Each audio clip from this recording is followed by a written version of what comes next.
Refuse to Sink. A Marriage of Convenience Small-Town Romance.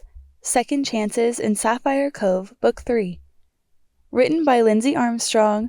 Narrated by Dana Jones.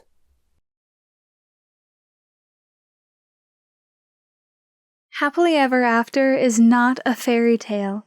It's a choice. Fawn Weaver. Chapter 1.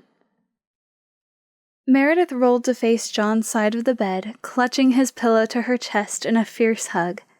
The faint spice of his aftershave lingered on the fabric, mixed with a pleasantly earthy musk that was uniquely him.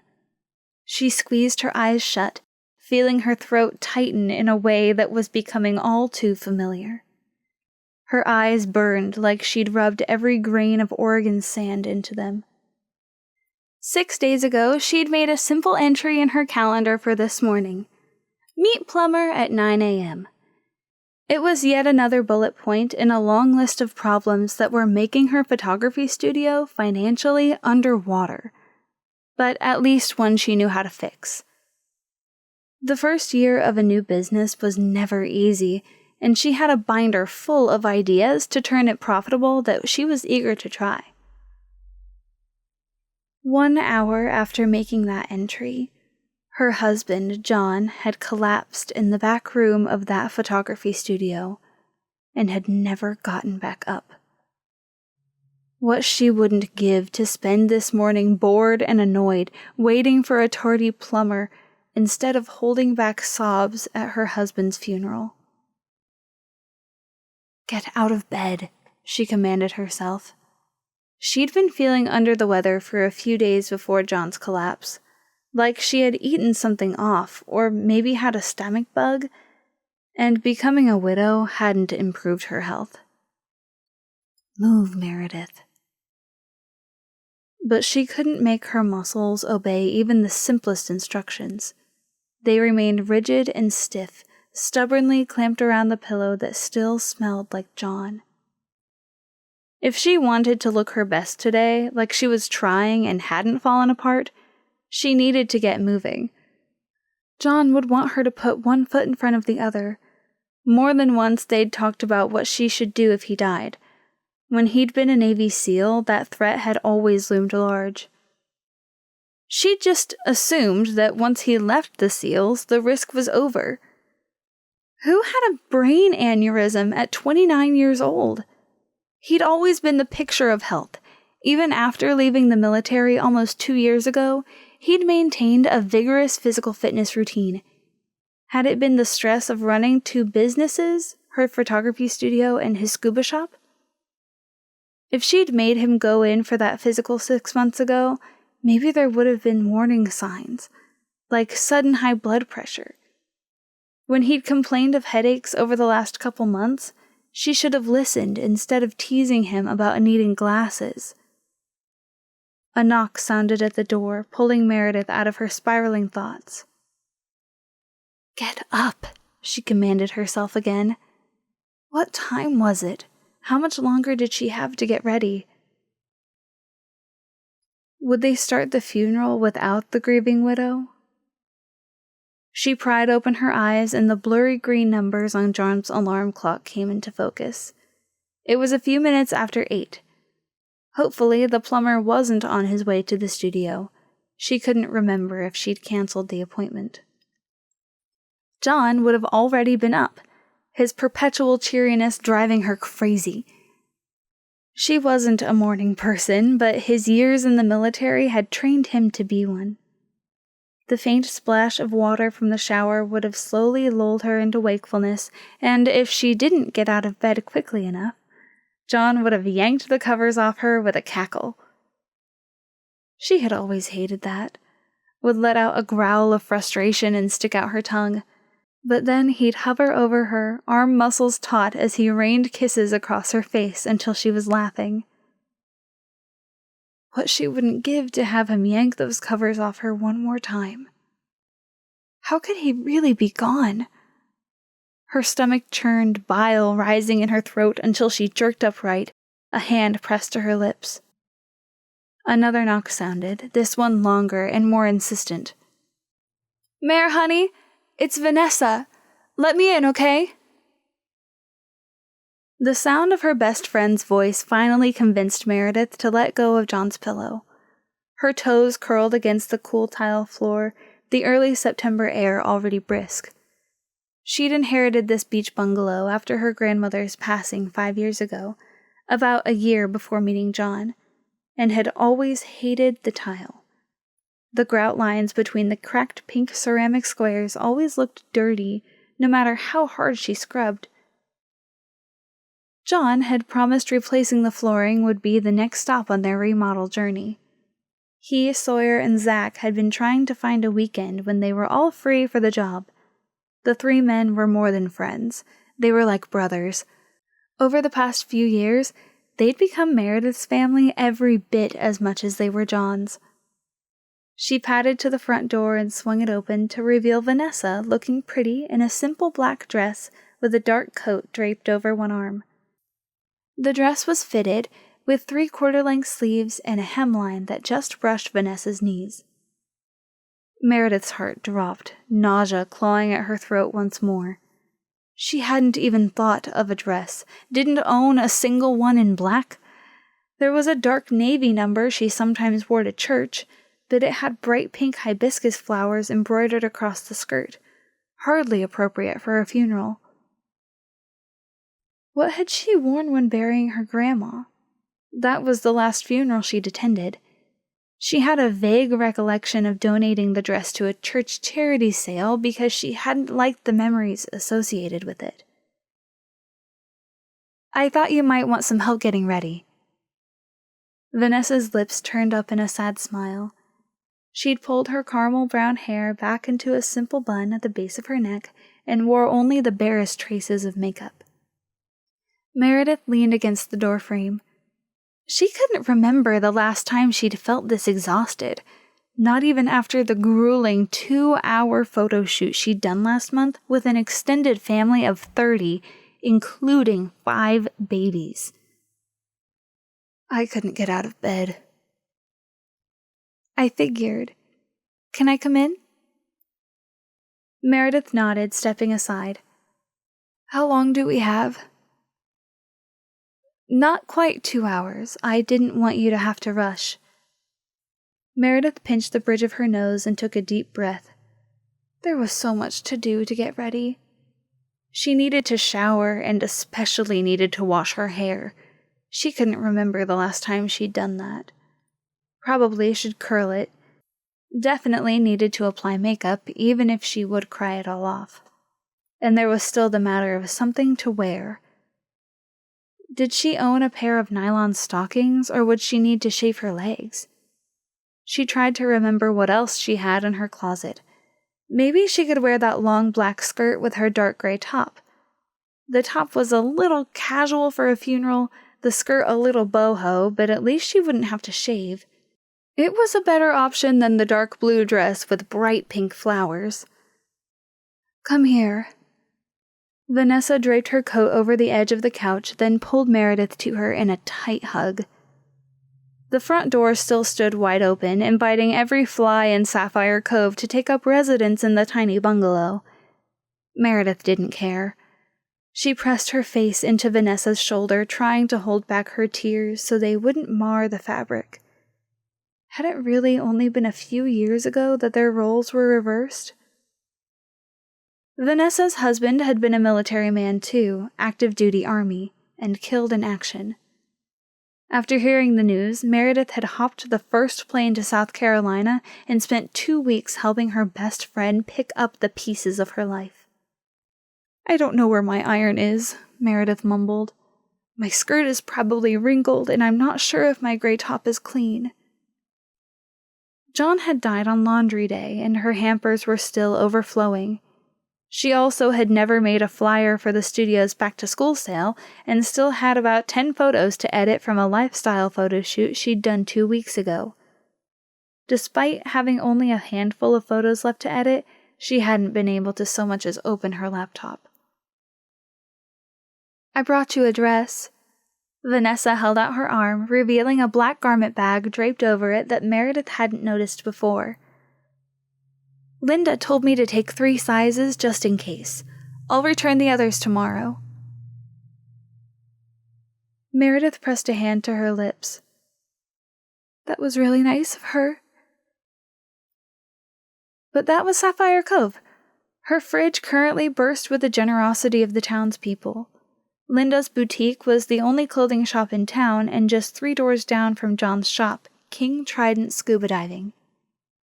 But it isn't John's shop anymore, Meredith realized with a fresh wave of grief. It's mine. Zach and Sawyer owned a percentage too, but they'd both taken a step back over the past year as they focused on their own ventures, and she knew they wouldn't have put up a fight if John had wanted to sell. What do I want? The question felt like a plea. Not to be crushed under an ever-increasing mountain of debt would be nice. She kept busy as a photographer during the summer months when tourists were eager for family photos on the beach. But her studio didn't get near the traffic she'd hoped for, and the overhead was higher than she'd expected. John's scuba shop hadn't exactly been a smashing success either. Few came to coastal Oregon for scuba diving, but John hadn't wanted to give up. Only weeks ago, he'd mentioned branching out to include whale-watching tours, something he'd planned to bring up to Sawyer and Zach after he did more research, and at the beginning of the year, he'd started taking classes online to work toward his business degree. Meredith stared at Vanessa, panic making her entire body icy. What would become of both businesses now? The monthly payments on their small business loans weren't cheap. Since they were self-employed, health insurance premiums were astronomical and covered next to nothing. She and John hadn't seen the need for life insurance once he left the Navy, since they were both so young. Meredith couldn't get out anything else. I can't do this. I don't know how to exist without John. I don't want to spend today burying my husband. Vanessa handed Meredith the garment bag, her expression understanding. One thing at a time. Go get ready and I'll make you something to eat, okay? I'm not hungry. I know, but I'm going to make you breakfast anyway. Meredith ran a thumb over the logo on the garment bag. The last thing she wanted right now was food, but Vanessa was right. Hadn't she woken up early the morning of Vanessa's husband's funeral to make pancakes and feed little Grayson while Vanessa got ready? Thanks. Meredith zoned out in the shower, her mind going blessedly blank as the hot water soothed her aching muscles. But soon the steam made her lightheaded, so she turned off the water and reached for a towel. The thought of blow-drying and curling her sun-bleached blonde hair was exhausting, but she made herself do it anyway. Then she applied a little eyeshadow and blush before getting dressed. Vanessa had chosen well, and the conservative black dress hugged Meredith's waist in a flattering way before flaring gently at the hips. Vanessa had even included a pair of pantyhose and low-heeled black pumps, which was a relief because Meredith hadn't been able to work up the energy to shave her legs. One last touch and she'd be ready. Meredith opened the lid of her jewelry box and stared at the necklace nestled inside. The pendant, a coiled rope twisted around a boat anchor, was about the size of a silver dollar. She ran a thumb over the words etched into the thin bar across the top. Refuse to sink. 3 months into dating, John had revealed he was a Navy SEAL. The revelation had pulled the rug right out from under her. She'd already fallen for him hard, but hadn't known if she was cut out for the rigors of the military life. How was she supposed to cope knowing that every time he left on a mission, it could be his last? It had been hard enough to spend time apart when she thought he was just a run-of-the-mill seaman stationed on a ship somewhere in the middle of the ocean. Breaking up had seemed like the only option. She'd told John as much, but he said he wasn't giving up on them that easily. Instead, he'd given her this necklace and explained how the anchor represented his job with the SEALs, and how the words represented his faith in her ability to be strong when he was gone. That was the moment she'd known she would marry him. Meredith stared at the anchor, then fastened the chain around her neck with trembling fingers. The smell of warm toast and freshly cooked eggs pulled her toward the dining room.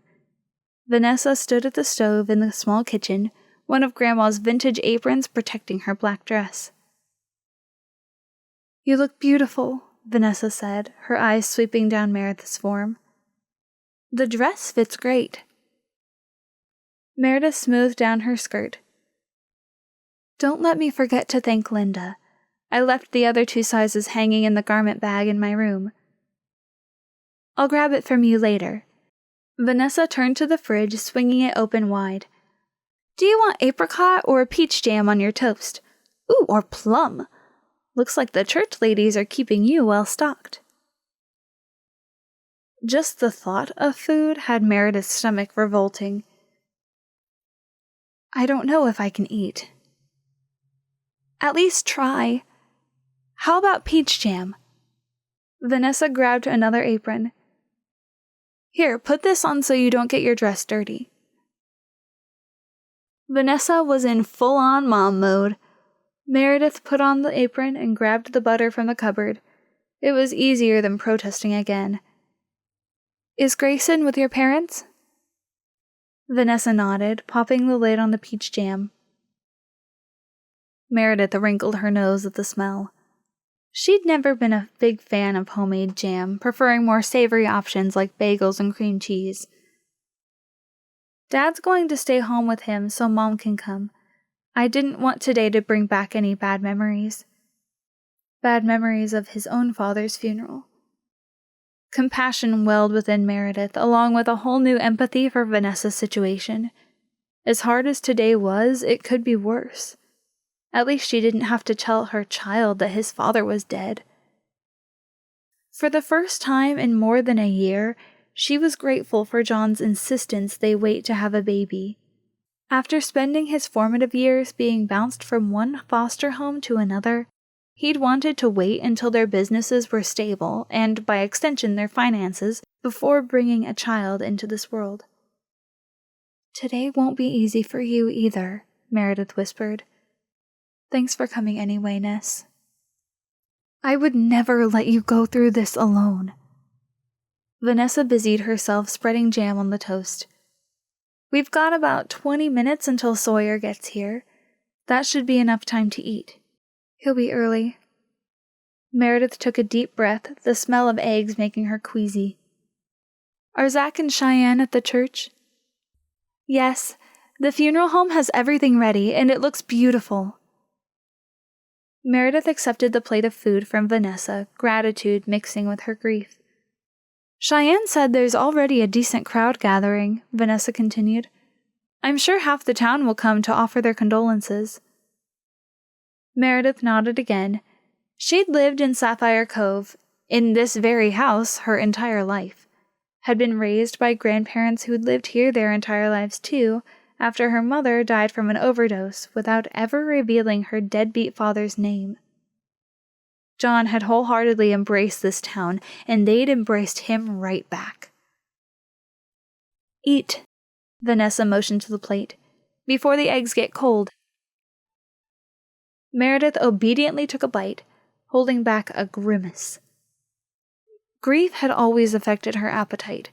She'd been crushed by each of her grandparents' deaths, and for months afterward, eating had been a chore. Losing John hurt so much more than losing either of her elderly grandparents. Meredith forced another forkful of eggs down, following it up with a bite of too sweet toast. How could she do it? Walk into that church and keep her composure while everyone told her how much they'd loved John?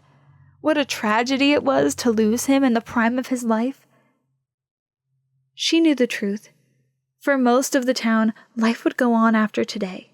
For her, time had stopped with John's last breath. As the ambulance raced to the hospital while the paramedics worked feverishly, she'd sent Sawyer and Zach a frantic text. Zack and Cheyenne had been shopping an hour away, but Sawyer had rushed to the hospital and been with her when the doctor came into the waiting room, face solemn. Meredith had collapsed against Sawyer before the doctor even spoke. She didn't need to hear the words. His face had said it all. "I'm sorry, Mrs. Gilbert. We did everything we could." The memories were too much. Meredith bolted for the bathroom, barely making it to the toilet before she lost the contents of her stomach. Vanessa was beside her in an instant, holding back her hair and murmuring sympathetic platitudes. Meredith's stomach heaved again while her cheeks burned with humiliation. She flushed the toilet and grabbed a tissue, wiping her mouth. "Sorry about that." Vanessa's expression was pained. "Don't apologize. I threw up the morning of Andrew's funeral, too." Somehow that eased Meredith's embarrassment. "You did?" Vanessa nodded. "In the bathroom at the church. No one knew." The doorbell rang, interrupting their conversation. "It's probably Sawyer," Vanessa said. "I'll get it while you clean up." Meredith brushed her teeth and reapplied her lipstick, the deep murmur of Sawyer's voice from the front room calming her anxiety. She carefully removed the apron and looked at herself in the mirror. Her eyes were ringed by dark circles, her skin even paler than usual. John would have kissed her on the temple, wrapped his arms around her waist, and insisted he still found her beautiful. She clutched her anchor pendant, rubbing a thumb over the etched words. "Refuse to sink," she commanded herself. She could do this. She had no other choice. Sawyer stood in the front entryway, his feet shoulder-width apart and hands clasped together as he spoke to Vanessa in a low voice. Meredith paused, the sight of him in full military uniform making her heart twist. As the wife of a Navy SEAL, she'd imagined this moment. Wondered what it would feel like to wear a black dress and attend her husband's funeral, surrounded by men in uniform. It also reminded her of John on their wedding day. Had that been the last time she'd seen him in his dress uniform? No. That had been yesterday at the funeral home during the viewing. Sawyer pulled her to him and she sank into his hug, clinging to his chest the way she had at the hospital. Maybe if she could just hold on to her friends, she'd make it through today. "Thanks for coming," Meredith said. As much as she loved Vanessa, as much as she needed her today, she needed Sawyer, Zack, and Cheyenne even more. Vanessa hadn't known John, had only met him once at their wedding, but Sawyer and Zack, her family, had fought alongside him, had saved his life repeatedly, just as he'd saved theirs. Of course. A muscle in Sawyer's jaw twitched, as though he were fighting back tears. "Are you ready to go?" "Ready?" A panicked laugh bubbled up inside her. She'd only had 4 years with John, barely longer than a heartbeat. When he'd been a SEAL, she'd accepted that on some level. But in the almost 2 years since he'd gone civilian, she'd started counting their future together in decades. "I can't believe this is happening." She blinked rapidly, trying to hold back the choking grief. "No one's going to rush you, Mare. Take all the time you need." Time. Like waiting another 10 minutes would make burying her husband any easier. Meredith rubbed a thumb over her pendant. "Let's go."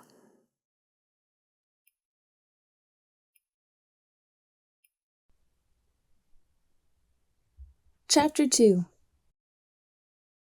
Cemeteries shouldn't be so peaceful.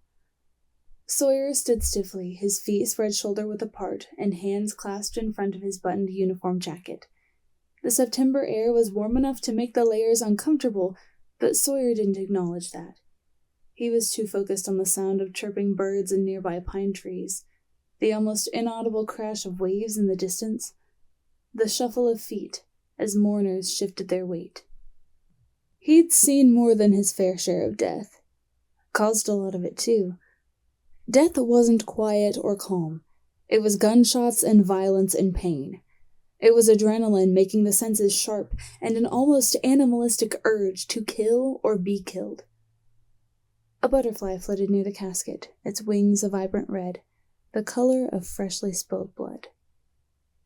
He closed his eyes, taking a steadying breath. When he'd received Meredith's text, it had felt like resurfacing too fast from a dive.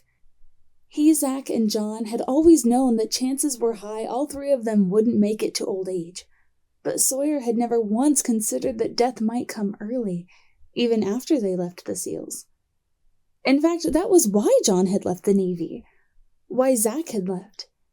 Neither of them had wanted to make their wives young widows. Sawyer's gaze strayed to Meredith. Long blonde hair hung halfway down her back in loose curls, and a tasteful black dress lent an elegance to her grief.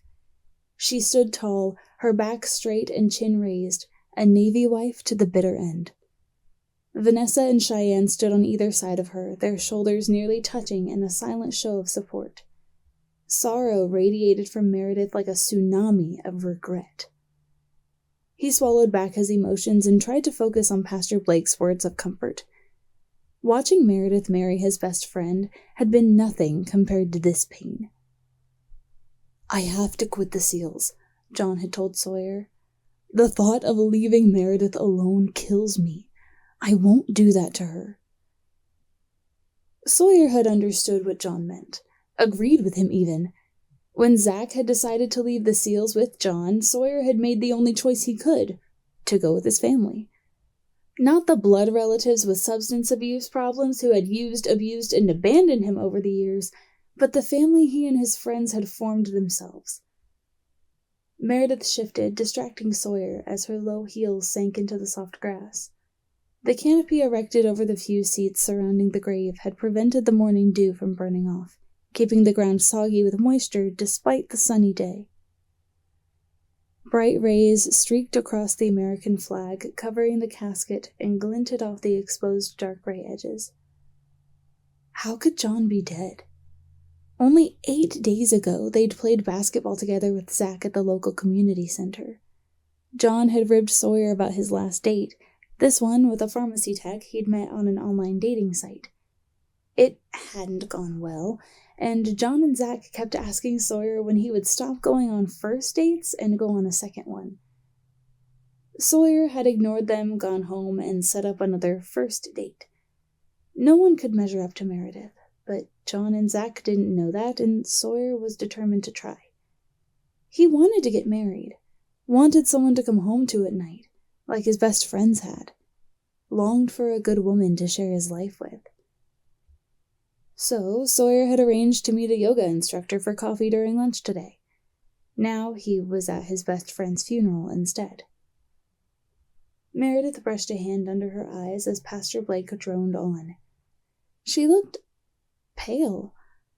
Unusual, since her skin typically sported a healthy glow from all the time she spent doing photo shoots outdoors. He thought he saw her sway and almost reached out to steady her, but then Vanessa wrapped an arm around her waist and Sawyer relaxed. Today would be hard for Meredith, hard for all of them. Sawyer would give anything to make this easier for her. Would trade places with John in a heartbeat if he could. Meredith leaned into Vanessa, their heads nearly touching.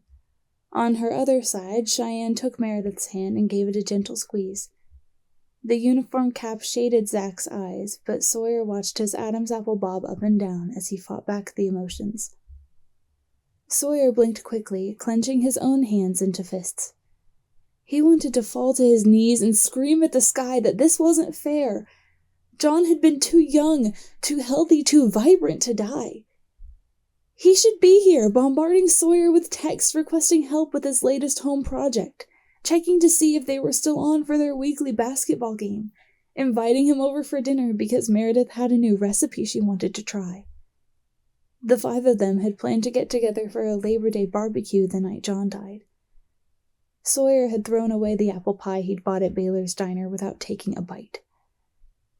The pastor finished speaking, and seamen stepped forward to lift the flag from the casket. Sawyer braced himself for the rifle volley, heart squeezing with each shot. But when the bugler began playing taps, he couldn't stop his eyes from filling with tears. Maybe he shouldn't have left the SEALs. Sawyer had loved being a sailor in war times and in peace. He just loved his family more. Meredith's shoulders shook as the seaman stepped forward and presented the folded flag to her.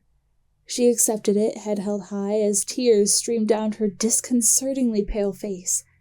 Her eyes were ablaze with resolution, her jaw set in a fierce determination not to fall apart. Sawyer bit the inside of his cheek, fighting to hold back his own tears. John would have been so proud of how she was handling today. The Navy chaplain read from the Bible, then they all bowed their heads. Sawyer didn't hear a single word of the prayer, but eventually a chorus of amens rose on the breeze. They'd done it. Survived the funeral and graveside. Now if only he knew how they'd survive the next 50 or 60 years without John. Throngs of mourners stepped forward to offer Meredith their sympathies. The graveside was nearly as crowded as the church had been. It was heartwarming to see how much John had meant to others, and Sawyer was glad that Meredith had so much support. He stayed close by as she graciously accepted their condolences, his concern growing as her face grew paler with every passing moment. What would John want Sawyer to do for her right now? Years ago, not long after John had proposed, he'd made Sawyer promise he would watch out for Meredith if the worst happened. Sawyer had balked at the request, the idea of his friend dying too horrible to imagine. Now, he felt the weight of that promise. If only he could protect Meredith from this pain. The minutes ticked by like hours, but eventually the townspeople left. Vanessa wrapped an arm around Meredith's waist, the two of them clinging to each other. Cheyenne stood in front of Zach, his arms wrapped tightly around her as she leaned into his embrace.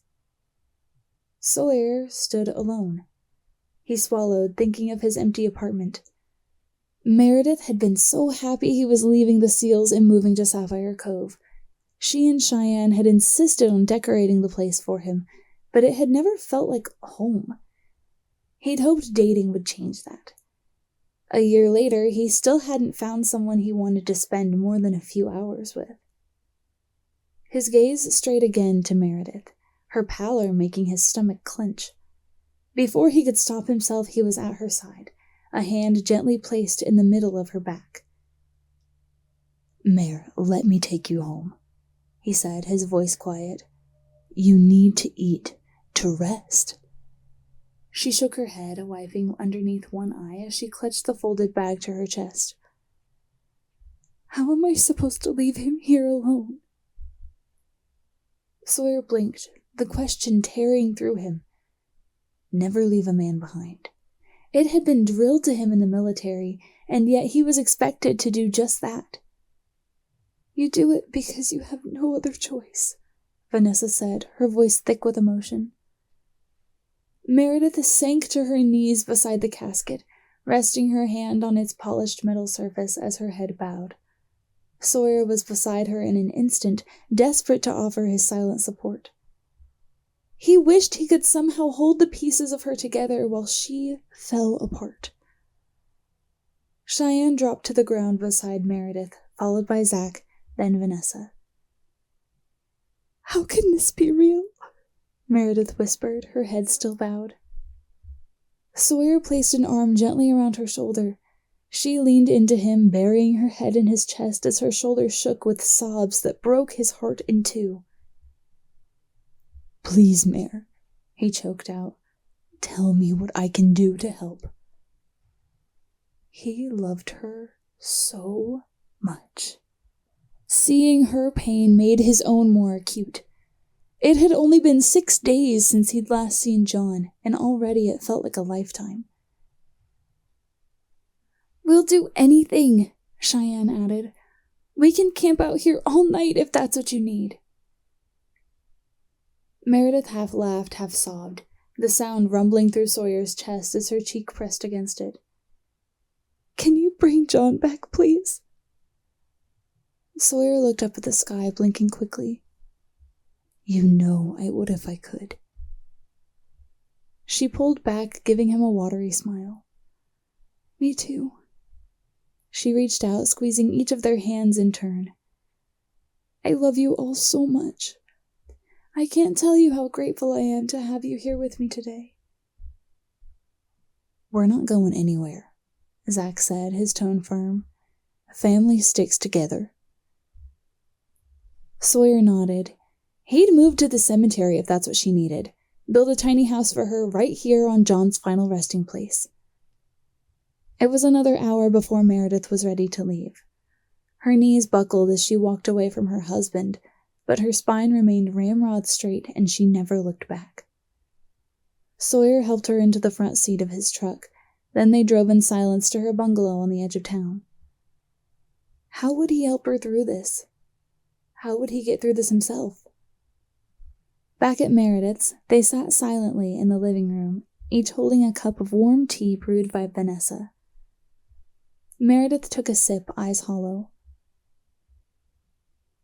"You know, I almost broke up with John when he told me he was a SEAL. I didn't think I could handle the dangers of his job. Every time the phone rang, I was certain it was his sergeant with bad news." They stayed silent, letting Meredith talk. Sawyer had only ever heard John's side of this story. He'd had complete faith in Meredith and total confidence in their relationship. Just a bump in the road. That was what John had told them about the almost breakup. How did he survive all those missions with the Navy only to die in Sapphire Cove of all places? Meredith shook her head. This has got to be the safest place in the world. The police are glorified traffic cops. Nothing bad ever happens here. An exaggeration, perhaps, but Sawyer understood her sentiment. The missions he, Zach, and John had survived flashed through his mind, making him flinch. So many times he'd been certain their number was up, but they'd somehow made it through relatively unscathed, at least physically speaking. "It isn't fair," Cheyenne said, her eyes glistening with tears. Sawyer agreed completely. But he'd learned as a kid hiding from his alcoholic father that life wasn't fair. Zach and Cheyenne left first, murmuring that they needed to pick up their 10-month-old daughter Bailey from the sitter. Vanessa left soon after so she could put Grace into bed, but promised to return in the morning. Both invited Meredith to sleep at their homes so she wouldn't be alone, but she refused, just as she had every day before. Sawyer sat on one end of the couch, clutching the cup of lukewarm tea in his hand, while Meredith sat silently on the other end. With the others gone, John's absence loomed larger than ever, bringing with it a fresh wave of grief. Had he ever been alone with Meredith? Probably not for longer than the time it took John to use the bathroom. It felt wrong to be here, just the two of them. Meredith huddled in the couch's corner, her legs drawn up to her chin and arms wrapped tightly around them. She looked so fragile, a far sight from the vivacious woman he was used to seeing, that it made him want to weep. Sawyer set his cup of tea on the coffee table, figuring he'd infringed on her grief long enough. She probably wanted to be alone after the trauma of the day. "I should go." Meredith lurched forward, her hand wrapping around his wrist. "No!" He froze at the contact, hating himself for the way it made his heart twist. Meredith didn't seem to notice and tucked a strand of hair behind one ear, biting her lip. "Please don't leave," she said, her voice soft. "I don't want to be alone right now. It's worse when I'm alone."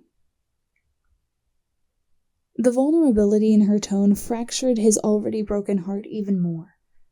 Whatever Meredith needed, he would provide. He wouldn't break his promise to John. "I'll stay as long as you need me to," Sawyer said. "And the second you want to be alone, just tell me and I'm gone." She nodded, curling back to her corner of the couch. After the funeral, she'd changed into one of John's old Navy sweatshirts. She tucked her legs up inside it now, resting her chin on top. I can't believe this is my life now. Sawyer pinched the bridge of his nose, blinking rapidly. I keep expecting him to walk through the door with a bag of items from the hardware store. Her laugh ended in a half-sob. Those projects are my fault more than his, I'm afraid. I shouldn't have given him such long honey-do lists. He loved doing those projects for you. And Sawyer had loved assisting him. There was something satisfying about working with his hands that had partially satiated his need to be useful after leaving the SEALs. Meredith gave him a watery smile. If we talk about John anymore, I'm going to cry. Want to watch a movie instead? Sawyer wasn't much for movies. Sitting still for that long always made him antsy. But John had been a major film buff, with a particular love for over-the-top action flicks. Sure. What do you want to watch? Meredith picked up the remote. Top Gun. John's favorite movie. Sawyer must have watched it with him at least a dozen times. It's perfect, Sawyer said. Want me to make us some popcorn while you start it? Sure. There should be some microwave popcorn. Sawyer rose. I know where to find it. Of course you do. She shook her head with a self-deprecating laugh. I don't know where my brain is today. Hey, none of that. Sawyer patted her shoulder. I'll be back in a second. By the time Sawyer had a bag popped, Meredith had found the movie and had it paused on the opening scene. He sat back on his end of the couch while Meredith sat on hers, the bowl of popcorn in the space where John should have been. Sawyer reached out for the popcorn, freezing when his hand brushed Meredith's. She didn't notice, her eyes glued to the screen. It had been easy to keep a tight rein on his emotions when John was around. Sawyer would have died before he hurt his best friend. But now John was gone, and Meredith needed comfort. How was he supposed to navigate that while keeping his feelings in check? He forced himself to not think about it and instead focus on the movie. But when the ill-fated training scene began, a sick pit formed in his stomach. He'd forgotten about Goose. Hadn't even considered that part of the story when Meredith suggested the movie. She put a hand to her mouth, pushing the popcorn away. Sawyer grabbed the remote and pushed pause, his attention instantly shifting to her needs. Is it too much? He asked. We can watch something else instead. Monty Python, maybe. No one died in that, right? It had been another of John's favorites. Meredith shook her head, eyes brimming, but jaw set in determination. No. I want to finish this. Sawyer reluctantly pushed play. He watched Meredith more than the screen as Goose's death played out, and when the tears started rolling freely down her cheeks, he couldn't stop himself from pushing aside the popcorn bowl and pulling her to him in a hug. I'm okay, she whispered, though her hand clutched at the fabric of his shirt. I can do this. Whatever you need, Sawyer repeated. Meredith didn't let go of his shirt, her head resting on his shoulder. Sawyer closed his eyes, the guilt slamming him almost as hard as the grief. It made him sick that he was even peripherally aware of how she made his heart race. Not that he'd expected the attraction to disappear, but they'd just buried her husband, his best friend. When Meredith let go of his shirt and returned to her corner of the couch, Sawyer breathed an inward sigh of relief. Soon her tears turned to laughter, and before he knew it, the film was over. Are you sure you want to be alone tonight? He asked as she walked him to the door. I can drop you off at Cheyenne and Zach's or at Vanessa's parents' house. Meredith folded her arms tightly around her middle, John's sweatshirt hanging on her slight frame. The hem reached nearly to her knees while the sleeves completely covered her hands. At some point during the movie, she'd pulled her hair up into a messy bun on the crown of her head, and her bare feet made this moment feel almost intimate. "I'm sure." Meredith's lips pursed. "It's better if I establish the new normal as soon as possible." "Mare, come on." Sawyer almost offered to sleep on her couch, but stopped himself. No doubt she'd find that suggestion inappropriate. "No one expects you to be strong all the time." She met his eyes, one hand clutching the pendant around her neck. "I know. I'm fine, really. I want to be home tonight, alone." "Okay, then." He didn't push, not wanting to make this any harder for her than it already was. "Call me if you need anything." "I will." He kept a hand on the door, searching her face for any signs of deception. "I'm serious, Mare. Anything at all. Day or night. Need someone to drive you to the cemetery at 2 a.m. so you can be with John? Did you forget to grab potatoes at the grocery store? Is the toilet clogged? I'm your guy." Meredith laughed, shaking her head. "I'm not calling you if my toilet clogs. That would be humiliating." "You know what I mean."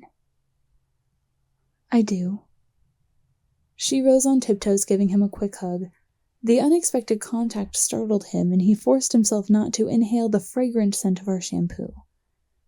For 4 years, he'd loved her in secret while he watched her love John. It had been easy to keep a lid on those emotions then. He'd sooner cut off his own arm than hurt either of them. But now everything had changed. How was he supposed to support Meredith while protecting his heart? "You're a good friend, Sawyer," Meredith said. "John and I are both lucky to have you in our lives." Would she feel that way if she knew how hard he had to fight to hide his true feelings?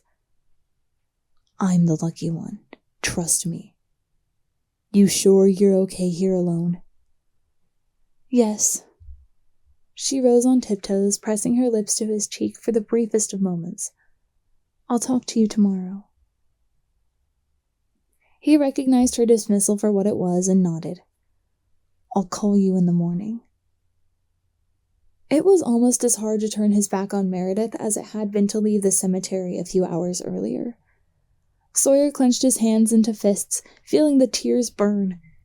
The image of Meredith in the doorway, the tips of her fingers peeking out of John's sweatshirt and her toes curled against the cold tile floor, was seared into his brain.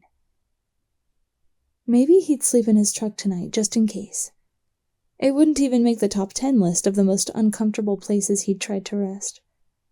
But what if the neighbors saw him in her driveway all night?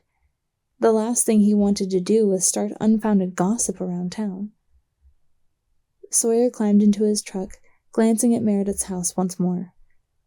The door was closed, the seasonal wreath slightly askew. "What am I going to do without you, John?" Sawyer whispered as he pressed the ignition key. He cried silent tears all the way home.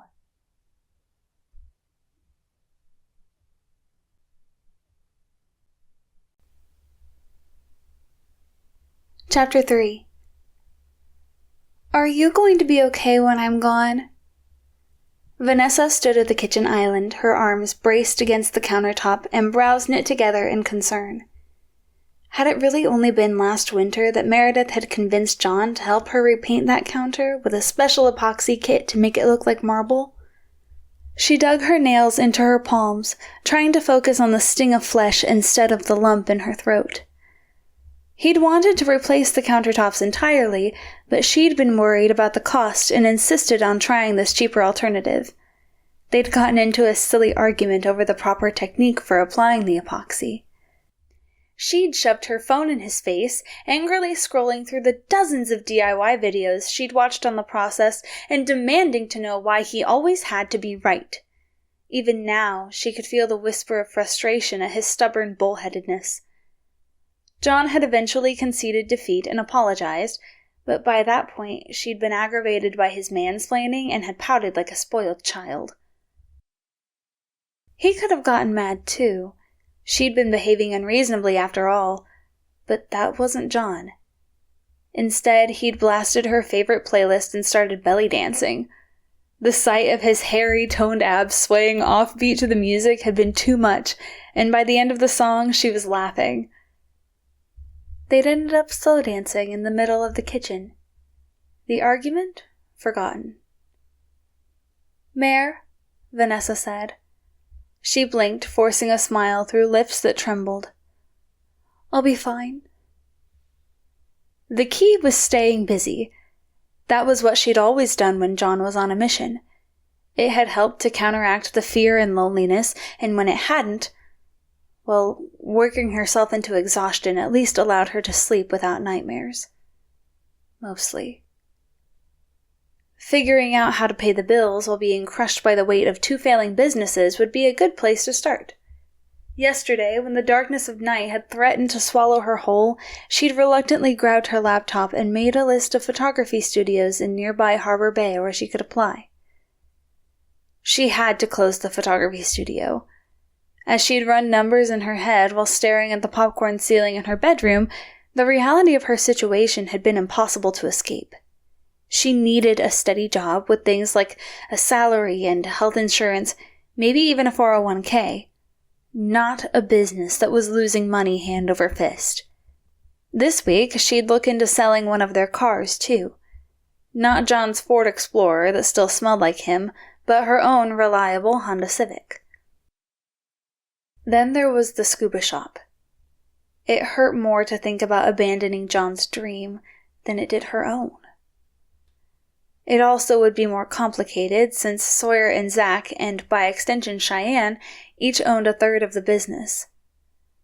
Was she even on the bank accounts for King Trident scuba diving?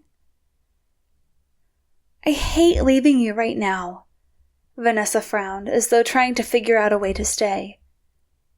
Meredith covered Vanessa's hand with her own. "Stop. Your top priority right now has to be Grayson and finishing school. I'll be okay." She was supposed to photograph a wedding this weekend. The thought of lugging around all her equipment without John's help made her want to cancel, but she wouldn't do that to the bride and groom. Besides, she needed the money. Dying wasn't cheap, as evidenced by her maxed-out credit cards.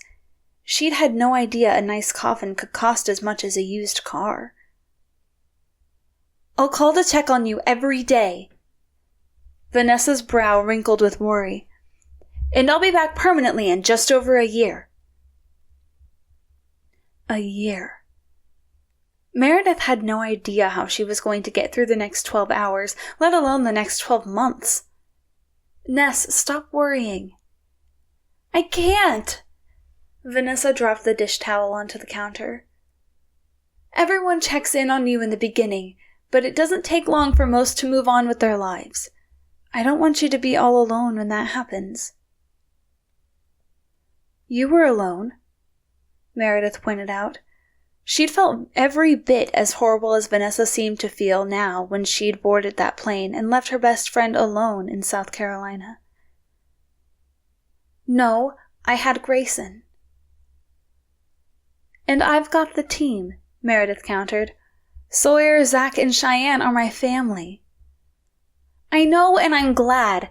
I just wish you had me close too." Meredith squeezed Vanessa's hand. "I will. In 1 year. What can happen in a year?" 10 minutes later, Meredith stood on the front porch and watched Vanessa drive away as the icy chill of the crumbling concrete steps stung her bare feet. When the taillights disappeared around the bend in the road, loneliness engulfed her. For one wild moment, she imagined chasing after Vanessa and begging to go with her back to South Carolina. How was she supposed to wake up alone every day in the bed she'd shared with John? But leaving Sapphire Cove would require leaving the only people in the world who missed John as fiercely as she did.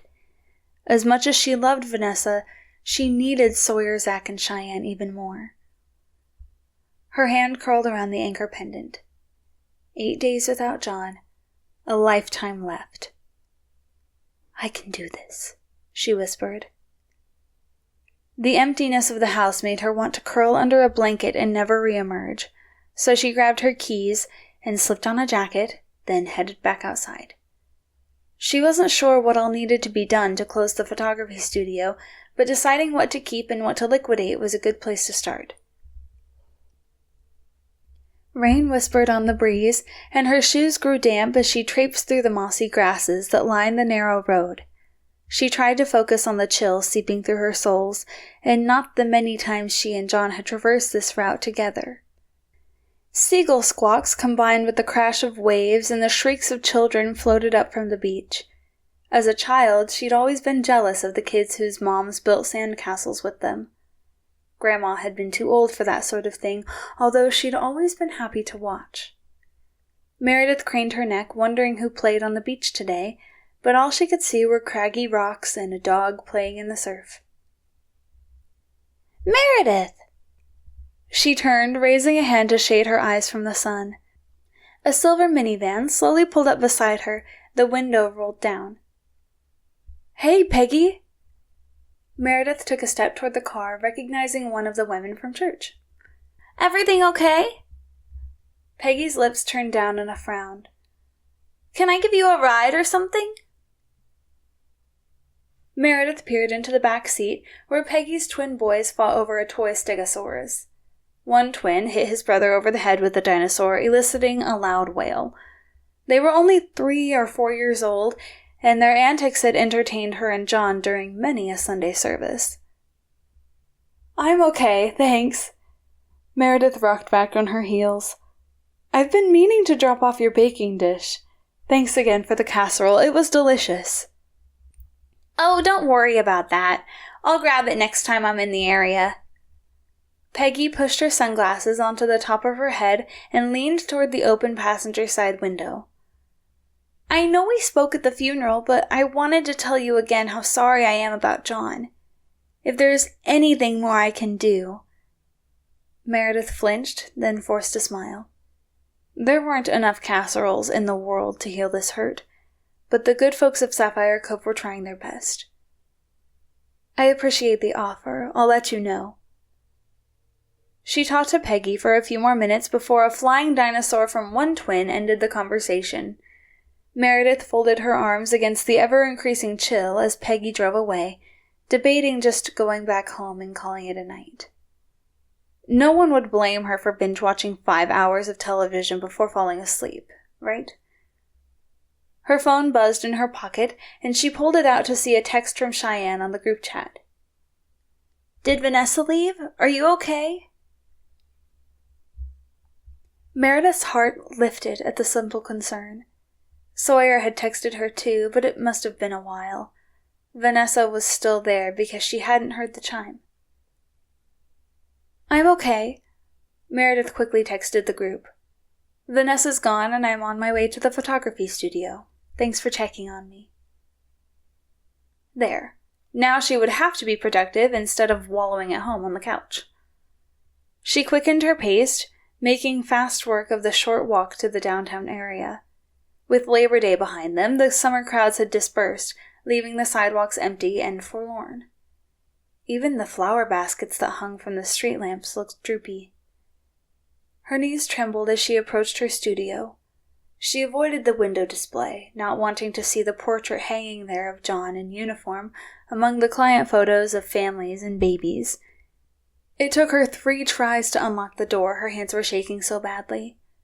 She flipped on the lights with fingers that felt stiff and cold. She could just make out the faint drip, drip, drip of the leaky faucet in the bathroom before the heater shuttered on, blasting her with warm air. John had died in this building. He'd been wheeled through this room on a gurney, an oxygen mask strapped to his face and a paramedic administering CPR straddling his chest. Dizziness had her reaching blindly for the wall.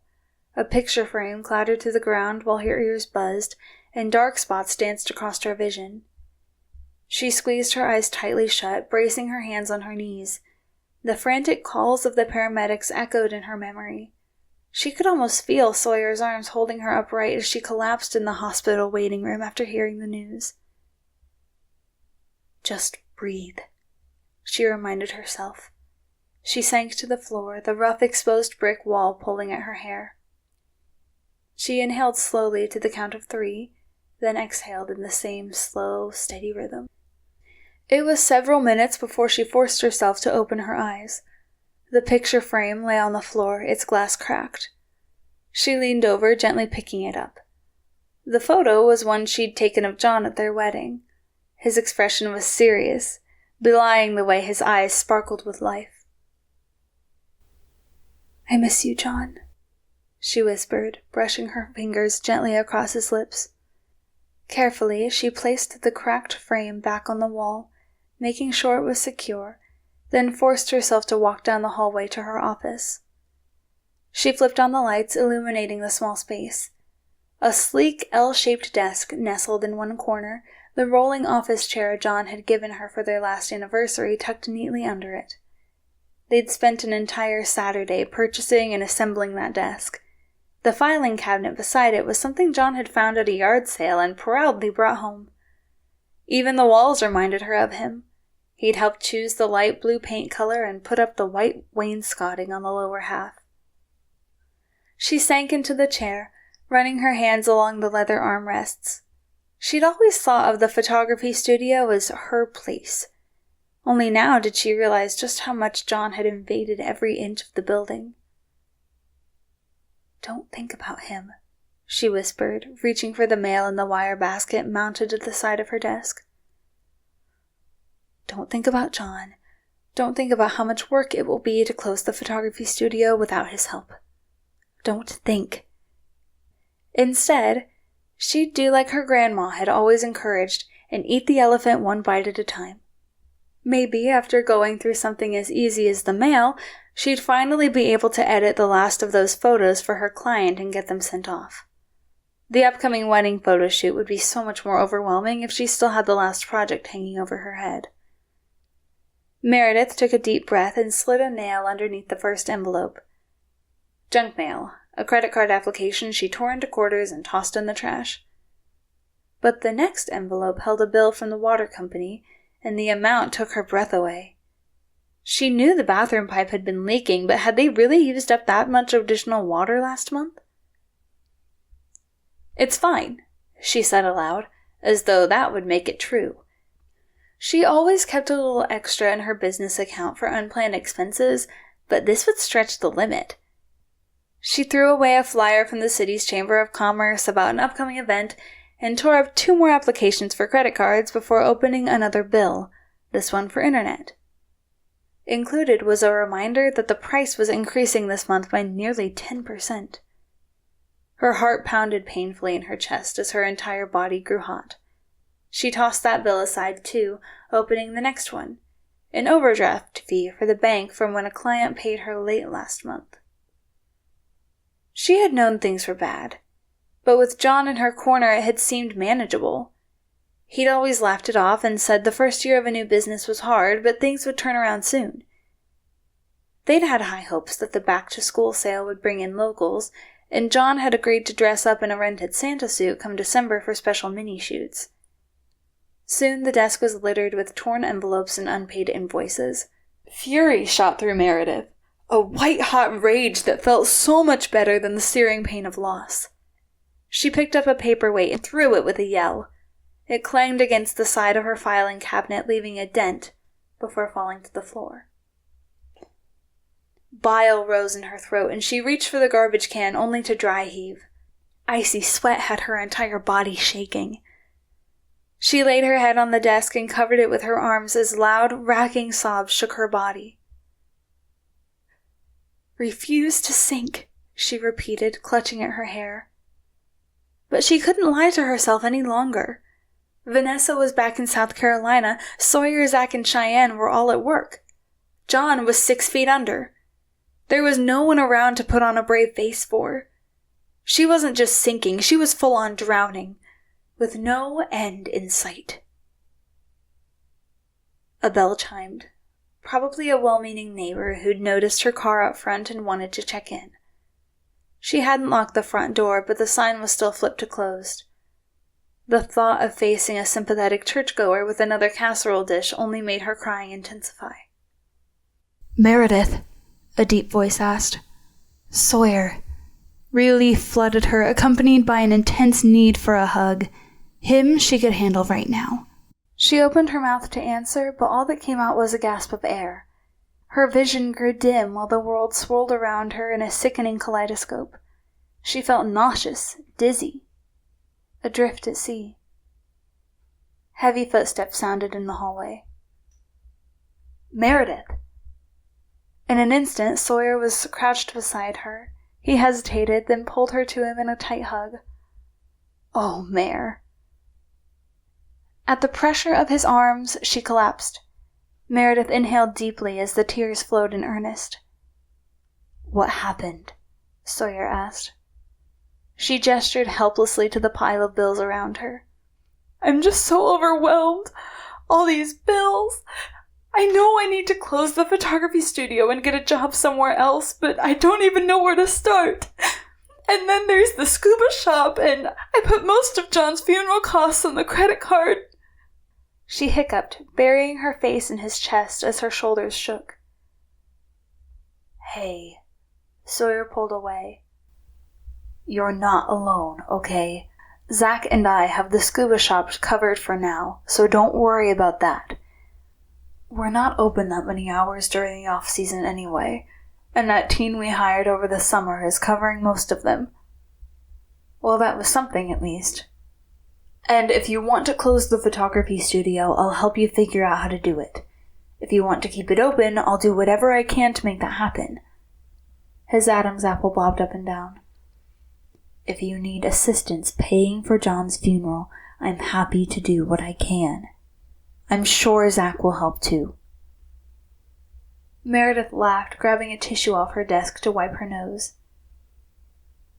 Jeez, can you imagine how embarrassed John would be if I let you help me pay for his funeral? He wasn't that proud. Sawyer's lips quirked upward in a grin. He absolutely was. Stubborn, too. This place was out of my price range, but he badgered the leasing office until they gave me a discount. Her smile dropped. She looked around the office and let out a heavy sigh. I'm going to miss this place. Hey. Sawyer patted her back, the movement stilted. You don't have to decide now. There's time. No. She glanced at the pile of bills again, her hand curling around her necklace. Waiting wouldn't make it any easier. The lease on this place is up at the end of November. I want to get rid of it by then. Sawyer looked like he wanted to protest, but nodded. Okay then, what should we do first? If only she knew. She looked around the office helplessly, trying to land on a starting point. John would have taken charge and known exactly what to do. She'd always wondered whether that was a trait he came by naturally or had developed after years as a SEAL. How about we go through your backdrops and props, that kind of thing, Sawyer suggested. I bet you can sell most of it, and that'll help you pay off the credit card. She grasped at the plan like a lifeline. Memories of John weren't tied up in any of those items, and they'd be easy enough to sell in one of the photography groups online. That was how she'd bought most of the items. Yes, let's do that. She let Sawyer hoist her to her feet. The world swayed dizzyingly, and she took a moment to steady herself. Sawyer folded his arms, his brow furrowed and lips turned down. Maybe we should stop by Baylor's first for lunch. Her stomach turned over at the thought of food. How could she be simultaneously hungry and nauseous? Don't you need to get back to work? Nah, I'm mostly done for the day. I can put in a few hours this evening if I need to. He flashed her a grin. That's the beauty of working from home. Okay. Lunch sounds good then. Maybe just a sandwich or a burger to go. Whatever you want. What would she do without Sawyer? She was so lucky that John had become friends with him and Zach. Thank you. Anytime. His expression turned serious. I know Zach and Cheyenne have their own lives, but I don't have a wife and daughter who need me. I'm on call for you 24/7. John will come down from heaven and kick my butt if I let you figure this out on your own." Meredith laughed, letting him lead her toward the front door. "You know what? I think you're right." "Of course I am. Anything you need, I'm your guy." She bit her lip. Yes, she could figure it out on her own, but she was so overwhelmed. John would want her to ask for help. He would want her to lean on his friends right now. "Do you think you can help me figure out how to sell my Honda?" Sawyer's jaw tightened the barest amount, as though he was struggling to hold back some sort of emotion she didn't quite understand. "Of course. I bet we can have it sold in a week or two if that's what you want." "It is. Thanks." "No problem." Somehow, knowing that Sawyer really meant it, that he was there to help no matter what, and didn't view it as an inconvenience, gave her a comfort nothing else had since finding John unconscious on the floor.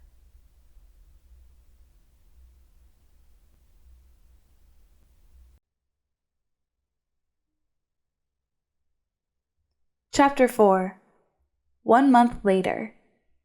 Sawyer pulled into the empty parking lot of Cheyenne's auto shop, worry gnawing a pit in his stomach like a feral cat tearing through garbage bins.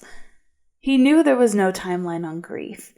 But it had been a month, and Meredith was worrying him enough that he wanted to talk to Zach and Cheyenne. Maybe they'd have some insight into what the three of them could do to help. The sky had been dark for hours, even though it wasn't quite 8 o'clock. He'd purposefully arrived later in the evening, hoping Cheyenne would be done working for the day.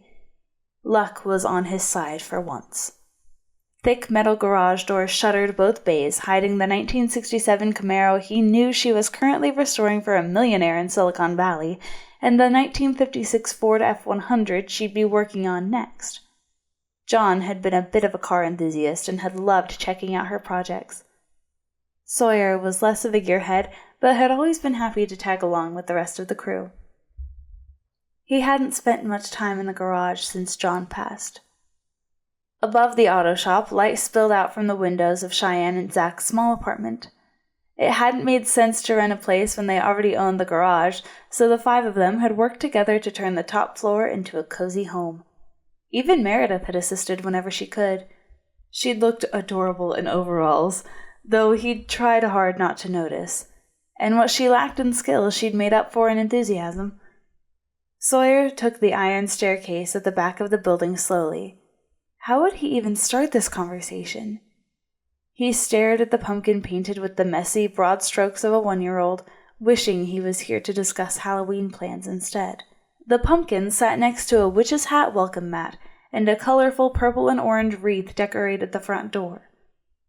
Muffled shrieks came from inside the apartment, followed by the low chuckle of Zach and the higher, more sing-song laugh of Cheyenne. Based on the hour, Sawyer would guess he was interrupting the bedtime routine. Oops. He swallowed back a twinge of longing. He wanted a wife and baby. Heck, he wanted a front door decorated with holiday wreaths, evidence a happy family lived inside. Since moving to Sapphire Cove, he'd tried to get over Meredith by dating regularly. But there hadn't been time to so much as open the app since John's passing, and Sawyer had canceled his subscription a few days ago.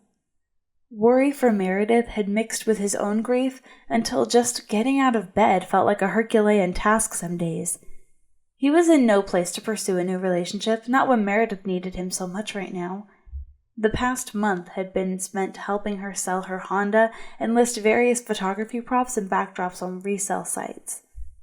Zach and Cheyenne had helped when they could, but Bailey was an adorable hindrance, so mostly it was just Sawyer and Meredith. She looked so pale that afternoon and kept pressing a hand to her lips as though nauseous. Her hair had been wet from the shower, her eyes rimmed with dark circles. She'd confided that despite putting in a dozen applications at various photography studios in Harbor Bay and Paradise Green, she hadn't gotten so much as an interview. If she didn't have a job by the end of the month, she'd see if she could get hired as a waitress at Baylor's. Sawyer hoped more than anything she'd find a job in photography. She was too talented to give it up. Another shriek from Bailey interrupted Sawyer's train of thought. He rapped sharply on the door, and a moment later Zach swung it open. His blue t-shirt was damp, and he ran a hand through messy hair, making it stand on end. "Hey," Zach said, opening the door wide. "Did I forget you were coming over tonight?" "No, I just dropped in." Sawyer grinned, looking meaningfully at Zach's wet shirt. "Looks like I interrupted bath time." Zach laughed, shutting the door behind Sawyer. "Yeah, Bailey wouldn't stop splashing. It took both me and Cheyenne to wrestle her out of the tub." Another shriek came, this one from the direction of what Sawyer knew to be Bailey's nursery. "Sounds like she doesn't want to get her jammies on, either." Zach shook his head and grinned, then bent down to pick up a sippy cup half filled with what looked like milk. "Sorry, this place is kind of a wreck. Come in." What Zach called a wreck, Sawyer wanted more than anything. A living room scattered with toy blocks and board books, a basket of diapers and wipes neatly tucked beside the entertainment center, and the faint smell of freshly baked brownies in the air. But he wasn't here to talk about his longing for a family. "What's up?" Zach asked, motioning to the couch. Sawyer sat down heavily. "Meredith." Zach's jovial expression instantly turned to one of concern. "Yeah, Shy and I have been worried about her too." Another shriek came from the bedroom, then the soft sound of Cheyenne singing. The shrieks faded as the lullaby floated into the living room. "I was hoping to talk to both of you." Sawyer scratched the back of his head. "Sorry, I wasn't thinking about bedtime, just that you'd both be done working for the day." "Bailey will be down in a minute, don't worry about it." Zach grabbed the television remote. "Want to watch the game while we wait?" "Sure," Sawyer said. But he couldn't pay attention to the football game. Wasn't even sure who was playing. One ear was tuned into Cheyenne singing in the other room because he was eager for Bailey to fall asleep. Meredith had thrown up 3 times today while he helped her box up props to ship to their new owner. She tried to be discreet, but Sawyer had heard the sounds of her retching in the bathroom. It wasn't the first time she'd tried to hide evidence of nausea since the funeral. He'd also caught her nodding off while they were together more than once. The exhaustion might just be because of depression, but he was starting to wonder if it was something else. She was emotional too, crying at the drop of a hat, but that was probably the grief talking. The first quarter of the game was nearly over when Cheyenne walked into the living room, her dark hair partially covered by the red bandana she'd tied around it. She wore denim overalls, one pant leg nearly as damp as Zach's shirt. Sawyer couldn't help but grin. He loved Bailey like the niece he considered her, but the girl had a lot of spunk and kept her parents on their toes. "Hey, Sawyer!" Cheyenne flopped onto the couch beside her husband. "Did we know you were coming over?" "Nah, I just stopped by." Cheyenne nodded, seeming unsurprised. She set the baby monitor on the coffee table, static mixing with Bailey's faint coos as she jabbered to herself. "Cool. Hopefully Bailey will go to bed easy tonight. Want a brownie? I just made them." Of course he wants a brownie. Zach pushed himself to his feet with a groan. Let's hurry and eat before Bailey realizes we're enjoying food without her. Sawyer chuckled, following them into the kitchen. He grabbed 3 bowls from the cupboard while Zach found the ice cream in the freezer and Cheyenne brought over the pan of brownies that had been resting on the stovetop. She glanced at the bowls, her brow furrowing. "You couldn't talk Meredith into coming over too?" He hadn't even tried. The dark circles under her eyes had been the worst he'd ever seen them. "I wanted to talk to you guys alone. Besides, she said she was headed to bed as soon as she got home." Sawyer's hand tightened on the bowls. "I'm really worried about her." Cheyenne glanced at Zach, her lips turned down in a frown. "We've been worried about her too. She puts on a good act, but I know she's hurting." "Of course she is," Zach interrupted. "I mean, if I'd just lost you—" "Don't even talk like that." Cheyenne dished generous servings of brownie into each bowl, her motions quick and jerky. No one else is allowed to die, okay? I can't even think about life without you. Hey. Zach was around the counter in an instant, his arms wrapped tightly around Cheyenne. She leaned into his embrace, their expressions so tender that Sawyer had to look away. An image of him holding Meredith in a similar fashion made him feel sick. What kind of monster was he? John had barely been gone a month, and Sawyer had no intention of swooping in on his wife. He heard the soft sound of lips meeting, and then the scrape of a spatula against a pan. He turned back around, figuring that meant the display of affection was over, and found Zach scooping ice cream onto the tops of the brownies Cheyenne had just dished out. We'll save her a brownie, Cheyenne decided. I'll take it to her tomorrow. Unless you want to, Sawyer? He sank heavily onto one of the bar stools. It won't matter who brings it to her because she won't eat it. Cheyenne leaned against the countertop, her bowl in one hand and brow furrowed. She looked a little thinner when I checked in on her last week, but I've texted her every day and she hasn't said anything. She's grieving, Zach said, his tone dismissive. I mean, yeah, it's not great that she has no appetite right now, but it's not exactly weird either. I thought it was that too. Sawyer rubbed both hands down his face. But now I'm not so sure. He thought of the way her face had tinged green when he took her a burger from Baylor's a few days ago, and how she'd excused herself after only a bite. The way he'd heard her retching 3 times today. What do you mean? Cheyenne asked. Sawyer grunted. She seems nauseated a lot. I bring her food and she wrinkles her nose like it's making her queasy. And she's so tired all the time and cries at everything. She sounds like someone who just lost their husband, Zach said gently. Cheyenne tapped the top of her ice cream with a spoon. Or like someone who's pregnant. Sawyer dropped his spoon into his bowl with a clatter. Pregnant? He'd considered some lingering virus that was making her sick, a chronic disease that needed to be treated, even something life-threatening like cancer. Mostly he'd wondered if they needed to get Meredith on antidepressants and to a good therapist. But pregnant? He pinched the bridge of his nose, trying to erase the image of Meredith and John wrapped in each other's arms. Pregnant. Oh my gosh! Cheyenne put a shaking hand to her forehead. Guys, she's pregnant. It all makes sense. Zach puffed out a horrified laugh. Come on, Shy. Fate wouldn't be that cruel. Except, of course it would be. Sawyer ran a shaky hand down his face. No, listen, Cheyenne said. When I brought her some of that homemade salsa from the garden last week, she practically turned green. But last summer she couldn't get enough of it. Remember how she came over here so that I could teach her how to make it? But I swear she nearly hurled when she opened the container. Sawyer didn't know much about pregnancy, but he remembered how sensitive Cheyenne had been to smells in the beginning. She'd had to wear a construction mask when working in the garage so the fumes wouldn't trigger her morning sickness.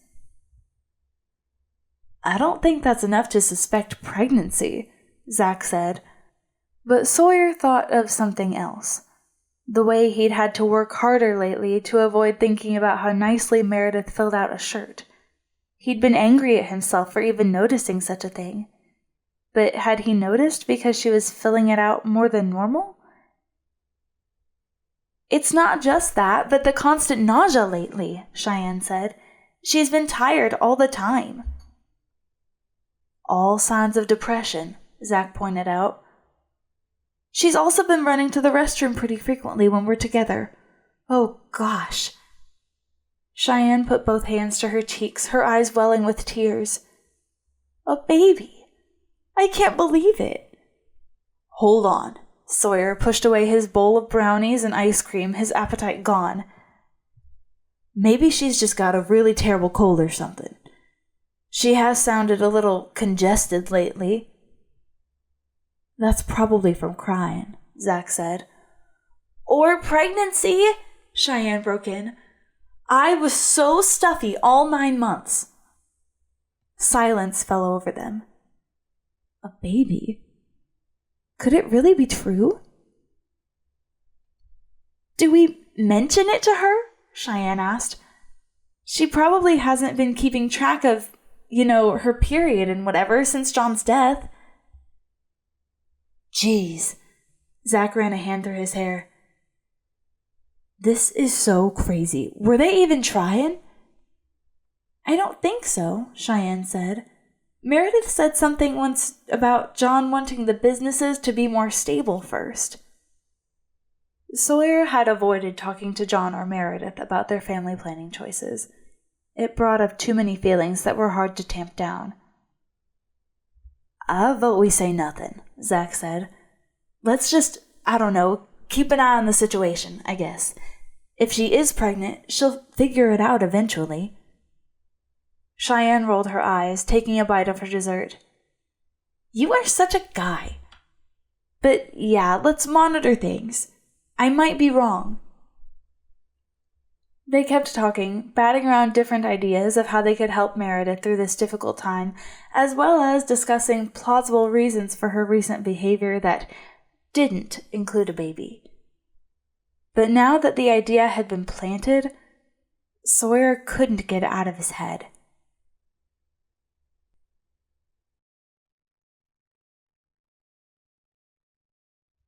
Chapter 5.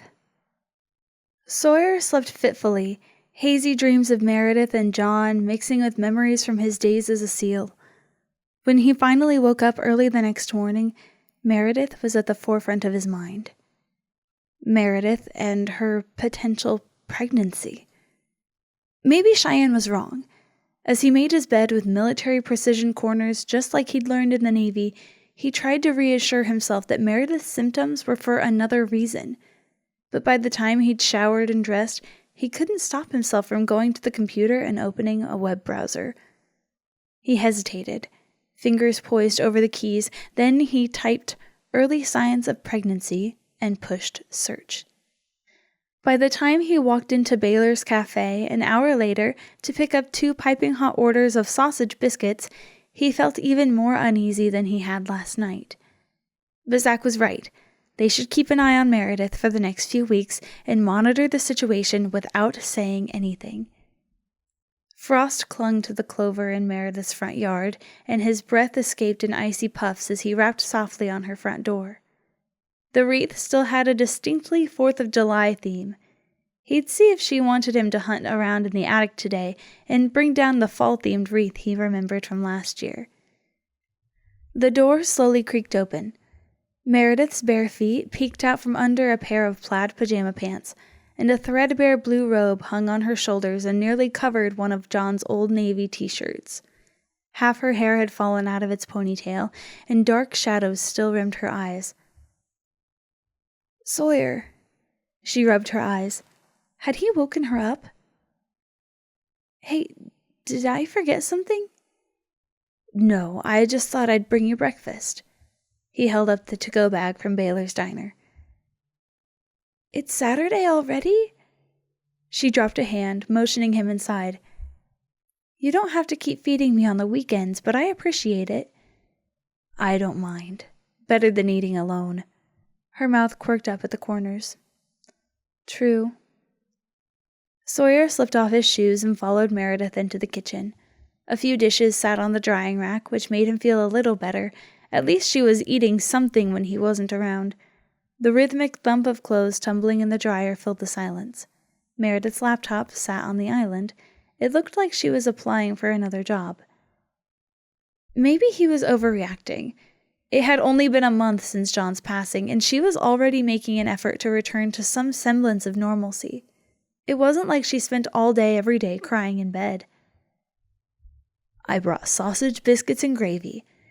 Sawyer pulled the foam containers out of the bag, faint traces of steam escaping from the corners. Good choice. Baylor's biscuits are the best. Meredith pulled her container toward her and flipped it open. For a moment, Sawyer didn't realize anything was wrong. not until Meredith bolted from the table, one hand over her mouth. "Meredith!" Sawyer rose in alarm.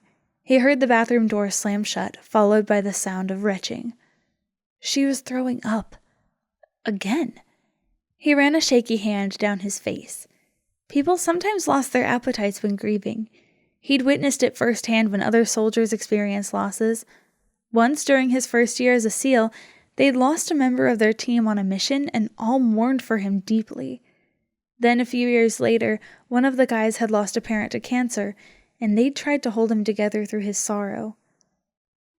But Sawyer had never heard of someone being consistently and persistently ill because of the death of a loved one. Not for a month straight. He closed the lid on both his and Meredith's food and stored it in the refrigerator, then opened the kitchen window to air out the smell. She wasn't sick right now because of grief. She was sick because of the scent of food, something Cheyenne had said she'd experienced when pregnant with Bailey. The toilet flushed. Sawyer closed his eyes as water rushed through the pipes.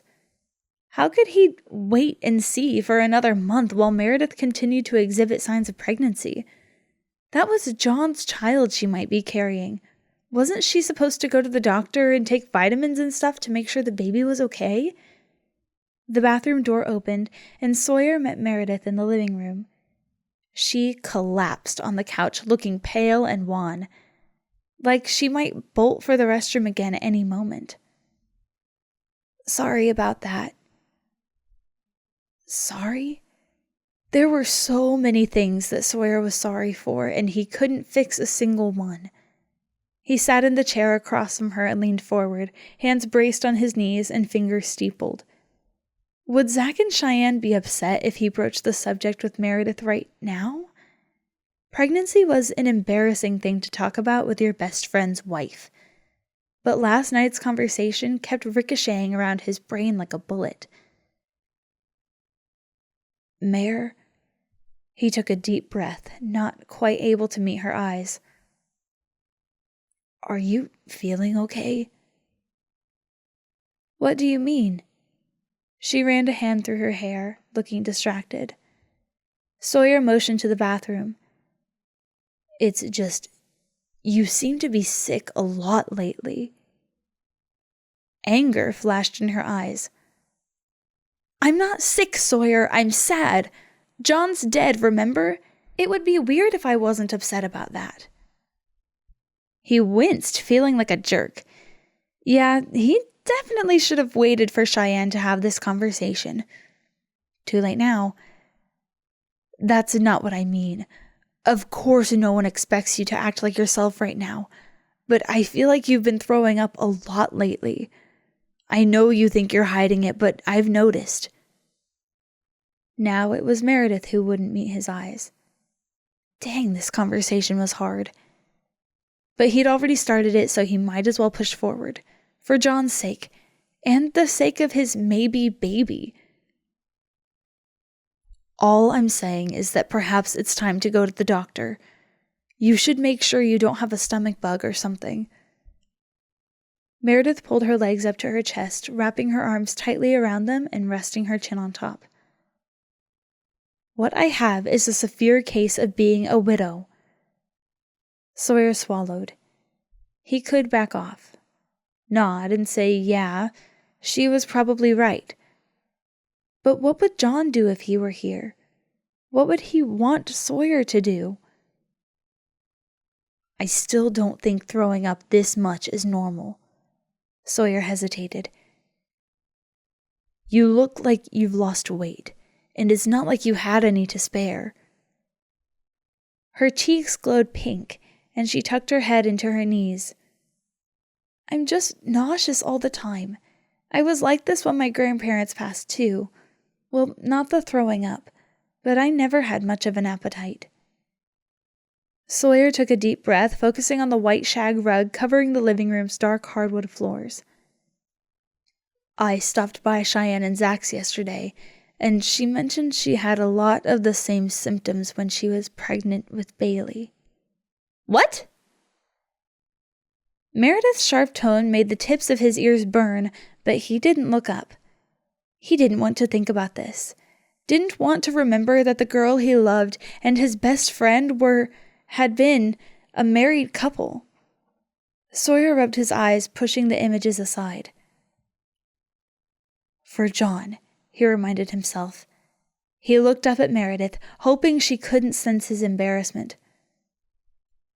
Cheyenne said it would explain the constant nausea and the way certain smells have seemed to trigger you, not to mention how tired you've been. No!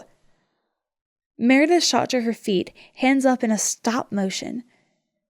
No freaking way! John and we were always very careful. Sawyer's entire face burned with humiliation. He wanted to be anywhere but here having this conversation with Meredith. Sweating in the jungles of Colombia, diving 100 feet into the ocean, anything. In that moment, he missed John so much it hurt. John should be here having this conversation with Meredith. The two of them should be embracing as they cried happy tears. Sawyer arose as well. Come on, Mare. You know nothing is 100% effective. No way. Her hand clutched at the necklace she always wore, and her voice had risen at least an octave. Pregnant? Are you freaking kidding me? It was just a suggestion. I don't have health insurance. I don't have savings. She threw her hands out as though to include everything in her life. My photography business is running on fumes, and I haven't been able to find a job anywhere else yet. I have no idea what to do with the scuba shop. Her eyes were bright with tears, and the tremble of her bottom lip nearly did Sawyer in. I can't have a baby. Not now. Not without John. Her voice cracked on the last word. Hey. He gathered her close, smoothing back wisps of her blonde hair as she crumpled into his chest. He tried to push away how right she felt in his arms, and instead put all his energies into reassuring her. I didn't mean to upset you. I'm not pregnant, she repeated stubbornly. He wished he could believe her. Just go to the doctor and get checked out, please. Maybe you've got a virus or something and need help shaking it. I'm worried about you, Mare. Yeah, maybe. Her face was still pressed into his chest, her voice muffled by his shirt. I can call and make an appointment for you if you need me to. He resisted the urge to stroke her hair. What would John want him to do right now? I can even drive you to it. Meredith pulled away, and his arms ached with the sudden loss. I'm a widow, not a toddler. I can make my own doctor appointments. He chuckled, happy to see even a glimpse of her former spunk. Okay, then. She smiled, then looked away quickly. Thanks for breakfast, Sawyer, but I'm exhausted. I think I'll just go back up to bed for a few hours and see if I feel better when I wake up. Okay. Sawyer didn't want to leave things like this. There was a weird standoffish vibe between them now that he hated. Had he done the right thing by planting the idea of pregnancy in her head? Should he have said nothing and just kept an eye on her for a few more weeks? I left the food in the fridge in case you get hungry later, and I opened a window too, so make sure to close it and lock it up before you go to sleep. I will, thanks. Meredith gave him another quick hug. I don't know how I would have gotten through this last month without you. He'd always been willing to walk through fire for her. He'd just never had to when John was around. Call me if you want help at the photography studio later. I will, Meredith promised. By the time he climbed into his truck and shut the door, adrenaline had his entire body shaking. He slammed a hand against the steering wheel with a curse. John should be here. Everything was all wrong without him.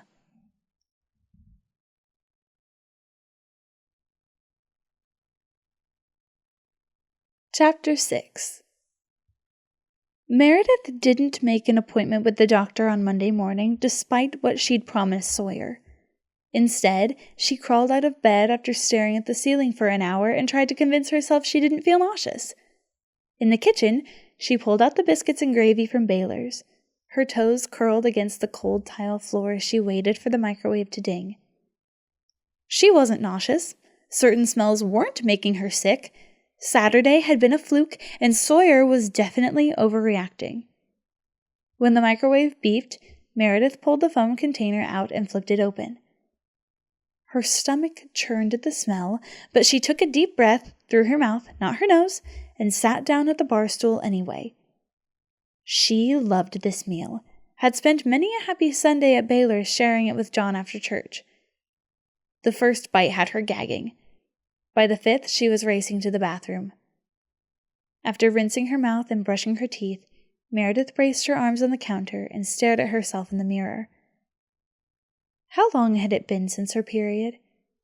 She knew for a fact she hadn't had one since John died. Had it been before or after she got that sinus infection in August? Definitely before. They'd had that bonfire on the beach with everyone. She remembered now because she hadn't bothered to wear a swimsuit and instead had played in the sand with Bailey while the others swam. That had been at the beginning of August. She turned to the side, pressing her shirt tight against her stomach and eyeing her profile in the mirror. 2 months since her last period. Not that she'd ever been the kind of girl who could set her watch by her cycle, but she'd never been this late. Was it her imagination, or was there a slight bulge to her middle that hadn't been there before? Meredith lowered herself onto the edge of the bathtub, pressing a hand to her mouth.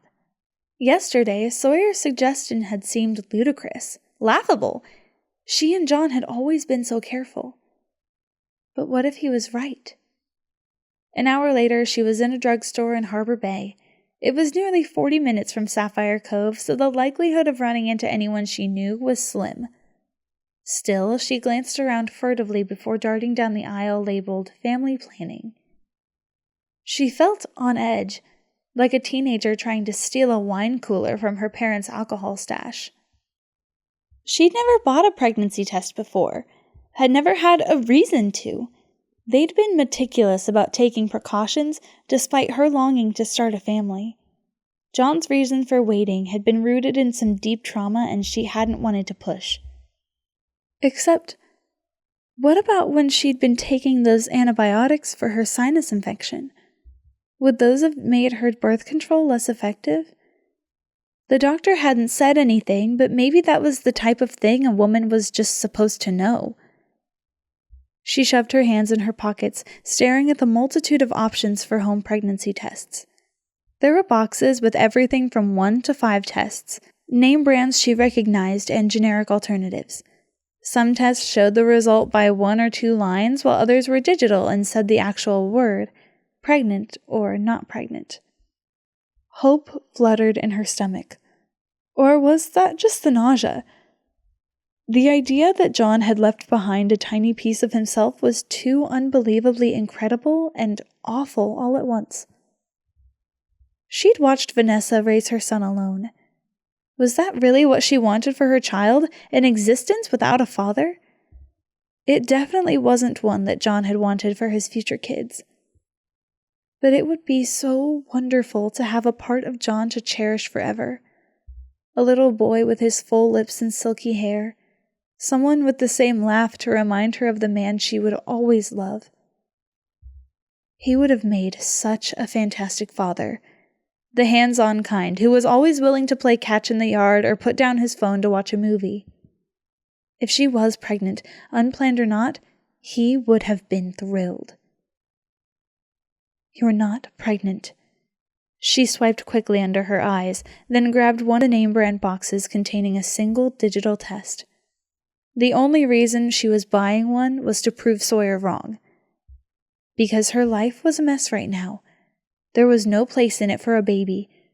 She couldn't imagine doing it all alone. The late-night feedings, the first day of school drop-off, the doctor visits with a sick child. It would be better for everyone involved if she wasn't pregnant. Yes, she desperately wanted a child. But not now, not like this. Not without John by her side. She was only buying the test to prove Sawyer wrong. Never being a mother was just another way her life had changed in the past month, because she knew she'd never date again, never get remarried. John had been her soulmate. If she couldn't have a future with him, she'd simply have to create a new one alone. One that didn't include things like romantic love and raising children. When she got home, she shoved the test under her sink without opening it. "That looks beautiful, Jamie. Hold that pose." Meredith shifted from kneeling in the sand to lying on her side. It was a frigid day, but she barely noticed the bite of cold. Her waterproof coat withstood the worst of the breeze and kept the seawater from soaking into her clothes. "Tim, step a little closer to Jamie. Yes, that's great." She looked through her camera's viewfinder again. Perfect. She'd positioned Jamie with her back to the ocean, and from this angle, the camera perfectly caught the setting sun. The resulting silhouette beautifully highlighted Jamie's third trimester belly bump. Jamie had booked this maternity photo shoot the week before John died, but Meredith tried not to think about that.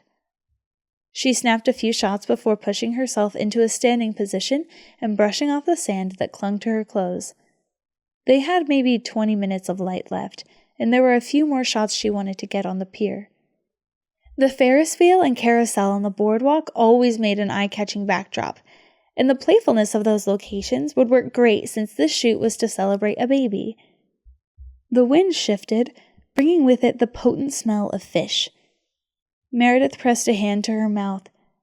She would not get sick on this photo shoot, especially since it was the last one she had booked for October. Last year, she and John had done mini shoots at the studio for parents wanting to capture their children in Halloween costumes, but this year, well, everything was different. The studio was as good as closed, John was dead, and she might be pregnant. "Stop it," Meredith commanded as she gathered up her gear. She wasn't pregnant. Her period could be late because of stress.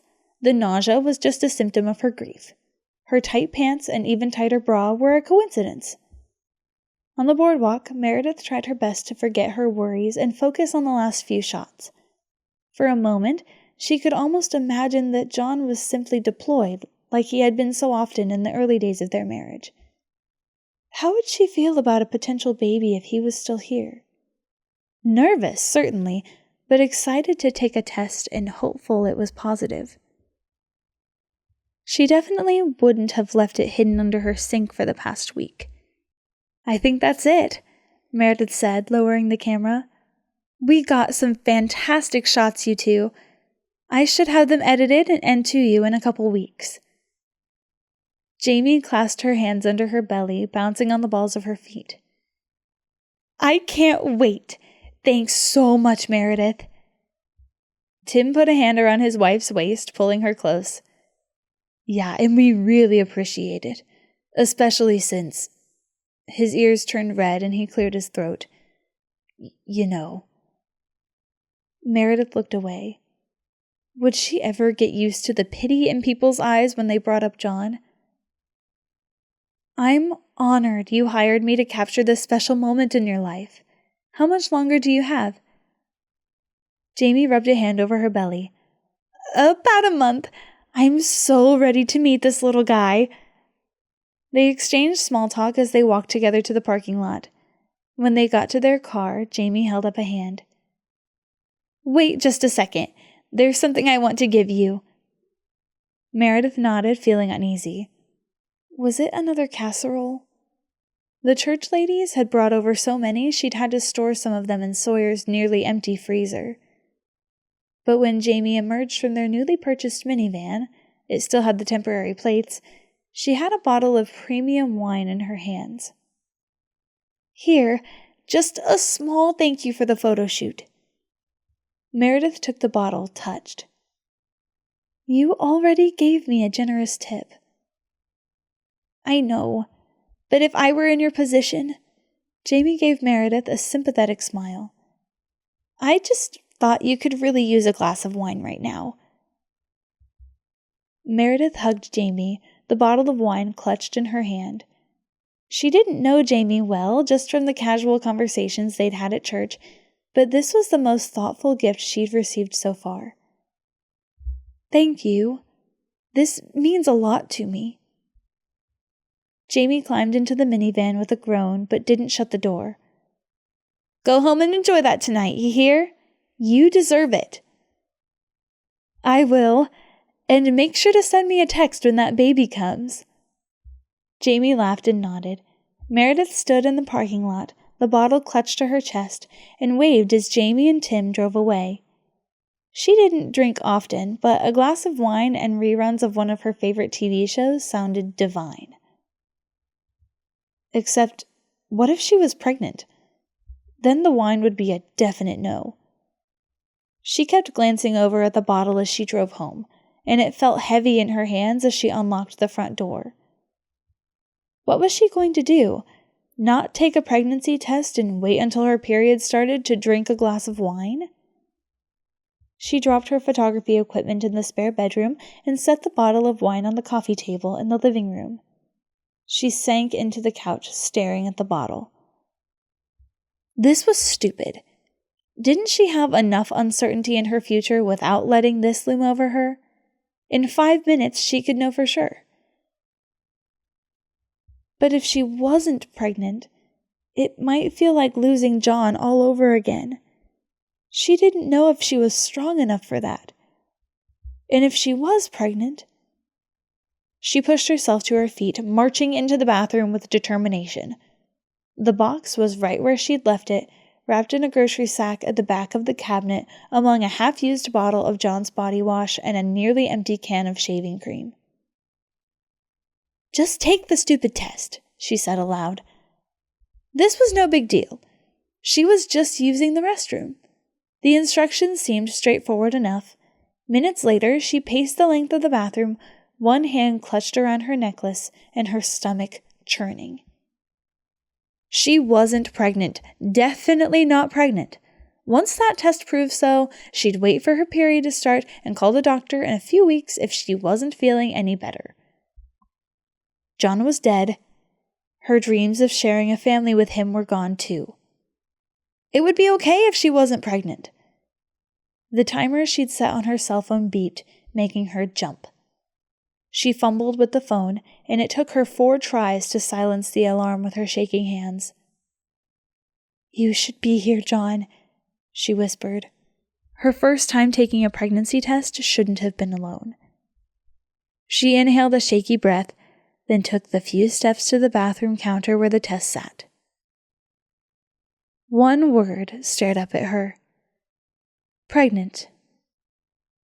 No lines to misinterpret, just 8 letters strung together that said their birth control had failed. She sank to the floor, one hand over her mouth as tears sprang to her eyes. Pregnant. She was going to have a baby. John's baby. A baby without a dad.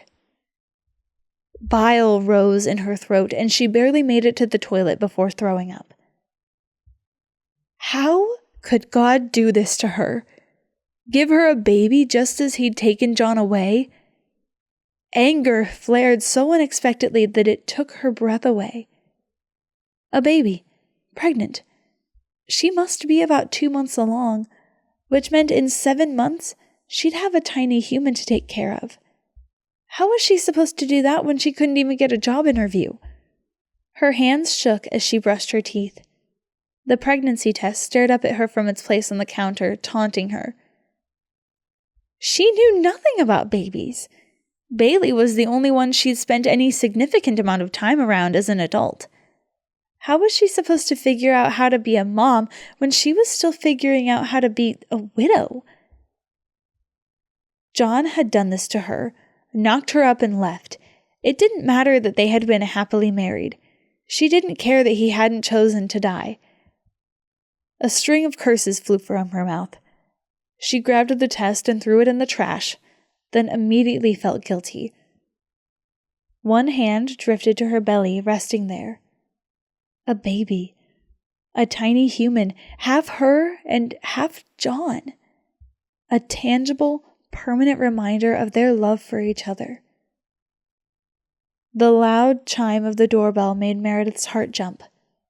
Crap. She'd forgotten that Sawyer was dropping by tonight to show her how to change the air filter on her furnace. She walked to the front door on autopilot and swung it open. Sawyer wore his typical blue jeans and t-shirt, a flannel shirt opened over the top of it. He held up the boxy air filter. Hey, you ready to learn to change this thing? No. Meredith ran a hand through her hair, letting out a disbelieving laugh. You all were right. I'm pregnant.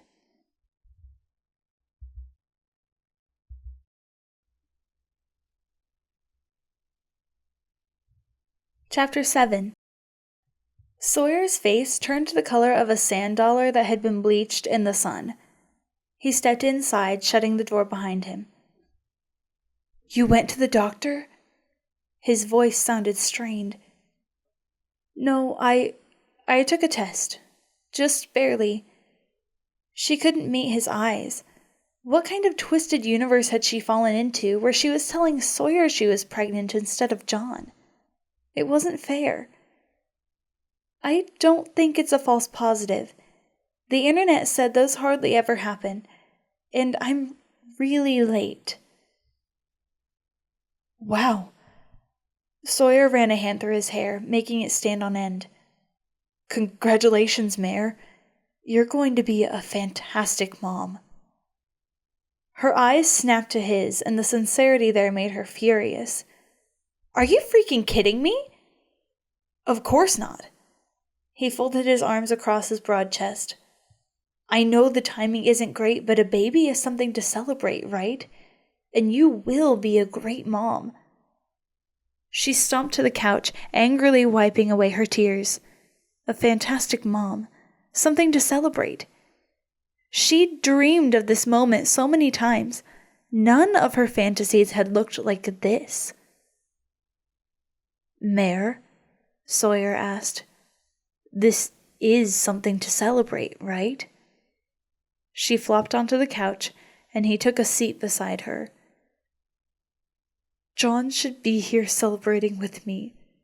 She gritted her teeth, willing more tears not to fall. He would have been so excited. Excited? Terrified? She laughed, feeling sick. This is exactly why he left the seals.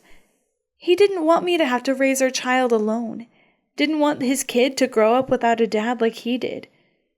I know. Sawyer rested his hands behind his head, letting out a breath. How do you feel about this? The concern in his eyes nearly broke her. She didn't know how to quantify her emotions, wasn't sure what label to give them. I feel like a million different colors of paint tossed onto one canvas and swirled into an ugly mess. Oh, honey. Sawyer scooted closer, wrapping an arm around her shoulders. She leaned into him, squeezing her eyes tightly shut.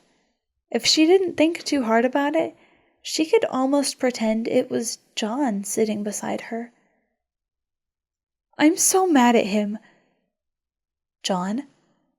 She nodded. I know he didn't choose to die, but how am I going to do this without him?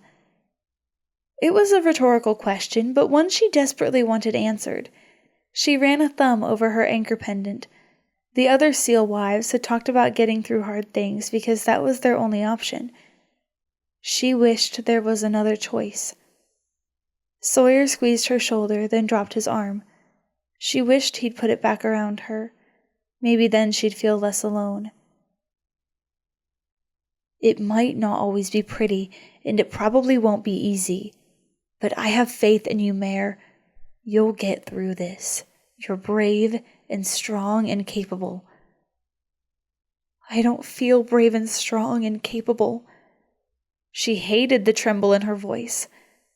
I feel stupid for being in this situation. Hey now, be nice to yourself. It's true. She shifted on the couch to face him better. I still haven't gotten a single call for a job interview, and I even sent in an application to Baylor's and the grocery store this week. Not that either of those were good options now. Most places in town were family-owned and only offered part-time hours, so they didn't have to provide health insurance. You'll find something soon. Something that lets me afford daycare and still be around when my baby needs me? She wrapped her arms around her stomach, biting her lip.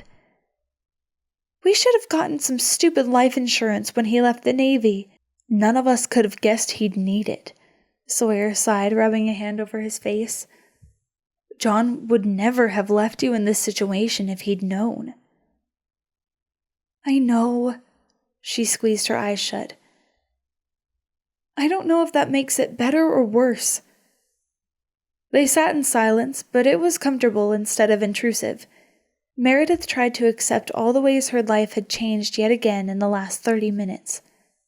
She'd thought John was gone forever. Instead, he'd left her one last gift, a piece of himself in their child.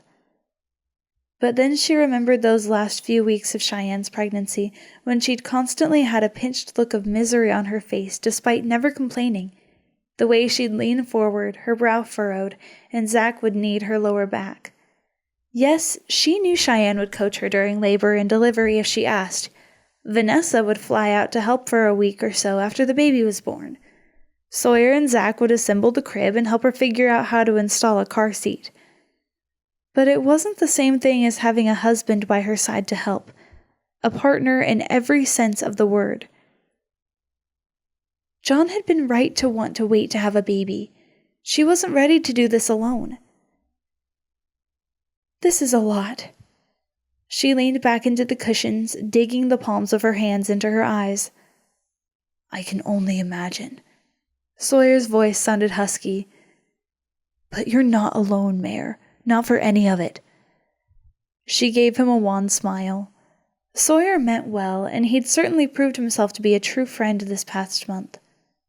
But this wasn't something that would be over in 7 or 8 months. A child was a lifetime commitment, and she'd lost the person who'd promised to walk that path with her. Sawyer propped one foot over his leg, giving her a wry smile. Did John ever tell you he made me promise to take care of you if anything ever happened to him? Are you serious? Meredith laughed, her heart warming. That was so like John. It was on the day you two got married. He asked Zach, too, and then when Zach married Cheyenne, same thing. Our jobs were so dangerous. Meredith sobered, one hand wrapping around her necklace. I guess the joke's on us. Who knew that the real danger was in his body all along? She wasn't surprised that John had asked his 2 best friends to watch out for her. It almost felt like he was still here, his arms holding her tightly as he promised everything would be okay. Pregnant. Sawyer shook his head, that foot bouncing on his leg, and a faint smile on his lips. I guess that means I'm going to be an uncle again. This baby will be lucky to have you. And I'll keep my promise to John. Sawyer set his foot on the ground, leaning forward. I'm serious, Mare. I'll take care of both of you. She rolled her eyes. I'm not a toddler that someone needs to take custody of. I appreciate so much all you've done to help me the past month, Sawyer, but I also have to learn how to do things on my own. A muscle twitched in his jaw, but he nodded. I know. Just don't try to be too independent over the next few months, okay? There's nothing wrong with asking for help when you need it. I know. She pressed a hand against her stomach, imagining the little life she carried inside. This baby might not have a daddy, but he or she is pretty lucky to have an Uncle Sawyer. Sawyer grinned, and his entire face seemed to lighten at the compliment. Are you happy about this, Mare? Not the circumstances, obviously, but the baby? Of course. She looked down at her stomach, rubbing a hand across it. If John was here, everything would be perfect. Yeah. You really think I can do this alone? Absolutely. The conviction in his voice made her heart swell. But you won't have to. Me and the rest of the team will be here to help however you'll let us. Sawyer, that baby is a piece of John. His voice broke on the last word. I know I didn't love John in the same way that you did, but I do love him, and I would never forgive myself if I let your stubbornness push me away. She cocked her head to the side. This was a side of Sawyer she'd rarely seen before. You think I'm stubborn? He grinned. Absolutely. It's one of the things I like best about you. She laughed. Good, because it's not going anywhere.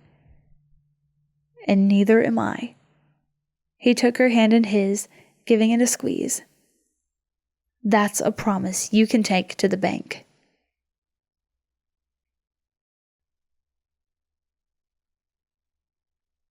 Chapter 8. A loud ringing had Sawyer sitting straight up in bed, heart racing as he reached for a gun that no longer rested under his pillow. He could almost smell the sulfur of enemy fire and feel the beads of perspiration running down his back. The phone rang again, the vibration making it skitter across his end table. He grabbed for it while running one hand roughly over his face, trying to convince himself he was no longer a seal in battle. Not that a middle-of-the-night phone call was any less anxiety-inducing. The phone's display flashed Meredith's name, and the clock on the top corner said it was 2:17 in the morning. He jumped out of bed, his heart pounding for an entirely different reason. She'd never called him this late. Not the day he brought her home after John died, not the night of the funeral. Not a single time in the month since.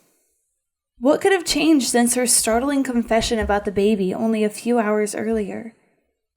He swiped to answer the call, demanding, "What's wrong?" "I'm bleeding."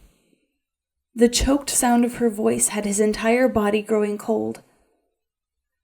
"I woke up to go to the bathroom and—" Blood. That wasn't normal, right? He bit back a curse. "Don't move. I'm on my way to take you to the hospital." He grabbed a pair of jeans, trying to hop into them while still holding the phone to his ear. Meredith had already lost so much. She couldn't lose this baby too. John's child. Sawyer closed his eyes, willing himself to calm down. He had to be the rational one right now. Needed to do what he'd promised John and take care of his family. "It's not much blood. I think that's a good sign, right?"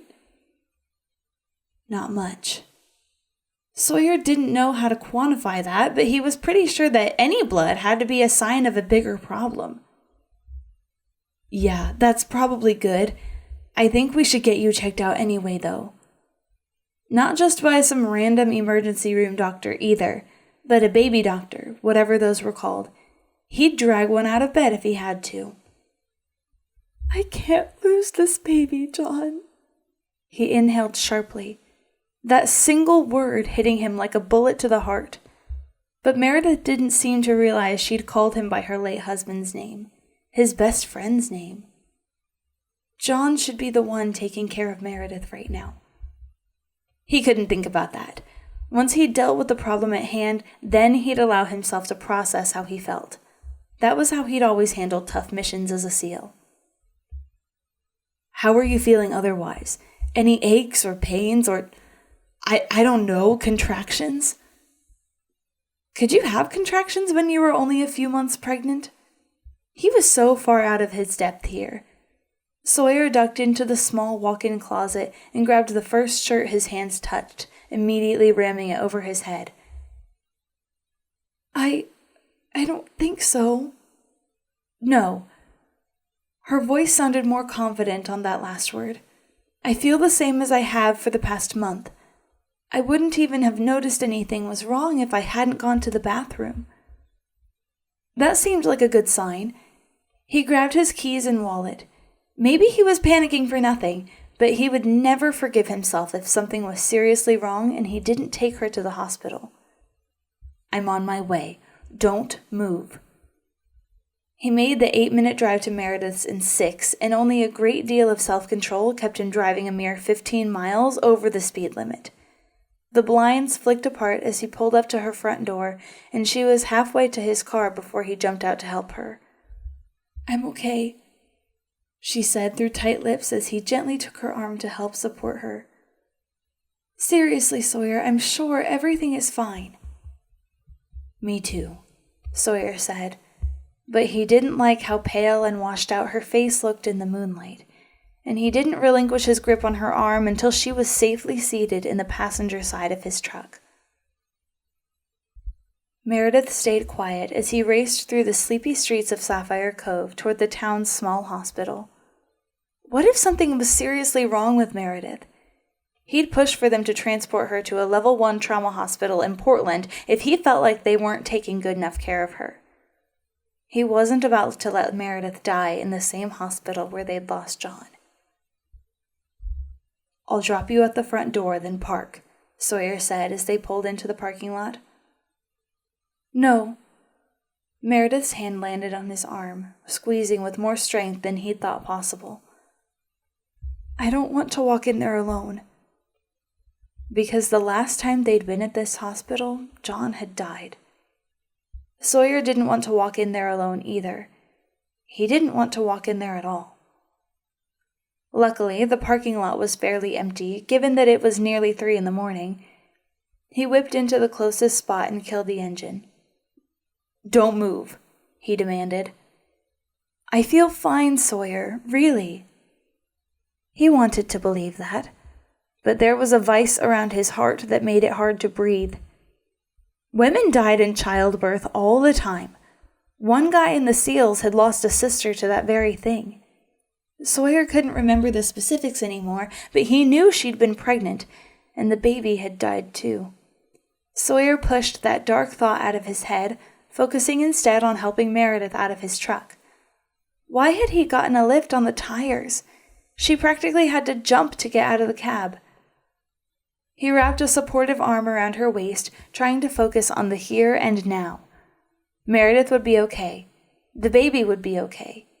They would all be okay. The red emergency room sign glowed above the covered entrance to the hospital. Meredith's steps slowed as they approached the door, and he heard the hitch in her breathing. He tightened his hold on her waist.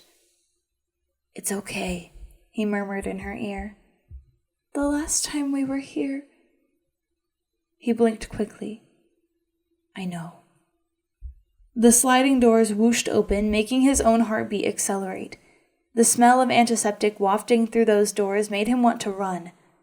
He barely remembered the frantic drive to the hospital, but when he'd seen Meredith in the waiting room, he'd known that John's condition wasn't good.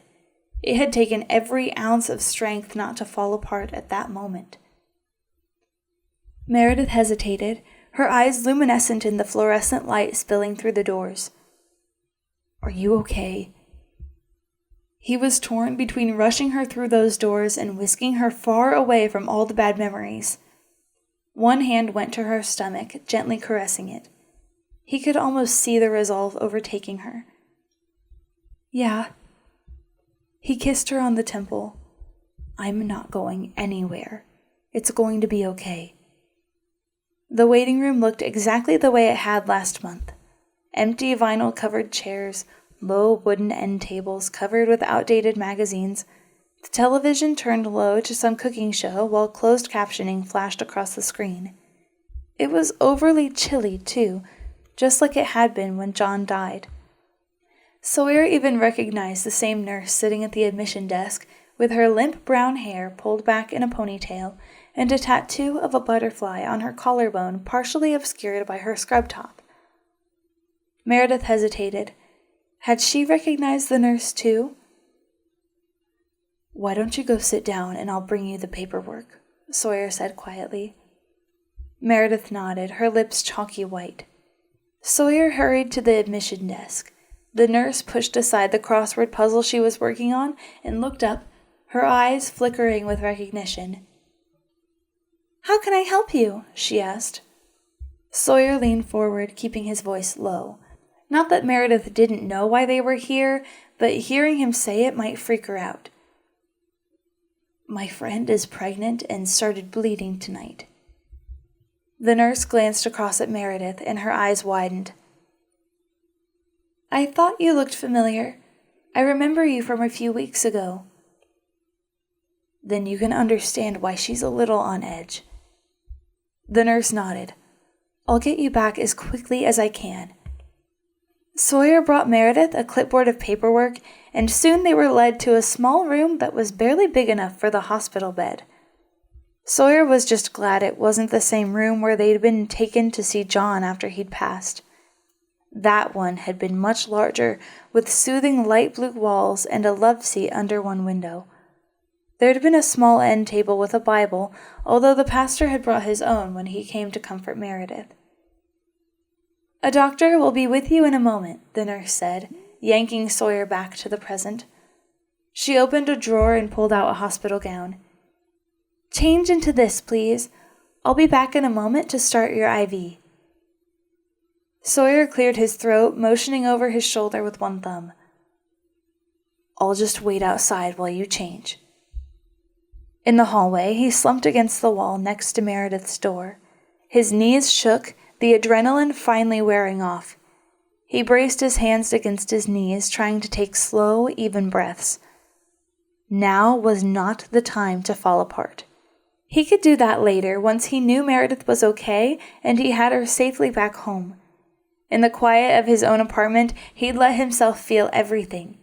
But right now, he had to do what he'd promised John and make sure Meredith was okay.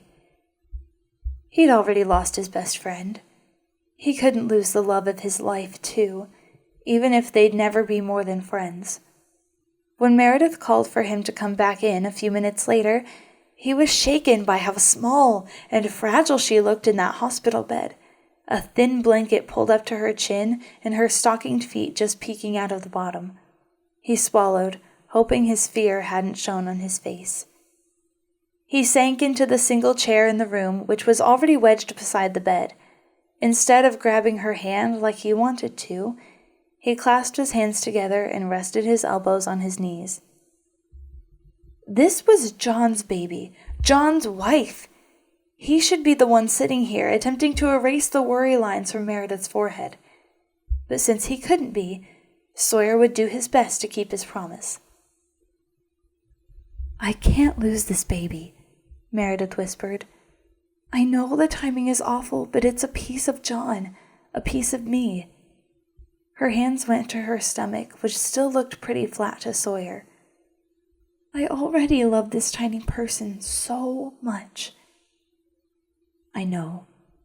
Sawyer leaned forward, resting his elbows on the edge of her bed. I'm sure it's fine. Maybe you'll just have to, do bed rest or whatever for a while. Yeah, maybe. 7 months isn't that long in the grand scheme of things. I could find a job doing graphic design online or something. Exactly. Everything will be okay. He licked his lips, hoping he hadn't just lied to her. Meredith couldn't take another loss right now. It would break her, shatter her into a million pieces that no one could put back together. Not that he wouldn't try. He shifted in his chair, the vinyl squeaking loudly with the movement. What was taking the doctor so long? Being in this hospital made him more jittery than 10 cups of coffee. What if it's my fault? Sawyer stared at her, the anguish in her eyes making his heart ache. What are you talking about? Of course this isn't your fault. I didn't know I was pregnant. She brushed away a lone tear with her free hand. It's not like I've been eating well. I'm so nauseous all the time. I haven't been sleeping great, and I haven't seen a doctor yet. Should I be taking vitamins or something? He was so far out of his depth here. I'm not sure. We can ask the doctor. Meredith nodded, balling the blanket into her fists. I know nothing about pregnancy or babies. My only experience with them is Bailey. That doesn't mean that anything is your fault. No matter what happens, you can't blame yourself. You didn't know, Mare. She hung her head. But I should have. Mother's intuition or whatever. A rap at the door ended the conversation. He did his best to stay out of the way while the nurse started an IV and asked Meredith questions. If John was here, he would have had Meredith and the nurse laughing. He'd been great with people and had a charisma that everyone loved. Sawyer hated that he made such a poor stand-in. The doctor will be in soon, the nurse said. Then she gathered up her supplies and left. We should probably text Zach and Cheyenne, Sawyer said. Meredith pressed her lips together, shaking her head. Not yet. I don't want to wake them up in the middle of the night. They'll be mad if you don't tell them. I know, I'll text them once I know more, okay? He wanted to argue, but nodded instead. They found a rerun of some home renovation show on TV, but Sawyer couldn't pay attention. Every minute felt like an hour, and they watched almost an entire episode before the doctor arrived. He was an older man with stooped shoulders and a bald head. His white coat hung on his frame, and square glasses slid down the bridge of his nose. Sawyer recognized him, but only vaguely, like perhaps they'd stood behind each other in the grocery store checkout line at some point. Mrs. Gilbert, the doctor extended his hand to Meredith. I'm Dr. Mike, the on-call OBGYN. And who do you have with you tonight? Sawyer accepted Dr. Mike's handshake, the firm grip raising his estimation of the man. Sawyer, I'm a family friend. If that surprised him, Dr. Mike betrayed nothing with his expression. Nice to meet you. Now, Mrs. Gilbert, I understand that you're in your first trimester and experiencing some bleeding. Meredith nodded, her cheeks glowing pink. Sawyer's own neck felt hot. Should he step out into the hallway? He didn't want to leave her alone, but also didn't feel like he belonged. Can you tell me what's going on? Dr. Mike asked. Meredith cleared her throat, not looking at Sawyer. I woke up around 2 this morning to use the bathroom and realized I was bleeding. I see. Dr. Mike began washing his hands in the small sink. His tone was calm and conversational, but Sawyer felt no more at ease. How much blood was there? Not much. I only noticed it when I wiped. And the color? Oh gosh, Sawyer definitely should have stepped out of the room. He felt so far out of his depth here. Did Meredith want him to leave? Bright red. She twisted the blanket around her fist. That's bad, isn't it? Not necessarily. Dr. Mike threw away the paper towels and sat on a swivel chair facing her. Miscarriage is always a concern, especially when there's first trimester bleeding, but that's only one possible scenario, so let's not worry too much until we take a look.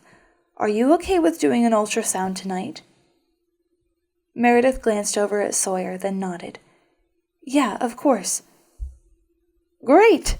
I'll do a quick exam here and we'll collect a urine and blood sample too.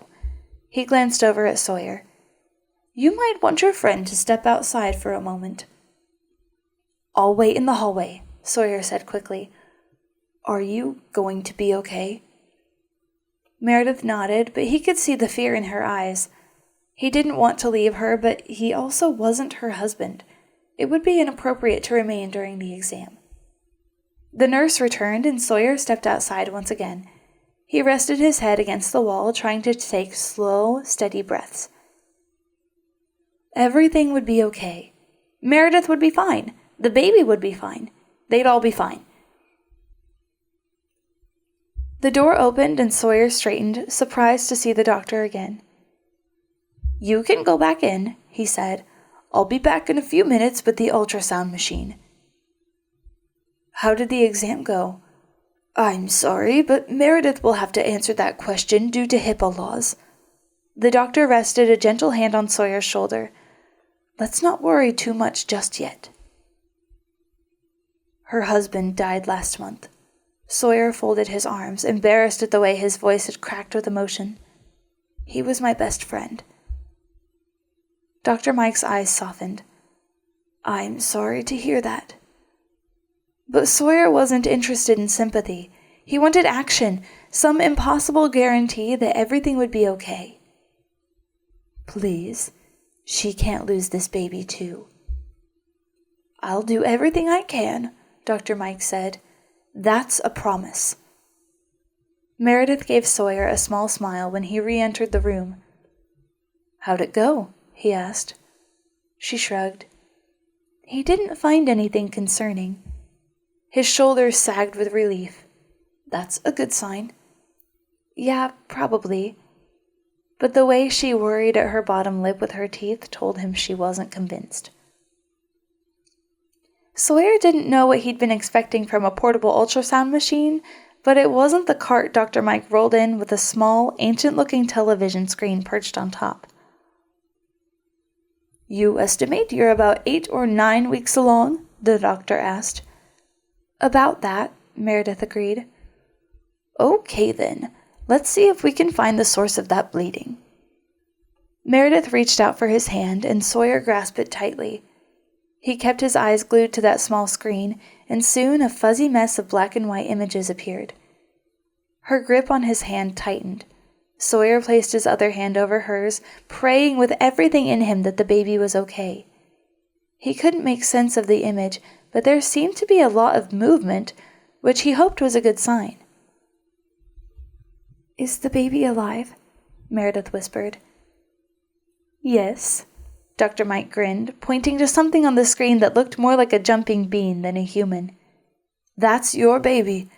See how much it's moving? That's an excellent sign. Meredith's grip on Sawyer's hand relaxed, her relief flowing through him. Sawyer stared up at the ceiling, saying a silent thank you to whatever guardian angel was watching over Meredith. Probably John. I don't see any indications of bleeding. The image disappeared from the screen as the doctor readjusted the wand, then reappeared a moment later. Hold on. Meredith's grip was instantly tight again. What's wrong? The image froze on the screen, then a moment later froze again. Sawyer heard a whir and realized the doctor was taking photos. You won't believe this. The doctor chuckled, pointing to the screen. Laughing had to be a good sign, right? Sawyer would deck this doctor if it wasn't. See right there? The doctor pointed to a white bean on the screen that kept bouncing around. Yes, Meredith said. That's your baby. The doctor moved his finger, pointing to a slightly smaller bouncing bean next to the first one. And that right there is your baby too. Congratulations, Meredith. You're having twins.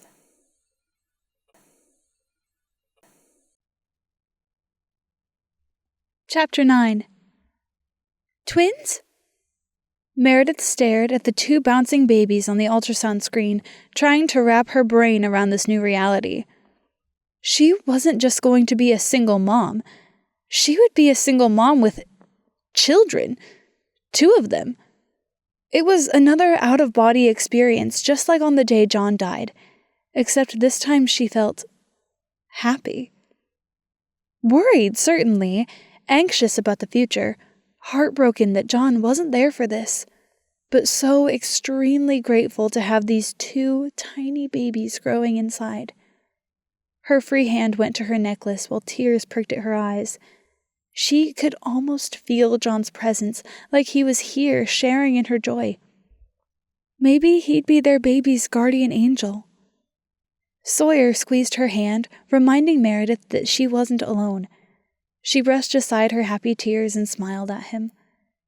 Twins. 2 babies, 2 permanent reminders of John. And they're okay? She asked. Their heartbeats are right on target, which is an excellent sign. 158 beats per minute for baby A and 162 for baby B. Hear for yourself. A soft whooshing sound filled the air like the fluttering of bird wings. She wanted to capture that sound and play it on repeat forever. The awe in Sawyer's face perfectly reflected her own feelings. "So, I'm not miscarrying?" She wasn't leaving until she felt certain of that, but her worries ebbed with each movement on the ultrasound screen. How would those acrobatics feel when she was 9 months along? So many times she'd imagined lying in bed with John, his hand on her distended stomach as he laughed at each tiny kick of their child. "There's no unusual blood flow from the umbilical cord or placenta, which is another good sign," Dr. Mike said. "But I'm only seeing one placenta." A new fear gripped her heart, and she reached instinctively for Sawyer's hand. "Is that bad?" "Not necessarily, but it means the twins are identical, which automatically makes it a higher risk pregnancy." And she didn't have insurance. Was self-employed with a highly variable income depending on the month. Right now, deep into the off-season, that income was minuscule. Anger flared, but she bit it back. Yes, the timing of everything was horrendous, but that wasn't the baby's fault. Babies. "And identical twins are more dangerous?" Sawyer asked. His concern made her feel a little less alone. She might not have John beside her, but she still had a family, unconventional though it may be. "They can be," Dr. Mike said. He was still taking pictures and measurements on the ultrasound. "Twin-to-twin transfusion syndrome only occurs in 10 to 15% of identical twin pregnancies, but we'll need to do growth scans every 4 weeks to monitor for it. There's also an increased risk of preterm labor, gestational diabetes, preeclampsia, and anemia, just to name a few." Her optimism was waning again, quickly replaced by overwhelm. She squeezed Sawyer's hand, trying to ignore the tightness in her chest. "That's a lot that can go wrong." "The key is it can go wrong. That doesn't mean it will. We've got an advantage of knowing what we're dealing with early, which means we can monitor you closely. Lots of women don't discover they're having twins until their 20-week ultrasound." Dr. Mike gave her a smile that seemed genuine. "We can go over everything more in depth at your first appointment. I'd like you to call my office in the morning and schedule that for next week. For now, I don't see any unusual blood flow or fluid on the ultrasound."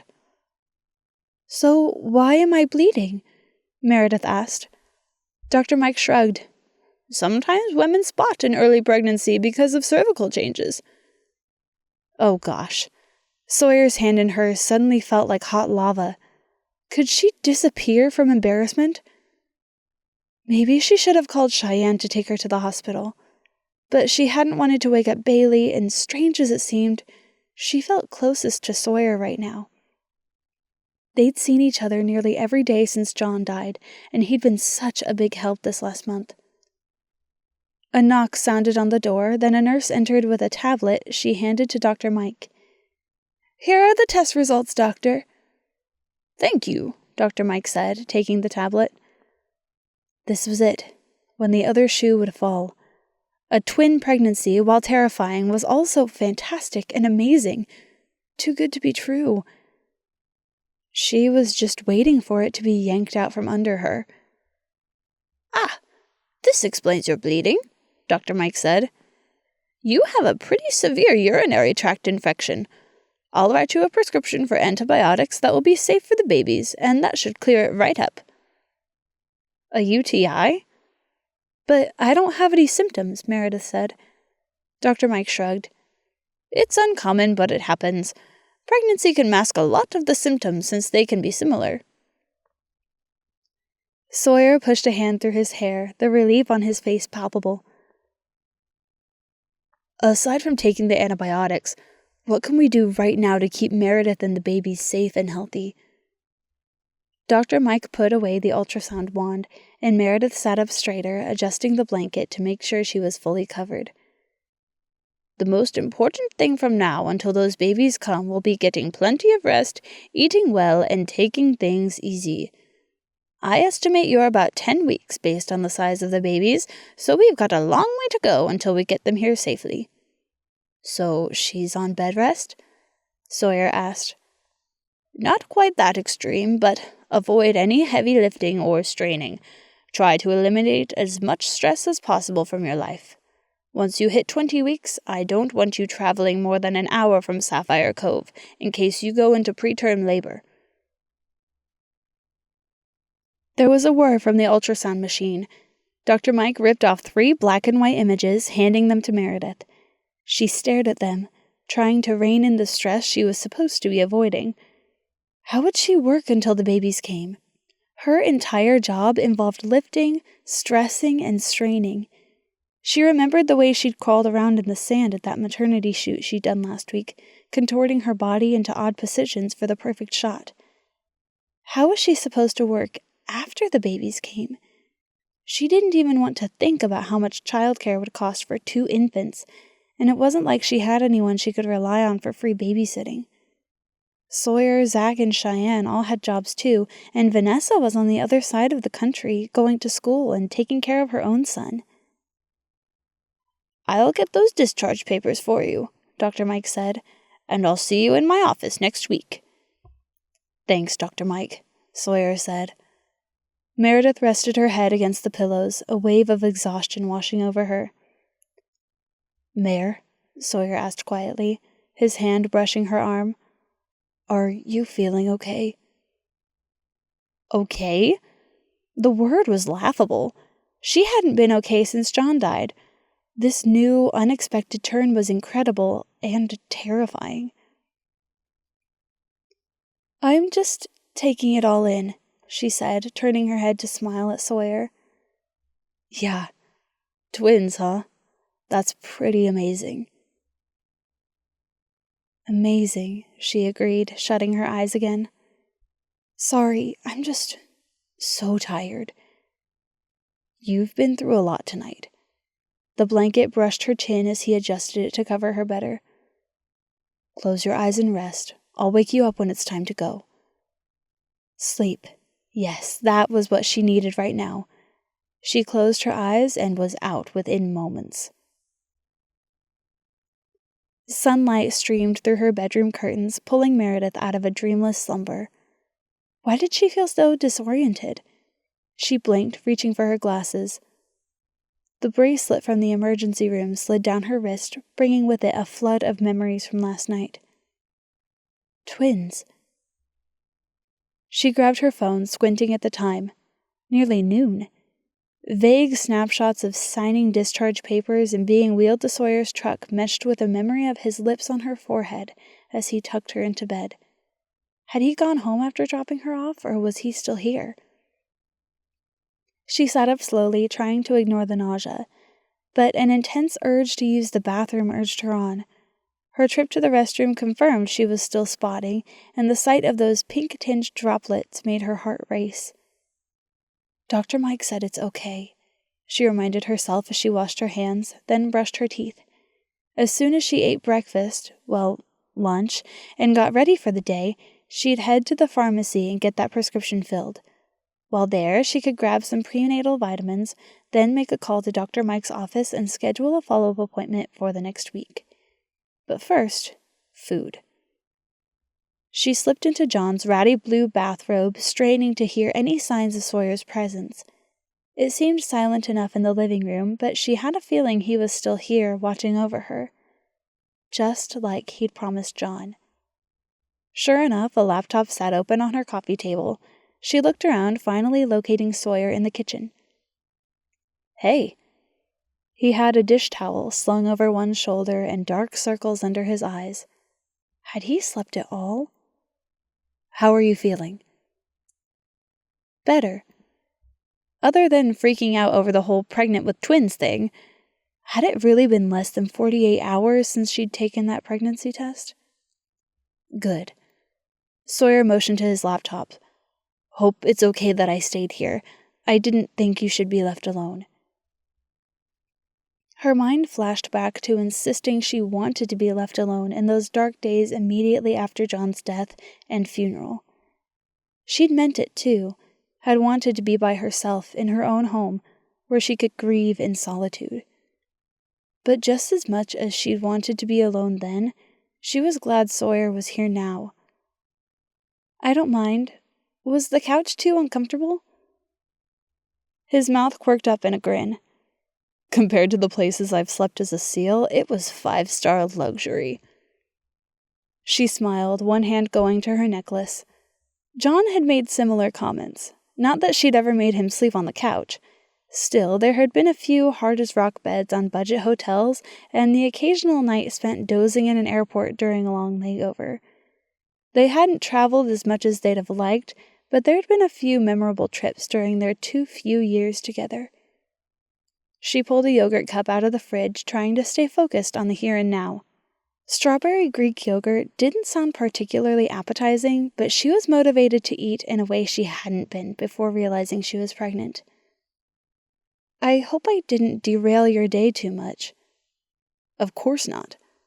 Sawyer leaned against the counter, watching her like she was a glass teetering on the edge of a table, in danger of crashing into a million pieces at the slightest movement.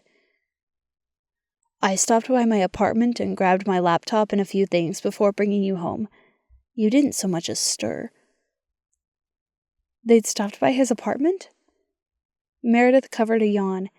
She must have been out of it to not remember a detour on their drive home. "Can I make you breakfast?"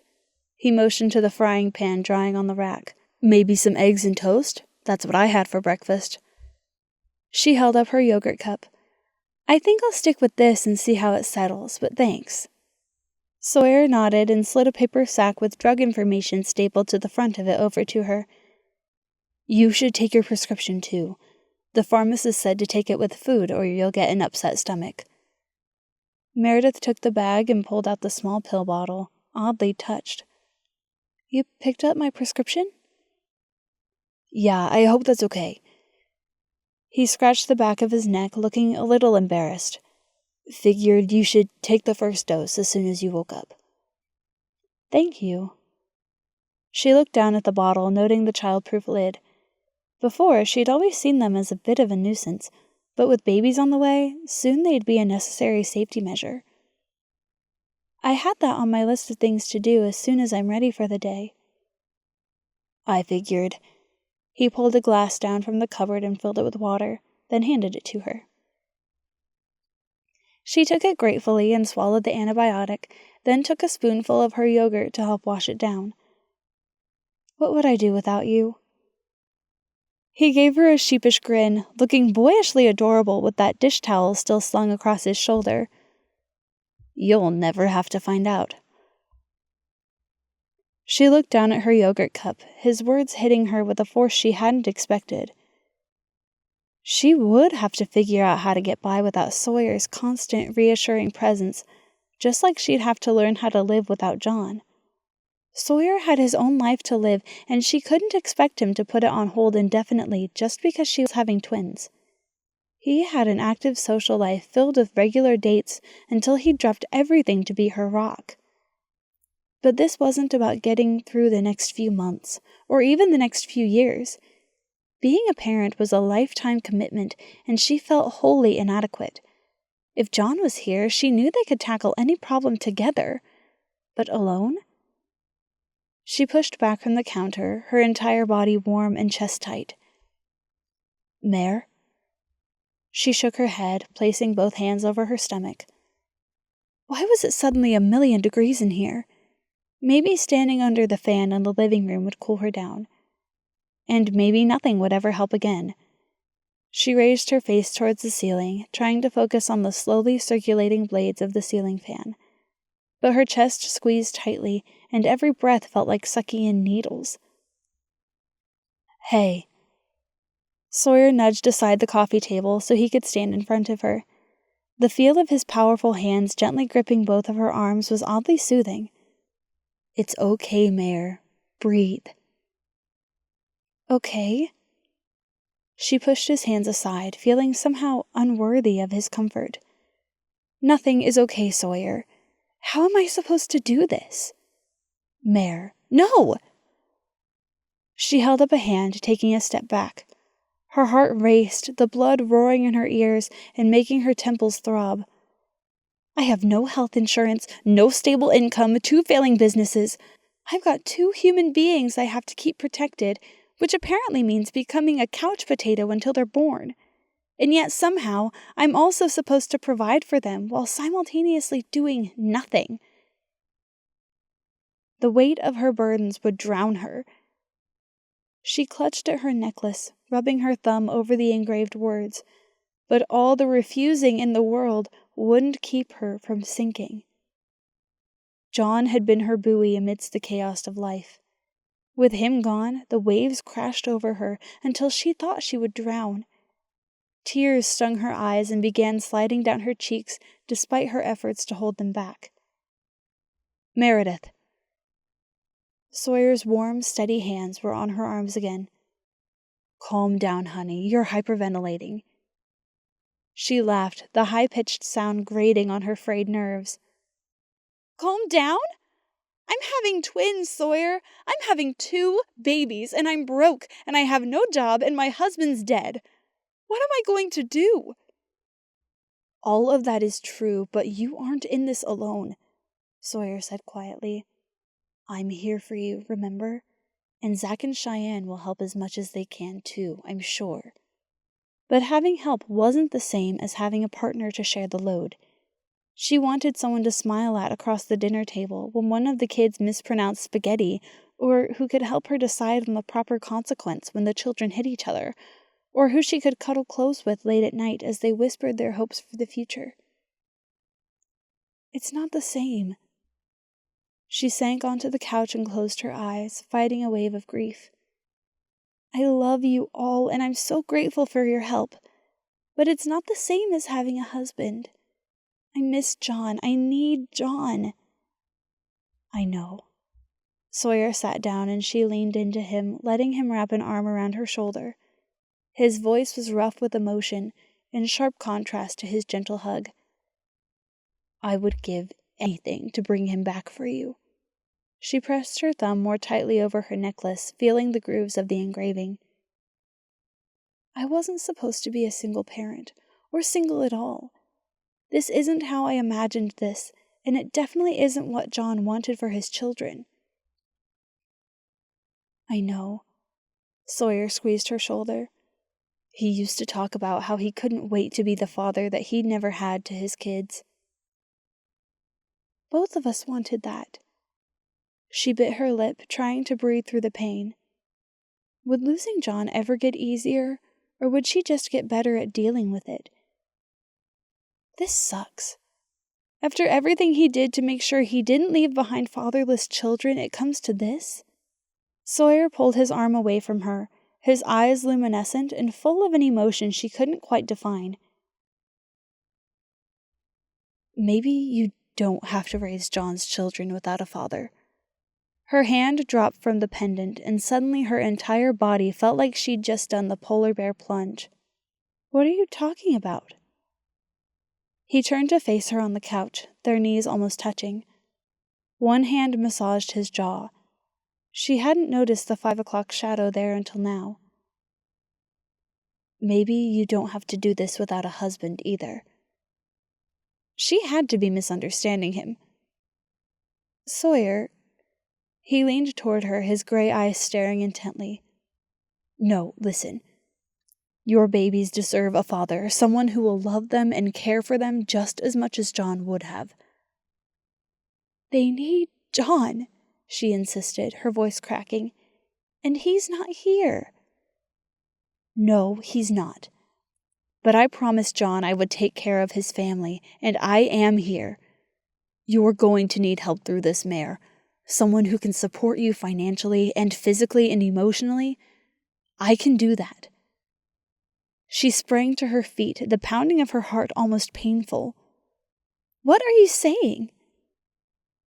He rose as well, reaching a hand toward her imploringly. You could marry me. We could raise the twins together. Oh my gosh! She skirted around the couch. You can't be serious. I wouldn't ask if I wasn't. Images flashed through her mind of what life had been like married to John. The lazy Sunday mornings spent making pancakes in the kitchen, the late-night binge-watching sessions of a favorite TV show, arguing over home improvement projects, and then making up after the fight was over. No! She clutched her head in both hands. The very idea of marrying someone else was horrifying. John has barely been gone a month. I know, but a month ago we didn't know that John not only left behind a wife, but 2 kids. She squeezed her eyes tightly shut, as though that could block out his words. Let me take care of John's family.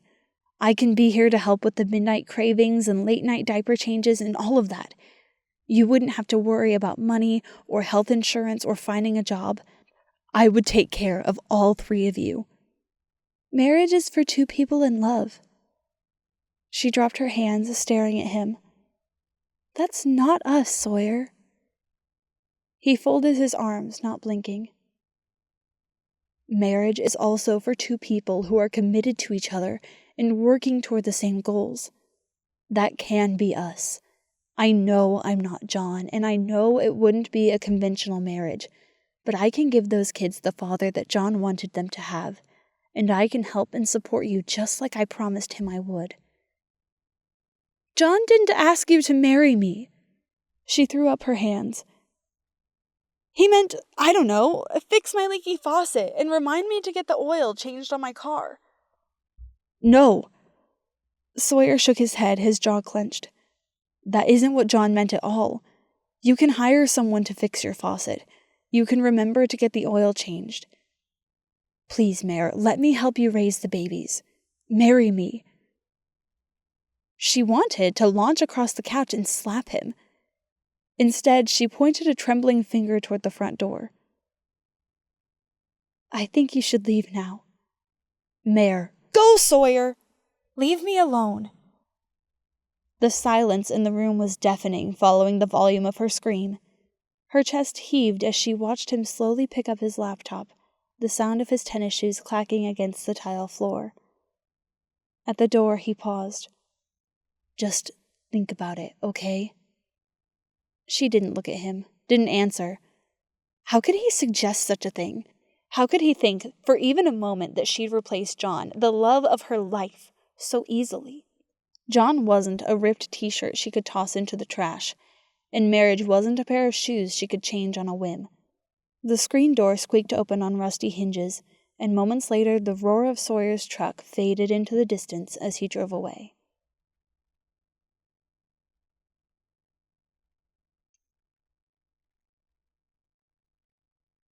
Chapter 10. She couldn't believe that Sawyer had proposed. Had he seriously asked her to marry him? John was probably rolling over in his grave. Meredith didn't remember shutting the front door or wandering into the kitchen, but she found herself standing in front of the refrigerator, staring at the carton of orange juice that Sawyer must have run to the grocery store for that morning while she slept. He'd probably read online that vitamin C was good for the babies or something. She had no doubt that he'd spent at least one of the hours she slept researching the best ways for a healthy twin pregnancy. She shut the fridge without pulling out the carton and slumped against the door. Why had Sawyer opened his big mouth and changed everything between them? She'd come to rely on him so much this past month, and now he'd ruined everything. All because of some stupid promise John had forced out of him. Just the thought of marrying someone else, someone who wasn't John, made her want to fall to the floor and cry. No John, and now no Sawyer either. Not that she thought he'd abandon her, but things would be awkward between them, and one or both of them would start pulling away. Would it create distance in her relationship with Zach and Cheyenne too? Sawyer and Zach had fought together in battle.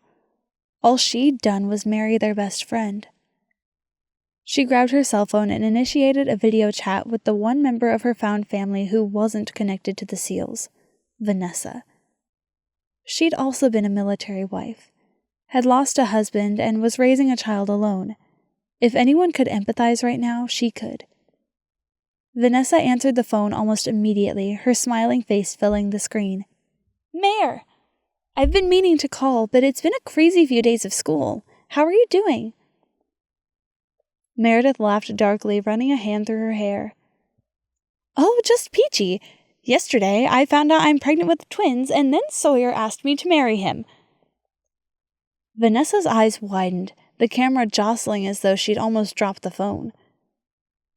"Yeah," Meredith said, giving a grim smile. "You heard me right." I'm going to need you to back up a bit and tell me what's going on," Vanessa said. "Because holy cow, Mare, it's only been like 3 days since we talked." So Meredith told Vanessa everything, starting with Sawyer's suggestion that she might be pregnant and ending with his proposal just a few minutes before. I mean, he's clearly lost his mind. She rearranged a wedding photo book on the coffee table with shaking hands. Somewhere in that book was a photo of John with his arms around Sawyer and Zach, his best men. It's like his latent protective instincts aren't getting a sufficient outlet since leaving the SEALs, and now he's misplaced all those feelings on me. It's crazy, right? She waited for Vanessa to agree vehemently. John had only been dead 6 weeks. Marrying his best friend because she was unexpectedly pregnant with twins was a horrible plan. "I think you should marry him." Meredith dropped the phone, smacking herself in the face. She picked it up quickly, trying to process what she'd just heard. "Wait, are you serious?" "Yes, accept his proposal." This had to be a joke. But Vanessa wasn't laughing, and the situation wasn't very amusing. "You're really telling me to get remarried?" Vanessa gave an apologetic smile and nodded. "Yeah." Meredith leaned her head back against the couch cushion and pinched the bridge of her nose. "Where is Grayson? I don't want him to hear his Auntie Meredith yell. Grayson's in my bed watching a movie." Vanessa ran a hand through her hair. "Just listen to me, okay? Listen. Listen to her best friend encourage her to move on, to forget her husband and ride off into the sunset with a new man and John's babies." "Fine. What insane reason makes you believe I should marry Sawyer?" "I think you should say yes because you're at the start of this whole journey. Widowhood, grief, motherhood, all of it." "And finding a new husband is the answer?" She let out a disbelieving laugh. "Maybe, crazy as it seems." Vanessa's voice was soft and compassionate, her eyes filled with empathy. "Everyone thinks the days right after the funeral are the hardest, but they're wrong. The first month you're on everyone's mind. People bring you meals and call to check up on you and offer to do your shopping and clean your house." Meredith glanced at her kitchen, where the freezer still overflowed with casseroles. But no one had dropped by with food in over a week, not that she'd expected them to. No one but Sawyer. He'd brought her breakfast every Saturday morning. The text messages from concerned church members had trickled to a couple a week, but Sawyer still checked in on her every single day. "Everyone will forget about you and get back to their regular lives." Vanessa shifted on the couch, the camera tilting to show a glimpse of a messy kitchen. "The help is going to stop. You're going to realize that this isn't all a bad dream, that you really are alone, and John isn't coming home from this mission. It isn't just another deployment. This is permanent." Meredith looked away, the room turning blurry with tears. She wanted to scream at Vanessa to stop talking, to quit twisting the knife. "I know what's in your future, and it won't be easy. I've been living it for 3 years. Being a single mom has been so much harder than I could have imagined. Not just for me, but for Grayson. And there's only one of him. You'll have it twice as hard. But you've done an amazing job with Grayson." Meredith pulled her knees up toward her chest, hugging them with one arm, her other holding the phone as she pleaded with Vanessa to understand. "I can do an amazing job with my babies, too."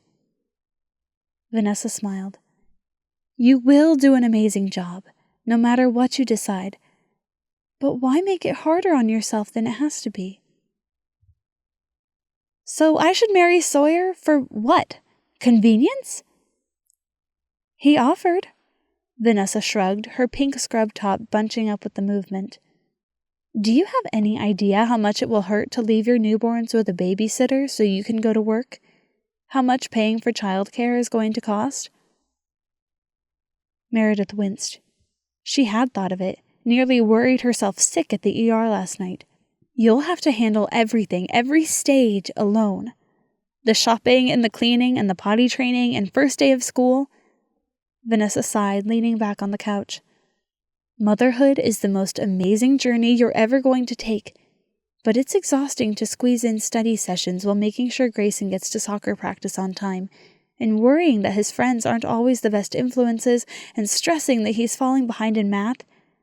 My house is always a wreck, and if it weren't for grocery delivery, my fridge would probably always be empty. The picture Vanessa painted was grim, far from the cheerful Norman Rockwell scene that Meredith and John had always imagined. Vanessa's voice was so soft that Meredith had to strain to hear her. If someone offered to share all the struggles and joys of parenting with me, someone who treated me with the care and respect that Sawyer shows you, I would marry him in a heartbeat. Grayson needs a male role model, and it's the one thing I haven't been able to provide for him. He's John's best friend. Meredith pressed her forehead into her knees, fighting back the tears. Marrying anyone would feel like betraying John. But Sawyer? I know, sweetie. But maybe the fact that he was John's best friend is what makes him such a perfect match for you now. He'll love and care for those babies every bit as much as John would have. John should be here. Meredith let out a sob. He would have made such a fantastic father. I know. Vanessa's voice was choked, her eyes sparkling with tears. He was a great guy, but he isn't here anymore. Sawyer is right in front of you, and he's offering to help. To provide for you financially, be a dad to the babies, give you some stability and security. If it weren't for the twins, I'd agree that you should turn him down. Was this what English majors meant when they talked about irony? If it weren't for the babies, he wouldn't have offered. Which proves my point. Vanessa shrugged again. You can't only consider what's best for you anymore. Think about what's best for your babies. Sawyer might be it. It seemed impossible that Vanessa could be right. But I don't love Sawyer. Not the way I love John. Sawyer is a dear friend, but John was my everything. Vanessa nodded, her head cocked to one side. True, but I don't think Sawyer is under any illusions about your feelings for him. You should talk to him. Ask what a marriage would look like. Explain your feelings. He'll listen to your point of view, and the two of you can discuss this like adults.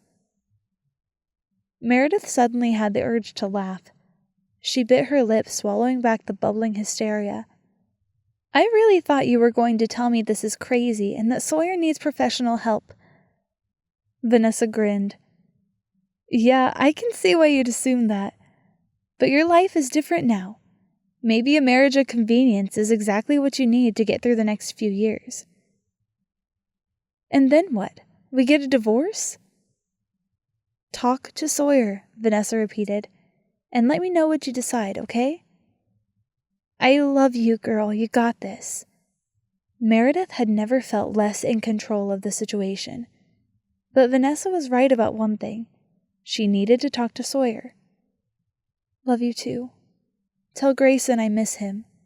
I will. Meredith ended the call and tossed her phone onto the coffee table. If her mind had been reeling before, now it was doing cartwheels down a steep hill. Marry Sawyer. Insane. What would it be like to have a man in the house again? What would marriage to Sawyer entail? She pushed herself to her feet and stuffed her cell phone in one pocket. Then she grabbed one of John's hoodies and slipped it on. Dr. Mike had told her to stay down as much as possible, but she needed air, and there was a bench overlooking the beach less than a block from her house. 5 minutes later, she sat on the bench, watching the waves crash into the shore in the distance. She clutched her necklace tightly in one hand, holding onto the anchor pendant like it was her literal lifeline. This is insane, right? She whispered. The cool October breeze played with her hair, making her neck prickle with goosebumps. She nestled deeper into John's hoodie and inhaled, but only the faintest scent of him remained. She'd refused to wash any of his things, but it hadn't mattered. The scent had faded anyway. Even now, she wasn't certain if it was there or if it was just the memory of him. She watched as a dog played in the surf on the beach below, barking happily as he danced away from the waves. His owner tossed a stick, and the dog chased after it. Would she and John have gotten a pet eventually? He'd always thought a child should have a dog. I don't know what to do, she whispered. Things weren't supposed to happen like this. Why did you leave? A seagull dipped down, coming up a moment later with a struggling fish in its mouth. Meredith closed her eyes, imagining she and John were walking along the beach hand in hand. It had been one of their favorite things to do together, especially at dusk.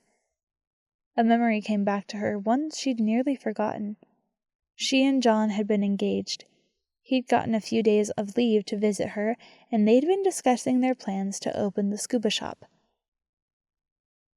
What about kids? Meredith had asked. If we start a new business, that means we'll have to wait a while before having a baby. Doctors kind of like it when you have this little thing called medical insurance. John's brow had furrowed, that adorable dimple in his cheek popping as his mouth quirked to one side. I want to have kids with you, Mayor. Lots of them. I know. She'd squeezed his hand. But you've always wanted your own business, something where you can set your own hours and be around a lot for your children. I never want my kids to feel abandoned the way I did. John's voice had grown soft and pained, his light brown hair rustling in the breeze. You'd never abandon your kids. While John's career had nearly scared her away, his difficult upbringing and messy childhood had never concerned her. She'd known without a doubt that he'd be an excellent husband and father. You aren't your dad.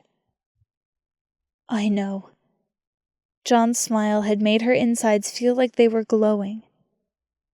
I just never want them to feel like they don't have a father, you know? I think even newborns can probably sense that kind of thing, and starting a new business takes so much work. So here's what I propose. We get the business up and running by next May so we can capitalize on tourist season. Then we give it 5 years. If things aren't going well by then, I'll get a real job so we can start our family.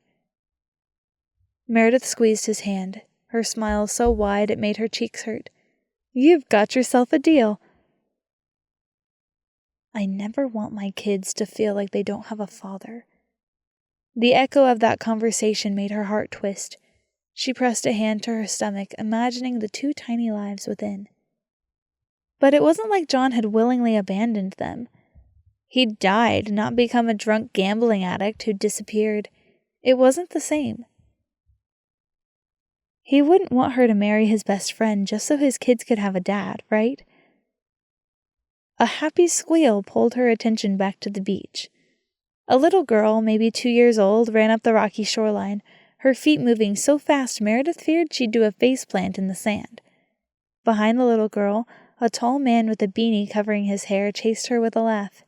He swept the girl into his arms with a growl while she giggled loudly. The image morphed into one nearly as vivid as the real thing. She could see it so clearly. Sawyer chasing 2 bubbly little girls with John's square jaw and her blonde hair down the beach while she held her arms out, waiting to catch the girls. It wasn't the image she'd always hoped for, but it was a pleasant one. She blinked, turning her attention back to the dog and his owner on the opposite end of the beach. Was she seriously considering Sawyer's offer? If she didn't marry Sawyer, there would be little time for light-hearted games of chase on the beach. Her days would be long, filled with worries about finances and a constant race against the clock. She'd struggle to stay on top of the ever-present housework in between her day job. Would she even be taking photos anymore? Or instead be forced to take a boring desk position just to put food on the table? She stayed at the bench until the sun dipped low in the sky, and she started shivering in John's fleece-lined hoodie. Then she headed home, where she closed all the curtains and flipped on every light. In the kitchen, her eyes zeroed in on the 3 ultrasound photos held to the fridge with a magnet. One hand went unconsciously to her stomach. She would walk through fire for these babies, do anything to provide them with the best life possible, even if it meant marrying Sawyer. Even if marrying Sawyer wasn't what John would have wanted. But was marrying Sawyer the right thing to do? Would John have approved? She picked up the ultrasound photos, staring at the blurry white images of her babies. They resembled jelly beans more than humans, but she knew that in a few months that would change. Her stomach would swell, her body would change even more than it already had, and before John had been gone a year, she would be singing 2 infants to sleep at night. She gently traced the outline of her babies with one finger. What would John do if their situations were reversed? What would she want him to do? A slow warmth enveloped her body, erasing the chill of her stint outside. Tears pricked at her eyes, and she held the ultrasound photo to her chest, choking back tears. If she was gone, and John was faced with raising 2 babies alone, she would want him to marry a nice woman so that he didn't have to do everything alone, so that her children could have a mom. John would want the same for her. Yes, his first choice would be to live, for them to raise the twins together and live happily ever after, but that wasn't real life, and she was staring down a very long and lonely reality. Sawyer had offered her a light at the end of the tunnel, and Meredith knew John would want her to take it. She hung her head, tears dripping onto the hoodie. She must be insane to consider this. Was it even fair to Sawyer? What kind of marriage was he expecting? She swiped her keys off the counter and headed toward the door once more. There was only one way to find out.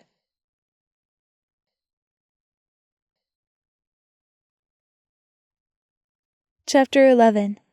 He'd finally proposed to the woman he loved, and he couldn't regret it more. Sawyer set his laptop on the empty spot on the couch beside him and ran a hand over his face. It had been a few hours since he left Meredith's, and he'd spent most of that time fighting the urge to go back over there. She'd asked him to leave, and he had to respect that. In a few days, he'd send her a text and see how she responded. The living room was dark now, but Sawyer hadn't bothered to get up. Closing the blinds, flipping on lights, focusing on work, it all seemed like too much effort. His offer to marry her had been impulsive but genuine. It made sense on paper. He could help her through a difficult pregnancy and be the father that John would have been. Getting married would solve Meredith's financial problems. He could put her on his health insurance plan, enable her to stay home with the babies so she didn't have to pay for childcare. Such a stupid, stupid idea. Sure, he'd been terrified when she called him in the middle of the night after realizing she was bleeding. But it had only taken him 15 minutes to get dressed and arrive at her home. While being married would ease a lot of her burdens, it wasn't like he couldn't still help as Uncle Sawyer instead of Dad. His offer had been beyond presumptuous. Would she even let him help her through the pregnancy now? He'd blown it, betrayed John twofold, by propositioning his wife and by scaring her away. He couldn't keep his promise to John if Meredith wouldn't let him in the door. Zach would kill him when he found out what he'd done. A knock sounded at the door, timid and unsure. He froze, wondering if he'd imagined the sound. No, he'd spent too many years honing his sense as a Navy SEAL to second-guess them now. Sawyer bolted to his feet and tripped, his foot catching the edge of the coffee table. He stumbled his way to the front door and flung it open, barely daring to hope. She'd come. "Hey," Sawyer said, surprised at how hoarse his voice sounded. He hadn't been crying, although he'd certainly wanted to. Meredith shifted uncomfortably from foot to foot, her hands buried in the front pocket of one of John's hoodies. She looked just as she had a few hours earlier. Hair pulled back in a loose ponytail, face free of makeup, eyes perhaps a little redder than before. Car keys clanked together as she fiddled with them. "Hi." Meredith took a deep breath, finally meeting his gaze. "Can we talk?" He couldn't tell if she was here to forgive him for his temporary lapse of insanity or to tell him she never wanted to see him again. Either way, the pounding of his heart in his chest was almost painful. If she cut him out of her life, Sawyer would never forgive himself. John would never forgive him either. Would he forgive him if Meredith accepted his proposal?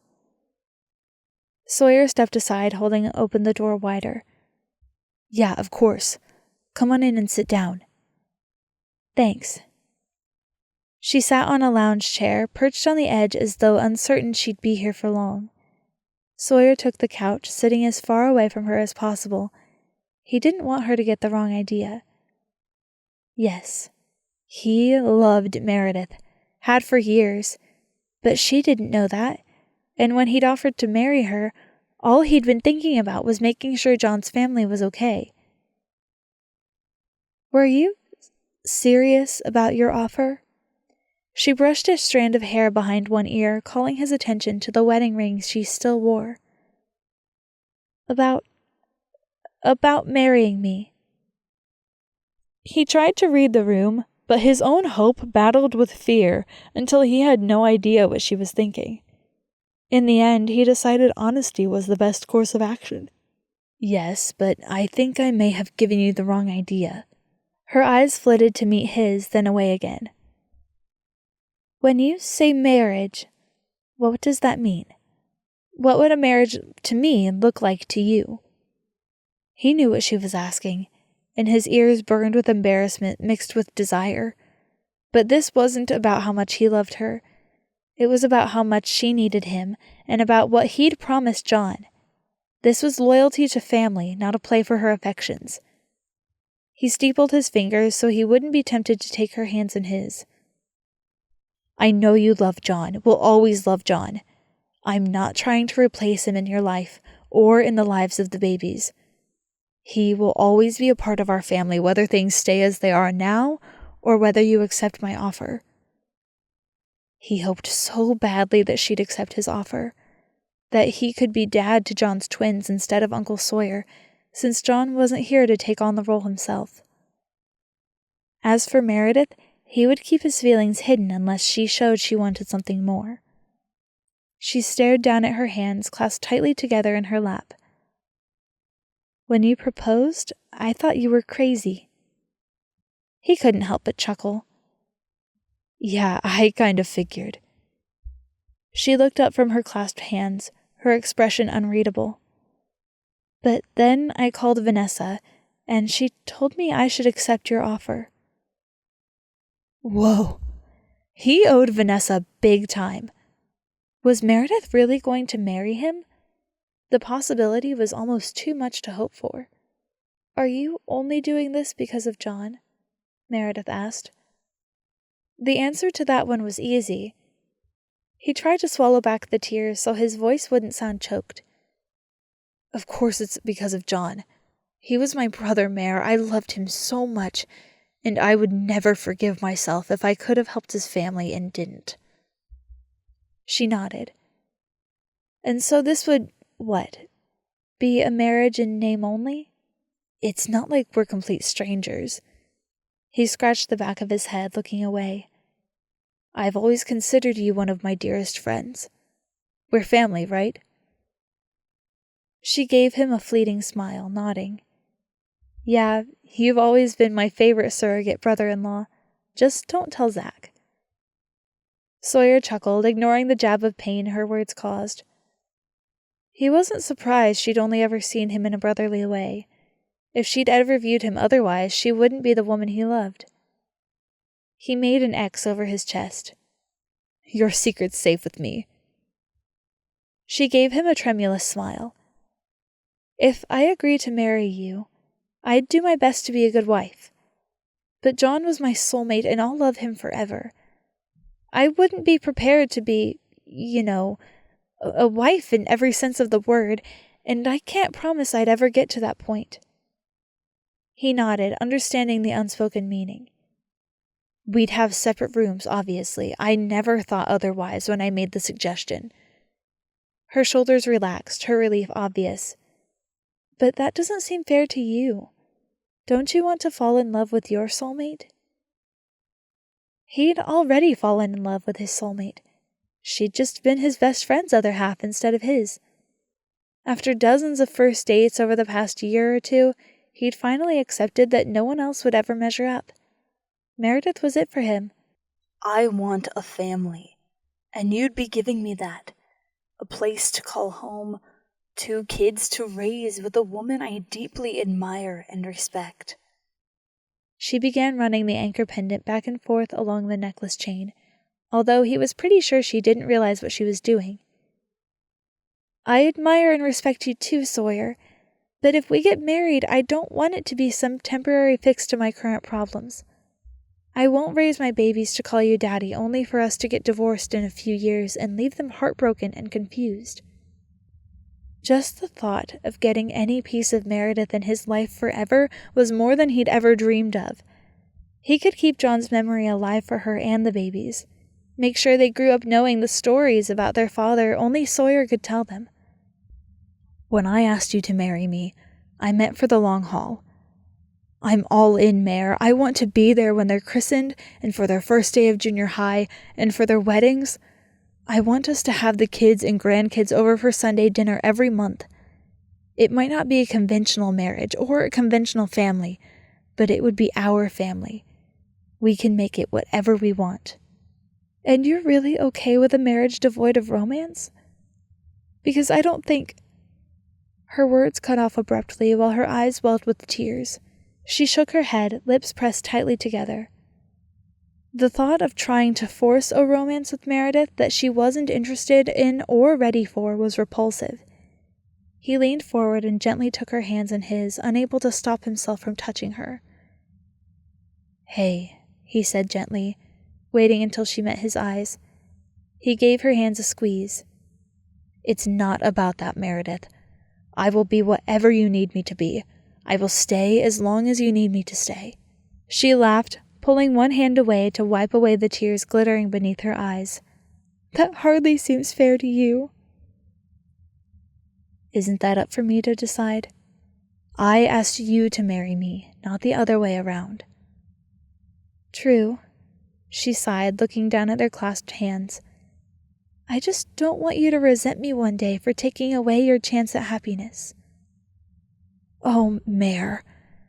He ached to pull her into his arms, to reassure her it would never be an issue.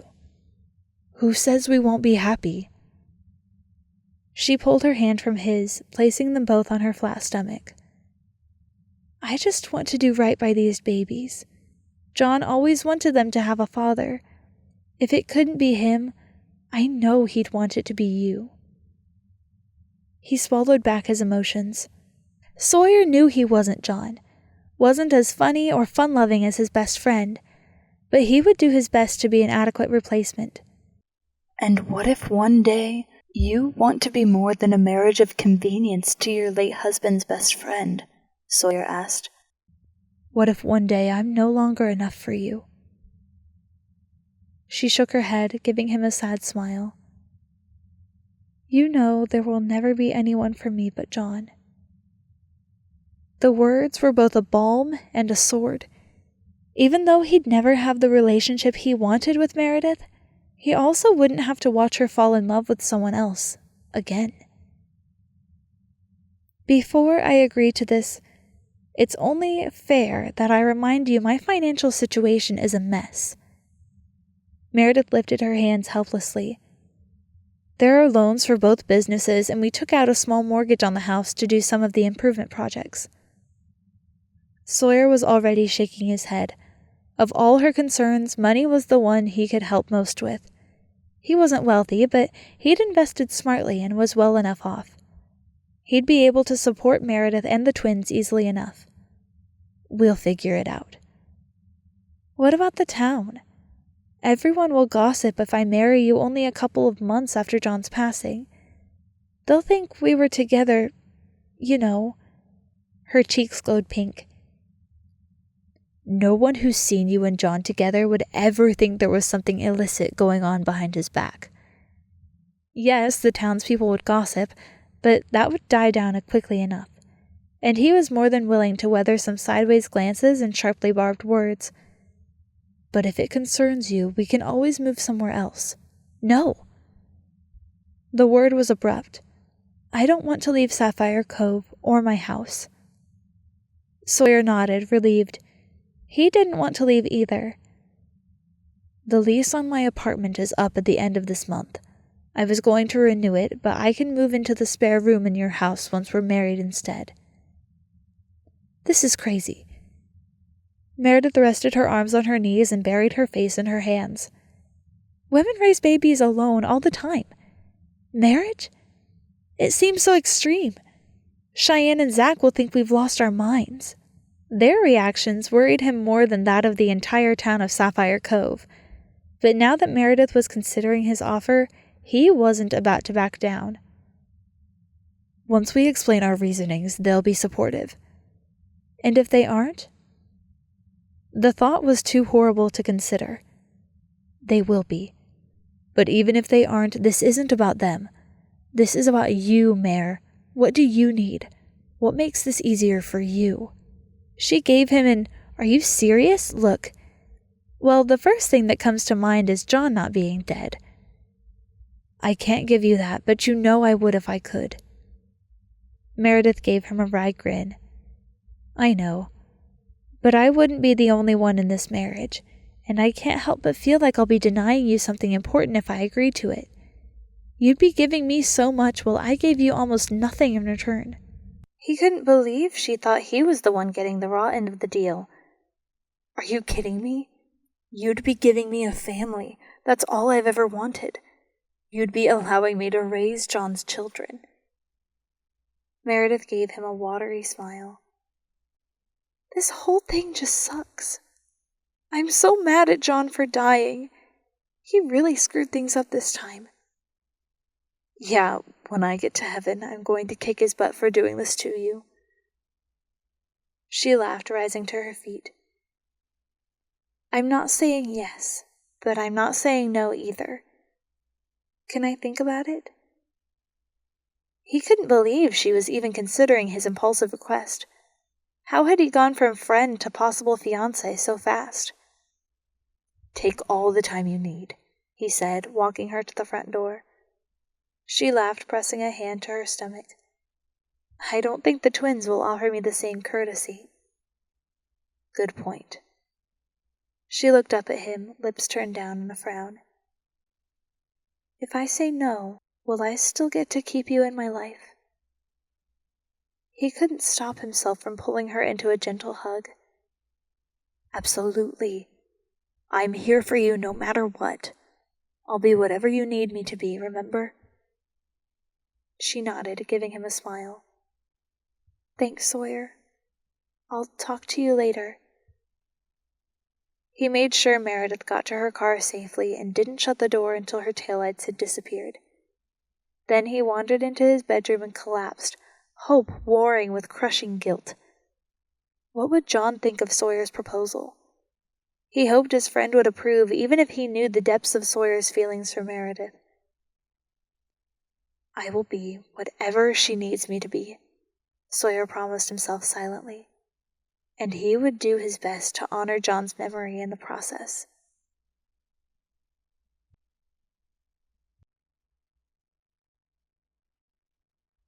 Chapter 12. Meredith sat alone in the waiting room of Dr. Mike's office, her hands buried deep in the front pocket of one of John's hoodies. Across from her, a little boy who couldn't be more than 2 peered at the fish tank, his hands pressed against it and nose almost touching while his very pregnant mother tried to coax him to stop smudging the glass. Her hand wandered to her stomach while a deep regret punched her in the chest.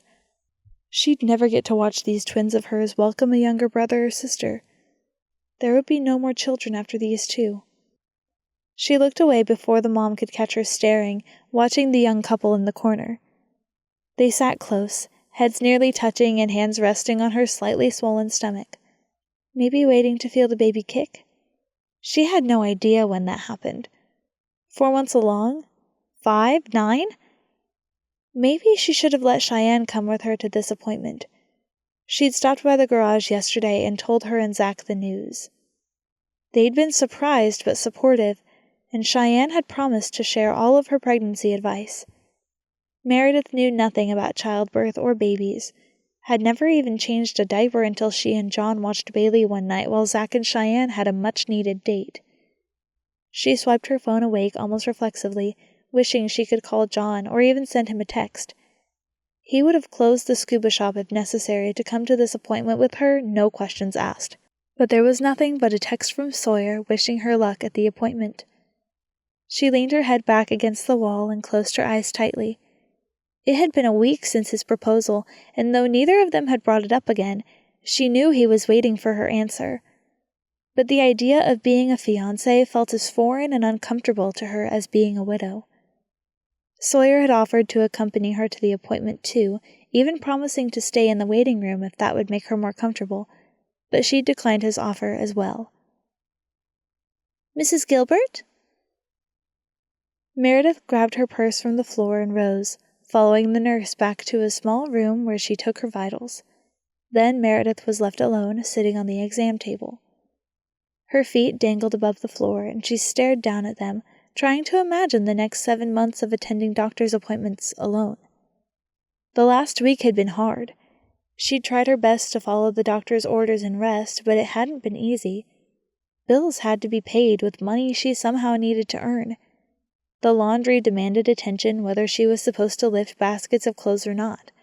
Her toilet still needed to be scrubbed and the grout on the shower tiles scoured. Sawyer had still checked in on her every day, but she'd kept their interactions short and hadn't asked for help with anything around the house. At least the bleeding had stopped a few days ago, although she'd felt some sharp twinges in her stomach that made her nervous. If they were married, would she feel awkward asking him to clean the bathroom or start a load of laundry? Would sending him to the store with a grocery list feel like an imposition? She'd never thought twice about asking John for help with some small task. Meredith rubbed her eyes, the tension in her shoulders making them ache. This stress couldn't be good for the babies. Maybe the fact that she was so undecided about accepting Sawyer's proposal was her answer. But if she said no, would she and the others become like most families, who only saw each other on holidays and the occasional long weekend? If she didn't marry Sawyer, someday down the line, some other lucky woman would. He'd have kids of his own, and hers would only have an uncle. If Sawyer or Zach ever moved away from Sapphire Cove, they wouldn't even have that. What if Sawyer married some girl from New York and they moved back east to be near her family? What would John want her to do? Knock, knock.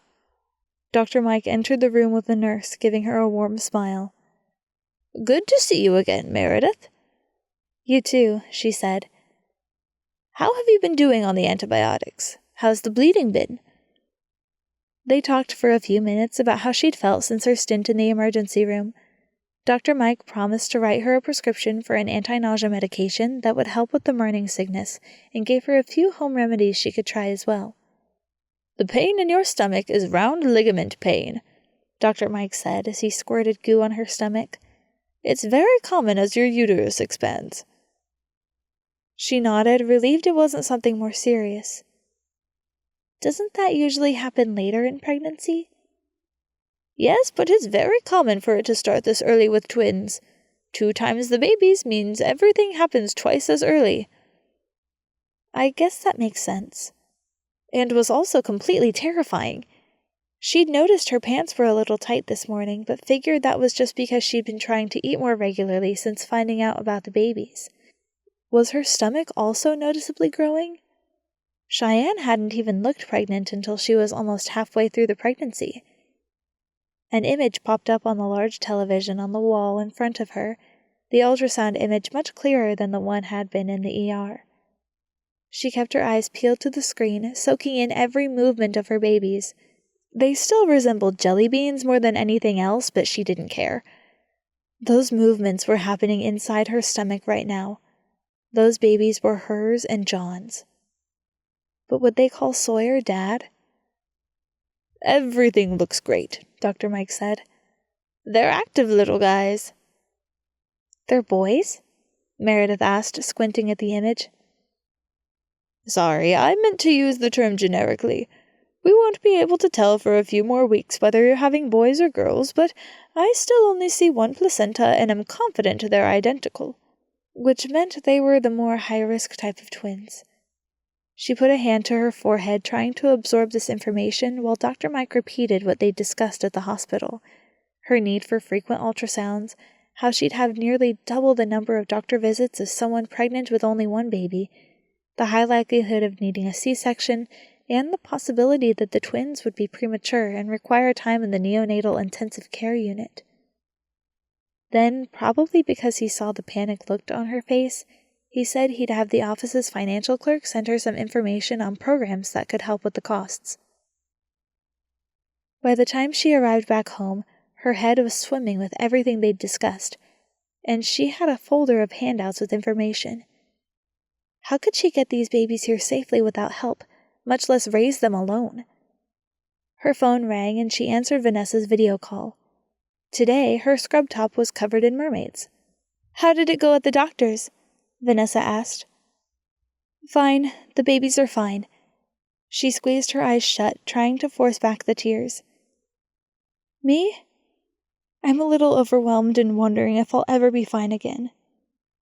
Not that she'd have time to worry about being fine between doctor's appointments and worrying about preterm labor and trying to get her house ready for 2 humans without being too active.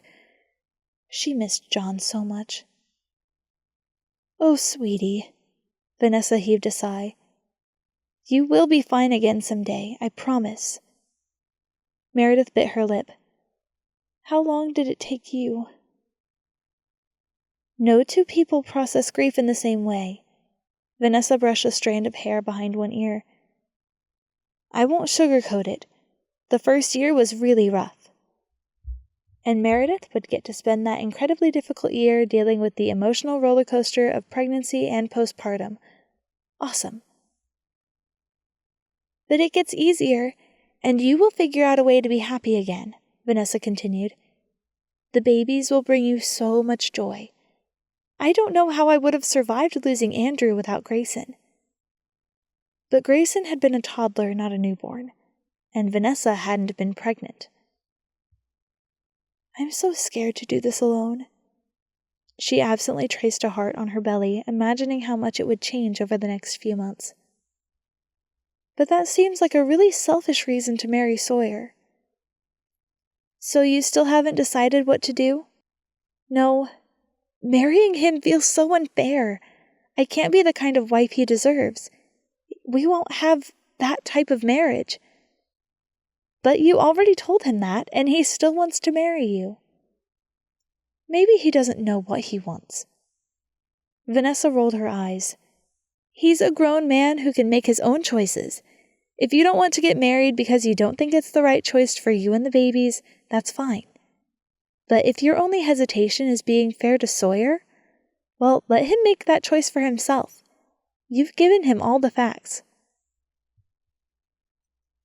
She stared across the room at the wedding photo of her and John that hung beside the front door. If she married Sawyer and he moved in, would she have to take that photograph down? She felt confident Sawyer would never ask her to do that, but it would also feel strange to keep the photo around. Almost as wrong as taking it down would feel. "What would John say?" Meredith asked. "If I married his best friend less than 2 months after burying him?" "Honestly, I think he'd give Sawyer a giant hug and thank him for watching out for his family." Vanessa lifted her shoulders in a shrug. "These aren't normal circumstances. You've got a high-risk pregnancy and 2 babies on the way. You're going to need a lot of help for the next few years especially, and Sawyer's offering that." "Yeah, in the craziest way possible." Meredith glanced again at the wedding photo, imagining replacing it in a few years with a family photo of her, Sawyer, and the twins. She didn't know if she could do it, move on with her life and leave John behind. The last thing she wanted was to erase his memory. But wouldn't marrying Sawyer help preserve it? He knew John even better than she did, perhaps, had certainly spent more time with him and had known him a lot longer. Sawyer could share stories with the twins of their father's bravery and courage that she didn't know about. He can share those same stories even if you aren't married, she reminded herself. Sometimes blessings come in ways we don't expect, Vanessa said. Meredith had almost forgotten they were still on the video chat. So reach out and take it. Grayson's school bus arrived then, and Vanessa hastily ended the call. Meredith slumped onto her bed, curling up in a ball on John's side. She could no longer smell that faint whiff of his aftershave on the patchwork quilt, and it made her heart ache. She closed her eyes, imagining her future if she turned down Sawyer. No doubt he would still help in whatever way he could, but her babies wouldn't have a dad. They'd have a kind Uncle Sawyer who'd stop by twice a week to toss a ball in the front yard, or maybe help with some project around the house that Meredith hadn't been able to do alone, at least until he got married and started his own family. As for her, she'd have to get a real job, maybe something in graphic design that would allow her to work from home, at least during the pregnancy. She couldn't be belly crawling in the sand for the perfect shot when 9 months pregnant with twins. Besides, there were no guarantees or stability in photography. Her failed studio proved that much. She needed something with regular business hours and benefits. Maybe she'd go back to school and become an elementary school teacher. That would at least let her be close to the kids while they were young. She'd only gone to college for 3 semesters and had never declared a major, but if Vanessa could go back to school with a kid, so could she. Of course, Vanessa's husband had died in the line of duty, so she had widow benefits from the military. Meredith didn't even have health insurance, and she wasn't sure if she'd qualify for government help. Her babies would get clothes from second-hand stores, generic box meals, and every birthday and Christmas would hinge on how much she could scrimp and save. Not a bad life. She'd experienced some of the same struggles being raised by her grandparents, but a life more challenging than what she'd wanted for her babies. But if she married Sawyer, she could stay home with the babies and be the kind of mom who baked cookies and played with them on the beach. They'd get home-cooked meals each night instead of whatever frozen dinner she stuck in the microwave after work before collapsing on the couch. There would be no need to leave her babies with a stranger while she toiled away at a job that slowly killed her soul. If she had 2 little girls, they'd have a father to take them to the daddy-daughter dance at the elementary school held every year. If she had 2 little boys, they would have someone to teach them how to fish so they could enter the town's annual competition each spring. She'd been worrying it was wrong to ask so much of him, but was she selfish to not take up Sawyer on his offer? Saying no would mean denying her children a much easier, happier future, one where Meredith could accompany them on every school field trip and where Sawyer coached Little League. Refuse to sink, Mare. Rise up and make the hard choice. She kept her eyes tightly closed, imagining that John was speaking to her. This is Sawyer, she silently argued. Your best friend. And you want me to marry him? Are you insane? John had asked Sawyer to take care of her, not to become her husband. John wouldn't really want her to do this, would he? She could almost imagine him lounging on the couch beside her, one arm stretched out beside her back and a foot resting on his knee. Come on, Mare. You know what to do. Her fist closed around the necklace, the metal warm. For a moment, she could almost imagine she was holding John's hand. I don't love Sawyer like that, she whispered to the empty room. I love you. She closed her eyes, remembering what it had felt like to be wrapped tightly in John's embrace. If he was here right now, he'd kiss her gently on the lips and tell her she could do hard things. You've got this, Mare. I trust you. How many times had he told her that when she'd doubt a decision, whether big or small?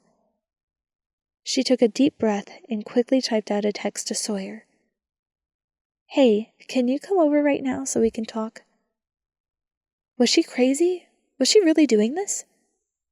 She pushed send. Less than a minute later, her phone dinged with his reply. I'm on my way.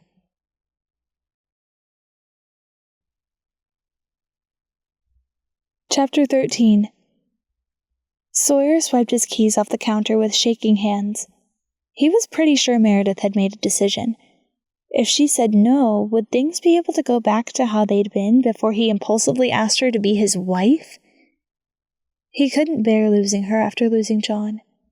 The thought of being relegated to an awkward family friend was more than he could handle. In his truck, he turned off the radio because the sappy country song grated on his nerves. For years, he'd dreamed about the day he'd get married and have a family, but none of those imaginings had looked like this. He gripped the steering wheel tighter, as though that would temper his emotions. If she turned him down, he would do his best to act unaffected. He'd be there for her, just like he had been for the past almost 2 months. Maybe if he didn't act like anything had changed, nothing would. But if she said yes... He pulled into Meredith's front yard and killed the truck engine, feeling more jittery than a seal on his first stop. She had the front door open before he could knock, and he wondered if she was as anxious as him. "Hey," Meredith said, motioning him inside. "Thanks for coming." "Of course." Sawyer resisted the urge to wipe his sweaty palms on his pants. Meredith looked the same as she had every day he'd seen her since John's funeral. Hair pulled back in a ponytail, baggy sweatpants, and one of John's oversized sweatshirts. She looked beautiful. "Can I get you a glass of water or anything?" Meredith asked as he slipped off his shoes. She'd never been so formal before. Did that mean she was about to turn him down? Sawyer shoved his hands in his pockets, following her into the living room. She'd straightened up since he was here last. The throw pillows were fluffed and artfully placed in the corners of the couch, and a knitted afghan hung over the back. The used cups and half-empty plates had been removed from the coffee table, and the fireplace mantel looked like it had been dusted. Didn't she know that cleaning didn't equate with taking it easy? "No thanks, I'm not thirsty." "Okay." She motioned awkwardly to the living room. I guess we can sit down." She sank into the couch and he took the chair, not wanting to seem too forward. Her back was ramrod straight, like a soldier standing at attention, and her hands were clasped so tightly together that her knuckles were turning white. If she turned him down, would he still get to be Uncle Sawyer? Being denied the opportunity to watch John's children grow would feel like losing him all over again. Who else could tell them about their time their late father had sneaked a piglet into the girls' locker room? Even Zach hadn't been around for that particular escapade in middle school. "How was work today?" Meredith asked.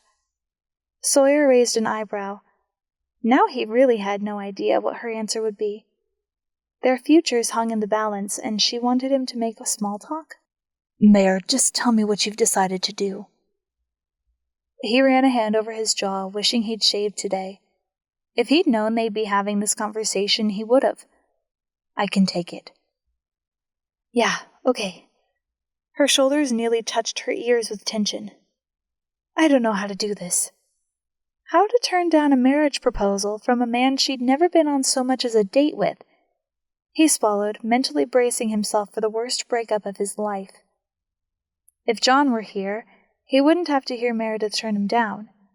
He could have been content with their happiness and kept dating women he met through singles apps until he found someone to love. He wished John was here to tease him about his latest date. Wished he, Zach, and John were playing basketball and making plans for Thanksgiving in another few weeks. The holidays were going to look very different this year.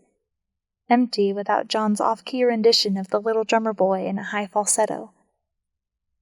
"I don't think there's a manual for this kind of thing," Sawyer said. "Right." Meredith dropped her hands to her knees, her shoulders relaxing. She pulled at her bottom lip, worrying it with her teeth. He still didn't know what to brace himself for. For years he'd watched Meredith and he'd thought he'd learned to read her pretty well, but today he was at a loss. She was going to turn him down. He still hoped she'd say yes. She lifted her chin, her eyes meeting his intently. "I'd like to accept your offer, if you're still willing." Had she said accept? His ears buzzed like he'd been too near a rifle shot without protective gear. Sawyer leaned forward, his heart pounding in his chest, Are you saying you'll marry me? She nodded, her eyes hooded and lips pressed into a thin line. Yes, if you'll have me. He'd wanted nothing but to have her since the moment they'd first met. She'd only had eyes for John, but there'd never been anyone else for Sawyer after that moment. He'd also never so much as hinted at his feelings for Meredith, would have sooner cut off his own arm than come between her and John. Happiness warred with guilt as he imagined what his best friend would say if he could see them now. That's great, Mare. I don't know. I still worry that I'm being selfish. Her hand went to the anchor pendant hanging around her neck, a far-off look in her eyes that made his heart ache. I love John so much. I'm never going to get over him. Sawyer had loved John in a much different way, but he understood what Meredith was saying. He would never get over losing his best friend either, would feel his absence at each holiday gathering and casual weekend barbecue. I would never ask you to get over John. He took her free hand gently in his, giving it a squeeze. I hope you believe me when I say I have no intention of replacing him in your life or in the twins. If it weren't for the babies. She looked down at their clasped hands. I know. If not for them, I never would have considered this. And I wouldn't have asked, Sawyer said quickly. The thought of trying to start a romance with Meredith so soon after her husband's death was horrifying. Yes, he loved Meredith, but he respected her and John even more. I know you wouldn't have. Meredith took a deep breath. But my babies deserve a mother and a father. John didn't have that option when he was a child, but they do. And I can't think of anyone he'd entrust that role to more. He loved you so much, Sawyer. If she kept talking like this, he was going to cry. He was my brother. I would do anything for him. Her mouth quirked up in a grin. Even platonically marry his grieving wife and raise his fatherless babies? They won't be fatherless. He gave her hand another squeeze. They'll have me. She gave him a watery smile. Then these babies are pretty darn lucky. I'm the lucky one. His throat felt thick with emotion, a confusing array of joy mixed with sorrow for what could have been. For years, he'd tried to find a good woman to fall in love with so he could start his own family and raise his kids alongside those of his best friends. John had always been a part of that picture, one arm around Meredith's waist as they gazed adoringly at each other. He still wanted that picture, for Meredith and for John, even if it meant he'd die alone. But Sawyer couldn't control what had happened.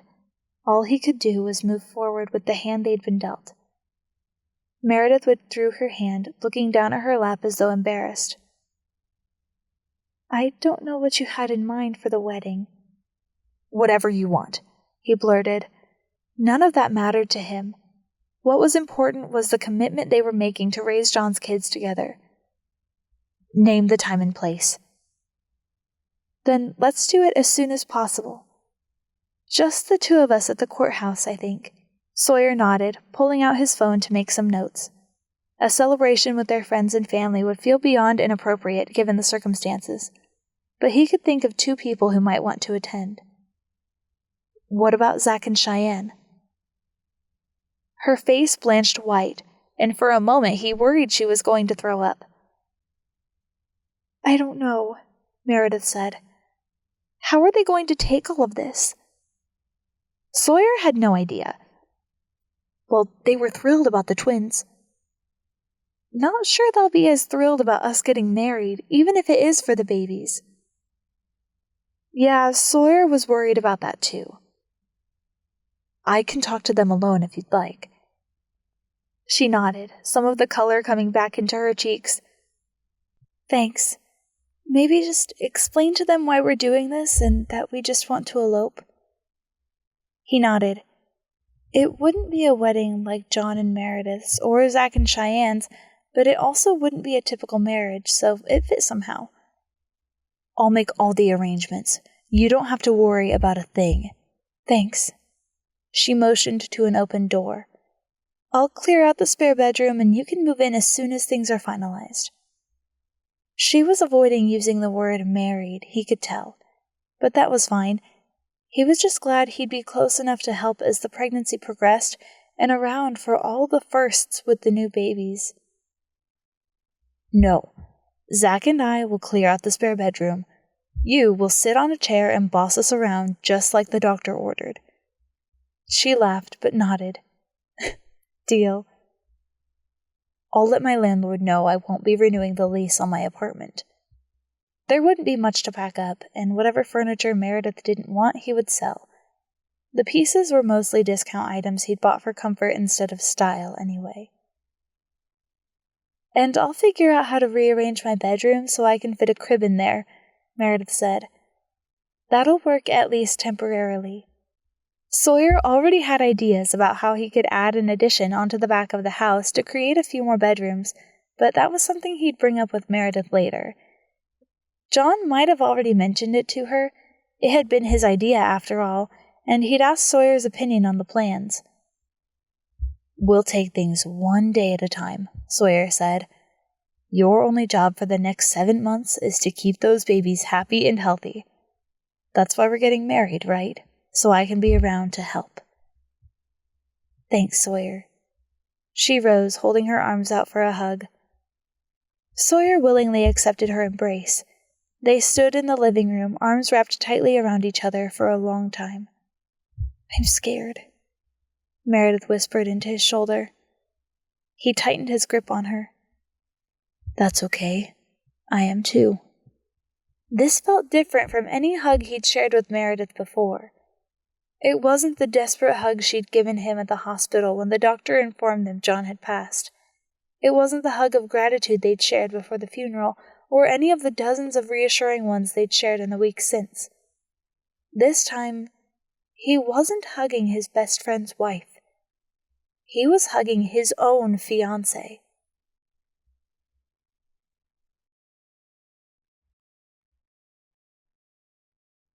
Chapter 14. Sawyer climbed into his truck on shaking legs, feeling almost giddy with nerves. She'd said yes. He was going to marry Meredith.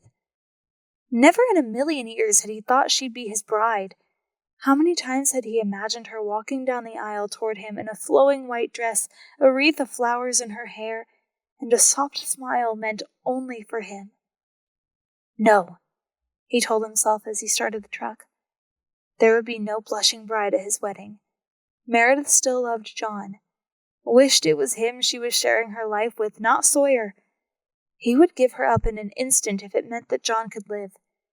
It hurt in a way nothing else had to know that his friend was going to miss it all. Meredith's pregnancy, the birth, the next 18 years of raising the twins. A lifetime of firsts. But if John couldn't do those things, at least Sawyer could do them on his behalf. Don't hate me for marrying her, he whispered aloud. His only answer was the gentle hum of the truck's engine. It would be harder to keep his feelings hidden once they were living together, but he'd give Meredith all the time she needed. 1 year, 20 years, a lifetime. The sum of her heart was better than all of anyone else's, and maybe one day she'd want more from him than a platonic husband. He pushed the thought out of his mind. That wasn't why he'd proposed. Sharing her joy as they raised John's babies would have to be enough. At home, he grabbed his laptop, ignoring the company emails needing his attention, and began researching how to get a marriage license. Meredith had said she wanted to do it as soon as possible, but had she really meant that? His phone buzzed. Sawyer stared at it, anxiety making him lightheaded. He wouldn't blame Meredith if she changed her mind. He still couldn't believe she'd agreed in the first place. She won't change her mind, he tried to reassure himself. Or maybe it was a desperate prayer. He swiped open the text, heart in his throat. Are you sure you're okay with telling Zach and Cheyenne on your own? I feel bad putting that on you. Sawyer pressed a fist to his mouth, his body going limp. So she wasn't backing out. Not yet. It's okay, really, he texted back. I can go over there later today so it isn't hanging over our heads. Thanks. I really appreciate it. See you tomorrow? That simple question had him giddier than a teenager on his first date. Absolutely. I'll bring dinner by after work. Let me know how it goes with Zach and Shy. Will do. Dread for the upcoming conversation made concentration nearly impossible, so at 7 o'clock, Sawyer swiped his keys and headed out the door. Cheyenne should have closed the garage by now, and they'd probably cleaning up dinner and getting Bailey ready for bed. He heard Bailey's squeals before Zach opened the door, a towel draped over one shoulder and a stuffed dog in one hand. Hey, Zach said, his brows lifting in surprise. Come in. Another shriek. Bailey toddled down the hallway, wearing only a diaper, her legs moving just as fast as they could go. Hey, you! Zach swept her up, playfully blowing on her stomach as she shrieked in delight. Where do you think you're going? Sawyer couldn't contain a grin. That would be him in no time at all, chasing after two energetic toddlers who were his entire world.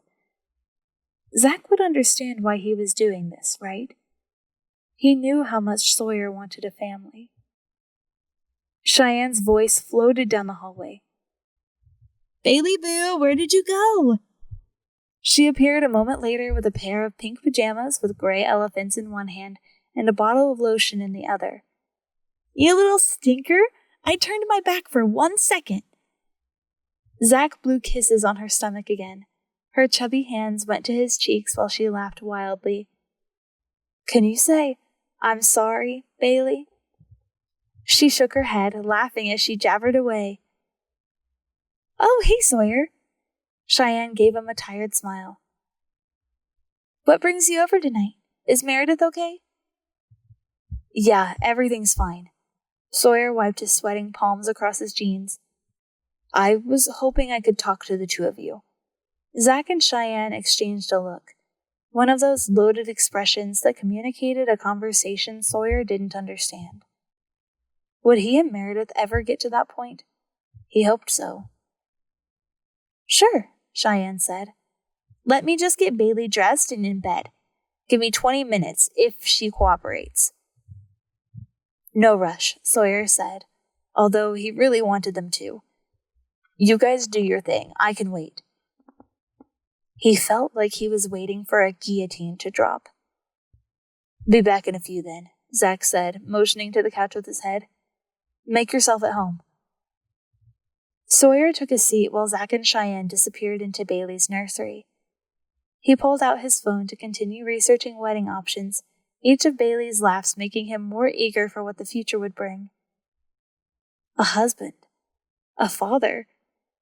It wasn't exactly as he'd always imagined it, but it was with the woman he wanted by his side forever, and that was more than he'd ever dared to hope for. If John was watching this all play out from heaven, Sawyer prayed he would forgive him for marrying his wife. Obtaining a marriage license seemed simple enough. He and Meredith just had to show up with their driver's licenses and a copy of John's death certificate. 3 days later, they could bring the marriage license to the county courthouse and be wed in front of a judge. Could he and Meredith really be married in less than a week? He shot off an email to his landlord, letting him know he wouldn't be renewing his lease and would be out by the end of the month. He'd just begun researching wedding rings when Bailey's giggles finally subsided and the apartment grew quiet. Zach and Cheyenne walked into the living room, their hands linked together.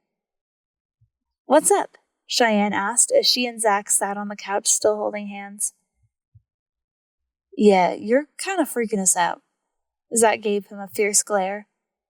You better not be here to tell us that you're leaving Sapphire Cove or something. Cheyenne swatted Zach on the shoulder. Stop!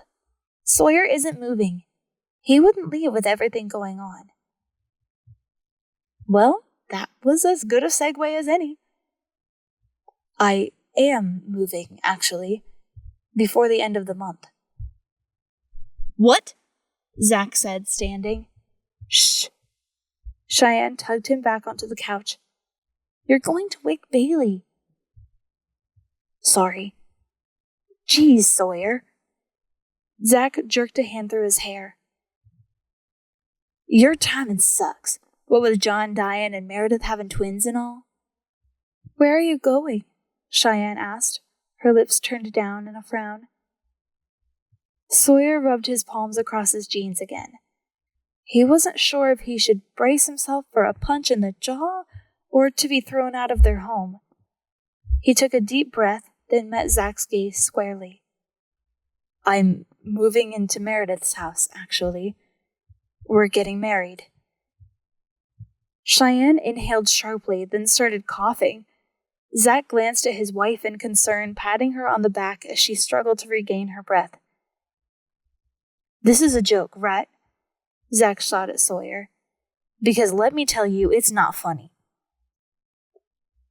Good, because I wasn't trying to make anyone laugh, Sawyer shot back. He looked at Cheyenne, who was still coughing. Are you okay? She put a hand to her chest, breathing deeply. Yeah, just swallowed wrong. I wasn't expecting that to come out of your mouth, because it's ridiculous, Zach said. This is about our promise to John, isn't it? Now that Meredith is pregnant, you feel like you have to marry her so you can take care of his family like we promised. Sawyer ran a hand over his jaw, remembering those conversations with both John and Zach before their weddings. That pact, to take care of each other's families if the worst occurred, hadn't been mere lip service. Of course it's about John. Meredith is having twins. The doctor says it's going to be a difficult, risky pregnancy. And we're all here to help her, Zach cut in. No one needs to get married. Except why wouldn't I marry her? Sawyer rose, too agitated to sit still. You know how much I've wanted a family. These are John's babies. He would hate the idea of them growing up without a dad. Probably not as much as he'd hate the idea of you marrying his wife, Zach shot back, rising to his feet as well. He hasn't even been dead for 2 months. Meredith needs more than occasional help, Sawyer said, his voice rising. You and Shy are great, but you have your own family to worry about. I can help her more as a husband than as a friend. This way I'll be around day or night. If something happens and she needs to go to the ER again, I won't have to race across town to get to her. I can put her on my health insurance and pay off her debts and provide for her so she can stay home with the twins if that's what she wants. Zach opened his mouth, then shut it again. This is so messed up. She's John's wife. You don't think I know that? Sawyer took a step towards Zach, heat racing down his spine. I am acutely aware of that fact. He'd be moving into a house filled with John's things, decorated with photos of him and Meredith together. The ghost of his best friend would surround him at every turn. Guys! Cheyenne jumped to her feet, placing both of her hands on Zach's chest. Let's all calm down. Zach heaved, his face nearly red with suppressed emotion. I'll say it again. She's John's wife, and she wouldn't marry someone else 2 months after he's gone unless it was the right thing to do, Cheyenne said, her tone slow and measured. Right? Zach's shoulders slumped and he nodded. Yeah, I guess. So let's all sit back down and let Sawyer explain. Zach slowly sat back down and Sawyer did the same, his body still tensed for a fight. He wouldn't hurt Zach, but he would defend himself if necessary. They might not be active duty anymore, but once a SEAL, always a SEAL, and the instinct to confront an opponent was strong.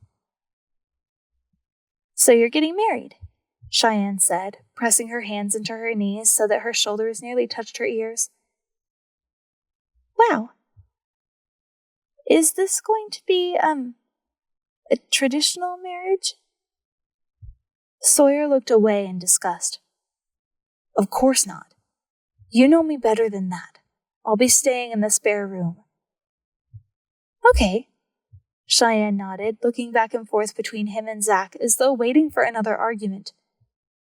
So, will you get divorced once the twins are older then? No, Sawyer said more forcefully. That isn't an option for either of us. Cheyenne cocked her head to the side, looking at Sawyer as though she'd just realized something. You're just going to stay married for the rest of your life to someone who's only a roommate? Yep, he sounded like a glutton for punishment, but all Sawyer could do was nod.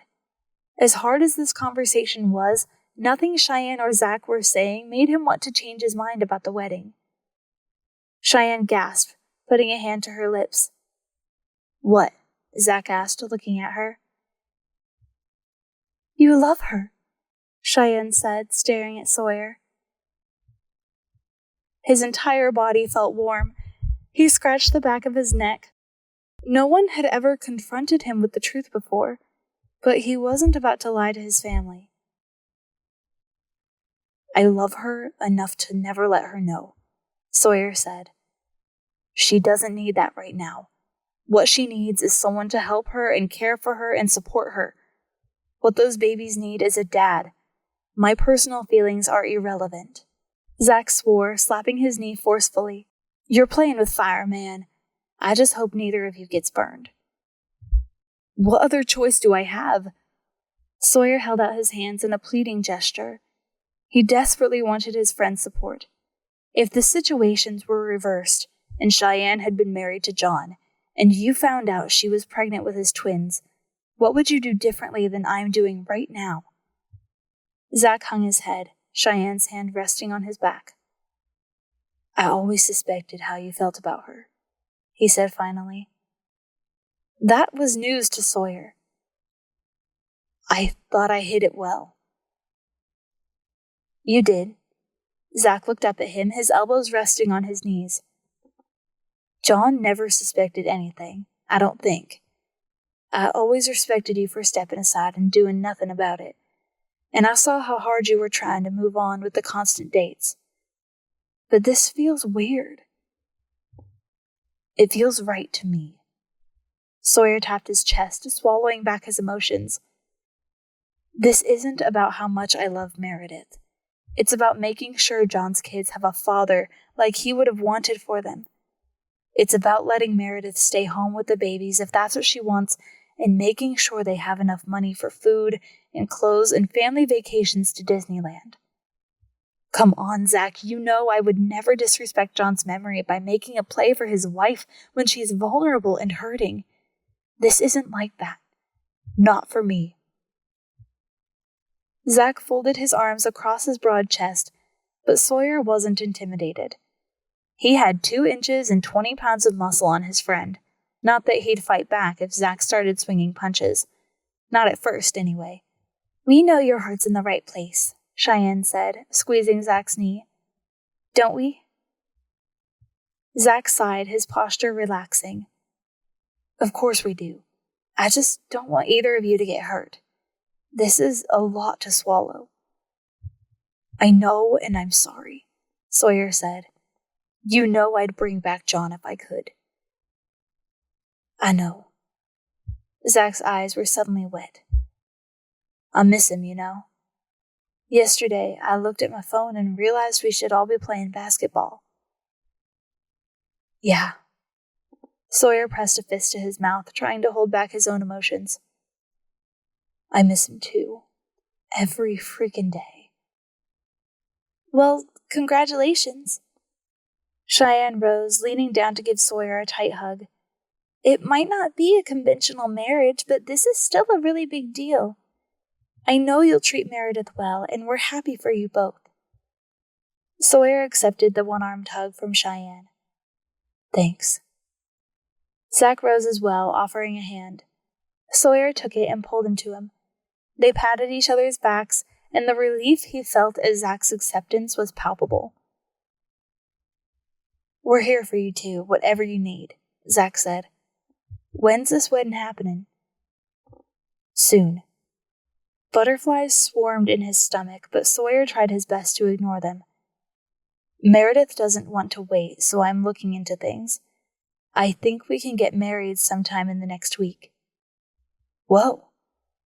Zach ran a hand down his face. That's fast. Sawyer lifted his shoulders in a shrug. Well, we'd love to attend the wedding to support both of you if Meredith's okay with it, Cheyenne said. I appreciate that. I think she just wants it to be us and the judge. She's already worried about how others are going to react when they find out we're married. We'll pay a friendly visit to anyone in town who dares to gossip, Zach said, pounding his fist into one hand. Sawyer grinned. It was only a joke, not something they'd actually do, although they could, but he appreciated the show of support. If you could help me get the spare room ready at Meredith's and all of my stuff moved out of the apartment, I'd appreciate it. The doctor wants her resting as much as possible and said no heavy lifting or straining. Of course, Zach said. Just let us know. You're a good man, Sawyer. Cheyenne gave him a warm smile. John was lucky to have a friend like you. Zach and I are just as lucky. They talked for a while longer, then Sawyer headed home to make plans for the changes in his life.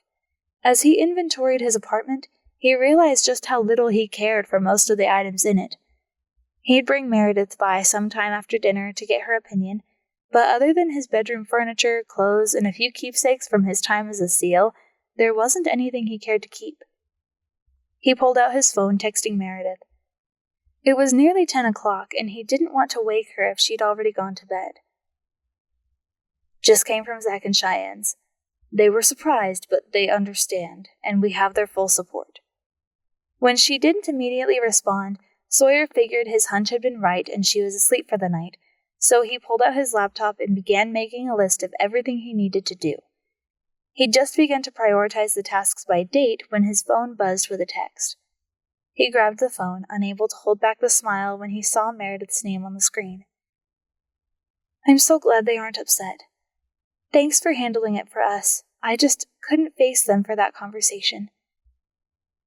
He was glad she hadn't been there to witness the tension. I understand. I think it was better for me to talk to them alone anyway. Probably. Smiley face. A glance at the clock confirmed it was after 11. What are you doing awake? Are you feeling okay? Yeah, just woke up to use the bathroom. I was having crazy dreams about John. Sawyer stared at the text, feeling an ache in his gut. He could imagine the kinds of dreams she was having. Ones where John was furious at her for remarrying so quickly. Whether they were true wouldn't matter when she was being tormented in slumber. Was he pushing Meredith into something she didn't want to do? He'd done his best to not influence her decision, to just present the facts and let her make the choice. His phone buzzed again, and he quickly picked it up. I'm falling asleep again, but we're still on for dinner tomorrow, right? I want to hear all about your conversation with Zach and Shy. Sawyer curled his hands around the phone, unable to stop smiling. Absolutely. After dinner, I want to bring you by my apartment so you can tell me what to sell.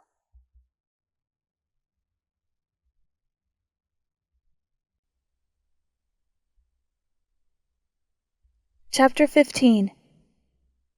Meredith paused outside King Trident Scuba, looking up at the brightly colored sign featuring a merman in a scuba mask holding a 3-pronged spear. Appropriate, since yesterday had been Halloween. She could still see the look of joyful satisfaction on John's face when they'd flipped on the open sign for the first time, officially launching the business. The other shops on the street boasted windows decorated with witches' cauldrons and bats, while carved pumpkins sat outside their doors. Candy wrappers from yesterday's trick-or-treaters littered the sidewalk. Every year, the city sponsored the downtown costume parade, and local businesses passed out treats. She and John had loved taking part in that annual event, but she didn't know if anyone had passed out candy yesterday. Zach and Cheyenne had taken Bailey to all the various festivities, and Sawyer had ended up with a work emergency requiring him to drive the hour to the Portland office. She needed to have a discussion with Sawyer and Zach about the shop soon. but dealing with her photography studio had seemed so much easier to tackle. With a flip of a switch, light illuminated the small reception area. It was her first time in the shop since August. She'd stopped by to bring John lunch from Baylor's only a week before he passed. A client had been a no-show at the photography studio, and she'd needed a basket of fries to ease her frustration. She took a seat at the reception desk she had seen John occupy so many times, running her hands along the smooth leather armrests, collecting information, running credit cards, and making sure customers' signed waivers hadn't been his favorite part of the job, but he'd done it cheerfully. She rested her elbows on the desk and massaged her eyes. The last time she'd been here, she was John's wife. Now she was here as Sawyer's fiancée. The shop looked much the same as it had this summer. Oregon didn't technically have a diving season, but once October hit, business slowed way down until the spring, so they usually only opened the shop a few days a week. John's absence was evident in the messy row of masks and flippers along one wall and the piles of merchandise on the front counter. Overwhelmed. That was an excellent word for her current mood. She picked up a t-shirt from one of the piles, smiling at the logo. It had been John's favorite design. An anchor bouncing on the waves with "Refuse to Sink" written in a cursive script across it. Her necklace had inspired him, and he thought it was hilarious, considering the entire purpose of diving was to sink beneath the water. Apparently, he wasn't the only one who got the joke, because the t-shirt had become one of their most popular items. A knock sounded at the door, followed by a bell chiming. "Zach?" Sawyer called. She poked her head out from behind the piles of t-shirts. "No, it's me." "Oh." His eyebrows rose in surprise. "I just came by to check on things since I haven't been here in about a week." "I haven't been here since summer." She dropped the t-shirt back onto the desk. "Is Josiah still helping out?" "Just on Saturdays for a couple of hours now that school's started again." He placed his hands on his hips and gave a stern glare. "You're supposed to be taking it easy." "I am. See, I'm sitting." She motioned to the chair. "I just couldn't stay at home anymore. I felt like the walls were closing in on me." He perched on the edge of the desk, giving her a sympathetic smile. "It can't be easy to hang out alone all day." "It isn't." She met Sawyer's eyes, then glanced away, suddenly feeling uncomfortable. She wouldn't be home alone for much longer. Sawyer's job in cybersecurity was mostly remote, with only the occasional business trip or day spent at the office in Portland.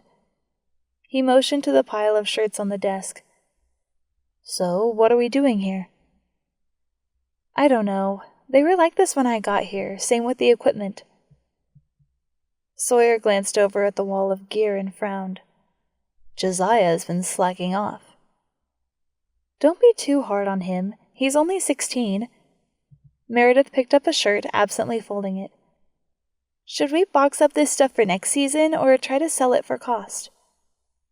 "Honestly, with John gone, I think we've only had one group come through for a dive. Zach took them." She picked up another shirt, trying to fold it through her tears. "He was the heart and soul of this place." "It was his baby," Sawyer agreed. His baby and Sawyer and Zach's albatross. She ran a finger over the King Trident Scuba Shop logo on one of the t-shirts. "Have you and Zach talked about the scuba shop?" Sawyer picked up a t-shirt, helping her fold. "Yeah, before John died." "You both wanted to sell the business," Meredith said. It wasn't a question. Although neither of them had said as much to John, he'd mentioned to her more than once that he feared the business was becoming a burden to the others. "Yes," Sawyer admitted. He set aside the neatly folded t-shirt and picked up another one. "I was willing to stick it out for a while longer, but once Bailey was born, Zach pretty much checked out." "It makes sense. Cheyenne's garage is in such high demand. and they were both so busy with that even before becoming parents. Sawyer placed his hand gently on her arm, his eyes holding hers. We're not going to do anything with this place that you aren't ready for. On that point, Zach and I agree.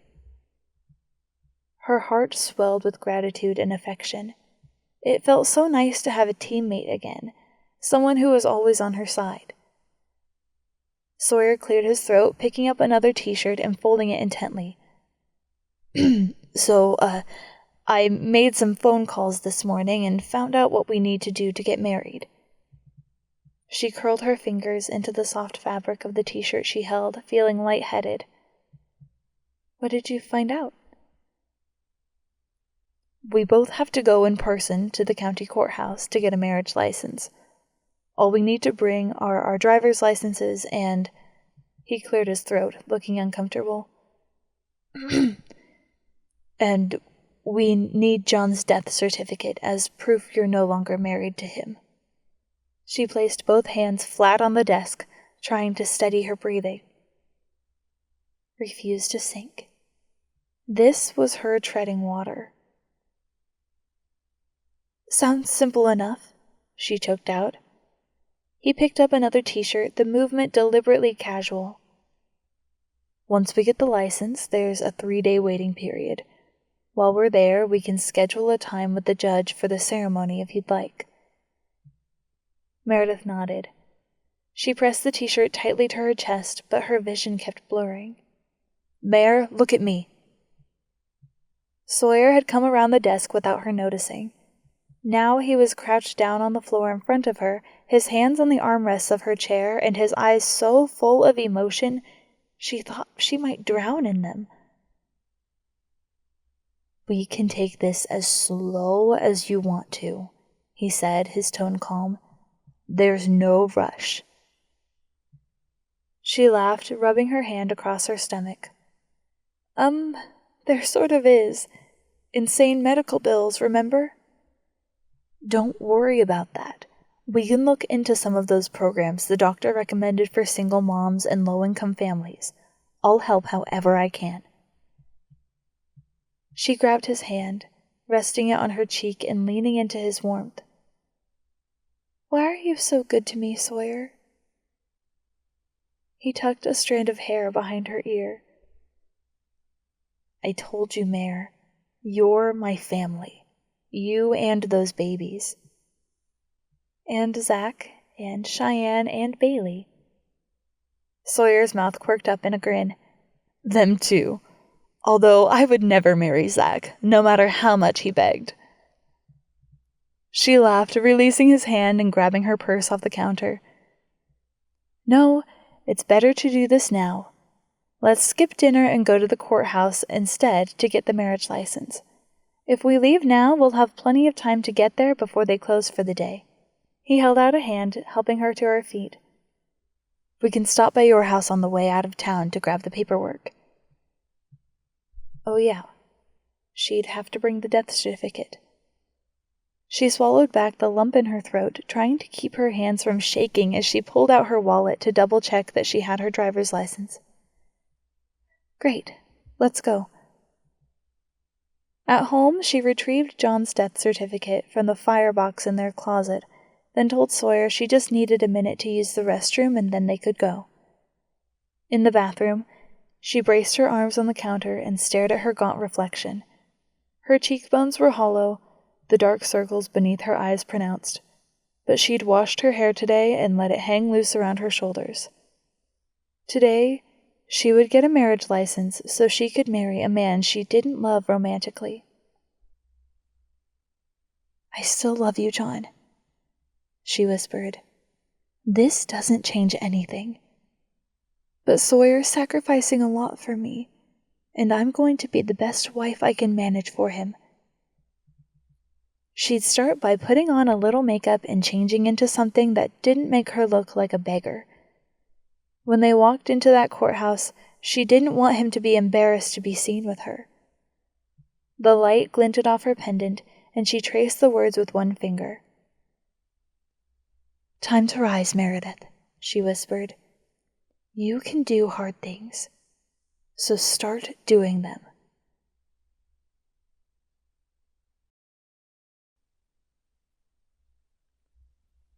Chapter 16. This was really happening. They were in his truck on their way to the courthouse to obtain a marriage license. Yesterday, while in Portland, he'd impulsively purchased simple wedding rings for them. If Meredith didn't like him, he'd exchange them the next time he was in the city.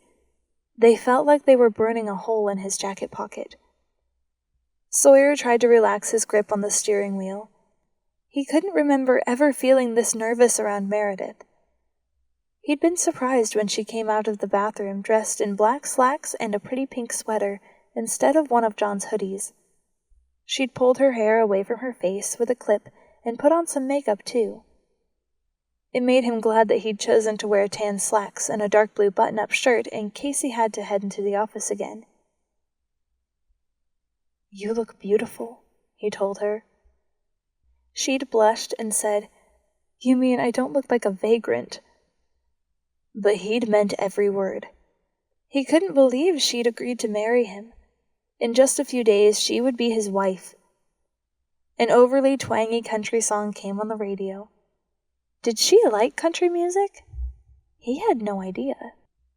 After years of watching her from afar, being intensely aware of her every action, it surprised him that there was something he didn't know about his almost wife. But they'd rarely driven together in a car, and when they all hung out, they were too busy talking to bother with music. "You can change the radio if you'd like," he said, gesturing to the stereo. "No, this is fine." Her voice sounded tense, and when he glanced over, her knuckles were white from clutching her purse. Sawyer shot her a mock glare. "If we're going to be married, then we need to be honest with each other. Do you like country music or not?" "Some of the newer stuff is okay, I guess, but that was way too twangy for my tastes."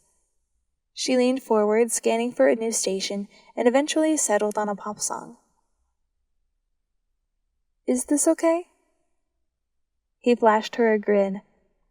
"I like Taylor Swift. She started as a country singer, you know." Meredith laughed, the sound making his heart swell. "Look at us compromising." "Yeah." He glanced over at her, then quickly back to the road. "I think we're going to be all right." "Me too." The hour drive to the clerk's office passed quickly. As he helped Meredith out of his truck, he asked, "What would you think about trading this in for a minivan?" She stared up at him, her eyes wide. "You want to get rid of your truck?" He tried to imagine Meredith struggling to lift 2 infant carriers into the back seat. Would they even fit? John's Ford Explorer wasn't much better, not as high off the ground, but not that roomy either. "We could pick something out together. It might be fun." Meredith pressed a hand to her mouth, looking green. Great. He'd made her nauseous with the suggestion. "We don't have to talk about it now." Meredith nodded, gathering her purse. "Definitely something to consider, but we don't need to decide today." Because today they would get a marriage license, and Sawyer had a sense that it would take all of her willpower to do it. Sometimes, in his excitement over the marriage and the babies, he feared he pushed too hard, too fast. She was still a grieving widow. He was the only one in love here. "We'll talk about it later," he agreed, trying to keep his voice casual. "Do you have your license?" She nodded, wrapping her fingers around the soft leather of her purse strap. "Yeah, and John's death certificate." The reminder was a bucket of cold water to the face. Sawyer hated himself for being excited about today, even for a moment. Would remembering John ever get easier? They said time healed all wounds, but it was hard to imagine a day where he could think of his best friend without a gaping sense of loss. A hand slid into his, soft and warm. Meredith squeezed his hand, and he quickly returned the affection. He didn't know why this had happened, or how they would get through it, but he did know that together they would survive. "Ready?" she asked, pausing outside the courthouse doors. He'd longed for this moment from the moment he'd first spoken to her. Sawyer swallowed back the bitter taste of betrayal in his throat. Had he ever experienced such a discordant mix of happiness and pain? "Yes. Are you?" "As ready as I'll ever be." She didn't let go of his hand as they walked into the building. That show of trust meant everything to him. The directory near the elevator led them to the 3rd floor, where vinyl lettering on a glass door announced they were in the correct place. Sawyer took a steadying breath, then dared rub his thumb over the back of Meredith's knuckles. "Are you nervous?" she asked, staring up at him. "A little," he admitted. "Good. Me too." In the office, a woman with spiky gray hair and trendy cat-eye glasses sat behind a computer. She looked to be in her mid-50s with fine lines near her eyes and a curvy figure. The placard on the desk said her name was Tracy. "What can I do for you?" she asked with a pleasant smile. Sawyer cleared his throat, suddenly aware of just how sweaty his hands felt. Had Meredith noticed? "We're here for a marriage license," Sawyer said. Tracy's smile brightened. She motioned enthusiastically to the 2 chairs in front of her desk. "Wonderful! I just need your driver's licenses and any divorce decrees for prior marriages. Let me pull up the form." Sawyer pulled his wallet from his back pocket and slid his license across the table. Meredith perched on one chair, fumbling to pull her license from her own much larger wallet. "Thank you," Tracy said, taking their licenses. "Are the addresses on these correct?" "Yes," Sawyer said. Tracy nodded, rapidly typing information into the computer. "I think you'll need this too," Meredith said, her voice trembling. She pulled the death certificate from a folder, her lips pressed so firmly together that they turned white. Was she trying not to fall apart?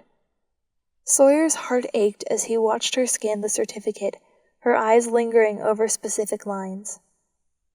How had John's life been reduced to a piece of paper? "Oh?" Tracy said, her fingers still flying across the keyboard and eyes trained on the computer screen. Meredith placed the paper almost reverently on the desk. "It's my husband's death certificate." Tracy froze, her hands hovering over the keyboard and eyes wide. Sawyer knew what she was thinking, that Meredith was much too young to be a widow. "I am so sorry, sweetie," Tracy said, her voice gentle. "Yes, I'll need that too." Meredith and Sawyer answered Tracy's questions as she typed in the information they provided. She scanned their licenses quickly and handed them back, but took the death certificate to another room to scan. She returned moments later, her eyes on the death certificate. Sawyer knew the moment Tracy registered John's death date. Her eyes widened, then flew up to stare at Sawyer and Meredith.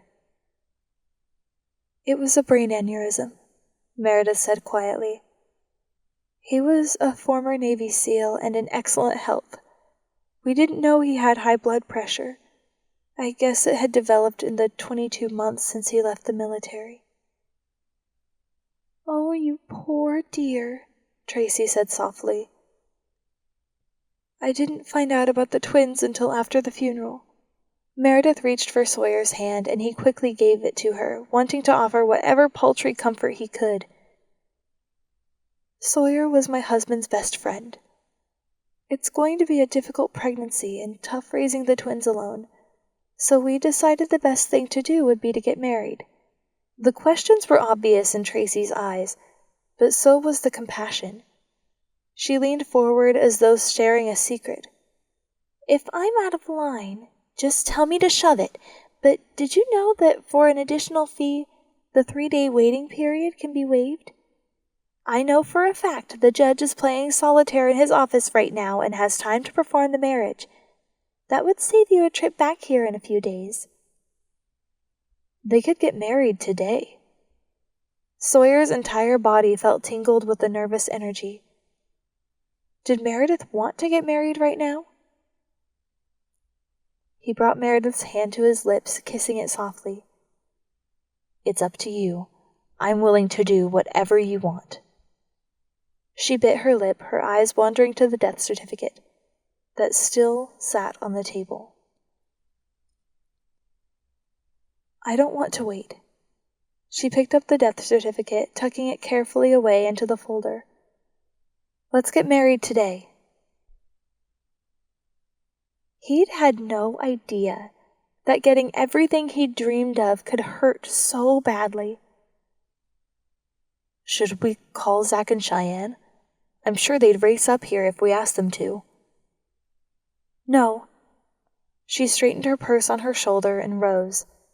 It's better this way. 20 minutes and one phone call later, they were heading to the second floor with the marriage license in hand. Meredith motioned to her pink sweater and black slacks with a rueful grin. If I'd known we'd be getting married today, I would have at least put on a dress. He put an arm around her shoulders and gently kissed her on the head. You look beautiful. He knew this image would be emblazoned on his mind forever. Meredith's wavy blonde hair pulled back in a clip, her face lightly dusted with makeup and eyes red-rimmed, the sweater hanging loose about her waist, and those slacks making her legs look like they went on for miles. She was the most beautiful woman he'd ever seen, no question about it. He paused outside the door to the judge's office. You're absolutely certain this is what you want. She pressed her fingers to his lips, sending tendrils of fire down his spine. Sawyer swallowed, forcing back the emotions. I'm sure, Sawyer. When you offered to step up and take care of me and the babies, I know I didn't react well initially, but now I am just so incredibly grateful to you. I miss John so much it hurts, but I am going to do my best to be a good wife to you. Once these babies are born, I'll cook and clean and do the grocery shopping and make sure your nice work shirts are always ironed. Well, I'll try to do all of that stuff at least 70% of the time. Sawyer chuckled, still feeling the ghost of her skin against his lips. I'm not worried about that. This isn't 1955. I don't care. Her eyes welled with tears. You deserve all of that and more. I know what a sacrifice you're making, and I don't take that lightly. A sacrifice? Guilt slammed into Sawyer. This wasn't a sacrifice. This was a dream come true. She rose on her tiptoes, kissing him on the cheek. I just wanted you to know that. Now let's do this. Let's go get married.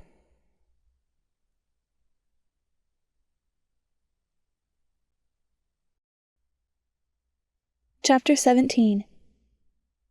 Meredith had always imagined a judge's office would look like what she saw on television.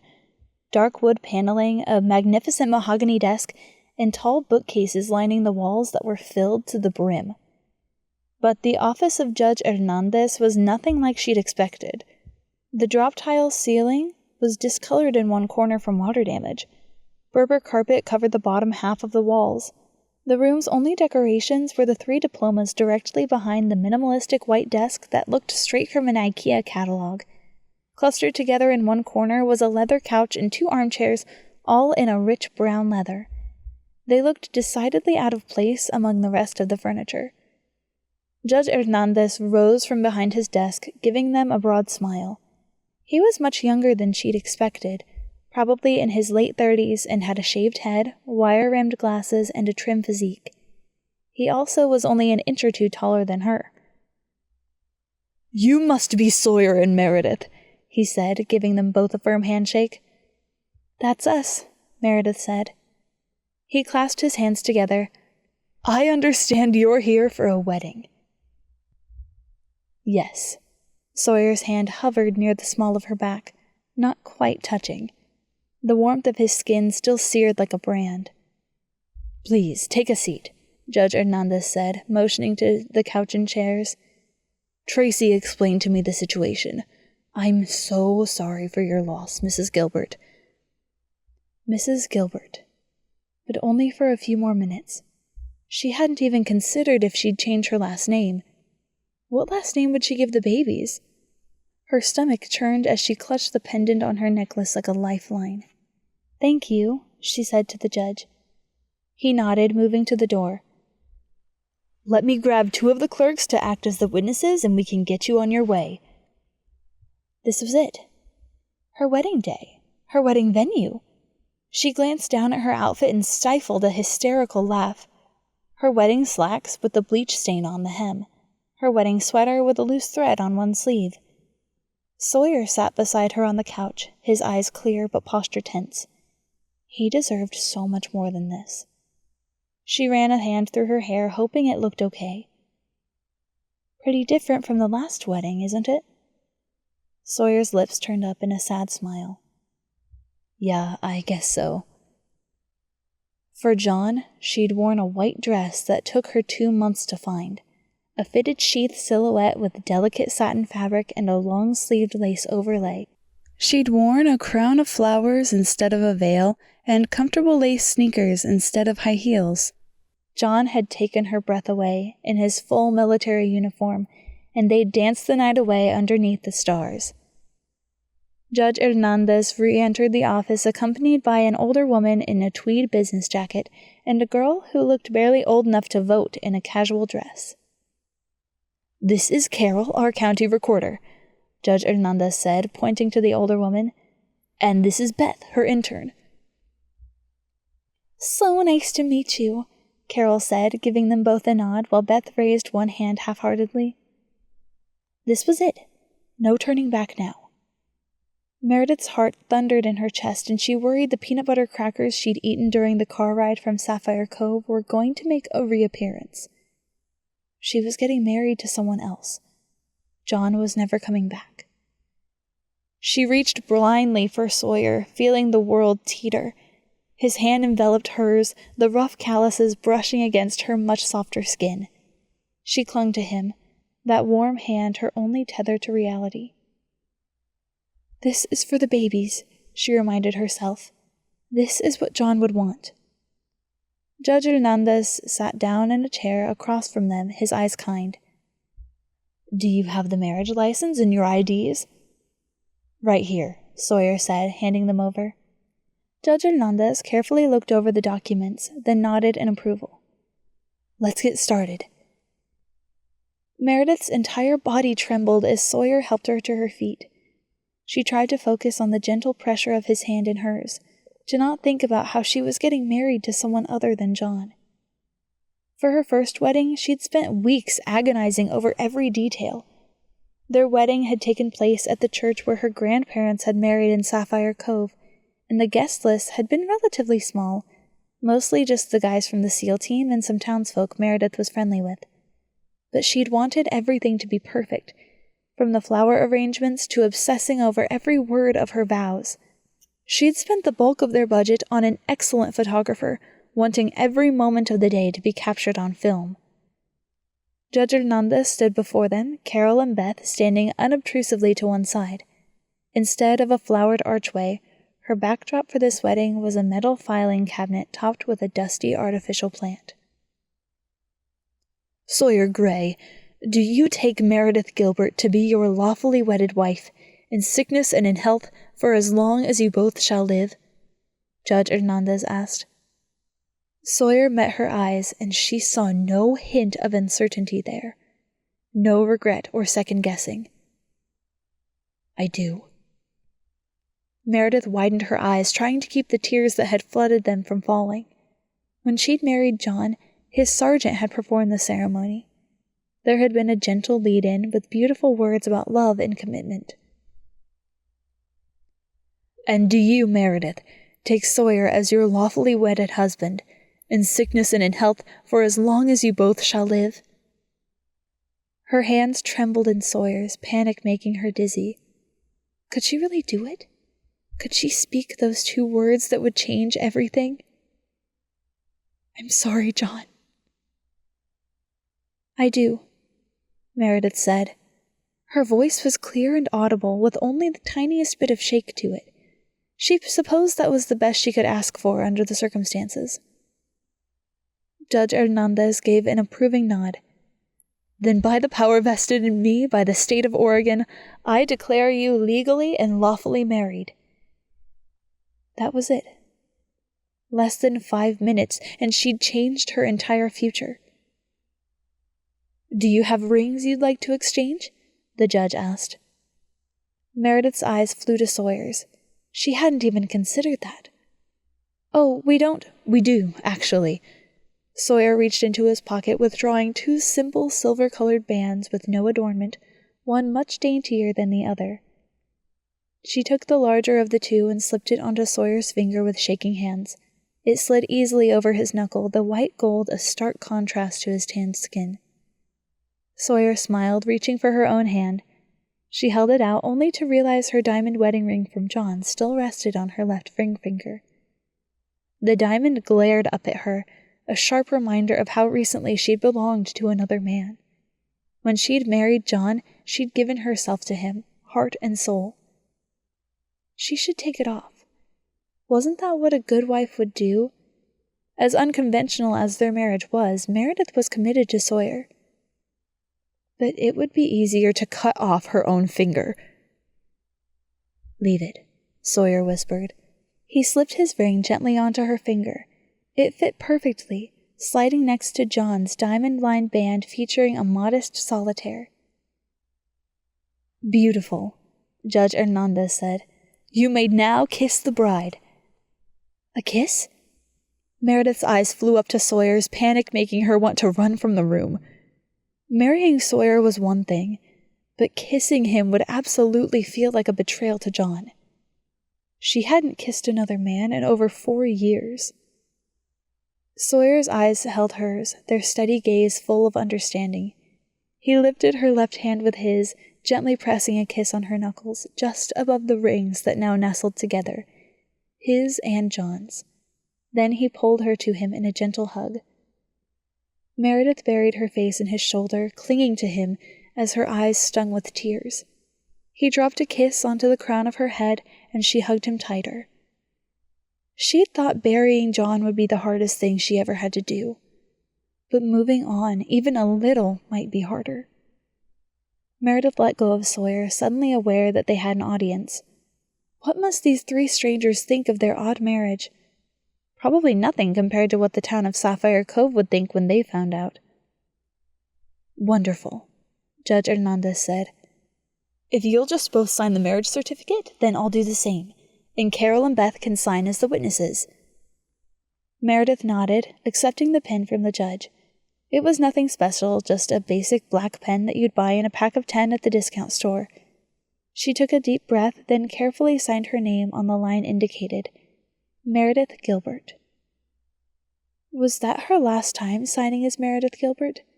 She still wasn't sure what she wanted to do about her last name, or that of her babies. Their babies. Sawyer was their father now every bit as much as John. It was a decision they'd need to make together. Sawyer signed his name as well, and the judge and the 2 witnesses quickly followed. That was it. They were officially married. We'll get this recorded right away, Judge Hernandez said, sliding the certificate into one corner of his desk. You should receive a copy of the mail within 4 weeks. Thanks, Meredith said faintly. Wait, Beth called. Meredith looked at the girl, an eyebrow raised. Her cheeks turned pink, and she looked embarrassed, but pressed on.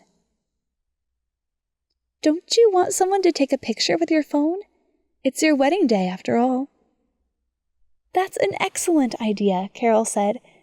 You should have something to remember this day by. Sawyer wrapped an arm protectively around Meredith's waist, his expression creased with concern. I don't know. Yes, we should take a picture. Meredith fumbled for her phone, bringing up the camera app. It wouldn't be as good as what she could get with her Nikon, but it would have to do. The twins will want to see what we looked like on the day their parents got married. They have that evidence, Sawyer said softly, his eyes sad. I've seen the pictures from your wedding with John. There are entire photo albums filled with them. He was always thinking about what she needed. But Meredith had a feeling that what Sawyer needed right now was a photo to remember this day by. It wasn't a traditional wedding or marriage, sure, but it was the only one he'd ever had. John will always be the baby's dad. Meredith took his hand, gently placing it on her stomach for the briefest of moments. Her nerves tingled with that brief contact, which had felt unexpectedly intimate. And now, so will you, Sawyer. He looked away, rubbing a hand over his jaw. She had a feeling he was trying to hide the tears glistening in his eyes. That means a lot to me. Meredith took a deep breath, then held out her cell phone to Carol. Would you mind snapping a few so we can make sure to get a good one? Of course. Carol held up the camera. Ready? She wrapped an arm around Sawyer's waist, leaning into him. Ready. His arm fell around her shoulders, heavy but also reassuring. Meredith tried to smile while Carol snapped a few photos, then accepted her phone back, quickly checking the results. Sawyer looked unsure while she looked a little fake, but it would have to do. Thank you so much, Meredith said. It was our pleasure, Judge Hernandez said. Best of luck to the both of you.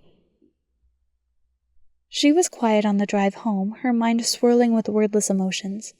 Sawyer seemed to sense her need for quiet and didn't ask questions. She appreciated that about him. John had been a talker, always happy to share his thoughts and emotions, and had never really understood Meredith's need for silence.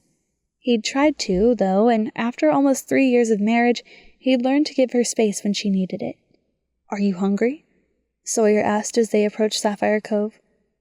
We could stop at Baylor's for dinner if you'd like, or maybe get takeout from Al's Burgers and bring it home. What sounds good to you? Al's Burgers is fine, Meredith said.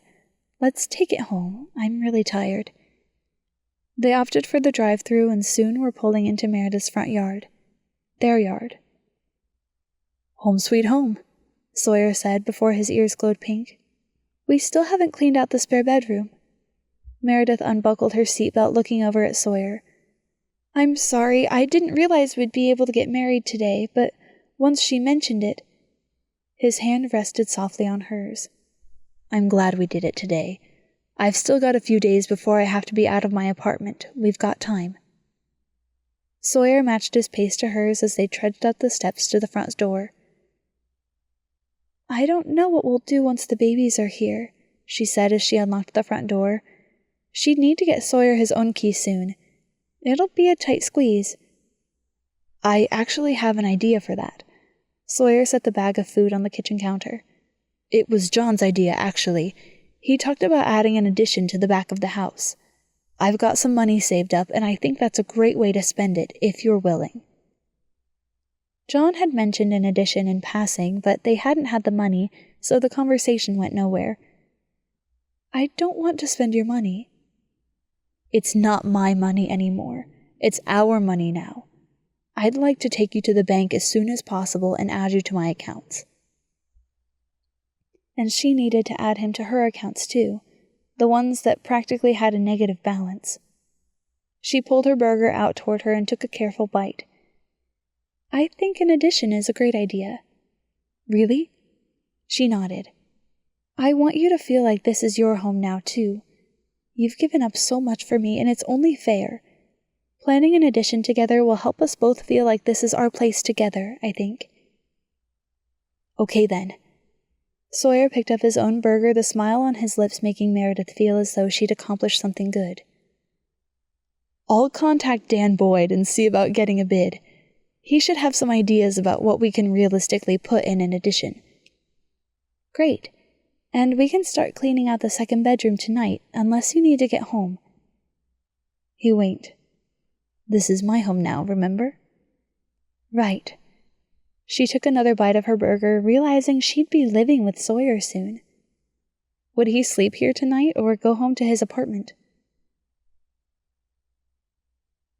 I'll bring a comfortable chair into the room and you can boss me around while you sit there and grow a baby or two." She laughed, pressing her hand against her stomach.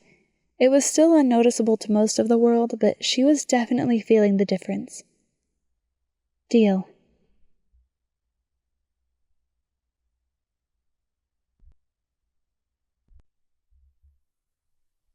Chapter 18. Sawyer watched as Meredith slowly ate her cheeseburger, her eyes drooping.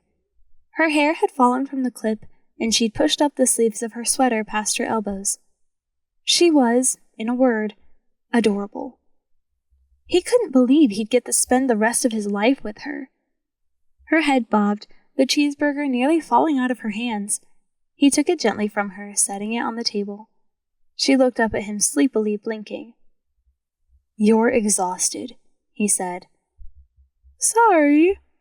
She covered a yawn. "These babies seem to drain away all my energy. Dr. Mike said that's normal." "You're growing 2 humans. That would definitely take it out of you." He rose, helping her gently to her feet. "Go to bed. I'll clean up here." "What about clearing out the second room?" "We can work on that tomorrow." She folded her arms, biting one lip. "What will you do tonight?" There was a tentative edge to her tone, one that reminded him they were both walking into uncharted territory. He wanted to sleep here tonight. The couch hadn't been half bad, and he'd feel better knowing he was close if Meredith needed something. It wasn't the wedding night he'd tried very hard not to imagine, but that was okay. Did she want him to stay here tonight? Did she care? They'd already agreed to clean out the second bedroom, and he'd told his landlord he wouldn't be renewing his lease. Everything was so strange and new. "I'll head to the hardware store before they close and grab some boxes," Sawyer said. "Since I promised my landlord I'd be out by the end of the week, I should start packing." "I wish I could help. Maybe Shai could bring Bailey over here during nap time. I could listen for her while they help you." "We can figure it out." Sawyer wasn't about to let her chase around a 1-year-old, but he didn't need to tell her that. "There isn't much to move anyway. Go to sleep. All I want you to worry about is those babies." Meredith placed a hand on her stomach, smiling faintly. "You'll be here in the morning?" Something about the way she said it made Sawyer's heart swell with hope. "Yeah, of course." She headed to the front door, and for a moment he thought she was walking him out.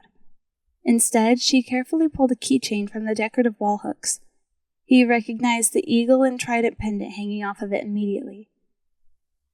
"Here." She held out the keychain. "You'll need a key to the house."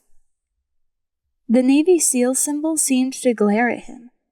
How many times had he seen John pull those keys out of his pocket and set them on the side of the court before they played basketball? "I can't take his keys," Sawyer choked out. Meredith took his hand, gently settling the keys in his palm. He would feel more comfortable holding a grenade. She folded his fingers around the keys, holding her hands over his fist. "I want you to have them." He lifted his eyes to the ceiling, then pulled Meredith to him in a tight hug. "Thank you." They could have gone to the hardware store again tomorrow and gotten a copy made, but this meant so much more to him than a simple way to unlock the home he now lived in. She pressed her cheek against his chest, her arms tight about his waist. Sawyer rested his chin on top of her head, relishing the feel of this embrace, but letting her dictate how long it lasted. This woman might be his wife, but she was also John's widow. He wouldn't forget that. When she pulled away, her eyes were red, but no tears fell. "I'm sure you'd rather spend the night at your apartment, but no, you're welcome to the couch here, too. There are blankets and extra pillows in the linen closet." This invitation, on top of giving him John's keys, was almost too much for him. He cleared his throat, hoping she couldn't hear the emotion choking it. "Thank you. I'd like that." "We can work on clearing space for you tomorrow." "Sounds like a plan. I have my phone if you need anything before I get back." Sawyer liked this. the togetherness he felt with Meredith, like they were a team. "Call Zach and see if he can help you tonight," Meredith instructed, pausing just outside her bedroom door. "Don't lift anything heavy on your own." She sounded like a worried wife, and he liked it more than he should. "You're okay if I tell them about the wedding?" She nodded. "It's probably better if it comes from you." "Okay then. Good night." "Night," Meredith said. By the time Sawyer had the fast food bags thrown away and the kitchen counter wiped down, Meredith was already asleep. He peeked in on her and found her facing the side of the bed he assumed had been John's, curled around a pillow that had to be his as well. The sight made his heart ache for more reasons than he could count. It wasn't fair that his greatest blessing had come at the expense of his best friend's life. Had Meredith cried herself to sleep tonight, keeping the tears silent so he wouldn't hear them? Sawyer gently pulled the door shut, then left for the hardware store. Once in the truck, he called Zach on the vehicle's calling system. "Hey," Zach said. "I was just thinking I should call you and see how things are going with, everything." Sawyer took a deep breath, flexing his hands on the steering wheel. "Good, I guess. We got married today." There was a long pause. "That was quick." "I told you it would be, but the exact timing was a last-minute decision." Another pause. "I'd love to hear the details." He knew Zach was deliberately being neutral in his responses, and Sawyer appreciated his effort, but he could hear the unspoken disapproval and worry behind Zach's words. Sawyer couldn't help flashing back to when Zach had been falling for Cheyenne, and he'd been the one cautioning Zach to take things slowly and not get hurt. "If you're willing to help me pack tonight, I'm willing to share the story," Sawyer said. "Sure, I'll let Sha know and be over in 30 minutes. "I'm grabbing some boxes from the store and then I'll meet you there," Sawyer said. When Sawyer arrived at his apartment complex 20 minutes after the phone call, Zach's truck was already parked in the lot. "Hey," Zach said, his hands in his pockets and shoulders hunched as he approached. "Hey." The awkward tension between them was something Sawyer had never really experienced before with Zach. There'd been the tension of battle, the pinch of annoyance as they bickered over something dumb, but not this uncomfortable distance. Sawyer unhitched the tailgate, and they both reached for a stack of cardboard boxes. "So, you're a married man now, huh?" Zach said, his voice gruff. Sawyer flexed his left hand, feeling the ridges of the metal band. It felt right to wear it, like it belonged there. "Yeah, I guess so." Married to John's wife. Sawyer could remember him and Zach standing up with John at the wedding as his co-best men, like it was yesterday. They walked to the apartment, arms loaded down with boxes and packing tape. "How's Meredith doing?" Zach asked. Sawyer sighed, unlocking his front door. "She's a trooper, as always. I know this can't be easy for her, but she's been nothing but gracious and kind. Today was hard for her. She was already asleep when I left the house." Zach leaned the stack of boxes against the wall and folded his arms, his jaw flexing. "And how are you doing?"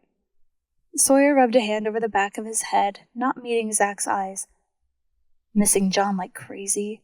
Hating seeing Meredith hurt so much. Wishing there was more I could do to help." Zach sighed loudly, his shoulders relaxing, and all the tension between them was released like air from a balloon. "I hate this for you," Zach said. "I hate it so much. I mean, I always expected you had feelings for Meredith, but you did such a good job at hiding it once they were married that I figured you moved on." As if anyone could move on from Meredith, just like she'd never be able to move on from John. Not that he wanted her to. Maybe one day their marriage would resemble something closer than acquaintances thrown together by circumstances, but that was the most he'd allow himself to hope for. A deep, abiding friendship forged by mutual respect and common goals. He had never betrayed John in life, and he refused to do so in death. "I didn't want John to worry. I never would have come between them. Sawyer thought of how much it had hurt to see them exchange flirty glances while they cooked, or to catch them kissing when they thought no one else was looking. It had hurt so bad he'd almost stayed with the seals because he hadn't known if he could watch up close as Meredith and John fell deeper in love with every passing year. Zach shook his head, eyes bright with unshed tears. This whole thing just sucks, you know. John shouldn't be dead. We survived so many missions together, so many deployments. And then to die from a freaking blood clot? It isn't fair. I know. Sawyer rubbed his nose, looking away. I miss him too. And even though I love Meredith, I would do anything to bring John back, even if it meant trading my life for his. But Zach was already shaking his head, his jaw clenched. Don't even go there. Do you think that would have been any easier for me and Sha to take? Sawyer locked eyes with Zach. It would have been easier for Meredith. Zach didn't argue, just sighed deeply. We can't change the past, but Sha and I are here for you guys, whatever you need.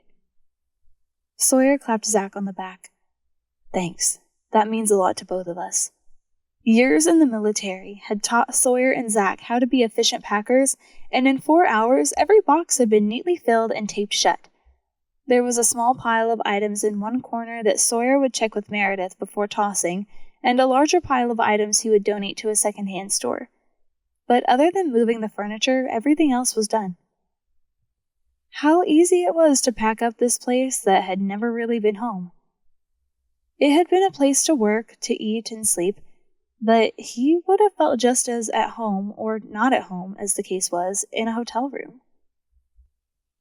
They loaded the boxes into the back of Sawyer's truck, then made one last sweep of the empty apartment. His leather couches were in the living room, but he'd never bothered to get a dining room table. The TV he'd put in his bedroom, unless Meredith wanted it elsewhere, and he'd have to wait to move his bedroom furniture until they'd cleared a space for it at Meredith's. He'd ask what she wanted done with the living room furniture, but had a feeling leather didn't really match her aesthetic. Unless she had an objection, he'd try to sell them. That didn't take long. Zach clapped Sawyer on the back. How do you feel? Fine, Sawyer said honestly. This apartment never felt like home. I won't miss it. Want me to come and help you unload things at Mayor's? No, I've got it. There aren't that many boxes. Go home to Shy. Zach nodded without protest. Text me tomorrow and let me know when you need help loading the furniture. I will. Thanks, man. Anytime, Zach said. Sawyer drove through the quiet streets of Sapphire Cove, his heart feeling lighter than it had in years. Back at Meredith's, he carried the boxes in as quietly as possible and stacked them neatly against the back wall. Then he dragged his toiletries into the small second bathroom and took a shower before tracking down the pillow and blanket Meredith had mentioned and crashing on the couch. For the first time since John's passing, Sawyer slept soundly.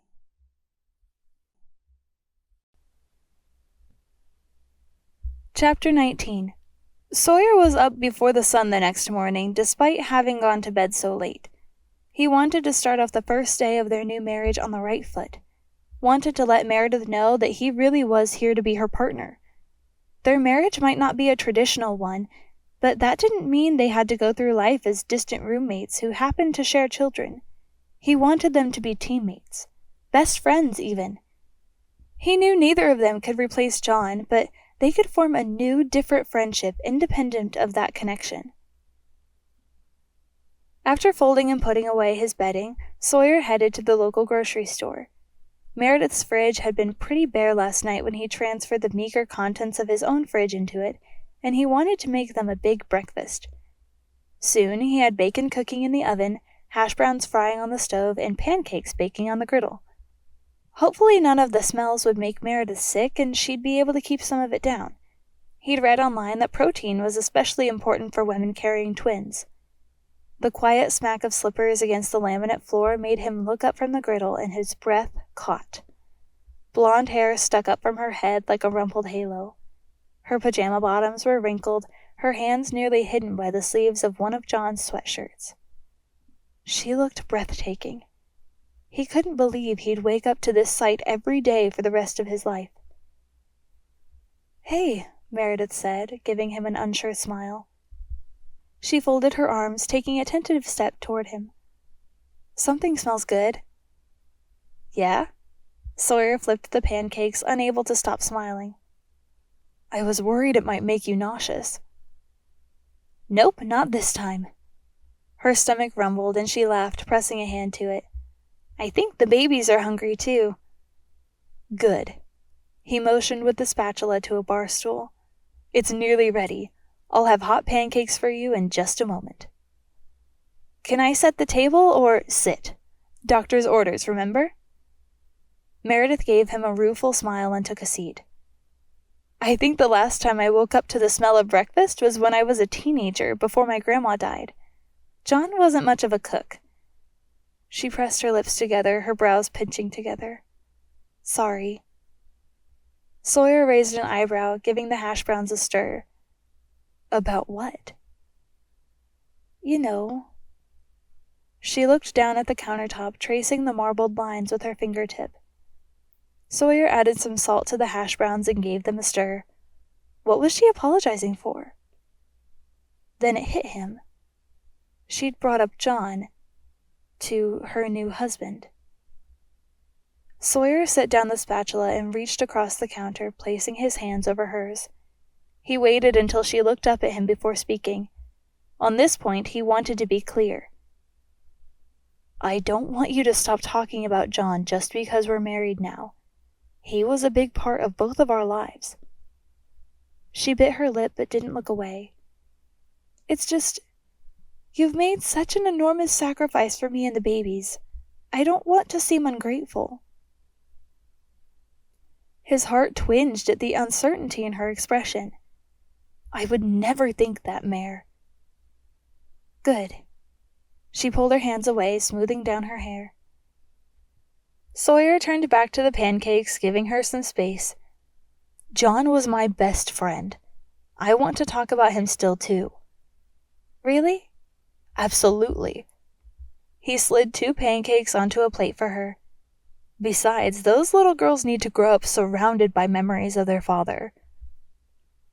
Meredith cocked her head to the side, smiling. "Girls?" Sawyer shrugged, pushing the plate toward her. "Or boys. Do you have a preference?" "No."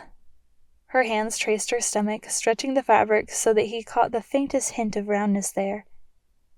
"I just want babies that are healthy." Sawyer nodded, placing a pancake on his plate and then pouring batter on the griddle for 3 more. "Me too." They said grace, then dug into the food. Sawyer watched in immense pleasure as Meredith quickly downed half of her pancakes and 2 strips of bacon. He hadn't thought it possible to be more aware of Meredith, but getting married had changed something, as much as he thought it wouldn't, and he suddenly felt more of everything. More protective, more unsure, more aware, more guilty. "You've been holding out on me," she said, the surprise in her voice almost insulting. "I knew you could grill, but I didn't know you could cook, too." Sawyer shrugged, the memories of why he could cook making his mouth taste like pennies. "Growing up, I learned pretty quick that if I didn't make food, then I didn't eat." Meredith's face softened. Zach had grown up with a picture-perfect family until his parents passed away, but Sawyer and John had initially bonded over their awful home lives. John as a foster kid, Sawyer as an abused child with an absent mother and alcoholic father. John always said he didn't learn to cook because he never had a kitchen. More likely because when he'd been 7, John had stuck a fork in the microwave with his ramen and sparked a fire. No one had bothered to tell him you weren't supposed to do that, but his foster family had still made John eat only stale bread crusts for a week. Had he told Meredith that story? Somehow Sawyer doubted it. He would have wanted to shield his wife from the rougher parts of his past. Sawyer could relate to that. "Yeah, the barracks were cheap, but you couldn't have so much as a hot plate in them." Meredith's lips curved up in a soft smile. Was she recalling some tender moment between her and John? Sawyer took another bite, but the pancakes turned to sawdust in his mouth. He always said he preferred the mess hall anyway because he didn't have to deal with the cooking or the cleanup, Meredith said. That part was nice, but it's nice to have a kitchen too. He'd make good use of Meredith's, providing healthy meals to keep the twins growing. Not Meredith's kitchen. Their kitchen. His and hers.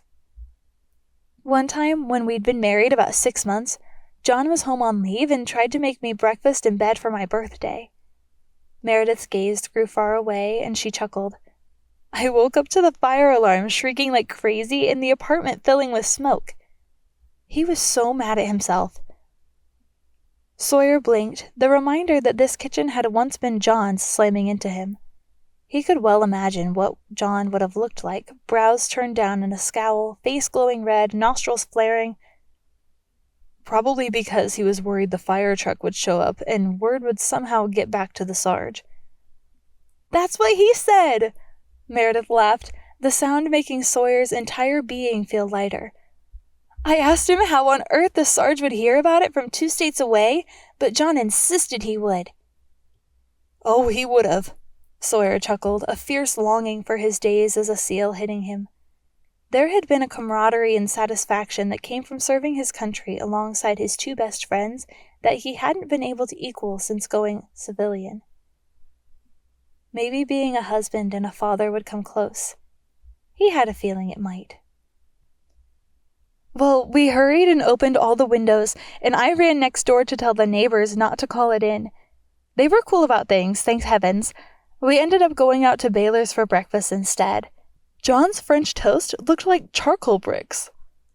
Her shoulders slumped, and she dragged her tines through the syrup on her plate. I miss him a lot.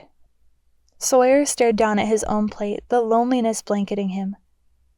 Me too. Thursday nights haven't been the same without him.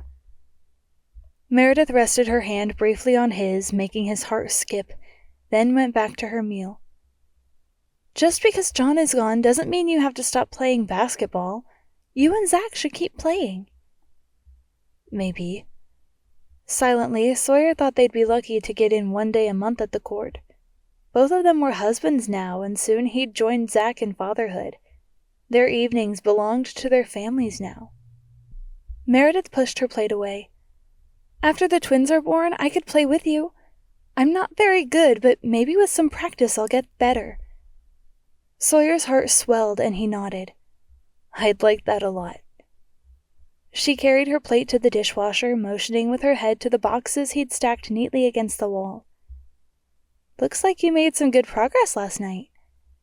I did. Zach came over to help, and we got the whole apartment packed up pretty quickly. Her eyes widened as she took in the stacks.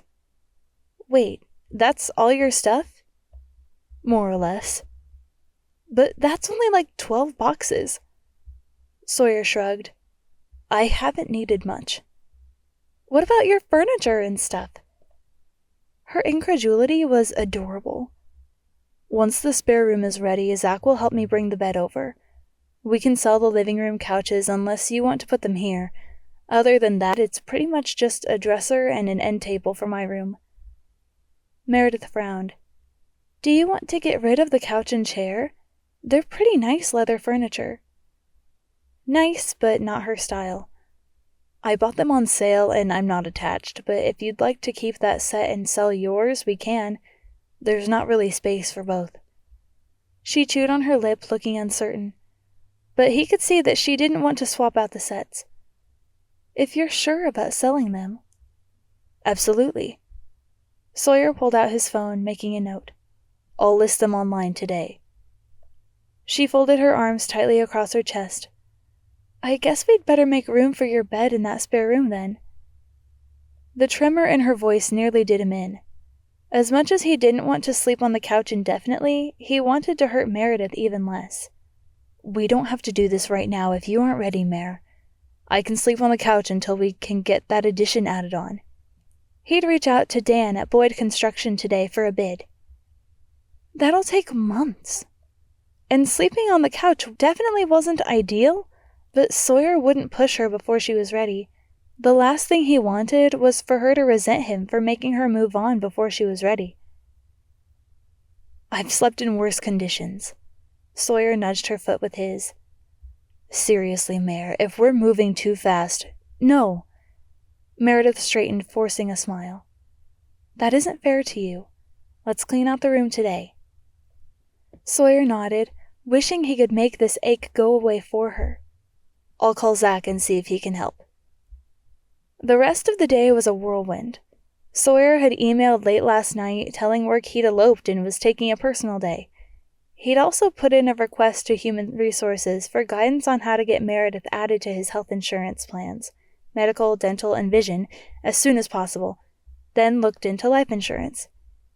He certainly didn't anticipate dying anytime soon, but neither had John, and Sawyer wanted to make sure that if anything happened to him, Meredith and the twins would be taken care of financially.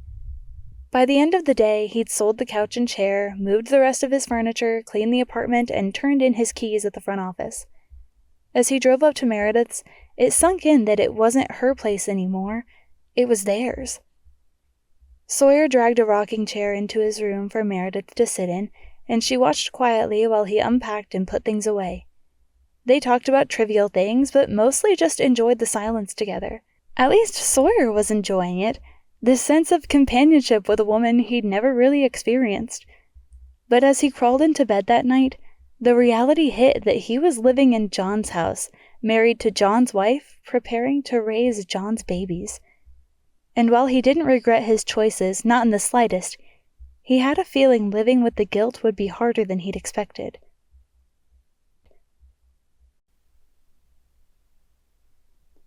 Chapter 20.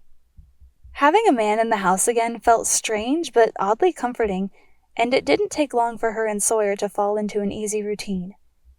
She woke up most mornings to the lingering nausea and smell of breakfast. Meredith had told Sawyer after that first morning that she didn't expect him to cook for her, but he persisted, and she found she enjoyed the ritual of sitting down to a hearty meal and discussing the upcoming day together. John had been more of a protein shake before his run kind of guy, and she'd never been a morning person. He was usually up and ready for the day before she'd even cracked open her eyes.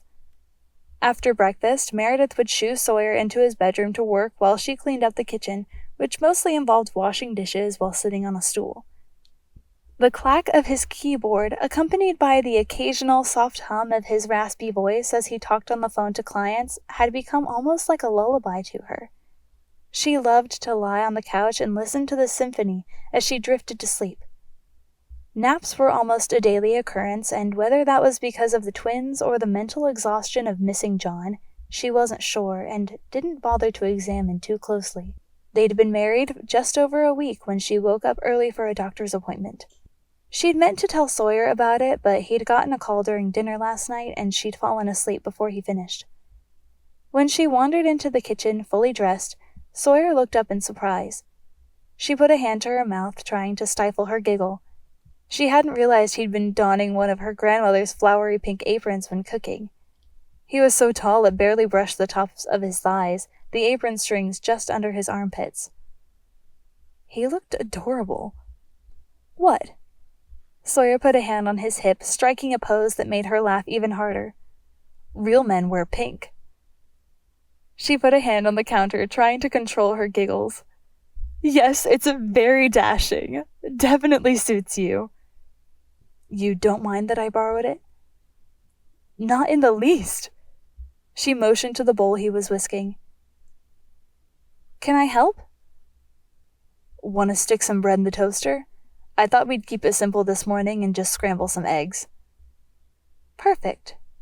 She was nearing the end of the first trimester, almost 13 weeks along, and her morning sickness was finally abating, replaced by a near-constant hunger. They worked in companionable silence, the sizzle of eggs mixing with the scrape of butter against toast. I've got a doctor's appointment in an hour, Meredith said as Sawyer plated the eggs. Just a checkup. Oh. He hesitated, then resumed scraping the scrambled eggs onto the plates. You'll let me know how it goes? Yeah, of course. She bit her lips, slowly spreading jam onto a piece of toast. If John was here, she would have assumed he'd go to the appointment with her, would have wanted him to be there for every step of the pregnancy. Maybe Sawyer wasn't the kind of husband she shared a bed with, but how did she want their marriage to play out? Decades stretched out before them. If she started keeping him out now, where would she draw the line? You married this man so that your babies would have a father, she reminded herself. That meant allowing him to be there for them every step of the way, even when it made her uncomfortable. Sawyer was too much of a gentleman to ask to attend the appointment. If she wanted him there, she'd have to take the first step. You can come with me if you want, Meredith said, keeping her tone deliberately casual. I know it's late notice, and I totally understand if you have work. I'd love to come, Sawyer said, his entire countenance brightening. What time do we need to leave? She glanced at the cheerful teal-colored clock shaped like a coffee cup on the kitchen wall. John had teased her for replacing their perfectly serviceable but ugly $5 clock she'd bought on clearance at a big box store. But she'd wanted this house to be a home and had loved decorating it.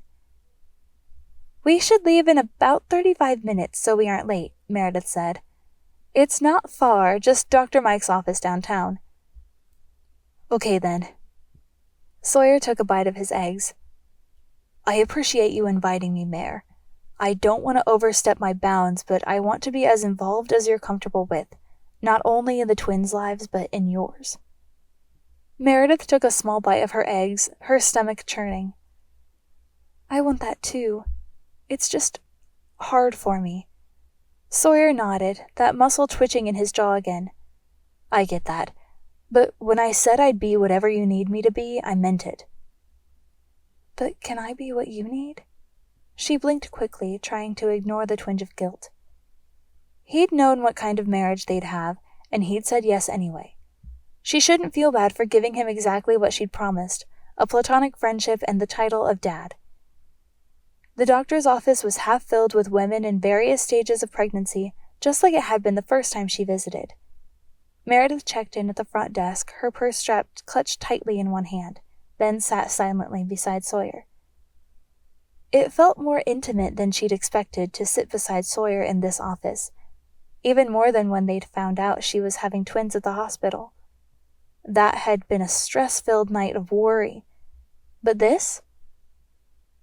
He was her husband. These babies would call him Dad. Nervous? Sawyer asked, his leg bouncing up and down as he tapped his foot against the floor. His own nerves, something she'd never seen him display before, made her own more apparent. I shouldn't be. It's just a checkup. He reached over, taking her hand in his and giving it a squeeze. I'm a little anxious, too. She smiled at him, the admission making her heart warm. It wasn't long before they were called back into the ultrasound room, the same one she'd been in before. Had that really been less than 2 weeks ago? Dr. Mike will be in shortly, the nurse said, offering them a smile. Meredith shifted on the exam table, the paper crinkling beneath her legs. Even fully clothed, she felt exposed. There was a poster on one wall showing how big the cervix would dilate during labor. Awkward. If John was here, she wouldn't even have noticed the poster. They'd probably have been discussing names for the babies and predicting whether they'd be boys or girls, maybe making plans for how to decorate the nursery. Their marriage hadn't been perfect, and it hadn't been easy, especially when John was gone for months at a time with the seals. But it had always been familiar. She missed that easy closeness so much. How had she ended up pregnant and married to a man she had never even kissed? She blinked, determined not to cry. They hadn't planned on having a baby just yet, and the news of twins would have thrown John for a loop. He'd always worried about having kids before they were financially secure. But despite everything, she knew that he would have been thrilled when she showed him the positive pregnancy test.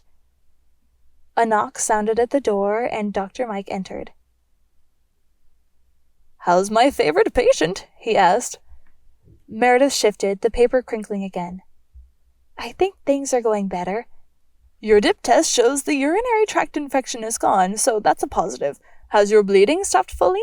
Her cheeks burned. She couldn't look at Sawyer. I still have a little spotting when I overdo it, but no cramps or anything. Sawyer grunted from his corner. Great. Now he'd let her do even less than she had been doing. You need to listen to your body. Dr. Mike sank onto the rolling stool. Twin pregnancies shouldn't be taken lightly. Even simple tasks can put a strain on your body, so listen when it tells you to slow down. I'll make sure she listens, Sawyer said, giving Meredith a stern glare. We'll do whatever's necessary to keep those babies safe and healthy. She knew he was right, but it was hard to surrender her independence to a man she sometimes felt like she barely knew. I'm glad you have a strong support system right now, Dr. Mike said, pushing a button on the ultrasound machine. You'll need friends in your corner. Friends. Right. She glanced over at Sawyer and he lifted a shoulder as though to say, It's your call. Meredith cleared her throat. Actually, Sawyer and I got married last week. It was the first time she'd said the words aloud. The first person who knew other than Zach and Cheyenne. The shock and disapproval on Dr. Mike's face was brief, but unmistakable. He busied himself with the ultrasound machine and Meredith's heart squeezed. Congratulations, Dr. Mike said. She knew they didn't owe anyone an explanation, but she couldn't help feeling unexpectedly defensive of her new husband. Sawyer's been an answer to my prayers. Not many men would willingly take on an instant family. Dr. Mike's expression softened. I'll admit you caught me off guard, but this really is the best possible thing for the babies. There's a good chance you'll be on partial bed rest for most of the pregnancy, and that isn't easy to do when you live alone. Meredith swallowed, looking down at her hands clutched tightly together in her lap. Would she be able to work at all during this pregnancy, or be entirely reliant on Sawyer's financial support? She hated feeling like a burden. Being a military wife had taught her the value of independence, and relying on someone else was harder than she'd expected. Would she have minded so much if John was the husband here with her? Would she have felt like a burden to him too? I'm just grateful that Meredith is allowing me to help her through this, Sawyer said. The doctor nodded, picking up the ultrasound wand. Should we take a look at how those babies are doing? Meredith leaned back on the exam table, her cheeks burning as she lifted her shirt. Sure, she'd worn a bikini on beach days with the whole group, but this felt infinitely more exposed. But Sawyer stayed near the head of the table, his attention riveted to the television screen as though it were the most interesting thing in the world. Meredith hid a smile. She appreciated his attempts to grant her as much modesty as possible. There are the babies, Dr. Mike said, pointing to the screen. Her heart leaped right along with her little jumping beans. They looked bigger than last week, even. She idly played with the chain of her necklace, smiling wider with each movement. She would swallow her pride and let Sawyer help as much as he was willing if that kept her babies healthy and safe. One glance at the rapt look on his face reassured her he wouldn't mind. How are they doing? Meredith asked. Measuring right on target for 13 weeks and within the acceptable range of each other, so no red flags, at least today. Dr. Mike continued to look at the ultrasound, taking measurements and screenshotting certain images. Good blood flow on both umbilical cords, and the amniotic fluid is right where it should be. But I still want you taking things easy. Should she still be staying down as much as possible? Sawyer asked. Dr. Mike nodded. No lifting, no straining, and as little stress as possible. Drink lots of water and make sure you're getting enough sleep and eating well. How's the nausea? Better. I think the prescription you gave me is helping. She glanced over at Sawyer, who grinned back at her, his eyes bright. Sawyer is an excellent cook and has been taking good care of us. Good man, Dr. Mike said. Make sure she keeps following my instructions. I will, Sawyer said, and there was a fervor in his voice that made Meredith shiver. On the drive home, Sawyer said, "Thanks for letting me come today. It means a lot to me that you included me. You're going to be the baby's father." Meredith rested her hands on her stomach, cradling the two lives inside. "I want you there for everything. Just make sure you stay by my head during the birth." Sawyer laughed, the rich sound reverberating through the cab of his truck. She loved that she'd been the one to cause it. "You've got yourself a deal," he said.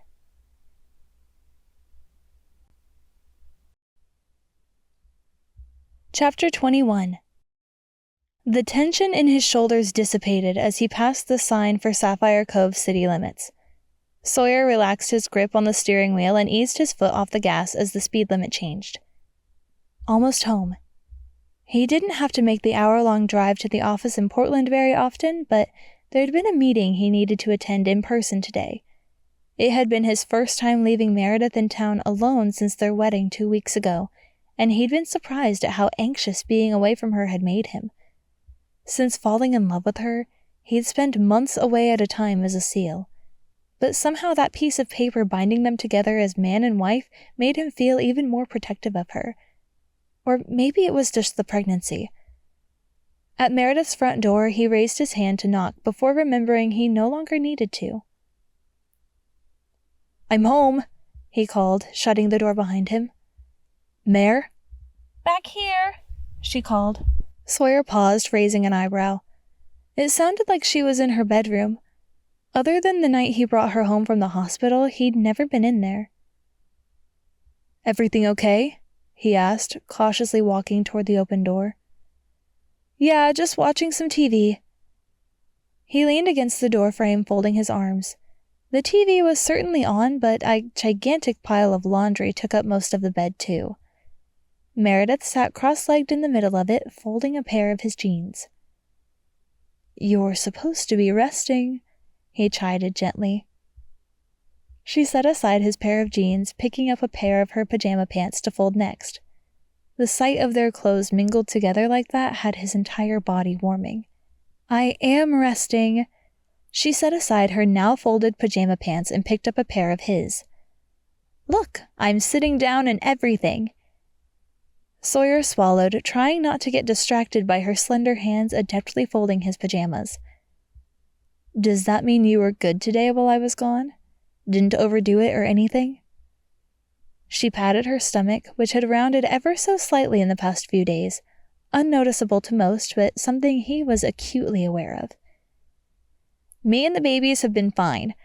I did some work on my laptop this morning, then Cheyenne and Bailey came over during lunch and we discussed Thanksgiving plans. After that, I took a nap, and since waking up, I've mostly been watching TV while folding laundry." It was all so perfectly normal and mundane. Sawyer walked over to the bed and picked up a pair of her socks, balling them together, then reached for a pair of his. "You had a good day then?" "Yeah, pretty good." She blew out a breath. "Actually, there's something I wanted to talk to you about." "Oh?"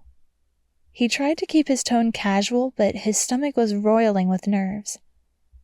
"Yeah, I think we should talk to Zach and Cheyenne and see how they'd feel about closing the scuba shop. Permanently." Sawyer looked up in surprise. He didn't know what he'd been expecting, but that wasn't it. "Wow. Are you sure?" "Aren't you?" Meredith leaned back against her pillows, letting out a sigh. That place was John's dream. It was never yours or Zach's. She was right, and Sawyer didn't insult her by trying to deny it. He'd never thought scuba diving off the Oregon coast would take off. The water was frigid even in July, and the rocky terrain made it a harder dive for beginners. The tropical fish and sea turtle sightings so popular in warmer dive sites were also noticeably absent. "I wanted to keep working with my two best friends," Sawyer said finally. Besides, John was a hard man to say no to. Meredith blinked quickly, looking away. He was always so optimistic and enthusiastic. But I've been looking at the books this week, and the shop is barely treading water. It makes more sense to liquidate before we're further in the hole.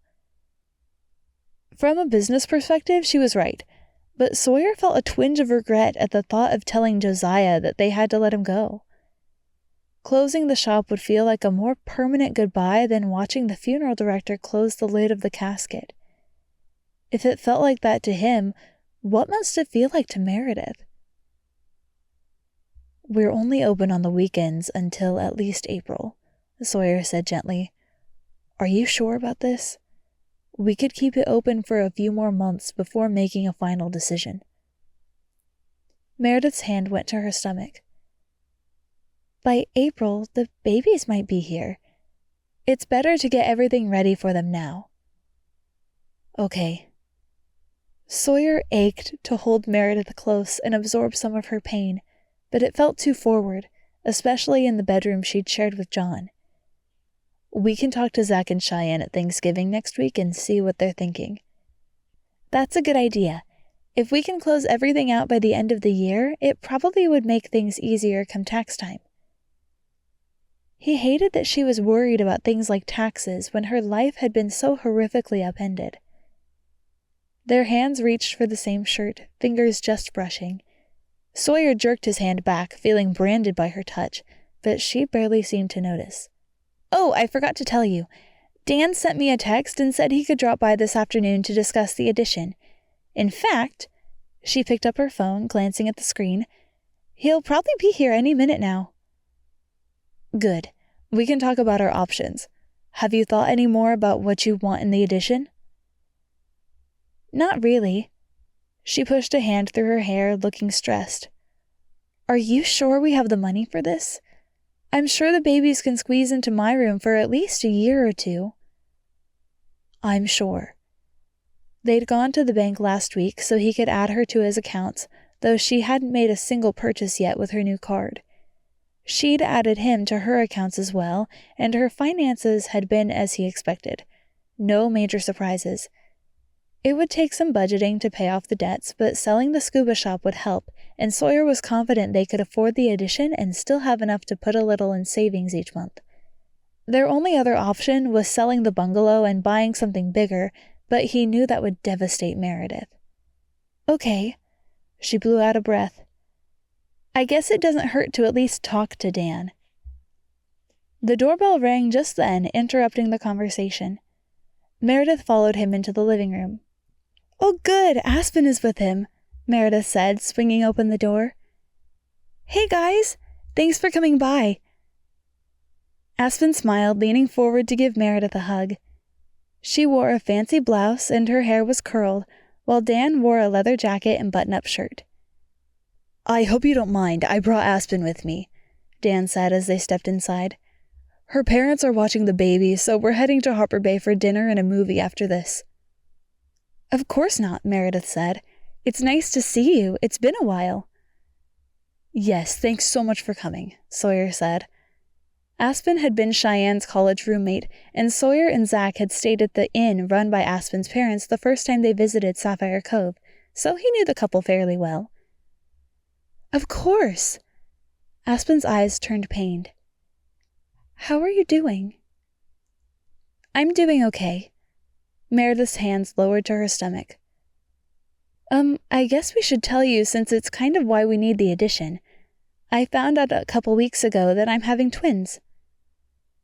The look of shock on Dan and Aspen's faces told Sawyer that Cheyenne hadn't let the cat out of the bag, not that he'd expected her to. "Wow!"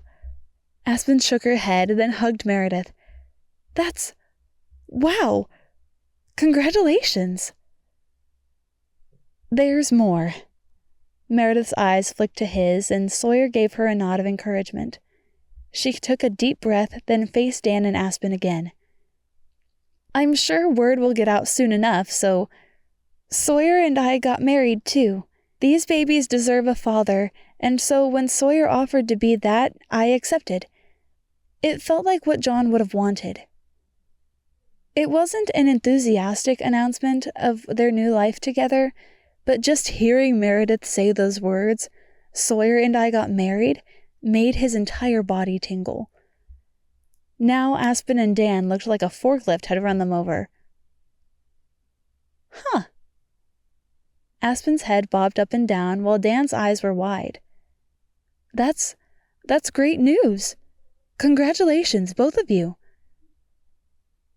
Meredith bit her lip, her eyes liquid with tears. Sawyer couldn't resist putting an arm around her shoulder, though he knew how that would look, and she leaned into him. I'm so grateful to Sawyer, Meredith choked out. One hand half covered her mouth. He's giving up everything to help me through this. Well, Aspen blinked quickly, her cheerful tones still a little forced. That's great. I'm happy for you guys. Meredith pulled away from Sawyer and he let her. So, should we talk about the addition? Sawyer and I have some ideas.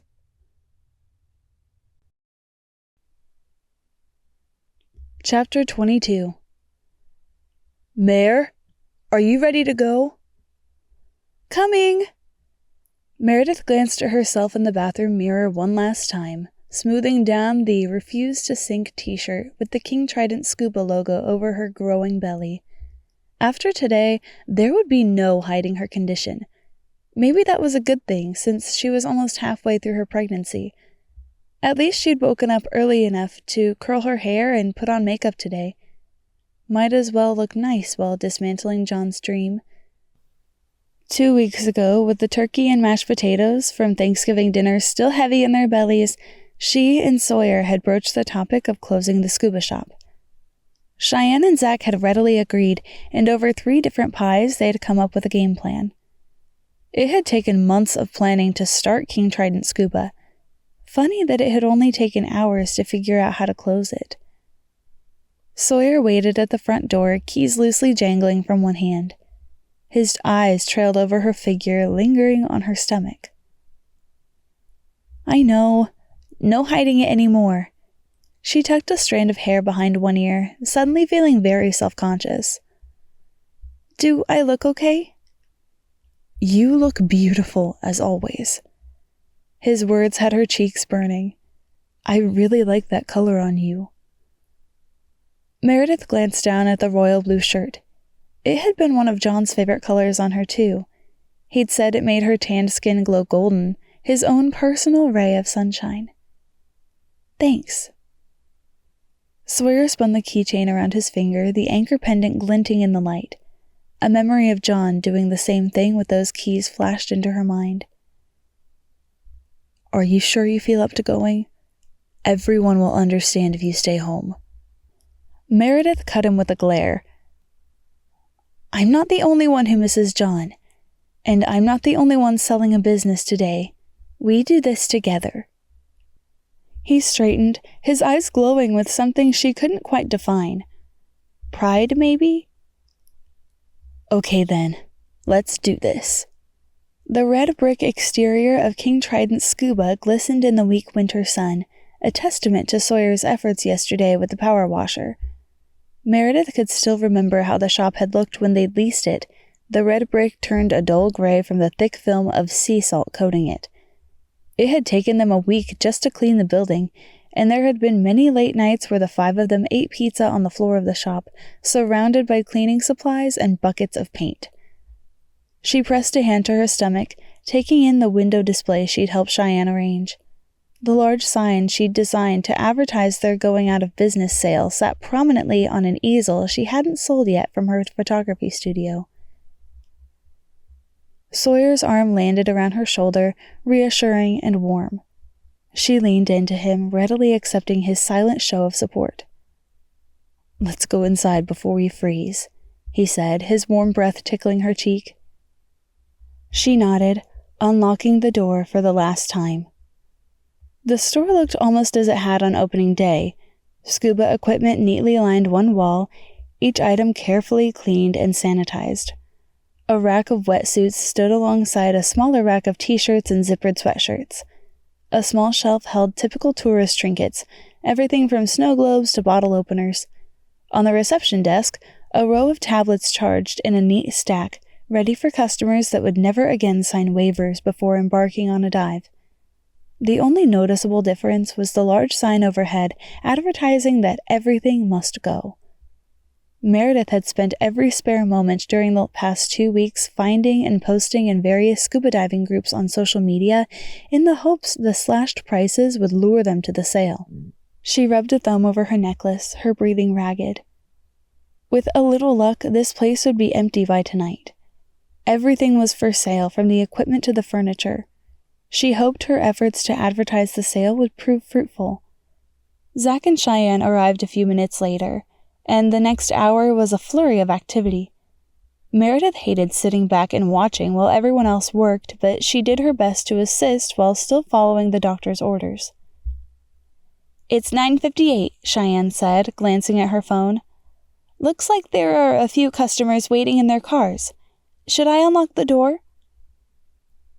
Meredith looked around at the shop, trying to commit every detail to memory. She and John had spent so many early mornings and late nights here. They'd laughed, they'd joked, and they'd fought. Would she ever be able to think of him without a bone-deep ache? Missing him hurt more than she'd thought possible. "Yeah, let's unlock the doors," Meredith said, smoothing a hand over her stomach. By lunchtime, the store was crowded with customers, which made it easy to push aside her feelings and focus on the task at hand. Meredith said a silent prayer of gratitude for small mercies. A fair number of townspeople dropped by. They weren't interested in more than offering sympathetic platitudes, but that was okay. There were enough unfamiliar shoppers buying the dive equipment that Meredith knew her efforts of the past 2 weeks had paid off. She rang up purchase after purchase, too busy to feel more than a fleeting sense of sorrow mixed with satisfaction. John would have loved seeing the shop this busy, even if it would have been impossible to organize such a large dive.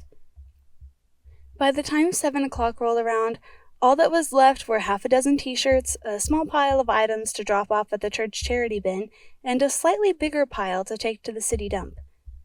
Meredith sat on the bar stool Sawyer had brought from their home, looking around at the now empty shop. The desk was gone, purchased by a woman from church for her husband's home office. A college student into diving had purchased a computer. Even the clothing racks were gone, bought by Linda from the dress shop 3 doors down. "It looks so weird," Cheyenne said from her spot on the floor, her voice strangely loud in the now empty space. "Yeah, I'm gonna miss it." Zach ran a hand over his face, looking pained. "I wish I hadn't been so absent from the shop the past year. I should have made more of an effort to pull my weight with the shop." "Don't think like that," Meredith said quickly. "John knew you had other things pulling your focus. Really, he wasn't upset." They sat in silence, Meredith on her bar stool and Sawyer near her feet, his shoulder brushing her leg every time he moved. Cheyenne sat up, reaching across for Zach's hand. "I still can't believe he's gone," Meredith whispered.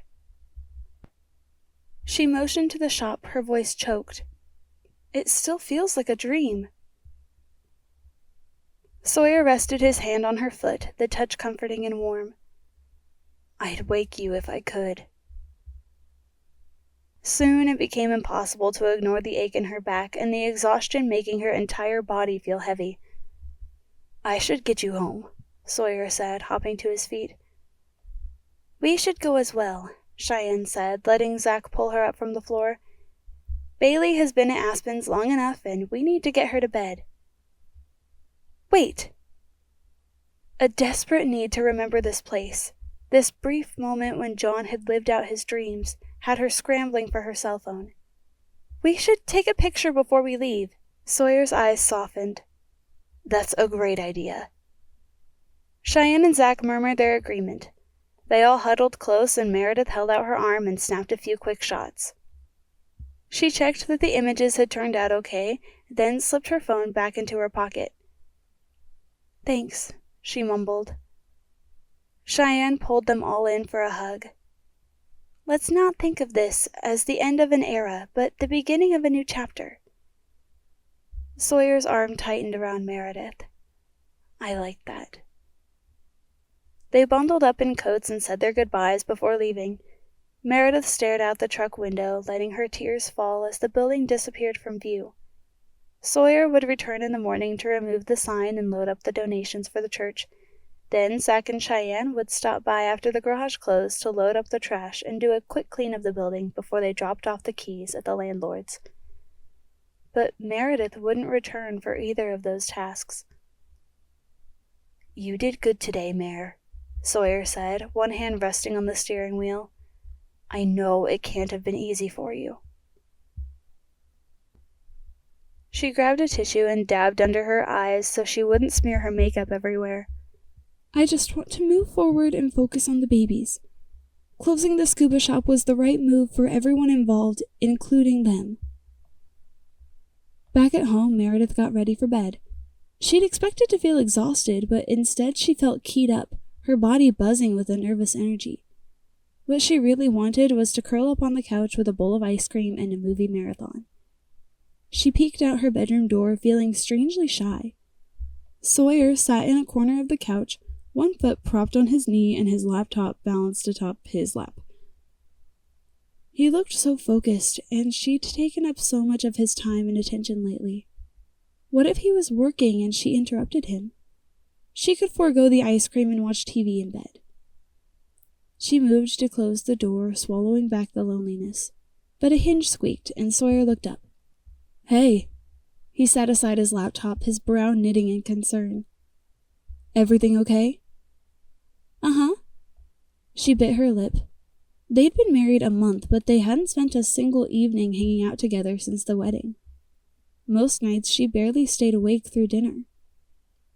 Sawyer's brow was still furrowed. "I thought you'd be asleep already." "Me too, but I'm not tired." She rubbed her hands over her belly, nearly hidden beneath a sweatshirt. I thought I might watch some TV, maybe eat some ice cream. But I can go watch in my bedroom if— No, that's silly.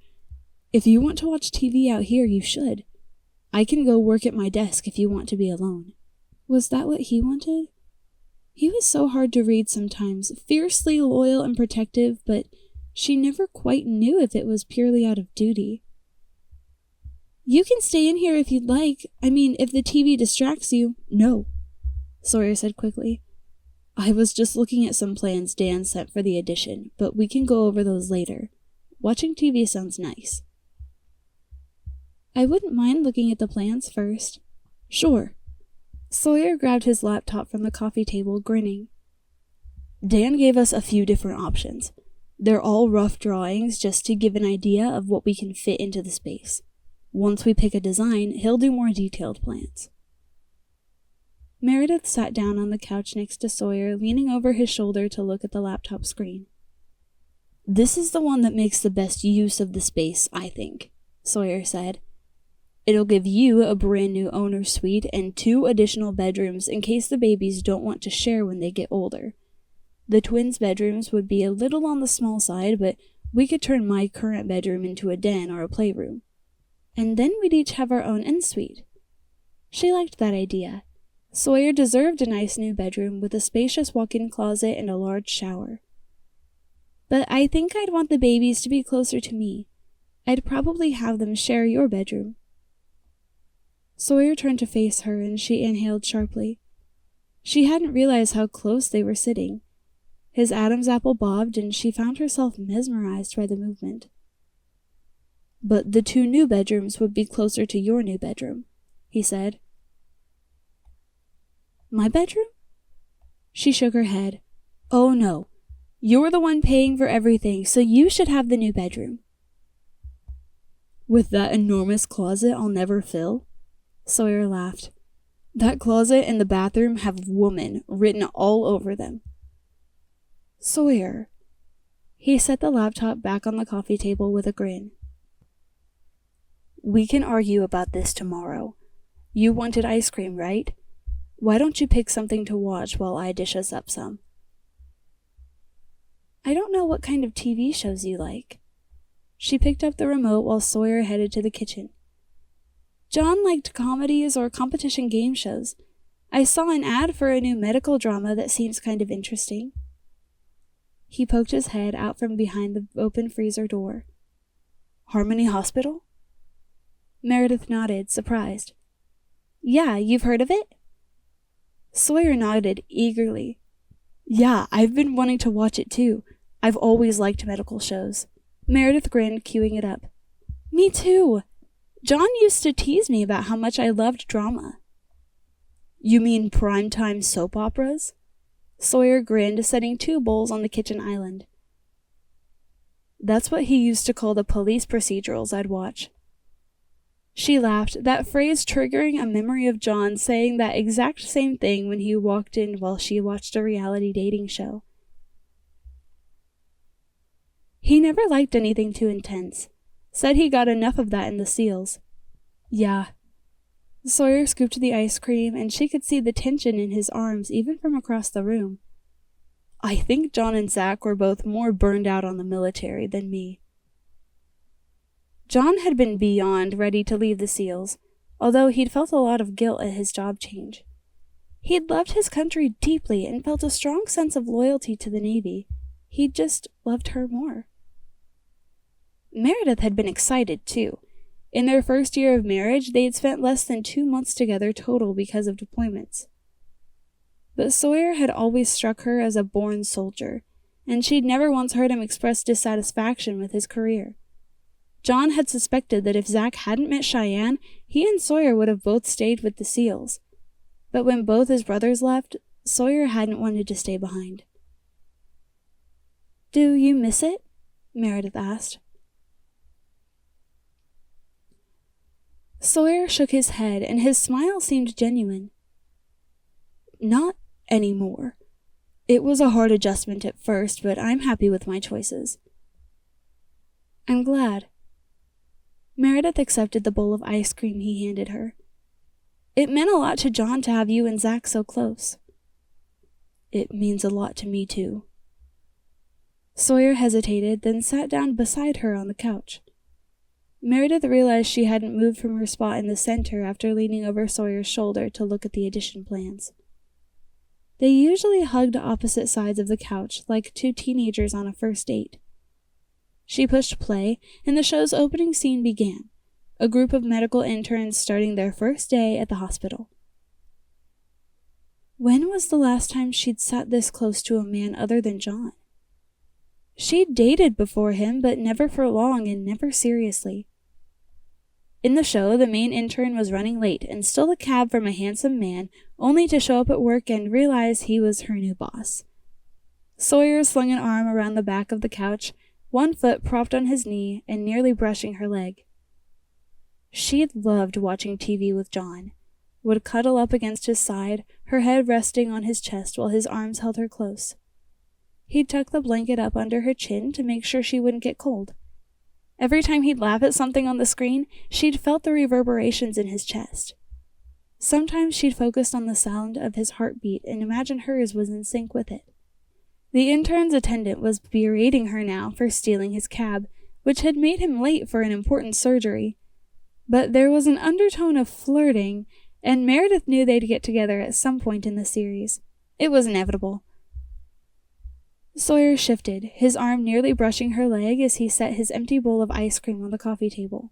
She took a bite of her own ice cream, her back aching from a day spent on a bar stool at the scuba shop. Had that really only been a few hours ago? It would feel so nice to lean against John right now, to ask him to knead the knots out of her lower back. She took her last bite of ice cream and leaned forward to set the bowl on the coffee table. Her back twinged, and she inhaled sharply at the brief shot of pain. Sawyer straightened, instantly alert.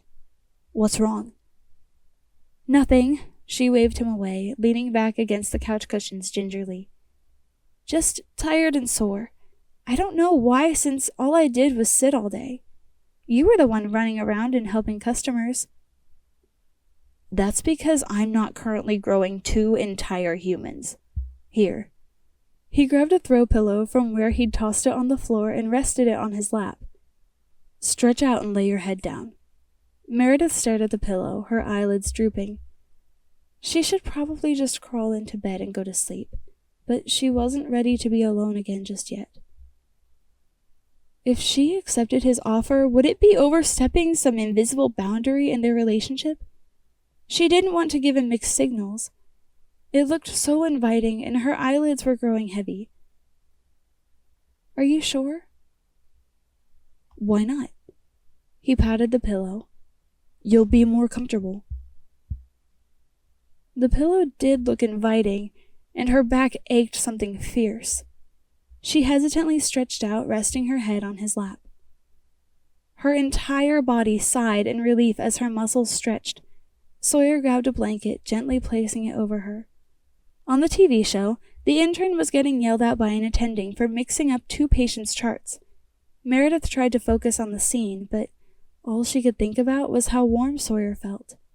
He smelled nice, too, like sandalwood and cedar. She'd never noticed that before. The attending made a snarky comment to the intern, and she snapped right back at him. Sawyer chuckled, his warm breath stirring strands of her hair and making her shiver. The ache in her back dulled from a throb to a faint pulse. Her eyes drooped, muscles relaxing as she nestled against Sawyer. It felt oddly comforting to have his firm stomach pressed against the back of her head. She was glad she'd married him, as unconventional as their marriage was. It was so nice to not be alone. Sawyer's fingers gently threaded through her hair, a comforting caress that had her body relaxing even more. When was the last time she'd felt this comfortable, this relaxed? "Is this okay?" Sawyer asked quietly, his hands lingering at the back of her neck before moving through the strands. It was more than okay. It felt absolutely wonderful. "Yeah." He continued to play with her hair, sending pleasant shivers down her spine. Her tired mind wandered, no longer able to focus on the show. The last thing she thought before falling asleep was how nice it was to no longer feel alone.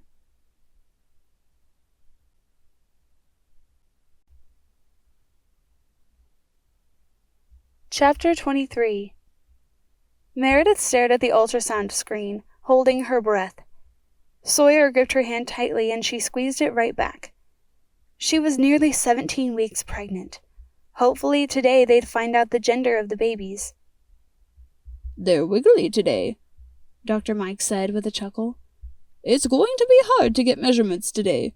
We might be here a while if they don't cooperate."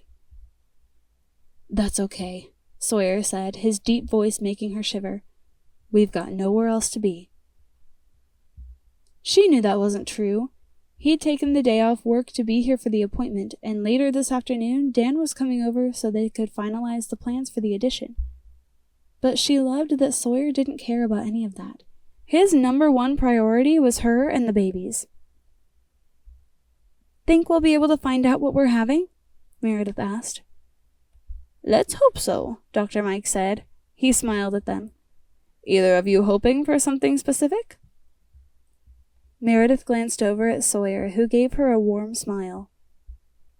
"Yes," she said. "2 healthy babies." Dr. Mike nodded approvingly. "Well, their heartbeats are still right where they should be, which is great. Good blood flow through the umbilical cords, nothing there that concerns me. I still want to get good measurements to make sure they're growing equally, though." She watched the screen eagerly, loving each movement of the babies. She hadn't felt them kick yet, but hoped she would soon. Cheyenne said it was around this point she'd first felt Bailey, and Vanessa had said the same. "Ah, there's the money shot," Dr. Mike said. Sawyer's grip tightened on her hand. "You can tell if they're boys or girls?" "I can indeed," Dr. Mike said. He took a screenshot of the video, then pointed an arrow at something that looked more like squiggles than a baby to Meredith and began labeling. G-I-R-L.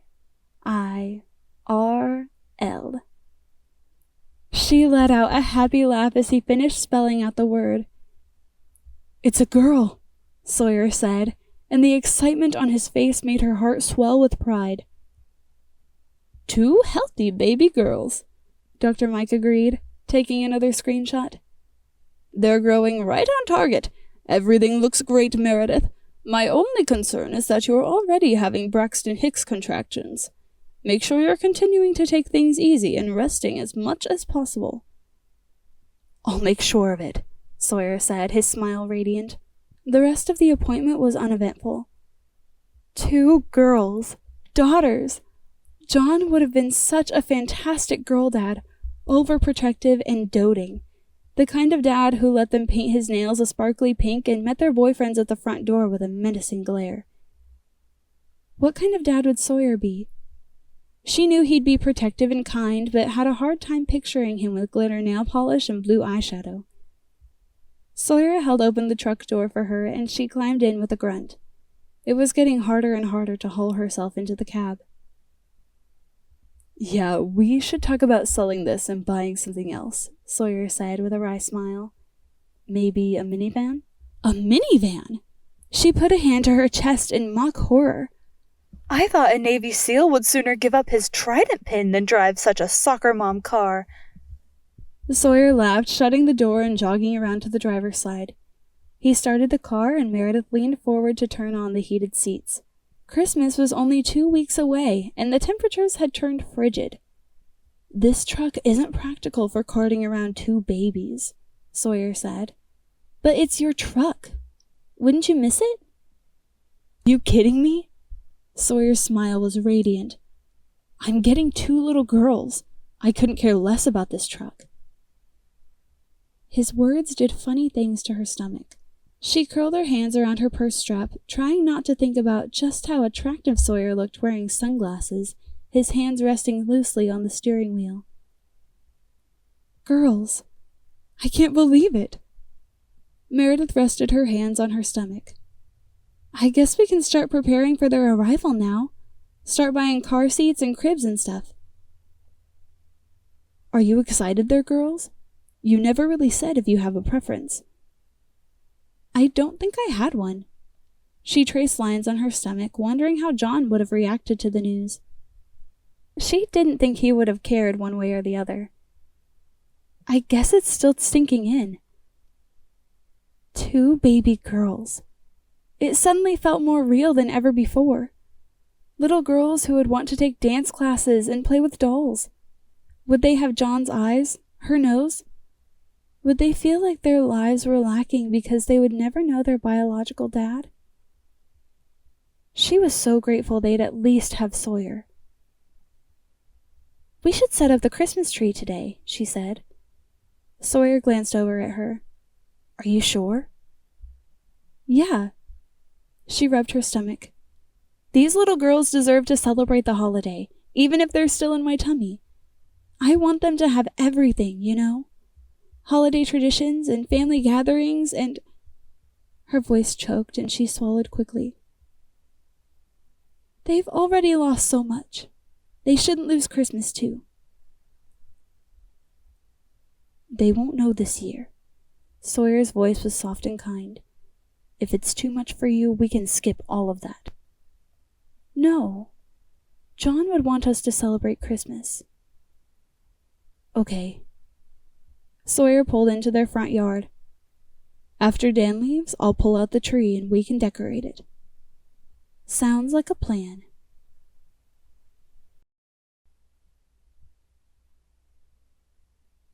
Chapter 24. Christmas Day. Sawyer lay in his bed, hands behind his head, as he stared up at the ceiling fan as it slowly turned. A year ago, he'd been alone in his apartment, watching Christmas movies while eating cereal on the couch. Not that his friends had forgotten him. Later that afternoon, he'd joined the rest of the group at Cheyenne's and Zach's. They'd eaten snacks and played games, while Bailey, who was only a few weeks old, slept in a bassinet. Next Christmas, he and Meredith would have their own babies. He could almost see them in red footy pajamas, gleefully playing with the wrapping paper on their presents. He didn't know what to expect from today. Yesterday, they'd gone over to Zach and Cheyenne's for brunch, and tonight they would come by Meredith's to play games and maybe watch a Christmas movie. But what would he and Meredith do until then? The scent of orange rolls and bacon drifted into his room, and Sawyer glanced at his phone, surprised to see it was barely 8 o'clock. He hadn't expected Meredith to be up so early. Sawyer tugged a graphic t-shirt with penguins and Santa hats over his head, cursing silently. He'd wanted to get up and make breakfast for Meredith today, but she had beaten him to the punch. He had a feeling today would once again be a hard day for her, yet another first without John. But for Sawyer, it was a different kind of first. His first Christmas with his wife, with the babies she carried and his newly formed family. Guilt had his stomach clenching. He hated that he was excited to spend the day with his best friend's wife. "I'm sorry, John," he said silently. "Sorry I'm living the life that should have been yours. Sorry you aren't here to enjoy it for yourself." He didn't know if he ever would have fallen in love with someone else, but he'd been trying. Sawyer slipped into the bathroom to brush his teeth, feeling strangely giddy, which only intensified his guilt. Maybe Meredith was his wife now, but her heart still belonged to John. And it was hard not to feel like he was betraying his best friend. He'd thought he could keep a lid on his feelings, but the more time he spent with Meredith, the harder it became. She looked up as he entered the kitchen, smiling widely. A snowman apron made her baby bump more obvious than usual, and her bare feet just stuck out from the bottoms of her green pajama pants. But her eyes were red-rimmed and bloodshot. Had she been crying? "Merry Christmas," Meredith said, turning off the hand mixer. "I was going to get up and make us breakfast," Sawyer said, dipping a finger into the bowl of icing she'd been mixing. "Hey!" She swatted his hand, and the playful gesture made his heart leap. "Sorry," he said as he licked his finger, not at all repentant. "That is amazing. You shouldn't be doing so much, though." "It's just orange rolls and bacon. I was waiting until you were up to scramble the eggs." "I'll do that." He pointed to the bar stool. "You sit and watch. I'll let you frost the orange rolls when they're out of the oven." She did as he asked without protest, and he quickly took over preparing their meal. "I thought making breakfast would make it feel more like Christmas." There was a wistful tone in her voice that made his heart twist. Sawyer looked up from the bowl where he was beating eggs with a fork. "And has it?" "No." Her shoulders slumped. "I guess I shouldn't expect it to, though.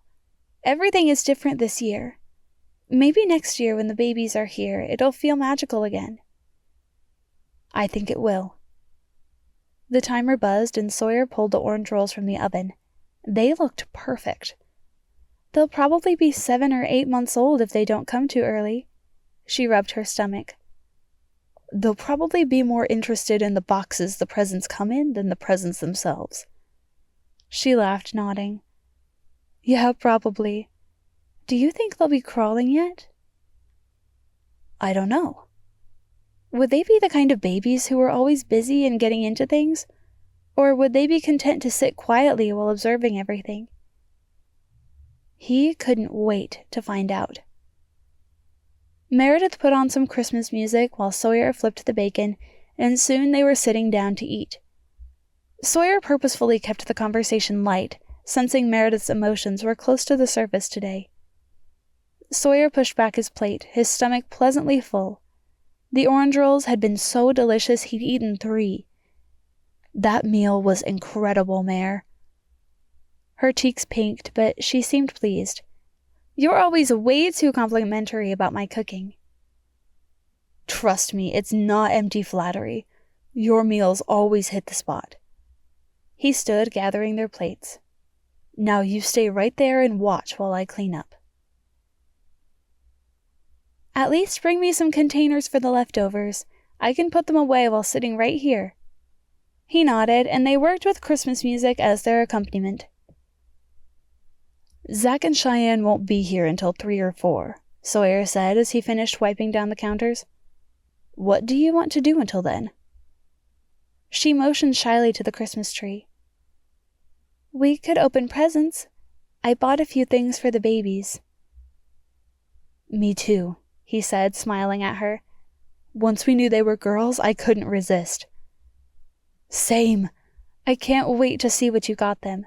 They settled in the living room, the twinkling white lights of the Christmas tree giving the space a warm glow. A small pile of gifts sat under the tree.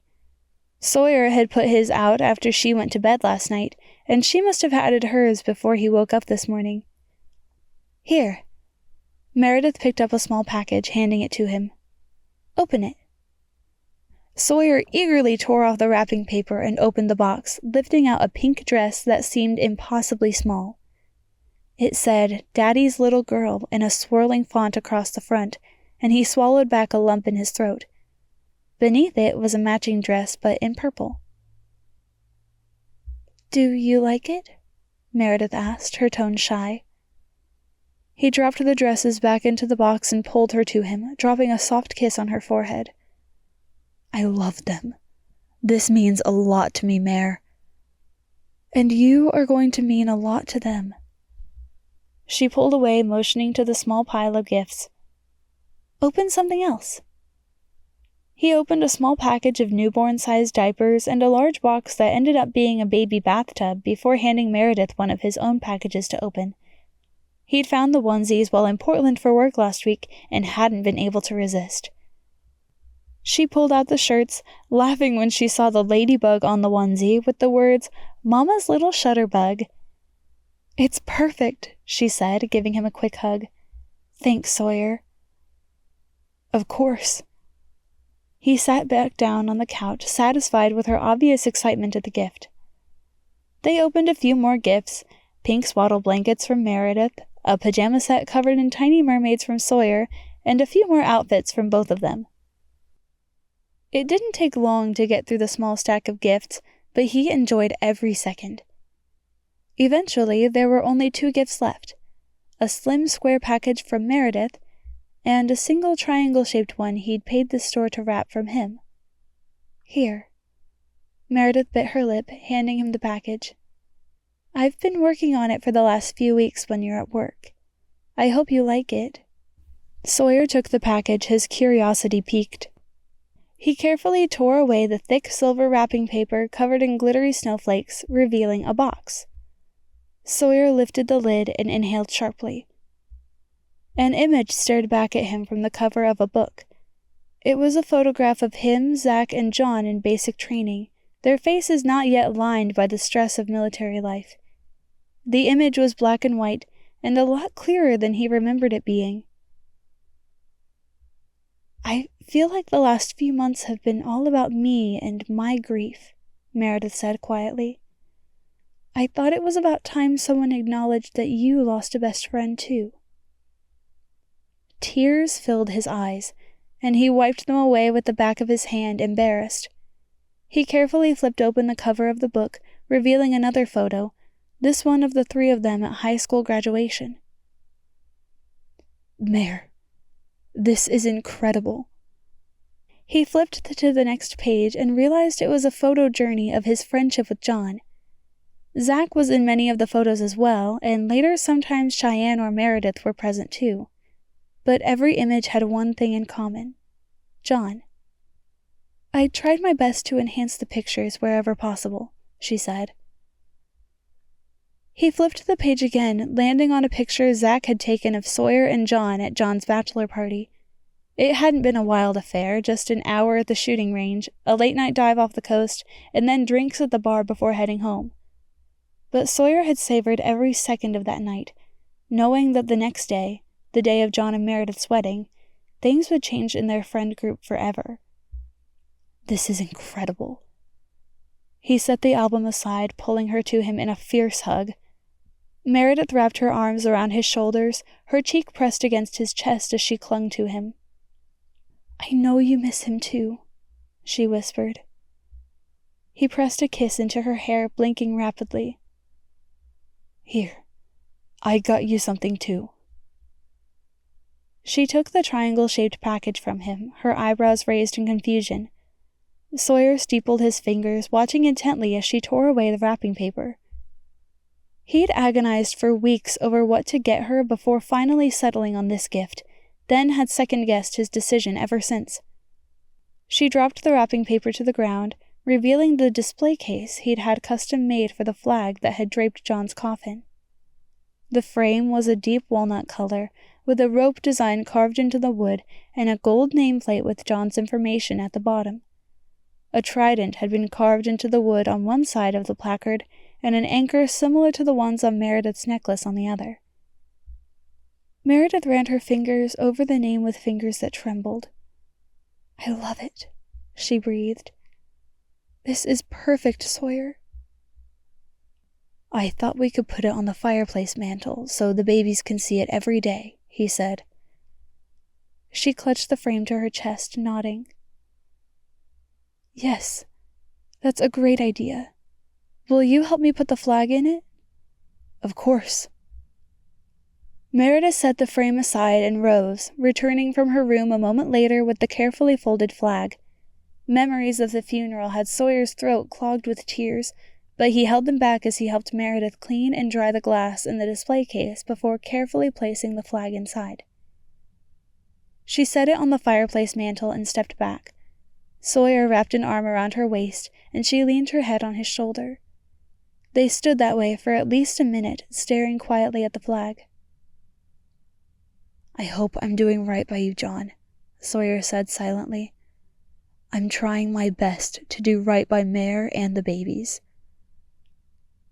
Meredith placed a hand on her stomach, letting out a surprised, "Oh!" Sawyer glanced down at her concerned. "What's wrong?" "Nothing. I think I felt one of the babies move." "Are you serious?" She laughed, nodding. "Yeah, there it is again. Kind of a fluttery feeling." He ached to place his hands on her stomach, even though he knew it was too early to feel it for himself. Instead, he pulled her to him in a tight hug. "I guess they wanted to give us a Christmas present too," Sawyer said. Meredith laughed into his chest. "Yeah, I guess so."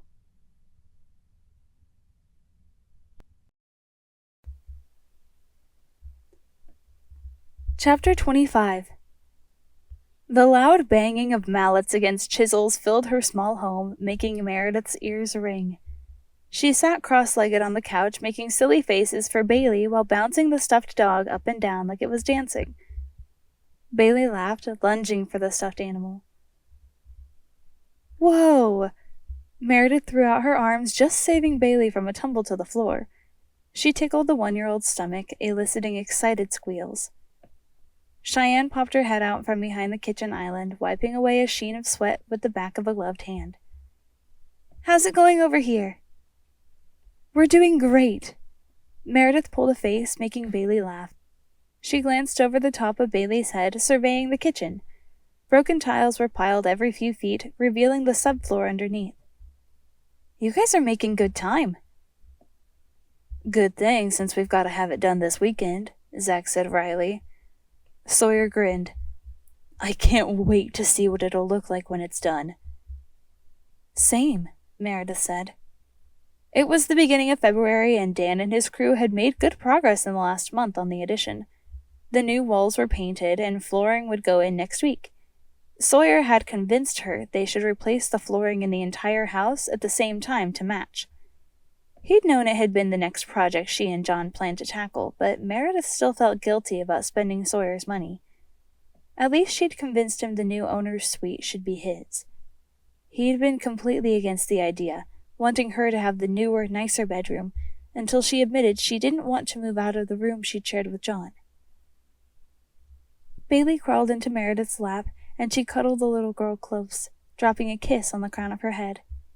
She smelled like baby shampoo and diaper rash cream, and Meredith's heart gave a happy leap. She was nearly in the 3rd trimester, and her stomach had grown significantly. Most of January, she'd spent researching all things baby. Tips and tricks for tandem nursing, the best stroller on the market, whether she should have the girls co-sleep, at least initially. Sawyer had sold his truck, and they'd replaced it with a minivan. She couldn't wait to hold these babies in her arms, to finally know her girls, John's daughters, were safe and secure. The pregnancy continued to progress as smoothly as could be expected, but she'd started having contractions anytime she did something other than sit on the couch, and she grew more uncomfortable physically with each passing day. Sawyer had been supportive and helpful through it all. Bailey laid her head on Meredith's shoulder, 2 fingers in her mouth and eyes heavy. Meredith patted the 1-year-old's back, holding her close. Sawyer rose, reaching for a sledgehammer. Meredith bit her lip, watching the muscles in his arms and shoulders strain against the t-shirt as he brought the hammer over his head and down on the tile in rhythmic motions. He hadn't shaved this morning, and his scruffy beard highlighted the sharp angles of his face. She'd always known Sawyer was attractive, of course. Any woman who didn't was blind. But knowing he was attractive and noticing his attractiveness were 2 very different things. And lately, she was noticing more and more. Stupid pregnancy hormones. John had always said one of Sawyer's best traits was loyalty. He hadn't been wrong. She still couldn't believe he'd given up any chance at love to help her raise John's twins. Soft puffs of air blew against Meredith's neck, signaling that Bailey had fallen asleep. Meredith shifted to a more comfortable position on the couch, drawing Bailey closer as she watched Sawyer work. The edge of his t-shirt lifted, exposing a slice of the tanned skin on his back. She bit her lip, her heart quickening. Phew! Cheyenne rose and stretched her back, letting out a satisfied sigh when it cracked loudly. She pulled off her work gloves and grabbed her water bottle, taking a long swig. Her lips turned up in a soft smile as she caught sight of Bailey. Aw, I can't believe she fell asleep with all this noise. She's such a cutie. Meredith tightened her grip on the baby, snuggling her close. And such a good little girl, too. She's just been content to sit here and play together. Yeah, she's pretty good as long as she's got someone's undivided attention. Cheyenne grinned, the love on her face unmistakable. Let me just wash up and then I'll lay her down, if you don't mind. I've got her pack and play in the car. She didn't want to relinquish Bailey, but knew she'd probably sleep better in her portable crib than on Meredith's shoulder. You can set it up in my room, Meredith suggested. It's probably quietest in there. Bailey didn't stir when Cheyenne lifted her from Meredith's arms a few minutes later after setting up the portable crib. She pushed aside the ache in her arms at the loss. Just a few more months and she'd have more baby snuggles than she'd know what to do with. Cheyenne returned a few moments later, the baby monitor clipped to her shirt collar. It's almost 9 o'clock. Should I make lunch? Meredith asked, struggling to her feet. Sawyer bought stuff for sandwiches yesterday. Yeah, I think the guys are getting hungry, Cheyenne said, raising her voice to be heard over the sounds of breaking tiles in the kitchen. I know I am. But you stay put. I can make lunch. No, I can help.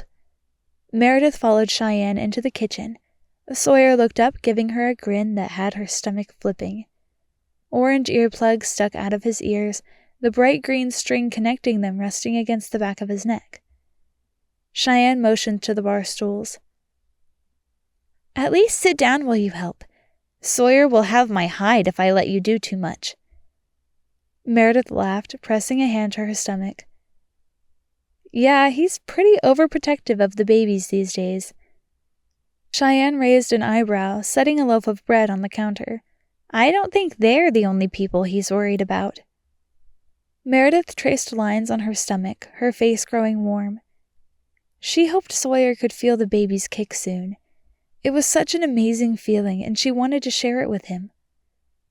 John always said loyalty was one of Sawyer's strongest traits.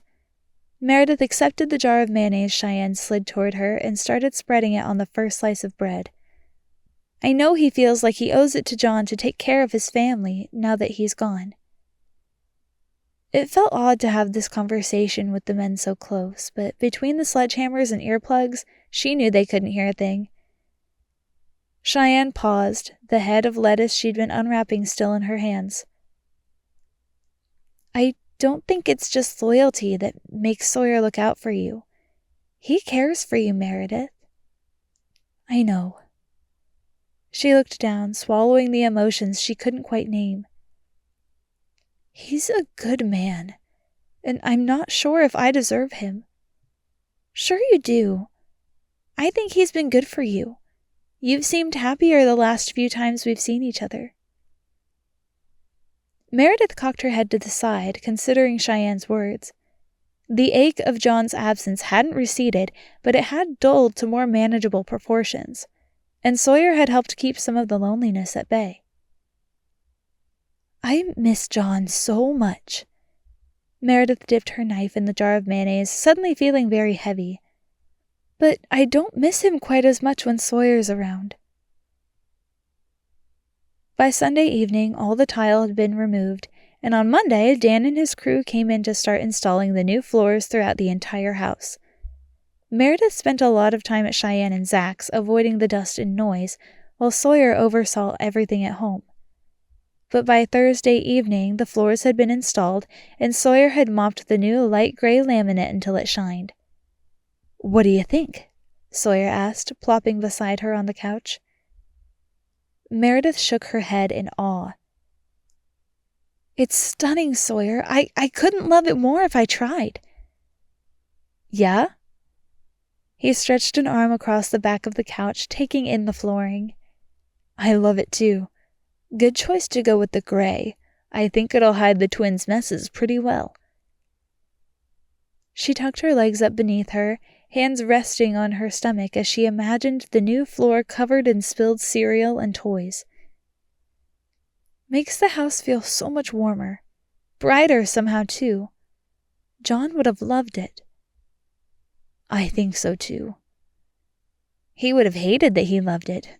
Meredith laughed, a dozen conversations playing through her mind. "He always claimed the tile was perfectly fine and replacing it should be low on our priority list. But if he could see it now, he would finally admit that I was right." "He used to claim you were wrong?" Sawyer made a face. "I thought he was smarter than that." Meredith giggled, leaning her head on his chest, while Sawyer wrapped an arm around her shoulder. She could just picture the laughter in John's eyes as he admitted defeat and conceded that she knew best when it came to home decor. Dan said the addition should be complete by the end of next week. Now that the floors were in, there were just a few finishing touches left. Her stomach jolted, and she sat up with a gasp. "What?" Sawyer asked, the alarm in his tone clear. "What's wrong?" Another jolt went through Meredith's stomach, and she laughed, placing her hands on it. "That was the strongest kick I felt yet." Sawyer's eyes widened, his face alight with awe. "Really?" Meredith nodded, grabbing his muscular hand and placing it on her stomach. His touch was light as a feather, the warmth of his hand seeping through her shirt. She'd hugged Sawyer dozens of times, fallen asleep with her head on his lap while they watched TV, held his hand during ultrasounds. But nothing could have prepared her for the feel of his hand cradling her stomach. A baby kicked again. "There! Did you feel it?" "Yes!" He placed his other hand on her stomach as well, the joy on his face unmistakable. Another kick. Meredith laughed while Sawyer's smile widened. "I think they like you," Meredith said. "This is crazy. There are really 2 little girls in there, kicking away." "No kidding." Meredith laughed as they kicked yet again. "They're trying to say hi to you, I think. They know the sound of your voice." Sawyer rested his forehead against hers, hands still splayed across her stomach. "I hope so. I love them so much already." She cradled his face in her hands, the rough scruff of his beard rubbing against the sensitive skin on her palms. Sawyer's eyes darkened, his breathing quickening. "Thank you," she whispered, "for everything." He reached out hesitantly, brushing a strand of her hair behind one ear. "I will do anything for my 3 girls. Anything." Her eyes dipped to his lips. What would it feel like to kiss Sawyer? To really, truly be his wife? She rose abruptly, pressing her hands to her warm cheeks. Her legs felt shaky, her entire body somehow hot and cold simultaneously. "Well, I'm exhausted. I think I'll head to bed." Sawyer rose, shoving his hands in his pockets. "Yeah, of course. You should rest. Night, Mare." "Night." She hurried from the room without a backward glance.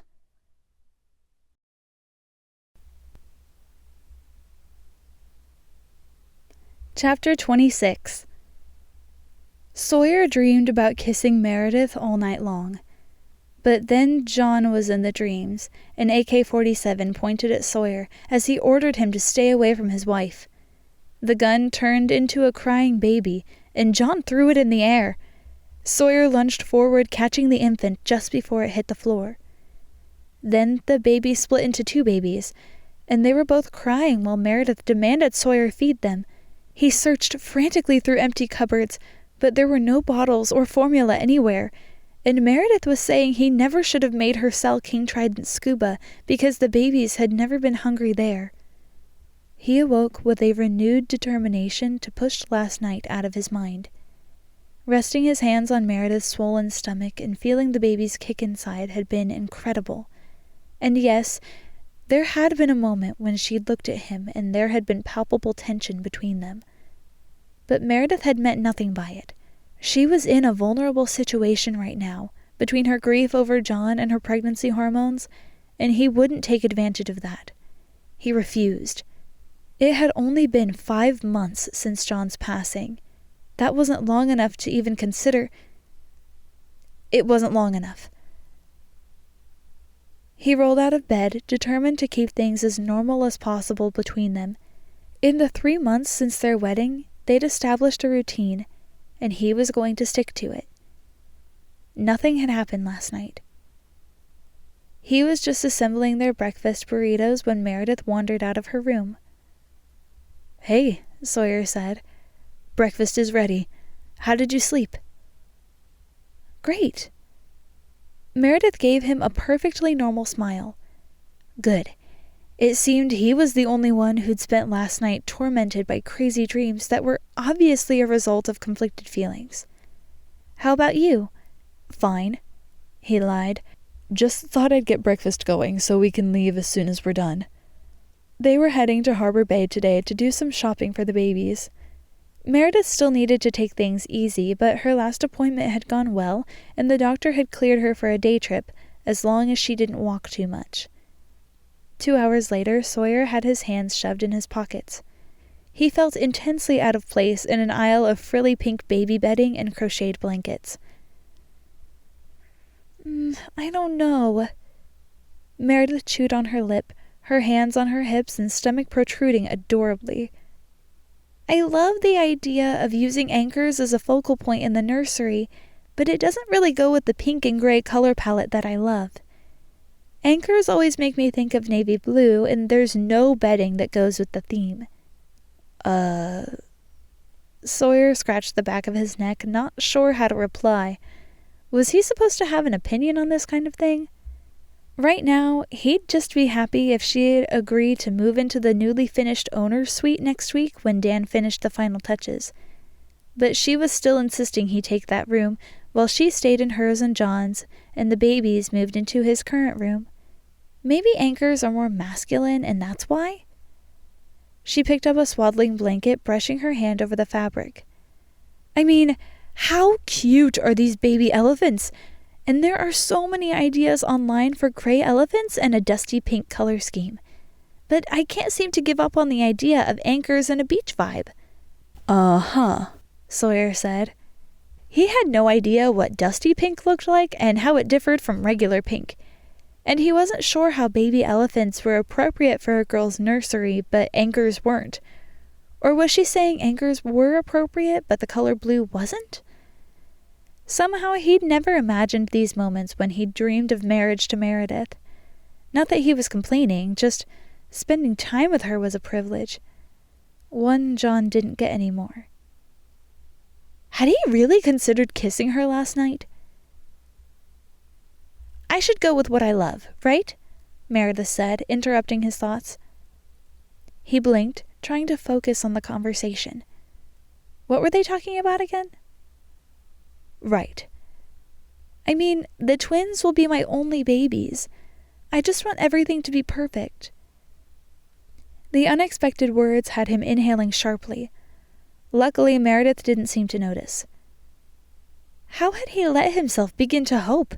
Because of course these would be their only children. Their marriage wasn't like that, no matter his personal feelings. He'd promised himself to give Meredith the space and time she needed.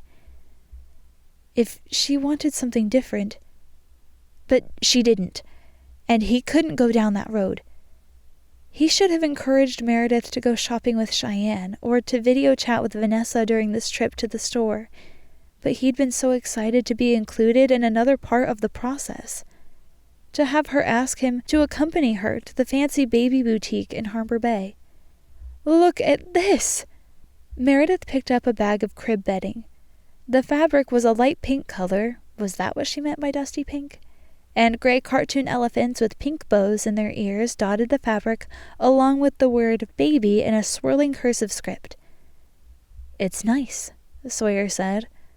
She frowned, turning the bag over and reading the back. Nice? He was so bad at this. Was nice an insult or something? He had no idea how to talk girl. It's cute. This made her lips purse, and he had a feeling he'd said something wrong yet again. Cuter than anchors? He'd spent a lot of time around anchors and very little around elephants, but couldn't say he'd ever thought of either of them as cute. The back of his neck grew uncomfortably hot. It took a lot of restraint not to tug at the collar of his t-shirt. Whatever you want is great. Meredith pinned him with a glare. Don't you care what the room looks like? The words felt like a trap, one Sawyer wasn't sure how to escape. I just want you to be happy? He wished it hadn't sounded like a question, but these were uncharted waters. He'd never dated the same woman for more than a few months, much less married someone pregnant with another man's twins. Coming with her had been a mistake. That moment in the living room last night had been a mistake. Meredith sighed, putting the bag of bedding back on the shelf. I wish I knew what would make me happy. I have no idea what I want. Sawyer bit back a growl of frustration. It was just bedding, and the twins wouldn't care one way or the other what Meredith picked. But this seemed important to her, about more than elephants versus anchors, and so he'd try to be supportive. Sometimes he wished she could see how hard he was trying. You seem really set on anchors, Sawyer said, trying his best to keep his tone gentle. So let's keep looking for that. We've got time. Do we? She put her hands on her stomach. They'll be here in 2 months max, and that seems like no time at all. No time at all, and yet he couldn't wait for the babies to be here. Maybe once they were born, Meredith would start thinking of them as a real family, and her husband in every sense of the word, not just a poor stand-in for John. But that was unfair to put on her. He'd promised her. He'd promised John. The babies can come without the nursery being finished, but we do need car seats to bring them home from the hospital, Sawyer said. How about we go look at those? Okay. She rubbed a hand across her stomach. We can look at cribs, too, and a changing table would be nice. Sawyer nodded, feeling more confident as they moved away from the frilly pink blankets and toward the car seats. This he had researched extensively, and he went immediately to a model that had received high safety reviews online from multiple consumer reports. What do you think of this one? Sawyer asked. Meredith glanced at the price tag, then wrinkled her nose. It's almost twice as much as the other car seats. Don't worry about the price tag. Sawyer grit his teeth, pointing to the car seat. When would she stop thinking of the money as his and start thinking of it as theirs? I've been reading consumer reports for a few weeks now, and this one gets the highest ratings by far. Really? The worried furrow between her brow disappeared, and she stepped closer, examining the car seat. What did the reports say? He gave her a rundown of what he'd learned, pointing out various features as she examined the car seat. It was one of those kinds for really young babies that looked like a bucket and could unsnap from the base in the car and be carried around. What stroller does it connect to? Meredith asked. She looked around, her eyes landing on a black side-by-side stroller that was the same brand. Ah, but can you connect both car seats to it? From reading online, we need a frame-looking thing to snap both car seats into. That stroller is for later when they're not in their car seats so much, I think. She raised her eyebrows, giving him a smile that had his heart jumping. Someone's been doing their research. Very impressive, Mr. Gray. Here.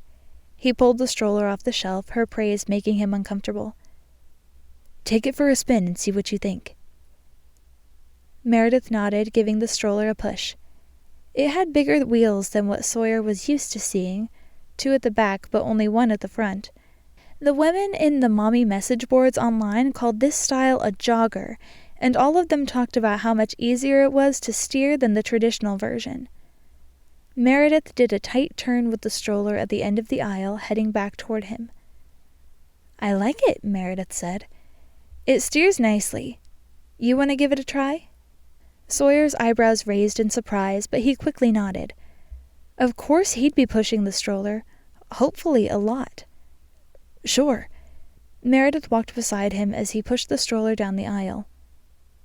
Do you think it will be easy to push on the beach? As long as the sand isn't too soft, Sawyer said, but I don't know if any stroller would easily make it through really loose sand.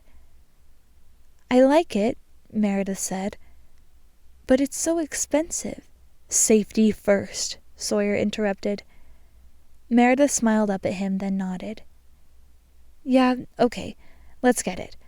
Plus the frame one we can stick the car seats on. In the end, they got not only the strollers and car seats, but 2 cribs, a changing table, and a dresser. Meredith's eyes had gone huge at the total, but Sawyer had placed a reassuring hand on her back and handed over his card. He'd known today would be expensive, but it was unavoidable. Exciting, even. Maybe he had no idea what color dusty pink was, or whether elephants or anchors were better nursery decor, but he couldn't wait for the furniture to be delivered and was excited to assemble everything. It was becoming so real. These babies were really coming, and soon. As they drove home, she rubbed a hand over her stomach, staring out the window. Do you think John would have liked what we chose today? Sawyer swallowed, the ache in his heart giving a painful throb. Yeah, I do. When he'd asked Meredith to marry him, he'd thought he'd known just how painful loving her but not truly having her as his wife would be. He'd been wrong. So very, very wrong.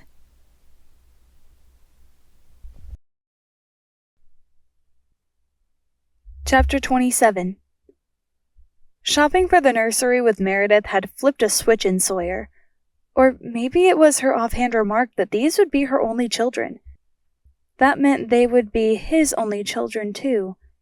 And while he still had no regrets, would make the exact same decision given the same circumstances, it was dawning on him just how long a lifetime of platonic marriage would feel like. He thought it was impossibly hard to watch his best friend and the love of his life with each other. But being with Meredith without having her heart hurt even more. Dan finished the addition. Sawyer had offered the new owner's suite to Meredith one last time, but she'd insisted on staying in the room she'd shared with John. He hadn't pushed the issue. Work kept him busy for the next couple of weeks. Meredith spent most of her time looking at baby items online, but she seemed to sense his mood and didn't ask him for input too often. He hated the distance between them, but wasn't sure what to do to fix things. How could he continue being there for her in every way without letting his feelings show? How would she react if she knew how he really felt? In mid-February, he had to head into the Portland office. All day, he was a bundle of nerves. Meredith was 33 weeks pregnant, and he hated leaving her alone with her due date so close. When he pulled into the front yard, the sight of Cheyenne's minivan surprised him almost as much as the sound of laughter when he opened the front door. It filled the home like chimes on a bell. Sawyer quietly shut the front door, the joyful notes sliding over him with the comfort of a warm blanket. He'd almost forgotten the sound of Meredith's laugh. Her voice had an almost musical quality to it, though she was only an average singer. "I'm home," Sawyer called. "Don't come back here," Meredith said, then laughed again. "It's not ready." "What are you talking about?" Sawyer asked, amused. The door to his old room, soon to be the nursery, opened a crack, and Meredith slipped out, her large stomach brushing against the door. "It's so close to done," Meredith said. "Not yet, though. Maybe another hour. Don't come back here, okay? I want it to be a surprise when it's all finished." He loved this side of Meredith, the light-hearted woman who wasn't afraid to be happy. But it also filled him with hope that things could be different between them, and that was a dangerous thing. "Okay," Sawyer said, loosening his tie. "I'll just watch TV then in the living room, if that's okay." It was early to start dinner, and after a day of meetings, he couldn't face the thought of making phone calls or answering emails for work. "Great!" Meredith gave him a wide smile that took his breath away, then disappeared back inside the nursery. Sawyer half focused on the television show he'd found, a reality series about flipping houses, but mostly he just listened to the murmurs coming from the nursery, punctuated by occasional laughter. It was just over an hour later when the door finally opened again. This time, both Meredith and Cheyenne emerged. "Hey, Sawyer," Cheyenne said, giving him a bright smile. "How are the meetings?" "Not too bad," Sawyer said. "How long have you ladies been hanging out?" "Oh, since I put Bailey down for her nap right after lunch," Cheyenne said. "Zach said he could listen for her." "Well, thanks for helping Mare," Sawyer said. If he'd known Cheyenne was here, he wouldn't have worried so much while he was at work. Meredith put an arm around Cheyenne, giving her a side hug. "Yes, thank you so much for giving up your afternoon to decorate with me. I know Sawyer would have helped, but some things you just need a woman's opinion for." "I'm honored to be included," Cheyenne said, returning Meredith's hug. She hugged Sawyer next, giving him a wink. "You're going to love how it turned out. You two have fun. Let's get together for a game night soon, okay? I'll talk to Zach and see what our schedule's like." They waved goodbye to Cheyenne, then Sawyer turned to Meredith. Her enthusiasm had his interest piqued. "So the nursery's good, huh?" She nodded enthusiastically, grabbing his hand. A jolt of fire shot up his arm, but the touch seemed to have no effect on her. Not that he'd expected it to. "Come on, I want to show you everything," she said. He laughed, willingly following her. She paused in front of the door, hand resting on the knob. Sawyer drank in her appearance, wanting this moment etched into his memory. She'd done her hair today, the soft blonde waves curling around her shoulders, and even put on a little eyeliner and lipstick.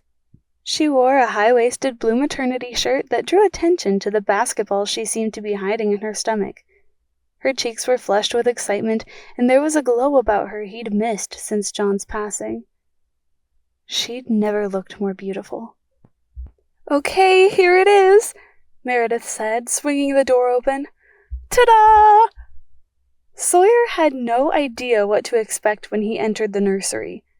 Just last weekend, the furniture had been delivered, and he'd assembled everything while Meredith sat in a chair and told him about some scandal with a celebrity couple. Surely the nursery couldn't look that much different than it had then. But Sawyer sucked in a breath, his eyes widening in awe at the room. It had been entirely transformed. "What do you think?" Meredith asked. Her face was open and earnest, and there was a shyness in her tone that was endearing.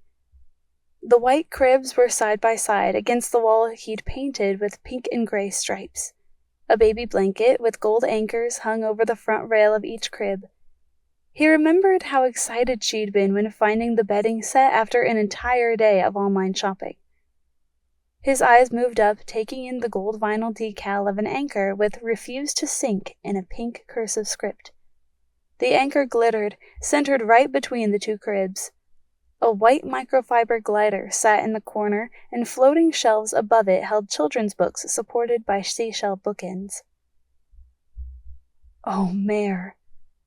He wrapped an arm around her shoulders. She curled into his side, sending his pulse racing. "It's beautiful. I had no idea there was so much work left to do in here." The changing table sat on another wall. Beside it, a wicker basket held impossibly tiny diapers and a container of wipes. Above the table hung floofy pom-pom-looking things that seemed made of delicate pink and gold paper, but somehow it worked. "Do you like it?" she asked. "I love it." He pointed to a few empty frames on the walls. "Are these for pictures of the babies?" "Yeah, and Cheyenne knows a place where I can get subway art made with the baby's birth stats." Sawyer wasn't sure what subway art was, but he assumed by birth stats she meant things like how much the babies weighed. "It's perfect," Sawyer repeated. "I absolutely love it." Her smile radiated genuine happiness, a glimpse of the woman he loved, one swimming through an ocean of grief but getting closer to the shore. "Look at these cute pillows that were delivered yesterday." She pointed to the identical clusters in the corner of each crib. "Once the twins are sleeping in here, I'll move them to a basket on the floor or something, but I thought they looked cute for now." Sawyer nodded, pretending to examine the pillows for Meredith's sake. Each crib had a plush stuffed pillow. He'd take Meredith's word that it was not a stuffed animal, of a mermaid with a bright pink tail, and another turquoise one shaped like a clam. But it was the middle pillow in each crib that caught his attention. It was square, with a thick gold-colored rope lining the edges. In the middle, a pink anchor with a gold rope running through it was embroidered onto the plush fabric. Above the anchor were the words, "Daddy's Little Girl." Below the anchor were two lines, one on top of the other, each a series of numbers. The top number was John's military ID. Sawyer would never forget it, not after all the times he had heard John rattle it off when calling in something over the radio. And the bottom number was his. He couldn't have spoken even if he wanted to. Sawyer pressed a fist to his mouth, emotion welling up within him. "I wanted them each to be able to hug something that represented both of their fathers," Meredith said quietly. "The two men who love these baby girls more than any others." Sawyer still couldn't speak. He wrapped an arm around Meredith's shoulders, blinking quickly. She clung to him, not a desperate hug like they'd shared so many times before, but one of comfort and understanding. He inhaled deeply, the scent of her sea breeze shampoo reminding him of freshly laundered fabric and diving with his two best friends. Her enormous stomach pressed against his as she laid her head on his chest. Her hands caressed his back in slow, comforting circles. "This is the nicest thing anyone has ever done for me," Sawyer choked out, his voice rough with unshed tears. Her hold on his waist tightened. "You are going to be these babies' father just as much as John is. I know our situation is unusual, but these girls will never doubt that you are their father and that you love them every bit as much as John would have." "I do love them," Sawyer said. "So incredibly much. I think of them as my children already." He wanted to say more, that he loved Meredith and longed for them to one day be a traditional family, one where the mom and dad shared a bedroom and made their kids groan when they danced in the kitchen. But he wouldn't risk their marriage by admitting to something as dangerous as romantic love. A sharp jab hit him in the stomach, and Sawyer froze. He knew it was crazy, but part of him wondered if the babies could read his thoughts and were warning him away from their mother. Meredith laughed, taking his hand and resting it gently on top of her stomach. I think they're trying to say hello. Slowly, Sawyer spread his fingers wider, splaying his palm over Meredith's stomach. He hadn't known if she'd let him feel them kick again. Another jab. It was one of the best feelings in the world. There's actually a person in there, Sawyer said. Meredith laughed, and the motion made her stomach bounce up and down. The baby seemed to like that and kicked again. 2 people, actually. It's still hard to believe. Slowly, giving Meredith plenty of time to protest, Sawyer spread his other hand over her stomach. She grew still, but didn't pull away, and one of the babies rewarded him with another kick. I think they like you, Meredith whispered, resting her hand over his. A few moments later, they moved away and went back to discussing the nursery, but the tension still lingered in the air. Sawyer couldn't help but wonder, did she feel the way things were changing between them, the chemistry that he felt every time they were together? Or was it all in his head?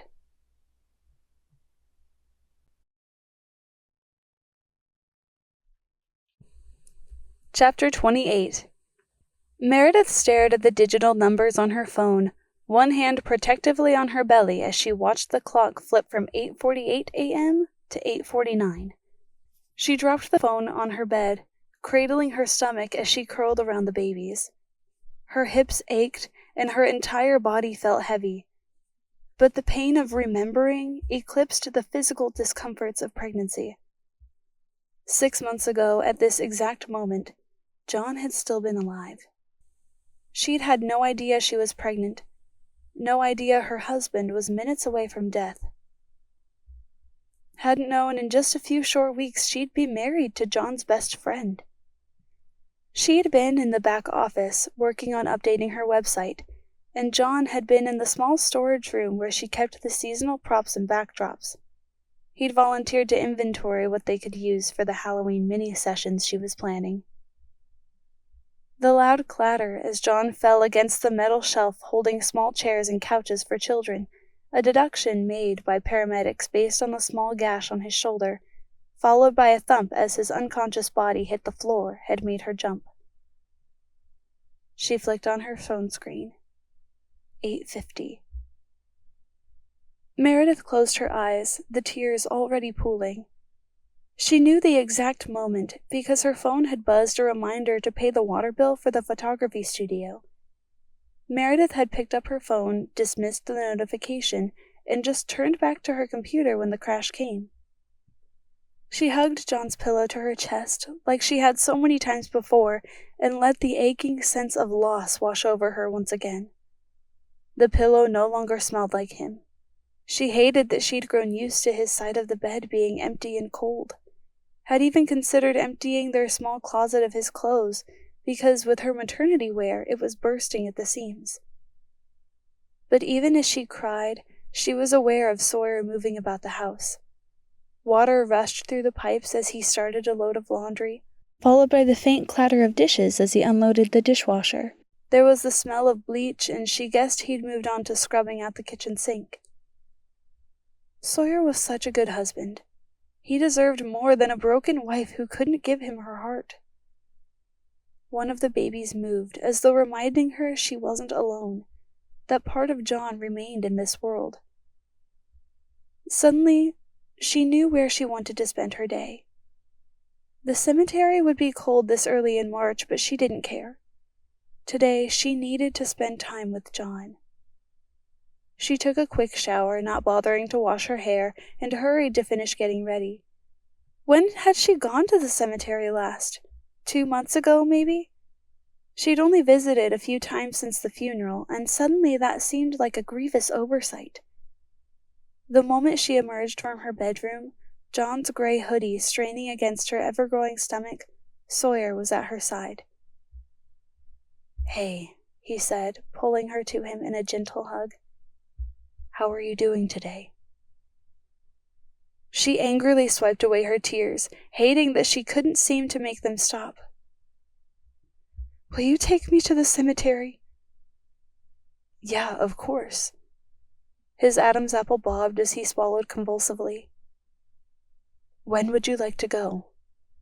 "Right now, if that's okay." Driving through her tears probably wasn't the smartest idea, and besides, she didn't want to make the 10-minute trip to the other side of town alone. "Sure. Can I make you breakfast first?" The thought of eating had her stomach churning in a way it hadn't since the first trimester. "I'm not hungry." "Here." He disappeared into the kitchen, emerging a few moments later with a banana and a granola bar. "At least eat this in the car." If not for the babies, she would have refused. If not for the babies, Sawyer wouldn't be her husband. He stayed silent on the short drive, seeming to sense her need for quiet. As their brand new minivan passed through the open iron gates of the cemetery, Meredith was catapulted back to 6 months ago. Sawyer had stayed by her side faithfully from the moment he'd arrived at the hospital. He'd rushed through the emergency room doors, his face hollow and eyes tortured. "How is he?" he demanded, running a hand over his closely cropped hair. Meredith hadn't been able to get out a word. She'd wrapped her arms tightly around herself and shook her head.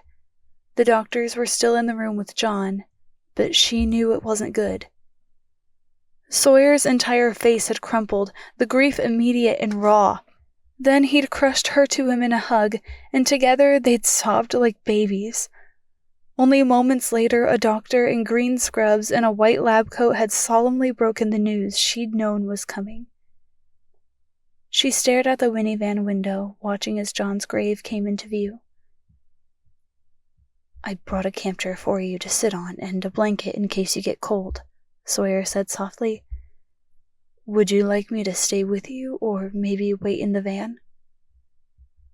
Meredith tucked her chin into John's hoodie, imagining his scent still lingered. "Can I just call you when I'm ready to go home?" "Yeah, of course." Had she imagined the catch in his voice? "Let me carry the chair over for you." She followed silently behind Sawyer, the blanket clutched to her chest and her shoes growing wet in the mossy grass. He quickly slid the camp chair out of its carrying case and set it up for her, then shoved his hands in his pockets. "I'll keep my phone right by me," Sawyer said at last.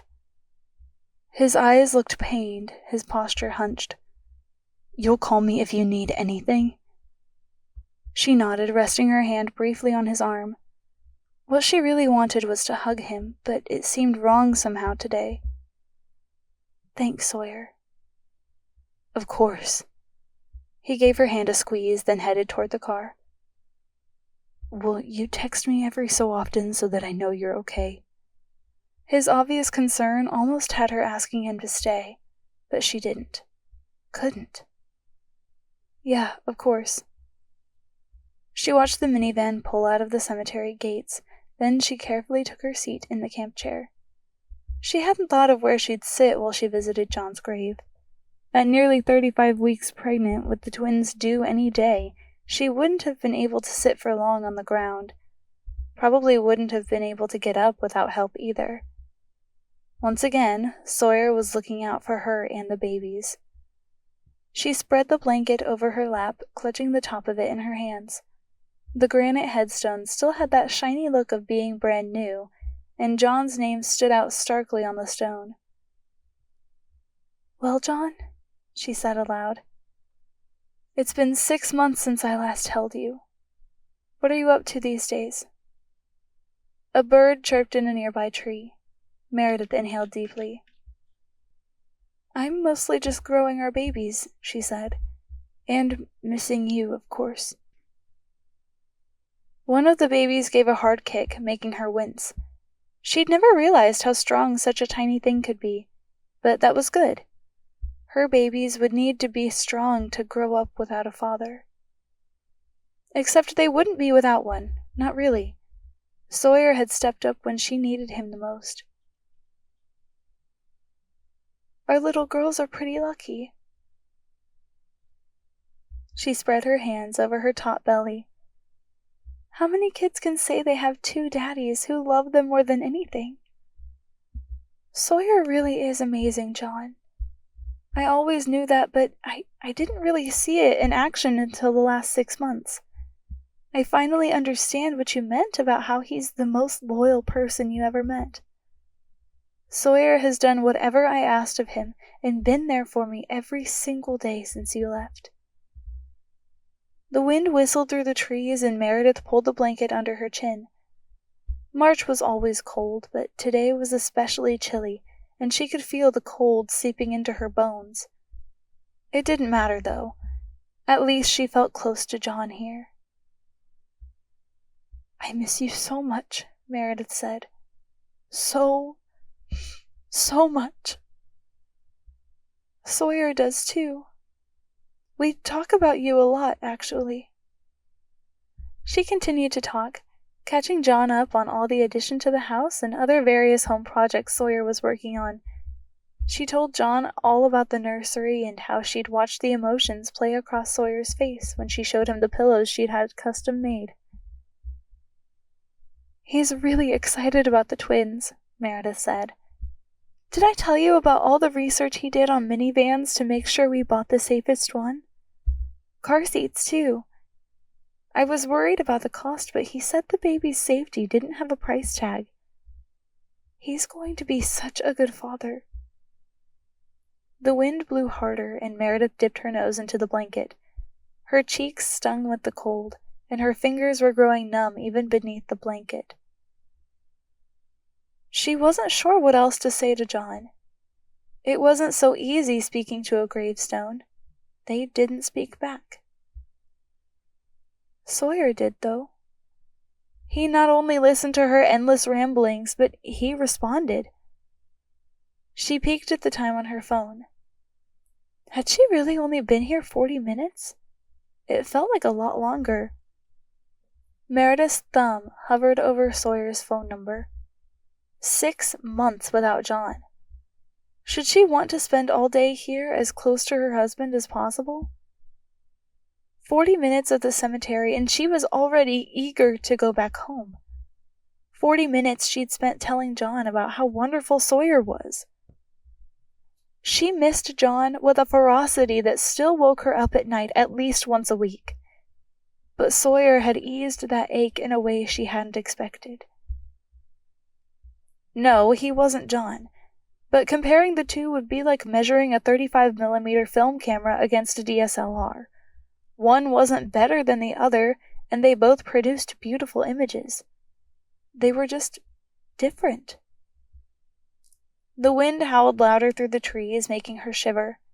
She dialed Sawyer's numbers with stiff fingers, and Sawyer picked up on the first ring. I'm ready to come home, she said, and the word felt like a prayer. I'll be right there, Sawyer said. See you in 10 minutes. After saying goodbye, she pushed herself from the camp chair with a groan. Her walk more closely resembled a waddle, but she kissed her fingers and gently pressed them over the cold stone of John's name.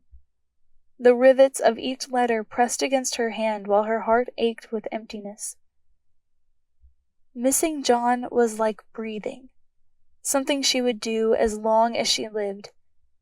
But for the first time, she wondered if missing him was enough. Could she live the next 50 or 60 years on memories alone? 4 years. That's all they'd gotten together. The dark gray minivan pulled through the cemetery gates, making her heart lift for the first time all day. She slowly made her way to the road, the camp chair slung over one shoulder and the blanket in her arms. Sawyer was at her side in a moment. "You should have waited for me," he chided gently. "I would have carried everything to the car." She knew he would have.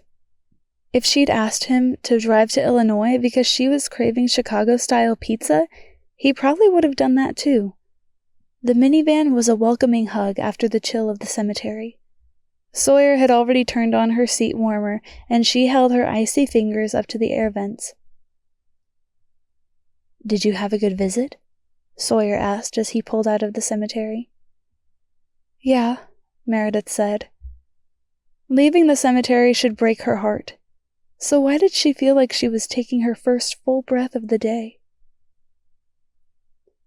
"Thanks for taking me," Meredith said.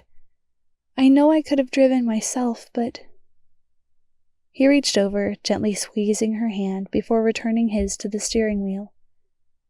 "I know today's hard for you." What in her life wasn't hard right now? She shifted in the seat, her hips aching from the weight of the babies.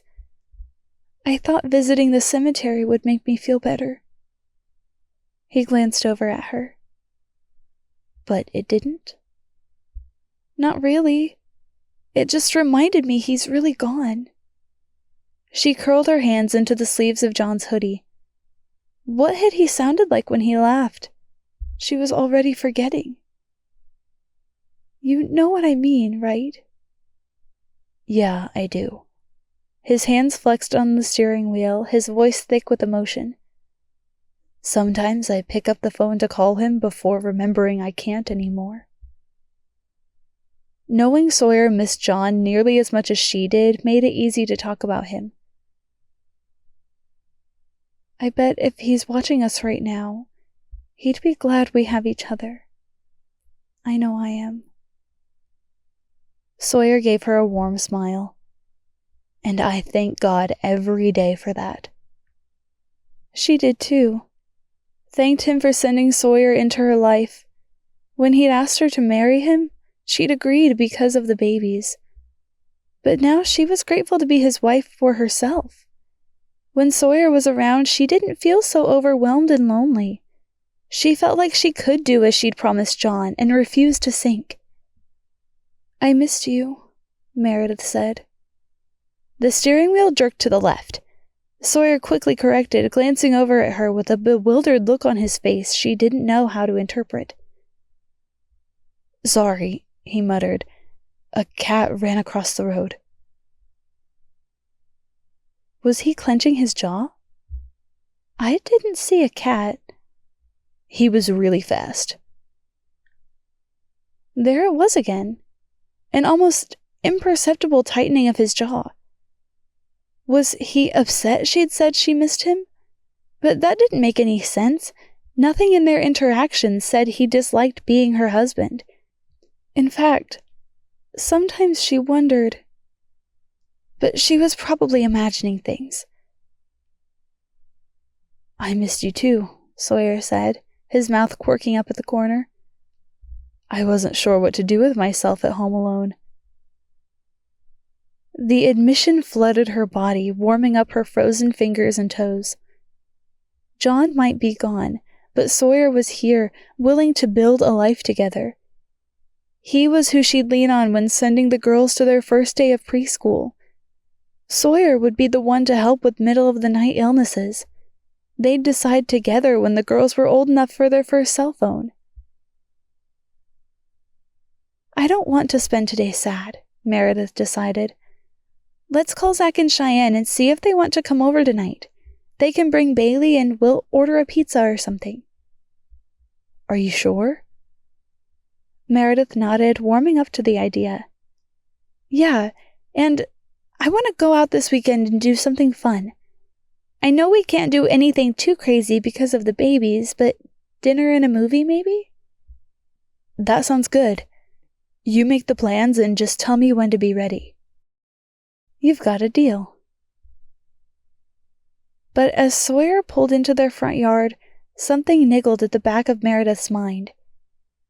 It wasn't until they were playing games with Zach and Cheyenne that evening, while Bailey did her best to interrupt, that Meredith finally realized what their weekend plans for dinner and a movie felt like.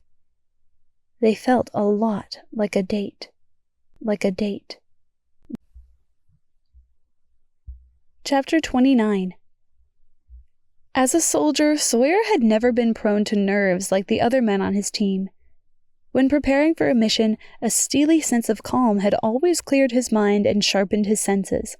In the SEALs, he'd been in his element. But the prospect of a night out with Meredith had his palms sweating and mind racing with nerves. He stared at the bathroom mirror, giving his hair one last careful brush with hands that weren't quite steady. "Get it together," he muttered under his breath. This wasn't a first date with a random woman from a dating app. This was Meredith, the woman he'd lived with for the past 4 months. She'd seen him in his pajama bottoms in the middle of the night, for heaven's sake. They'd been watching television together every evening and shopping for baby furniture on the weekends. Maybe this felt different because Meredith had been the one who asked him to go out, and it felt an awful lot like a date. It doesn't mean anything, he reminded himself as he flipped off the bathroom light. Well, it probably meant that Meredith was bored. She'd been stuck at home a lot over the past few months, and that had to be grating. The faint sound of a blow-dryer told him she was still getting ready, so he sank onto the couch and started reading through the backlog of work emails on his phone. But it was impossible to concentrate. He'd sat on this couch so many times waiting for Meredith to finish getting ready, but John had always been on the other end of the sofa, waiting right along with him. Emotion unexpectedly welled in Sawyer's chest. He pinched the bridge of his nose and blinked rapidly. What he wouldn't give for even a 1-minute conversation with John, one last game of basketball, one last text asking for help on a home project. The hum of the blow-dryer cut off abruptly. That odd, unfamiliar sensation of butterflies was back in his stomach, a mixture of nausea and anticipation. Was this what Meredith had felt like when struggling with morning sickness? Yeah, probably not. The door clicked open, and Sawyer's breath caught at the sight of her. Her honey-blonde hair hung around her shoulders in soft waves, and makeup nearly hid the light dusting of freckles across her nose and cheeks. She hadn't purchased much in the way of maternity clothes, and as her stomach had blossomed, she'd taken to wearing John's sweatpants and t-shirts more and more.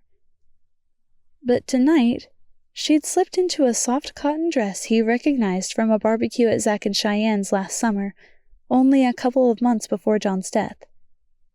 The dress was white, with brightly colored hibiscus flowers, and it had a naturally high waistline and flowing skirt that accommodated her growing stomach. He'd missed seeing her like this when the babies were born. Pregnancy had only enhanced her beauty. He rose, shoving his hands in his pockets and feeling more nervous than a kid headed to prom. He hadn't been sure what to wear, and in the end had opted for a nice pair of denim jeans and a dressier button-up shirt with the collar open. Meredith's dress paired with his choice perfectly. "You look beautiful," he said, his voice a husky rasp. Was that a blush? She smoothed her hands over the roundness of her stomach. "The dress doesn't look too tight?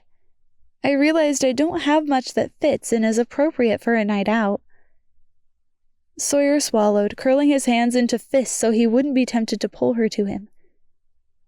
"Definitely not too tight. You look great." She grabbed her purse off the coffee table, giving him a sly smile. "You don't clean up so bad yourself." What would it feel like to kiss Meredith?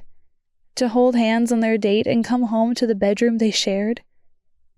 His new owner's suite bathroom had double sinks. They could brush their teeth side by side. They'd been married for 4 months, but he still didn't know what her nighttime routine looked like. When they came home tonight, would she remove her makeup or sleep in it?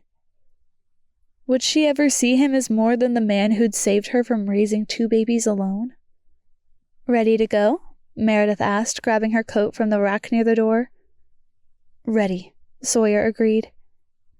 They headed into Harbor Bay, where Meredith picked a nice Italian restaurant with a chicken parmesan that was out of this world. As they sat across from each other, Sawyer felt electrified and terrified all at once. Did Meredith think of this as a date?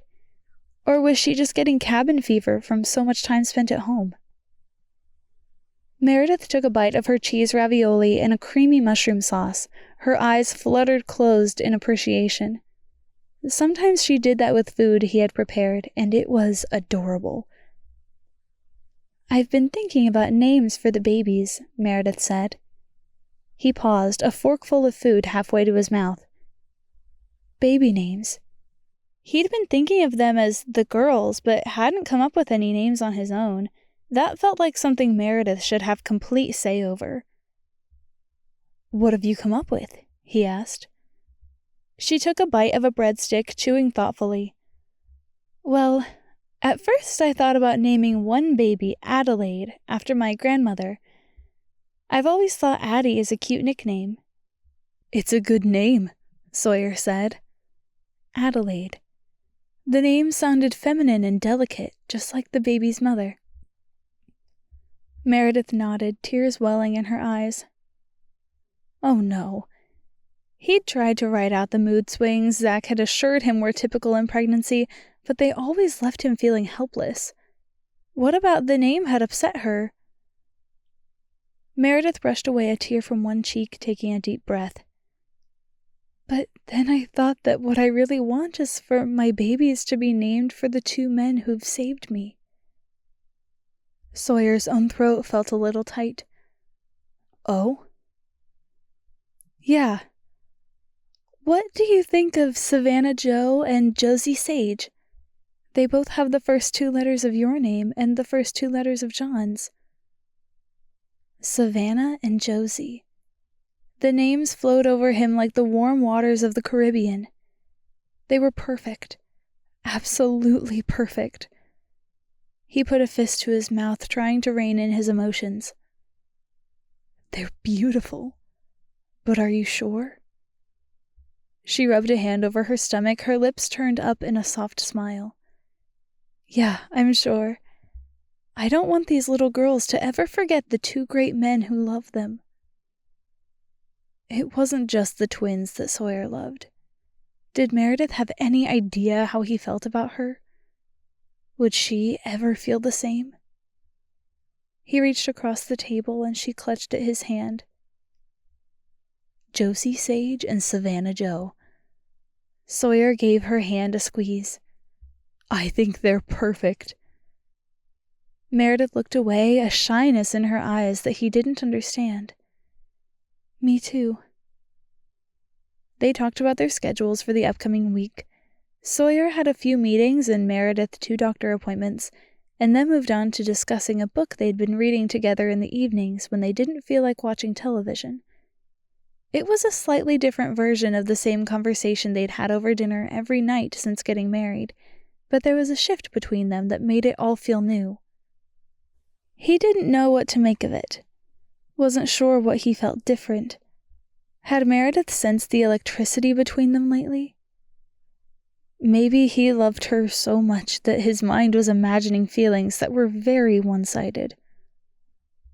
After dinner, they headed to a nearby movie theater for the latest superhero flick. Meredith had picked the film, but he was excited to see it too. "John couldn't wait for this one to come out," Meredith whispered as the previews rolled. "Didn't we see the first one all together?" "Yeah, I think we did." Zach and Cheyenne had come too, and Sawyer had made sure to not sit by Meredith. He was always aware of her, but sitting beside her in the dark while she held hands with John would have been pure torture. He'd never once resented John for his relationship with Meredith, but that hadn't made witnessing it any less painful. Now he'd get to enjoy an entire movie with her by his side while John was 6 feet under. It wasn't fair. The lights dimmed completely as the movie opened on a femme fatale tied to a chair in the middle of a dark room with only a single bare light bulb overhead. Minutes later, she'd broken free from her bonds and was easily defeating the Russian operatives who held her captive. Meredith's hand brushed against his, sending a zing of electricity through Sawyer's body. An accident. She grabbed a handful of buttery popcorn, her eyes glued to the screen. He let out a slow breath, told himself to stop making mountains out of molehills. When he'd asked Meredith to marry him, he'd promised her nothing more than a platonic marriage of convenience. And he always kept his promises.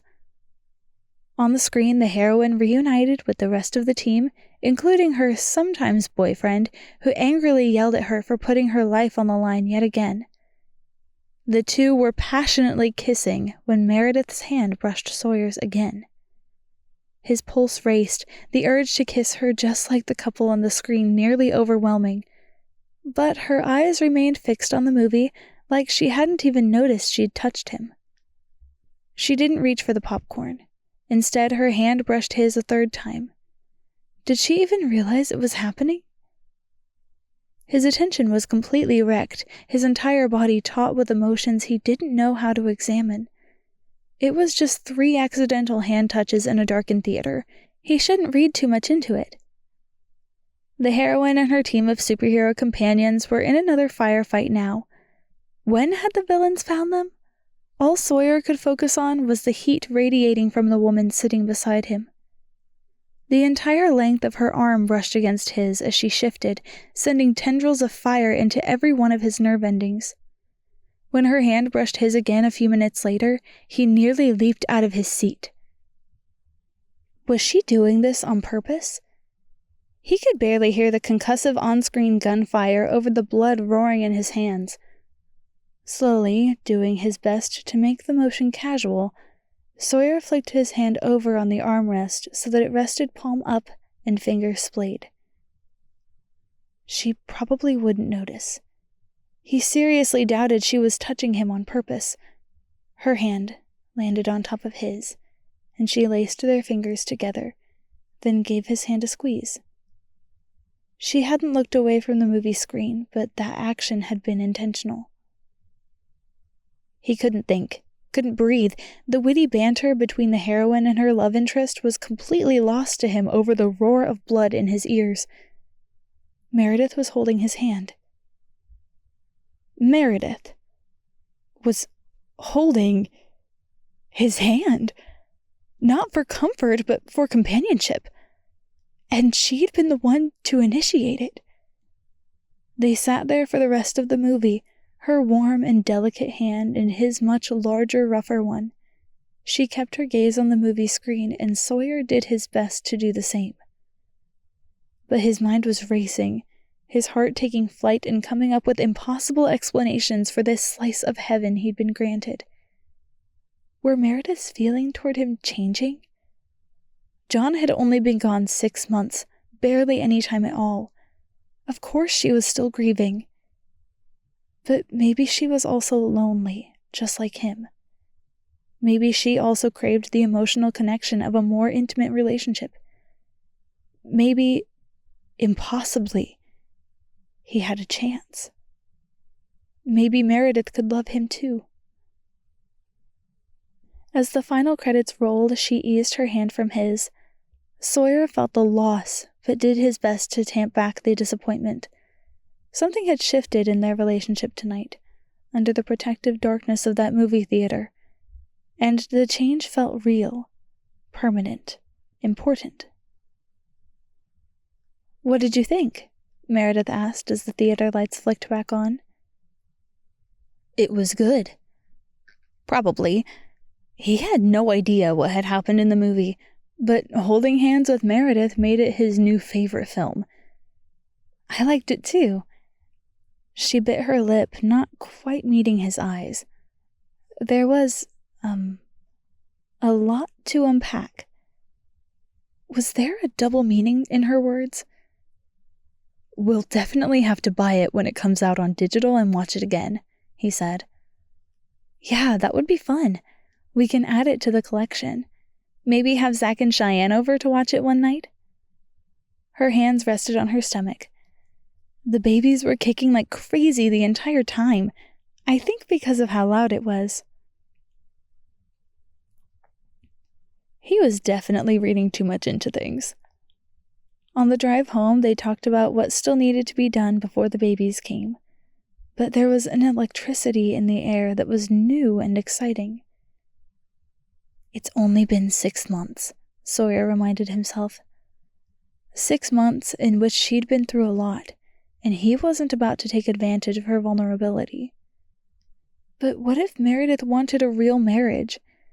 And wouldn't that be best for the babies? At home, Meredith dropped her purse on the coffee table, stifling a yawn. "You're exhausted," Sawyer said. He should have suggested a movie at home, but she'd wanted to go to the theater. Meredith covered another yawn. "It's barely 10 o'clock. "Yeah, so it's like an hour past your bedtime." She laughed again, placing both hands on her hips. "Hey now, I'll get back to an adult bedtime once Savannah and Josie are born." He loved the sound of those names on her lips, the names she'd chosen as an homage to him and John. Would John be as honored to have his daughters share their names as Sawyer felt? He hoped so. "Your only job is to grow those babies," he reminded her. Meredith smiled, giving a nod. Then she rose on her tiptoes and wrapped her arms around his neck. He was powerless at her touch. Sawyer wrapped his arms around her waist, feeling a nudge as the babies kicked against him. Meredith held on. He wasn't about to be the first to let go. The scent of her washed over him, and he inhaled deeply, wishing he could bottle the smell in more than his memory. Her body felt so right in his arms, her curves soft and unfamiliar, but oh so welcome. "Thank you for tonight," Meredith whispered, her hot breath against his cheek making him shiver.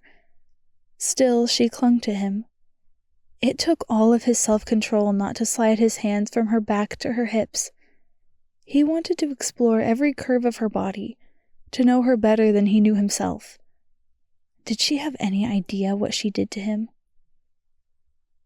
"Thanks for suggesting we go out."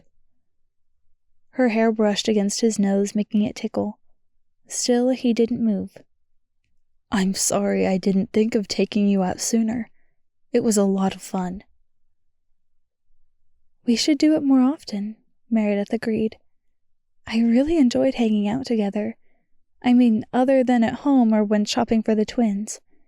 It felt nice. Normal." "Yeah," Sawyer agreed. It felt like winning the lottery. When Meredith pulled away, he felt the loss like an amputated limb. Tonight had given him a taste of what a real relationship would feel like, and he already wanted more. "I'm heading to bed." Meredith brushed back a strand of hair, her face illuminated by the soft light of the living room lamp. "Thanks again, Sawyer. I don't know what I'd do without you." She rose on tiptoes, brushing a kiss across the stubble of his cheek. Moments later, she disappeared into her bedroom, but Sawyer stood there for a long time, one hand to where her lips had touched. It would be impossible to sleep tonight without dreaming about a future in which Meredith was truly his.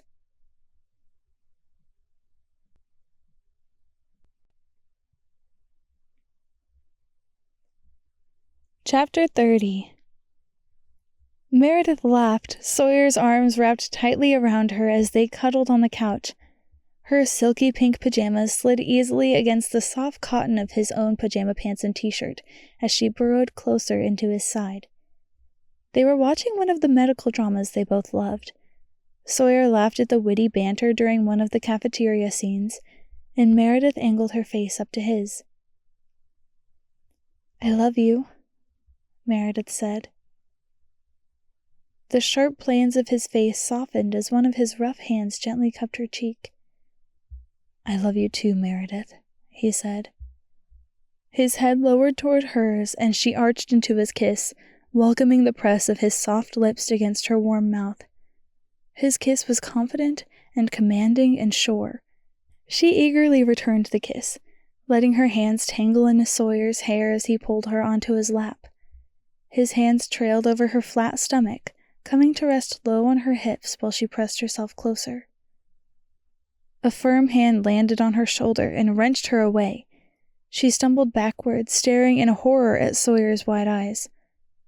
John whirled her to face him, his expression a mass of pain and confusion. "How can you forget me so easily?" he demanded. "You promised to love me forever, and now you're falling in love with my best friend." "You left me." She pressed a hand to her chest, clutching her necklace as she fought for breath between sobs. "I'm lonely, okay? I just want to be happy again. Sawyer makes me happy." John jabbed a finger toward her stomach, which was suddenly swollen once more with pregnancy.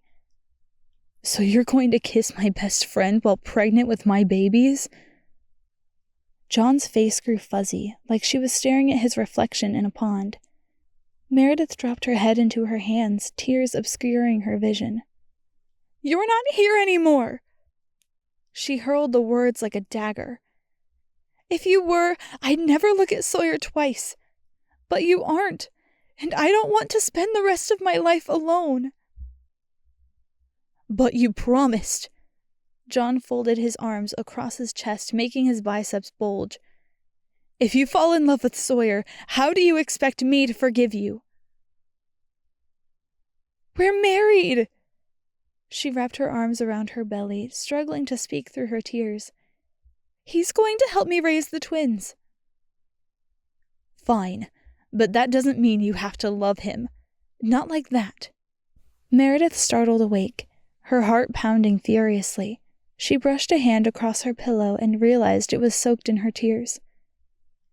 "Just a dream," she told herself silently. It was just a dream. A dream that felt all too real. She pushed a hand into her hair and squeezed her eyes tightly shut, guilt making it hard to breathe. What was she doing? John hadn't even been in the ground a year. Was she really going to let her devotion wander so quickly? Sawyer was an amazing guy.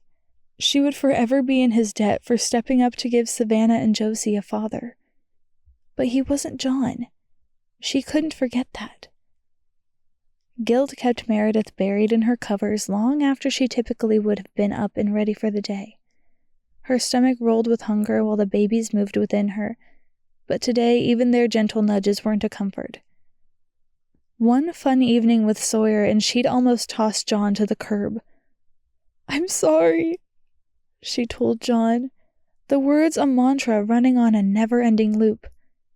"I'm sorry, I'm sorry, I'm sorry." It was nearly 11 o'clock when she heard a soft knock at her bedroom door. Meredith didn't move except to pull John's pillow more tightly against her chest. Hinges squeaked as the door cracked open. "Mare?" Sawyer asked, his voice a whisper. "Are you awake?" She said nothing, keeping her back to the door. The worry in Sawyer's voice battled with the memory of Dream John's anger. Sawyer's footfalls were impossibly light against the laminate floor as he tiptoed to her side of the bed.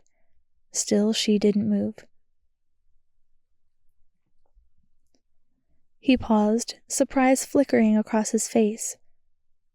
"You are awake." She turned her head away, unable to meet his eyes. "Go away, Sawyer." Her voice sounded wrong, like it belonged to someone else. "Hey."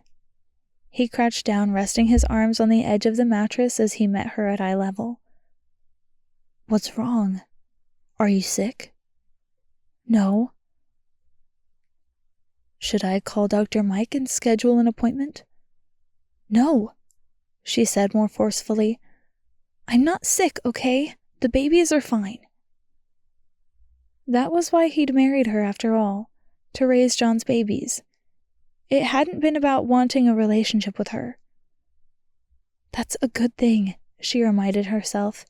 She shouldn't want a relationship with him either. Okay. Sawyer pushed himself to his feet, the confusion obvious in his voice. Can I make you something for breakfast? Pancakes or— I don't want pancakes! Meredith struggled to sit up, rage flowing through her with an intensity that took her breath away. She didn't want Sawyer standing in her room, being so considerate and tender. Didn't want John rotting away in a cemetery just a few miles from where she was falling for his best friend. Whoa. Sawyer held up his hands, backing away. I'm just trying to help. She wanted to fall into his arms and hug away the pain she was causing him, but it would feel like another way to betray John. Tears obscured her vision as she curled more tightly around John's pillow, guilt making her stomach churn. I'm sorry, Sawyer. I just need to be left alone right now, okay? Okay. The hurt in his voice made her heart crack open. If you need anything, I'll be in my room working. She nodded, not turning around to watch him leave. When the bedroom door clicked shut a few minutes later, a sob tore through her body. What was she doing? Her mood didn't improve over the next week. Sawyer was as attentive as ever, taking care of most of the cooking and cleaning while making sure she didn't overdo it. For her part, she folded his laundry along with hers while watching TV and kept the bank accounts balanced and bills paid. But guilt brewed in her stomach like a virus she couldn't shake. She missed the easy conversation and casual closeness they'd cultivated. She missed Sawyer. It wasn't the desperate ache that made her dizzy when she thought too much about John. Missing Sawyer felt different in a way she couldn't identify. As the week stretched into the weekend, she did her best to stay polite but distant toward Sawyer. He seemed perplexed by her sudden change in attitude. She knew he wondered why she spent so much time alone in her room, but he'd stopped asking if she felt okay after her uneventful appointment with Dr. Mike. She wasn't being fair to Sawyer, but every time she thought of curling up next to him on the couch while they watched television, or chopping carrots at the kitchen counter while he peeled potatoes and talked about his day at work, John's angry face reappeared in her mind along with the guilt. How could she be loyal to John while also moving on without him? On Friday, Sawyer knocked softly on her bedroom door. "Come in," she said. He peeked his head in, giving her a wary smile. "Want to go to Baylor's for dinner tonight? I thought it might be nice to get out of the house, especially since it's finally sunny for a change." An evening out with Sawyer sounded so nice. They could sit across from each other at a table, her belly had probably outgrown a booth at this point, and clear the air from the past week. Maybe even share a chocolate milkshake. There was a small used bookstore near Baylor's. If she didn't have Braxton Hicks contractions too bad after dinner, they could browse there for a while, find a book to read together after they finished the current one. Her dream came rushing back. John's lips turned down in a scowl, and his arms crossed defensively. "You promised to love me forever." "Let's just make something at home," she said. Sawyer folded his arms and leaned against the doorframe, reminding her harshly of John. "I haven't had time to go shopping this week, and the cupboards are pretty bare. Getting out of the house will be good for you." They could hold hands at the bookstore. Maybe after holding hands for a while, they'd even kiss. She pressed the heels of her hands into her eyes, wishing she could scrub the image from her mind as easily as she could block out the light. "I'm 35 weeks pregnant, Sawyer. Do you really think I want to cram my swollen feet into shoes just so I can eat dinner in a crowded diner where everyone will give me pitying glances and ask how I'm feeling?" He ran his hands over his face, eyes flashing with a steel she'd never seen before. "What do you want, Meredith?" Because I've been busting my hide trying to make you happy the last few days, and nothing seems good enough." Hot shame started at the top of her head and spread to her toes. She wrapped her arms around her stomach as though that would protect her from his words. She deserved every barb. "I'm not made of stone." He rubbed his jaw, then shifted from one foot to the other. "I know you're going through an impossibly hard time, but you're not the only one who lost John. I have feelings too, and you're kind of walking all over them." The childish urge to hide under the blankets nearly overwhelmed her. She'd felt awful in a lot of different ways over the past 6 months, but never like this. Never because of her own actions. "I think I'm going to head out for a while." Sawyer pulled his cell phone from his pocket, maybe checking the battery or the time. "I'll keep my phone on if you need anything. There's 1 serving of lasagna left in the fridge if you get hungry." He didn't slam her door closed, but the click as it closed might as well have been a blast. She hid her head under the covers then, burying her face in John's pillow. One of the babies kicked, and she winced. Her first fight with Sawyer. It had absolutely been her fault. She squeezed her eyes tightly shut. If John was here now, she knew what he'd say. "I can't believe you're treating Sawyer like this, Mare. He's my best friend. He's given up everything for you." For an hour she laid in bed, her thoughts swirling. Eventually the babies forced her out of bed, and after a trip to the bathroom she heated up the last piece of lasagna. It tasted like sawdust, and after only a few bites she pushed it away. She couldn't stop Sawyer's parting shot from echoing in her head. "I'm not made of stone, Mare. I have feelings too." Had she been treating him like a statue, there merely to serve her own purposes? For 6 months he'd told her he would be whatever she needed him to be. At the hospital, he'd been a shoulder to cry on. At the funeral, he'd been a silent support. He'd brought her meals, helped her clean out the photography studio, encouraged her to watch a movie with him and laugh. And then, when she'd found out about the babies, he'd given up everything to marry a woman who still loved someone else. Sawyer deserved so much more than what she'd given him, and while one day wouldn't fix everything, she could at least start. After debating what to do, she pulled out the ingredients for chocolate chip cookies. Sawyer always raved over them when she brought them to parties. Chocolate might not fix everything, but it certainly helped. The babies kicked at her ribs while she dumped ingredients in a bowl, making her wince with each movement. But she was determined to do something nice for Sawyer, however small. By the time she pulled the last cookie sheet out of the oven, Sawyer still hadn't returned home. She took a break and rested on the couch for a while, then cleaned up the kitchen. By the time she'd washed the last pot, Sawyer still hadn't returned. But the contractions reminded her to take things easy and not overdo it.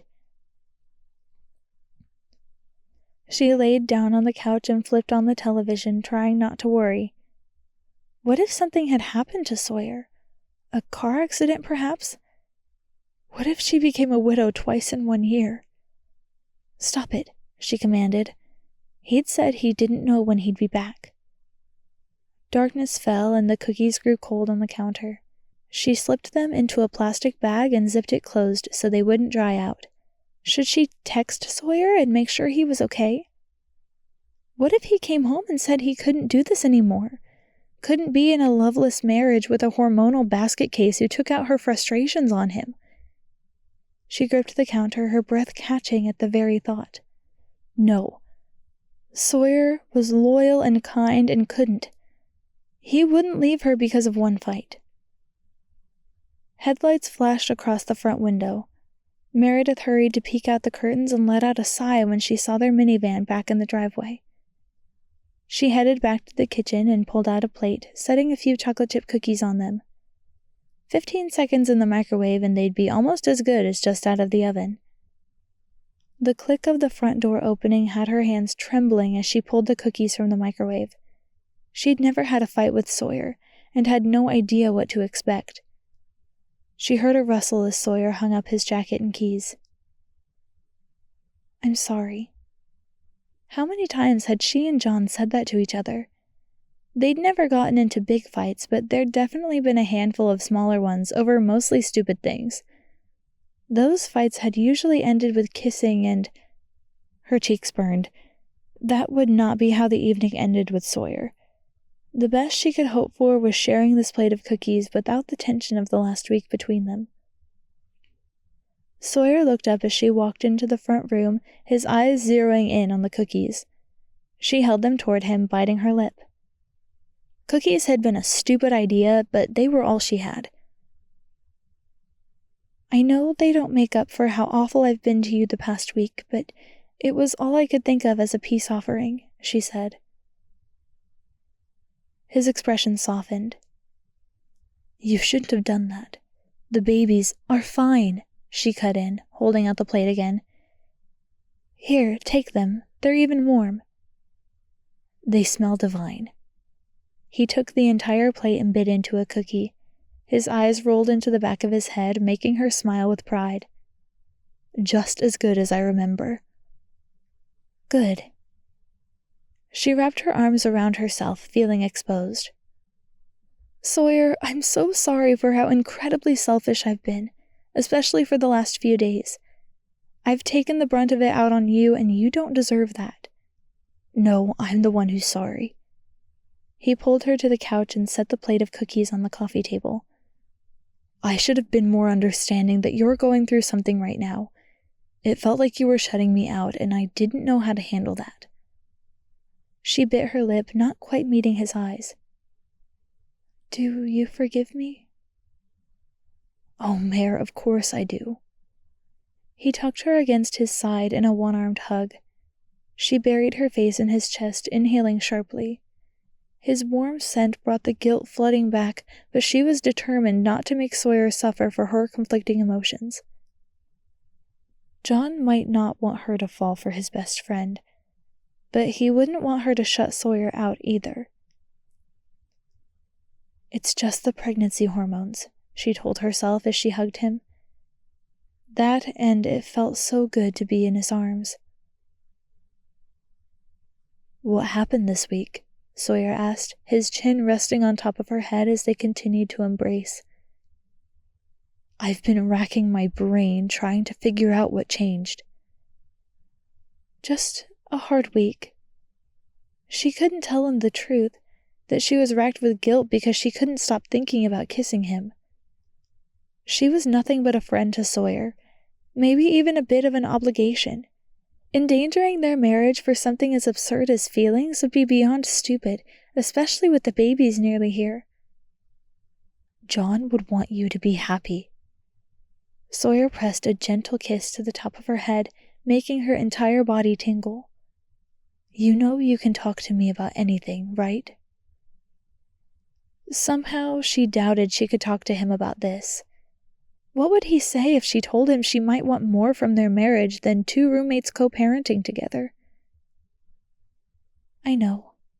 She grabbed a cookie from the plate and handed it to him. "Here, have another one." She would bury her growing feelings deep inside. If she didn't tell Sawyer, then she couldn't betray John.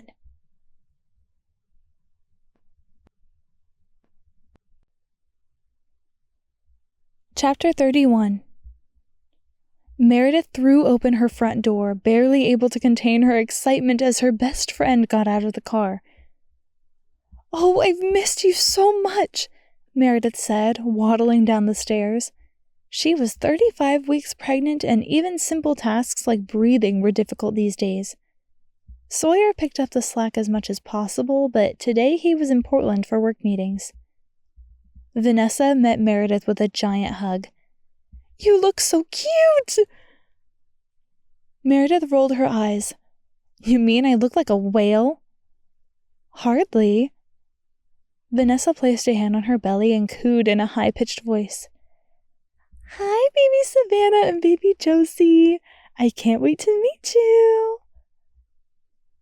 The back door of the car flew open and Grayson popped out of the back seat, grinning. Hey, buddy! Meredith pulled him in for a hug. I've missed you! Are you excited about visiting Grandma and Grandpa this week? Mom says only a year until we can move home. Grayson gave Meredith a wide grin, showcasing his missing 2 front teeth. She tousled his hair and tried to sound impressed. Looks like the Tooth Fairy visited someone since I saw you last. Grayson nodded enthusiastically and pointed to his mouth. I got $1 for this one, but then I got $5 for this one. The Tooth Fairy was busy and had to come a day late. Mom said the extra money must be because of a big mess. Interest, Vanessa corrected, rolling her eyes. Guess that Tooth Fairy has been pretty busy lately. Meredith winked at her friend over the top of Grayson's head. Yeah, I would say so. Come inside so I can hear all about it. She spent a wonderful morning catching up with Vanessa while Grayson watched a movie on her couch. After lunch, Vanessa dropped Grayson off at her parents' house before returning to visit some more, without the curious ears of a 7-year-old listening in. It looks like you're almost ready for the babies, Vanessa observed as she admired the nursery. Yeah, I think so. One of the babies kicked, and Meredith massaged the spot with a wince. I still need to wash the newborn-sized clothes and pack a hospital bag. Yeah, 35 weeks is getting close, especially with twins. They could come any day now. I hope I've got another couple weeks. Since they're identical, Dr. Mike said he'll induce me if they're not here by the time I'm 37 weeks. Meredith smoothed her hands over her stomach again. I want to meet these little girls so badly, but I'm also nervous about doing this whole parenting thing without John. You won't be alone, though, Vanessa said. You'll have Sawyer here to help. Just the sound of his name made her smile. Last night, she'd caught him watching a video online about how to properly swaddle a baby and nearly keeled over from cuteness. Thank heavens for that. He's going to be such a great dad. Vanessa nudged her shoulder. Aren't you glad I talked you into marrying him? That made her throw back her head and laugh. Yeah, I guess I have you to thank for that. Come on. Vanessa motioned to the living room. I want you to sit on the couch while I get that laundry done for the babies. I'll spill the beans on what I wish I'd packed for the hospital, but didn't while it's in the wash. They were nearly done with the laundry when Sawyer arrived home from work. The creak of the screen door as he pushed it open made her heart leap in anticipation, and she hurried to greet him. Hey! She clasped her hands together so she wouldn't be tempted to hug him. Would he mind if she did? Sure, they'd hugged before, but always as a form of comfort, not greeting. How was work? Great. Sawyer gave her an amiable smile as he hung up his jacket and nodded in Vanessa's direction. It's nice to see you again. It's nice to be here. I can't wait until Grayson and I can move back. End of summer will be here before you know it, Meredith said. But the realization sobered her, because with the end of summer would also come the 1-year anniversary of John's death. How could she miss him so much while also having these blossoming feelings for Sawyer? I made a casserole last night and stuck it in the fridge. Sawyer headed to the kitchen, loosening his tie. Let me just preheat the oven and pop it in. Can we convince you to stay for dinner, Vanessa? It'll be ready in just about an hour. That sounds nice, Vanessa said. A buzz echoed through the room, the dryer. Oops! There's the last load. Let me grab it so it doesn't wrinkle. I'll help you fold, Meredith said as Vanessa hurried away. Sawyer raised an eyebrow, his eyes wide. She's doing our laundry? Meredith placed a hand over her mouth, stifling a giggle. Don't worry. No one's folding your boxers or anything. She's helping me wash all the clothes for Savannah and Josie. His shoulders relaxed. Ah, that's kind of her. Vanessa reappeared with a basket of laundry on one hip. Want me to dump it on your bed again? Yeah, that's great. Meredith glanced at Sawyer. Do you need help with dinner, or— Go. He waved her away. I've got dinner covered. In the bedroom, Vanessa lowered her voice to a whisper. Okay, I knew you and Sawyer were getting along well, but whoa. Meredith eased onto the bed, reaching for a white onesie with blue anchors. What do you mean? I mean, Sawyer looks at you like you're the center of his universe, Vanessa said, her voice still a whisper. What? You're crazy. Meredith focused on the onesie, her cheeks warm and heart beating rapidly. Did Sawyer look at her like that? She had no doubt that he adored the babies, and she thought he enjoyed her company, but beyond that? She wasn't sure. He'd dated a lot since moving to Sapphire Cove. I don't know. Vanessa lifted her hands in a dramatic shrug. Come on, you know what it's like between us. I know what you've told me, but now I'm wondering if you've left stuff out. She picked up a tiny pair of socks and rolled them together, looking thoughtful. Or maybe you just don't see it. You're misinterpreting things. Sawyer doesn't— She glanced quickly toward her open bedroom door. The oven beeped, probably Sawyer setting it to preheat, but she lowered her voice even more so he wouldn't overhear. You know why we got married. Vanessa nodded. And I stand by what I said, but be gentle with Sawyer. He's a fantastic guy, and I think his heart might be more involved than you realize. Meredith winced, the memory of their fight coming back to her. Then there was the electricity she sometimes imagined between them, and the tender way he held her when she was upset. Vanessa's eyes seemed to see through to her very soul. Meredith swallowed, the tiny pair of baby pajamas limp in her hand. It's not just him, you know, Vanessa said gently, her voice so quiet that Meredith had to strain to hear. He looks at you with more than friendship, but the same can be said for you. When his car pulled up, you couldn't get to the front door fast enough. Your entire face lit up. Meredith traced the heart design on the infant sleeper she held, emotion building in her throat. For weeks now, she'd felt like she might burst from confusion, but it wasn't like she could talk to Zach or Cheyenne, or, heaven forbid, Sawyer about this. I don't know what's happening, she admitted, scooting closer to Vanessa and dropping her voice another notch. He's just so kind and caring, so easy to spend time with, and I'm lonely. She winced at the admission, such a weak thing to say. Less than a year, and already she was betraying John with her thoughts. He'd been on deployments that lasted longer than this, although they'd at least been able to video chat. Hey! Vanessa pushed aside some of the unfolded clothes and wrapped an arm around her. It's okay to be happy, you know. It took me a long time to figure that out. And what's more, John would want you to be happy. Meredith leaned her head on Vanessa's shoulder, fighting back the tears that always seemed so close. Even if it's with his best friend? Vanessa's arm tightened around her shoulder. You don't have to make any decisions now. When you're pregnant, your hormones go wild and everything gets confusing. It's a bad time to make life-changing decisions. Meredith lifted her head, giving Vanessa an eye roll. Oh, you mean like getting married? Vanessa laughed. That was different and you know it. Just be gentle with Sawyer, okay? Sensitive. She picked up a tiny pair of leggings and folded them. Sensitive. She could do that. Hiding her feelings from Sawyer, that might be harder. But the guilt from sharing her feelings might eat her alive. Vanessa was right.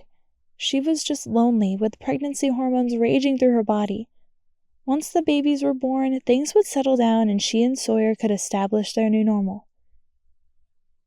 What about you? She asked, raising an eyebrow. Do you ever think about dating again? Vanessa sighed. Sometimes, but between Grayson and school, I just don't have time to find a new relationship. Meredith understood that, but Vanessa had been alone for so much longer than her. You deserve to be happy too. I am, Vanessa said quickly. Grayson is my entire world. That's enough for me, at least for now. At dinner, Sawyer was an excellent host, and Vanessa declared the casserole exceptionally tasty. After dessert, she left to put Grayson to bed. Sawyer shooed Meredith out of the kitchen, insisting he could handle the cleanup. Go relax, he insisted. I've got this. She rolled her eyes, but obediently left the kitchen. Her back ached a lot today, but she could at least tidy up the living room before heading to bed. Grayson had pushed all the throw pillows to the floor and left a blanket crumpled on the couch after his movie. She bent down, without thinking, reaching for a pillow.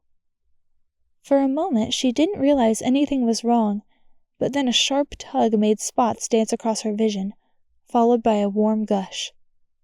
Blood. Sawyer! Meredith screamed, reaching for the couch to steady herself as she swayed. Something dropped to the floor with a crash. Sawyer rushed into the living room, surveying the scene with eyes that missed nothing. They lingered on the blood, spotting the plush white rug they'd bought just last month. When the water broke, that was clear, right? Not bright red like what was soaking through her pants. Her breathing came in sharp gasps as her stomach contracted painfully. Let's go, he said, his voice calm and steady. One arm was around her waist as he ushered her toward the front door. What happened? The doctor will want to know. She blinked, trying to clear the dark spots from her vision. Her knees trembled and she leaned on him heavily as he grabbed both of their coats and the keys to the minivan. I bent down to pick up a pillow, and then there was this sharp pain. When she rubbed her eyes, her fingers came away wet. When had she started crying? I'm bleeding. I know. His voice was still eerily calm, a stark contrast to his quick movements as he helped her into the van and reached across her to buckle the seatbelt. We're going to the hospital. It's too soon. She wrapped her arms around her stomach, gasping as a heavy cramp overtook her. The baby's 35 weeks is excellent for twins. Dr. Mike will know what to do. He pressed the van's start button with a hand she thought she saw tremble, but then another contraction made her double over. Hurry! She gasped. The plea hadn't been necessary. He was already racing down the road.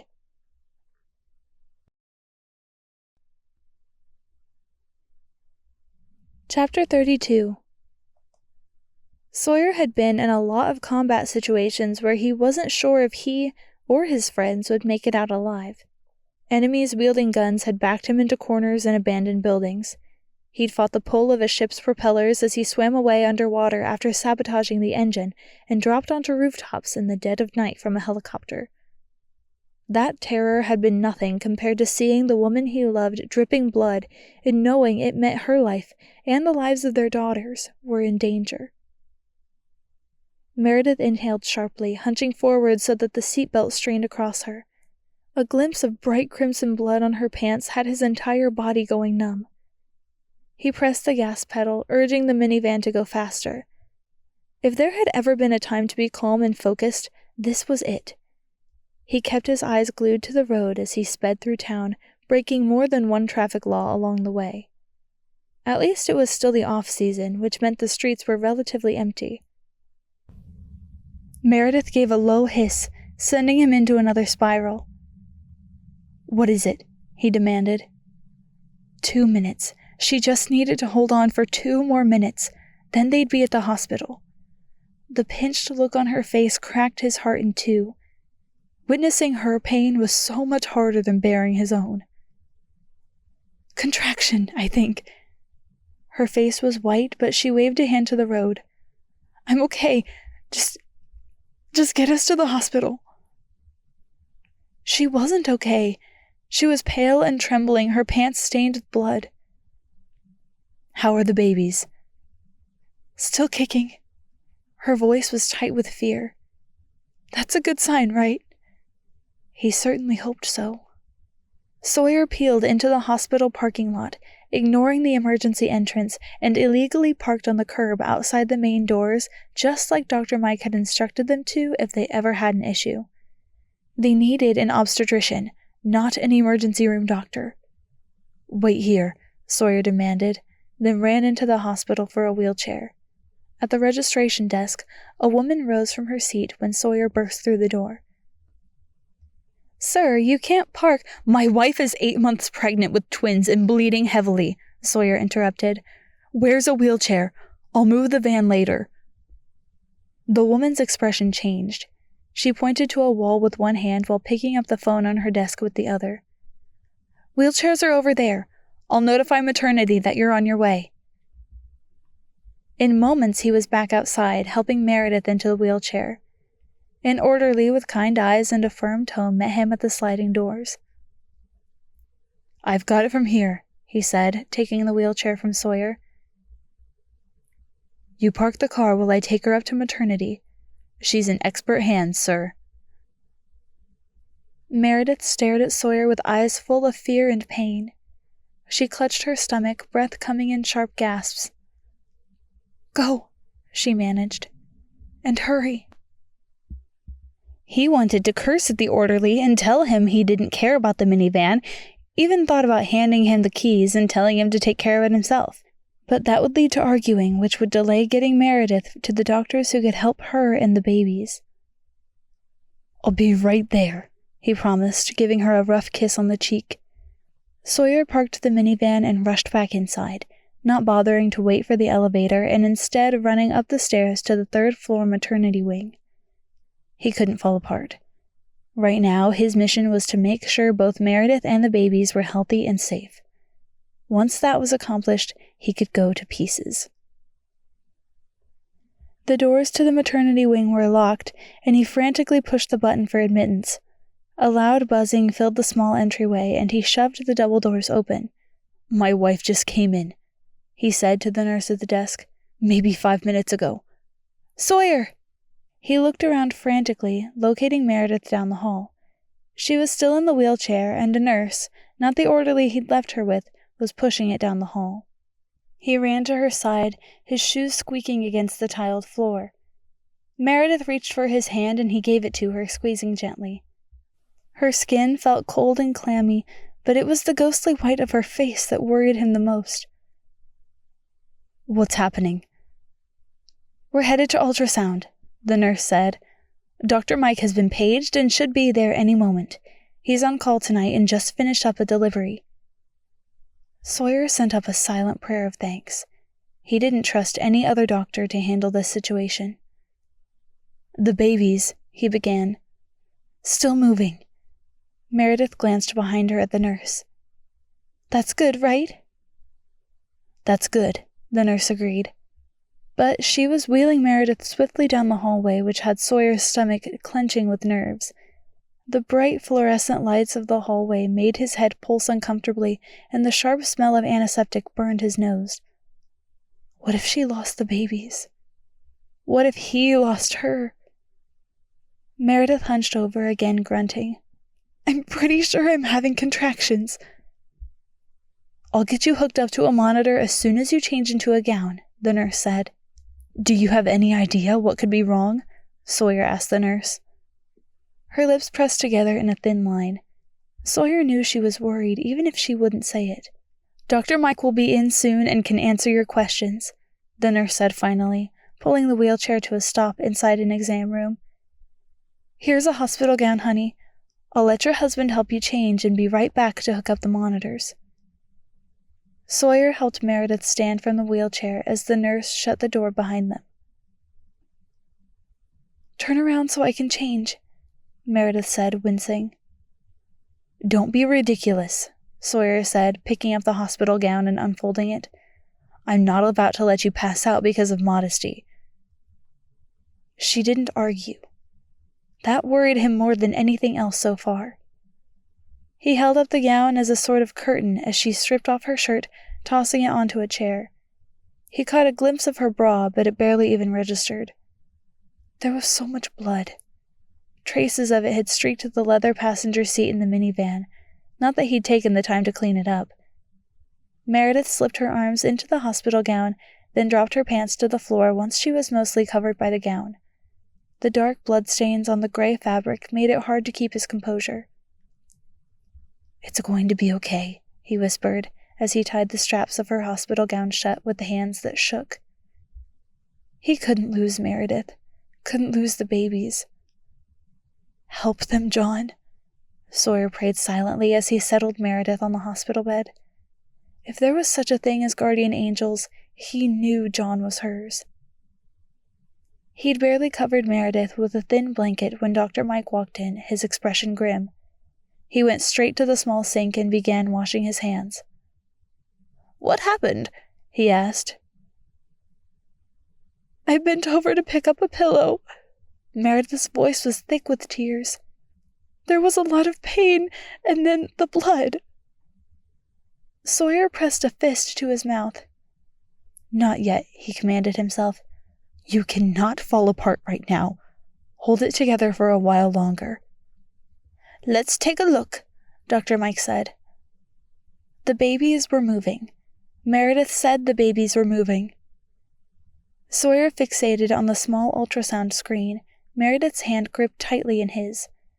She let out a cry of relief as movement appeared on the screen. The babies were hard to differentiate between on the wavy image, but there was definitely movement. "They're alive," Meredith breathed. Sawyer kissed her hand, but he was no longer focused on the ultrasound screen. He focused on Dr. Mike. The furrow hadn't dissipated from his brow. "Both babies' heart rates are a little lower than I'd like them to be." Dr. Mike pointed to the screen. "Your placenta has partially torn away from the uterine wall. That's what's causing the blood." A fist had grabbed hold of his lungs and wouldn't let go. "That's really bad," Meredith said, her voice rising. Sawyer smoothed the back of her hair. He needed to stay calm so he could keep her calm. They were in a hospital with a qualified doctor. Everything had to be okay. "It's not great," Dr. Mike agreed, setting aside the ultrasound wand. He set his hands on his knees, staring at both of them intently. "Right now, the safest decision for you and the babies is to do an emergency C-section. I'm going to have a nurse come and get you prepped for surgery." "Today?" Meredith's grip on Sawyer's hand tightened. "But it's too early." 35 weeks is an excellent gestational age for identical twins. Dr. Mike patted her knee and rose. "You did a great job, Meredith. Now it's time for me to do mine." Sawyer brushed Meredith's hair out of her face and kissed her temple. "It's going to be okay. We get to meet the girls today." He didn't know if he was reassuring her or himself. A nurse walked in, pushing a cart of supplies. "I'm here to place your IV and get you prepped for surgery," she said with a bright smile. Surgery. Sawyer felt like his entire world was crashing around him. He hadn't really registered what Dr. Mike said until this moment. Soon she'd be lying on a table while a doctor cut into her stomach. He squeezed his eyes tightly shut, forcing himself to take slow, even breaths. "Sawyer can come with me, can't he?" Meredith asked the nurse, glancing up at him. "I want him in the room, if possible." "Sure, Dad's welcome to join the party," the nurse said cheerfully. "Once I get you prepped, we'll have him put on a surgical gown and hairnet." "Good. Then you can go to the nursery with Savannah and Josie." Meredith was babbling, her words tumbling over each other. "I don't want them to be alone." Sawyer didn't want that either, but going with the babies would mean leaving Meredith behind. He pressed his forehead to their clasped hands, struggling to keep his emotions in check. "Don't worry. I'll stay with the girls the entire time." She nodded. "And if something happens to me, no." The word ripped from Sawyer like a curse. Life without Meredith was unthinkable, unimaginable. "Sawyer, listen to me." She grabbed his face, her hands pressing into his cheeks. "If I die, You have to take care of Joe and Savvy. They have no one else in the world. Promise me." He squeezed his eyes shut, pushing out a single tear. "I promise," he whispered. "Of course I'll take care of them. They're my daughters." Her hands slipped from his face. "Good." Sawyer stood against one wall, his arms folded. He nervously flicked one thumbnail against his teeth as he watched one nurse hook up 2 fetal heart monitors, while the other started an IV. Then, when the nurse pulled out a razor to finish the surgery preparations, he turned his back to give Meredith some privacy and sent a quick text to Zach and Cheyenne explaining the situation. "I'm taking her to the OR now so the anesthesiologist can give her a spinal block." The nurse handed him a sealed package with his sterile garb. "Put everything in this package on. A nurse will be by shortly to take you down." "Thank you." Sawyer pressed one last quick, fierce kiss to Meredith's forehead. He hated that they'd be separated for even a few minutes. "I'll see you in there." He pulled something that resembled a jumpsuit out of the package and slipped it on, forcing himself to move carefully so he wouldn't rip the thin fabric.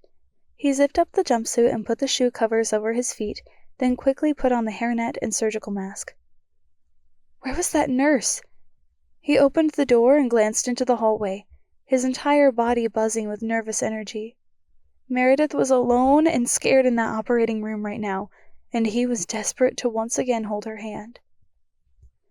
A nurse walked into the room. "Are you ready, Mr. Gray?"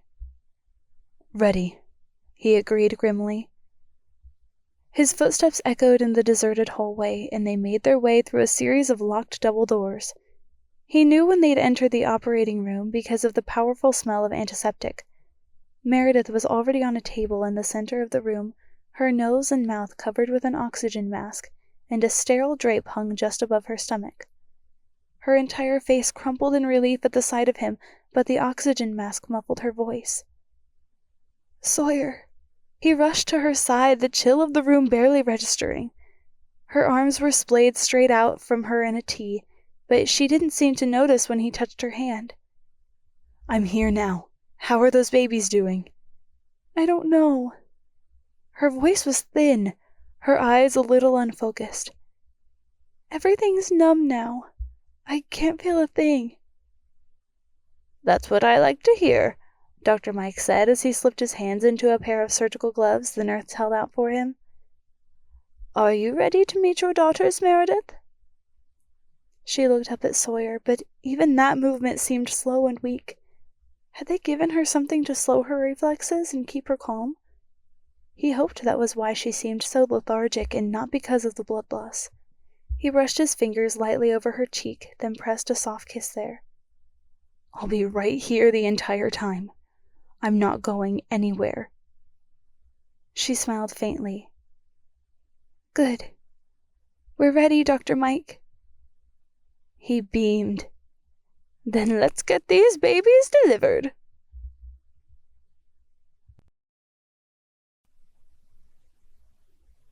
Chapter 33. The bag of saline dripping into her vein was like ice. Meredith felt like she was in a dream, aware of what was happening, but distant from it all. She was really having her babies today.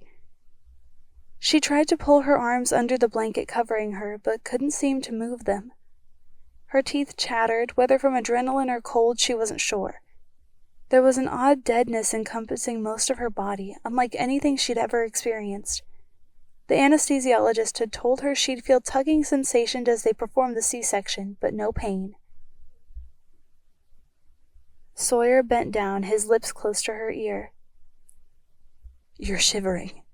Are you cold or just nervous?" She tried to still her chattering teeth, but couldn't. "Both. Have they started?" Sawyer glanced over the sterile drape and shook his head. "Not yet. Can we get a blanket for her? She's freezing." "Certainly," a nurse said. Moments later, a warm blanket that felt fresh out of the dryer engulfed her top half. She closed her eyes, relishing the heat. "Thank you," she whispered. She wasn't sure whether she was speaking to the nurse or Sawyer. I'm just going to do a quick test to make sure you're numb, then we'll start the C-section, Dr. Mike said.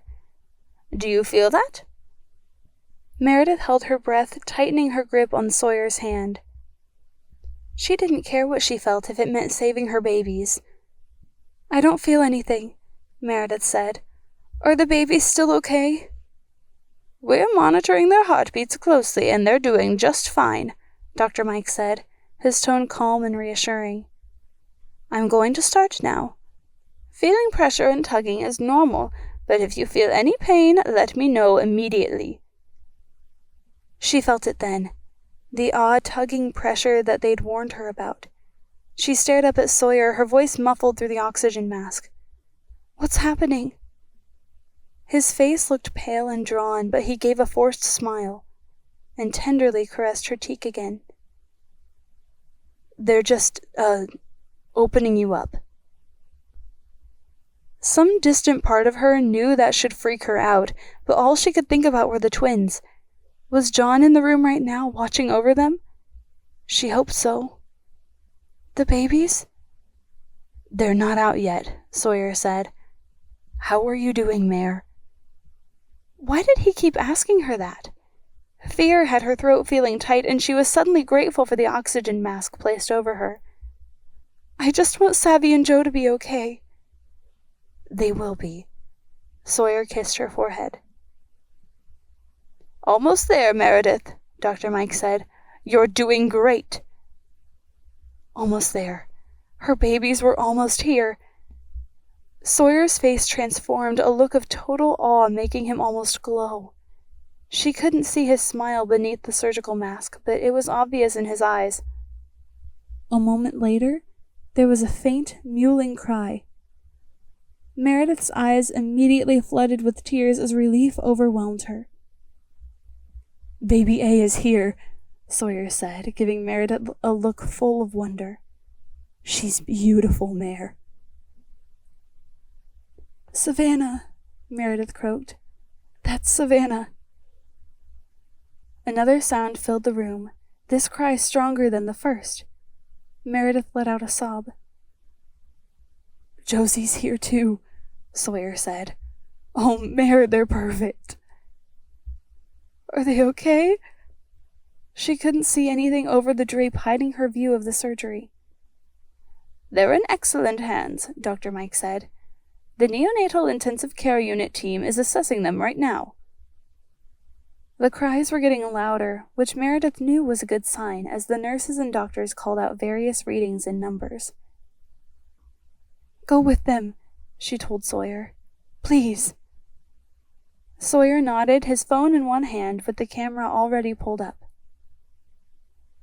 Baby A is 5 pounds and 3 ounces, one of the nurses said. 18 inches long. Wow, they really are identical, another nurse said with a laugh.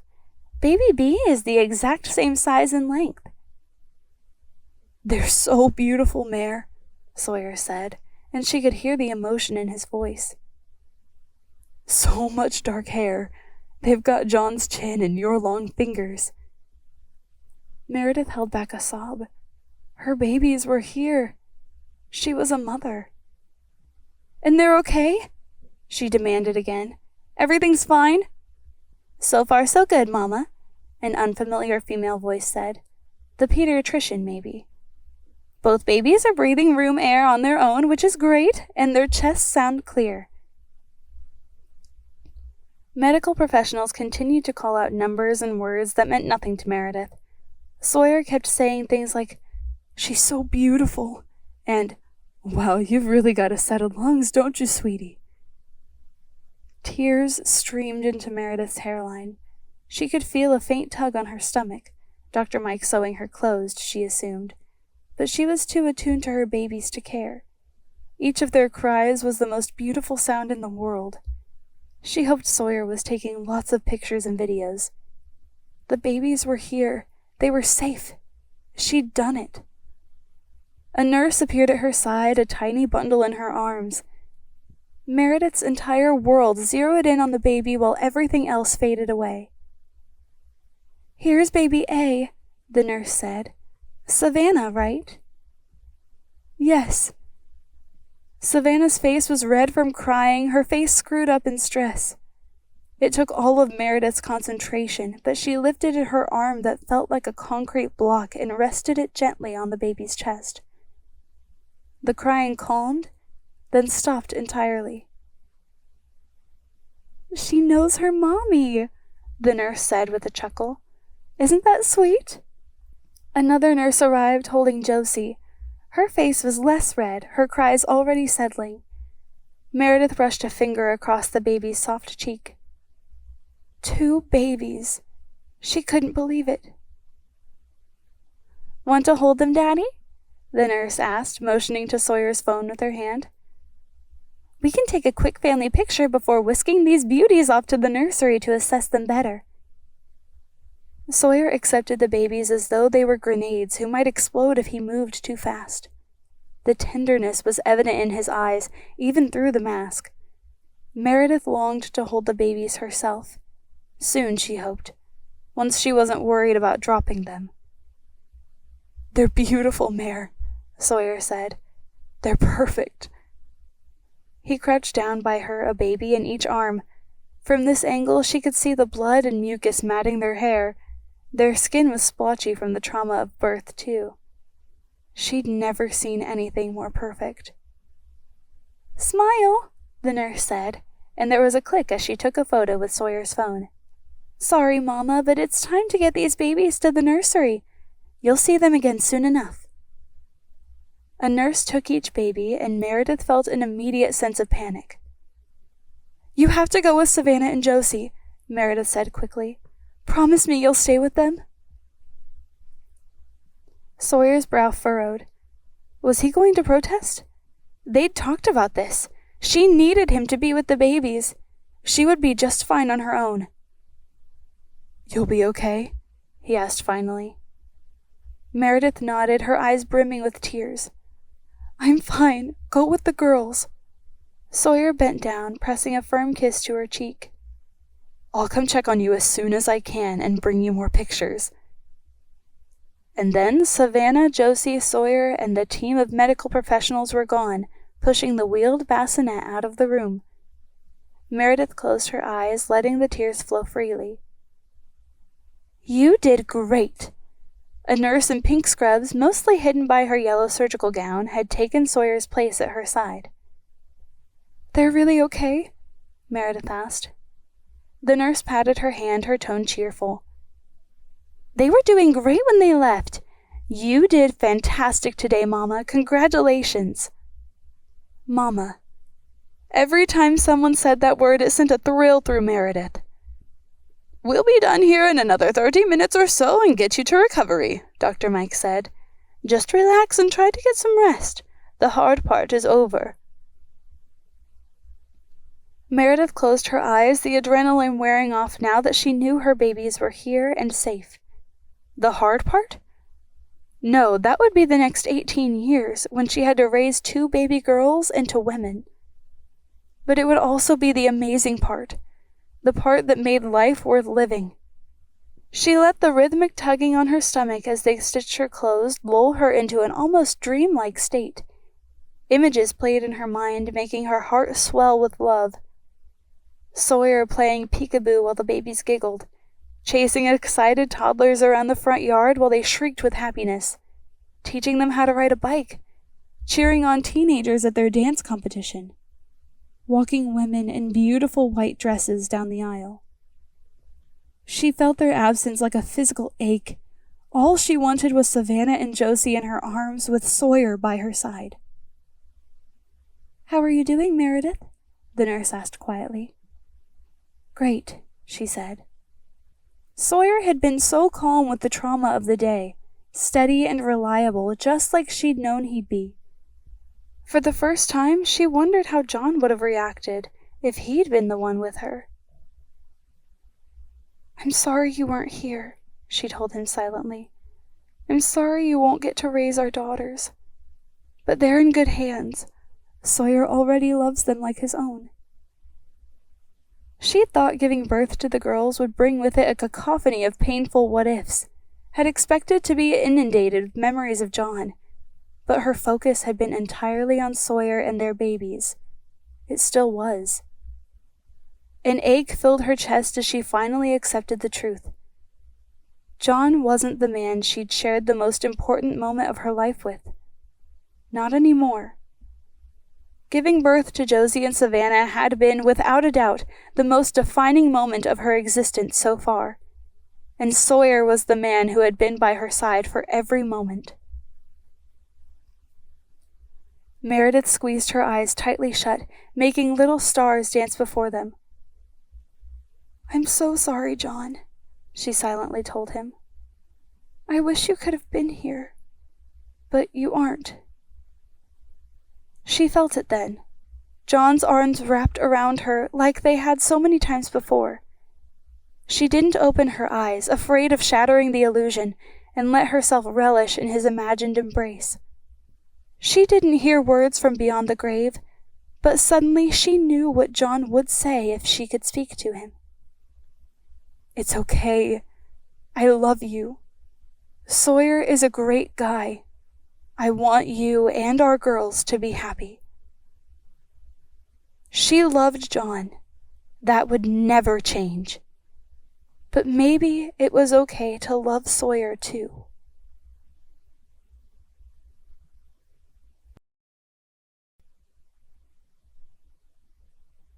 Chapter 34. "We're all done here, Meredith. You did fantastic." She gave Dr. Mike a weak smile as he pulled up the rails on the side of her bed. "You're the one who did fantastic. You saved my babies' lives today. Thank you." Her voice choked on the word. Things could have ended so differently. The placenta could have torn away completely instead of partially, depriving her babies of all oxygen. She could have hemorrhaged after delivery. This could have happened a month earlier when their lungs weren't yet developed enough to be out in the world. But it hadn't. John had watched over them and everything had turned out just fine. Dr. Mike's hand covered hers briefly. Then he and a nurse began pushing her from the operating room. "It was an honor, Meredith. Truly." "Have you gotten an update on Savannah and Josie?" "No, but no news usually means good news. They might have to spend a few days to a couple of weeks in the hospital since their preterm, but that's not so much in the grand scheme of things. They'll be home before you know it." "When can I see them?" Her arms were feeling less numb now, and she longed to hold her babies, to smell the sweet downy scent of their skin, to kiss the soft fuzz of their hair. At least Sawyer was with them, taking pictures. "We'll need to take you to a recovery room and monitor you for an hour or so, but then we'll see what we can arrange." Dr. Mike wheeled Meredith into a curtained-off room, locking the wheels on her bed. "Someone will be by soon to take you upstairs to the mother and baby wing. Press the call button if you need a nurse." It was the first time she'd been alone since this crazy evening began. She longed for Sawyer's steadying presence, but was glad he was with the girls. They needed him more right now, and she didn't mind sharing. "Knock, knock." Meredith looked up in surprise. Vanessa pulled aside the curtain, giving her a big smile. "Oh my gosh, Mare!" She came to her side, leaning down to give her a hug. "What are you doing here?" Meredith asked, returning the hug. "Sawyer called me and said you had the babies. He was worried about you being all alone when you got out of the OR, so of course I rushed over." Meredith blinked back the tears that unexpectedly filled her eyes. "He's always looking out for me," Meredith whispered. "He's a great guy," Vanessa agreed. "He didn't have time to tell me what happened, though, just that you and the babies were doing good. What happened after I left?" So Meredith told Vanessa the entire story. "I don't know what I would have done if Sawyer hadn't been there." Her voice grew tight at the thought of a different outcome. What if she'd been home alone tonight? She didn't even want to think about that. "He's so good to you." Vanessa gave Meredith's hand a squeeze. "I'm so glad you two found each other."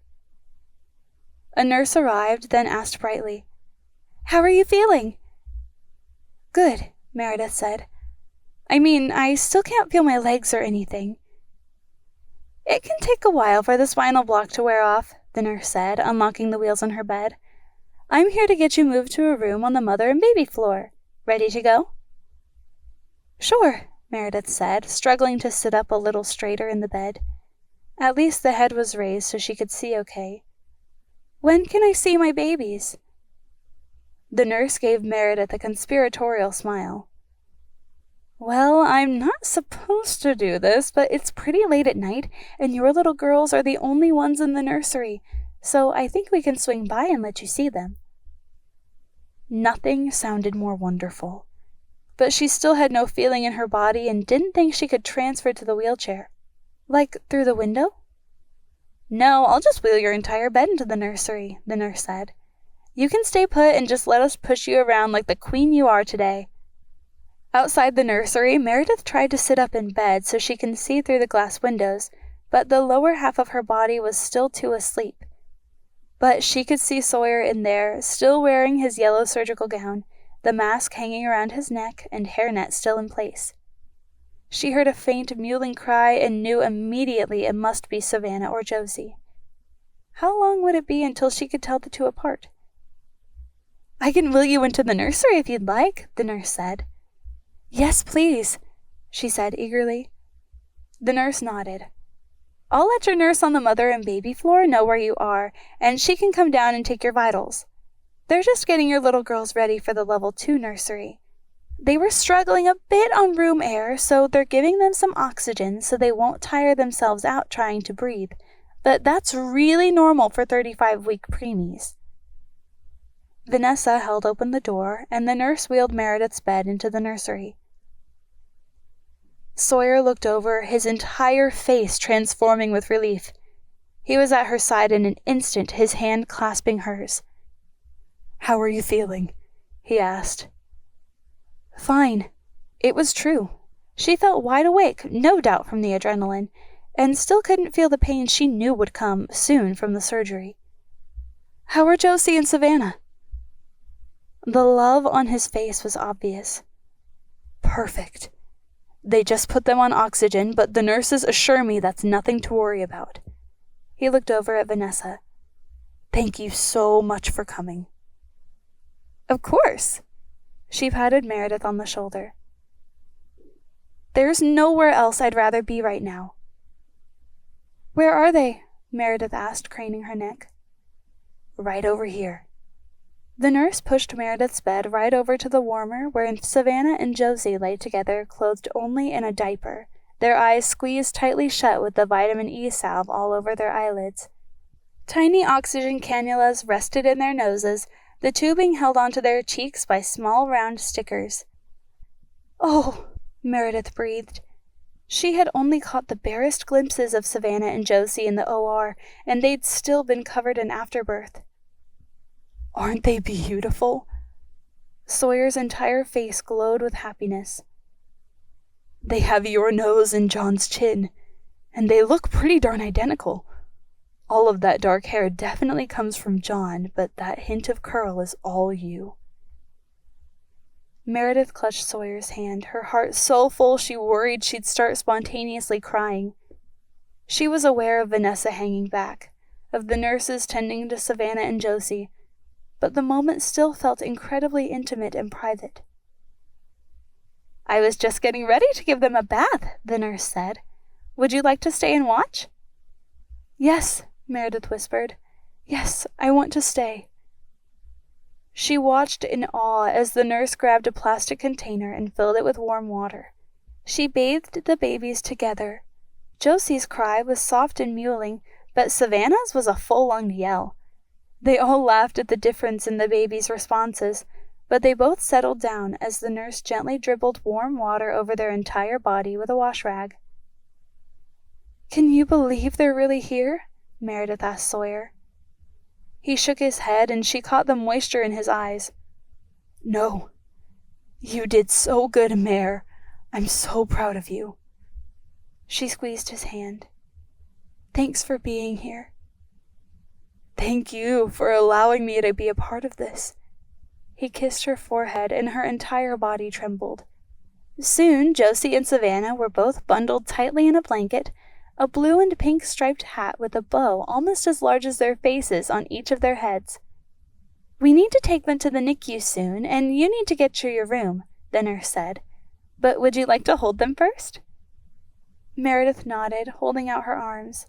The nurse gently placed Savannah in one arm and Josie in the other, and Meredith was amazed at how light 5 pounds 3 ounces really was. "Hey, baby girls," Meredith crooned, making sure to support their heads. Luckily, the hospital bed did most of the work for her.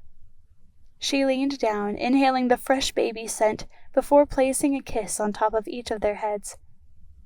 Sawyer hovered over the 3 of them, his expression happier than she'd ever seen it.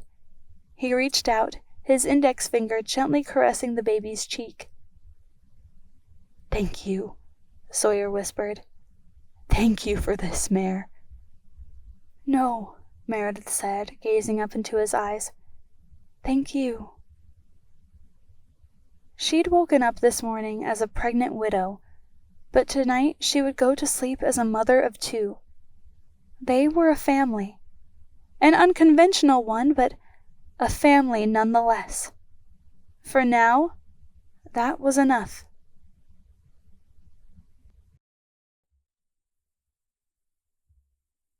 Chapter 35. The sterile white walls of the hospital's level 2 nursery stood in sharp contrast to the bright pink of the twins' car seats. Sawyer leaned forward on his uncomfortable hospital chair, pressing his fingers together as he stared at Savannah and Josie. They looked so impossibly small in their car seats, their feet scrunched up nearly to the buckle and their heads leaning against the pillow to support their necks. Wires trailed from their bodies to monitors that tracked their vital signs, and a blood pressure cuff no bigger than his thumb was strapped to each of their left feet. An IV trailed from Savannah's left hand and Josie's right, the backs of which were discolored and bruised. Leads snaked out of the tops of their pajamas, and a heart monitor beeped at the rhythm. Beside him, Meredith sat in the small room's only recliner, her face pinched in concern as her eyes stayed glued to the babies. "I want them to pass so badly," she said, her hands clutched tightly together. Sawyer massaged the back of his neck, his own hope nearly strangling him. "Me too.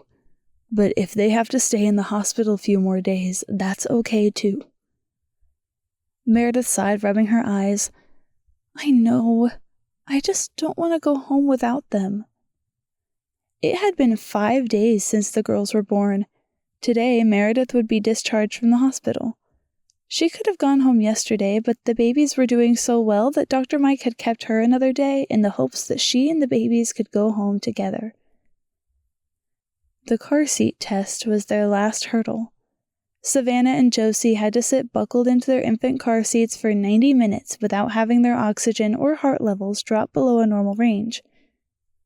5 more minutes, the nurse said, glancing at the readouts on the monitors. "They're doing great." Meredith reached for Sawyer's hand, squeezing it. "I just want us all to go home. I'll sleep so much better once we're all in our own beds." Sawyer chuckled, his love for her and the babies, his girls, making his heart nearly explode. "Even with waking up to feed them every 3 hours?" Meredith gave him a comical glare. "I've already been waking up every 3 hours to, well, you know." Her cheeks blushed scarlet.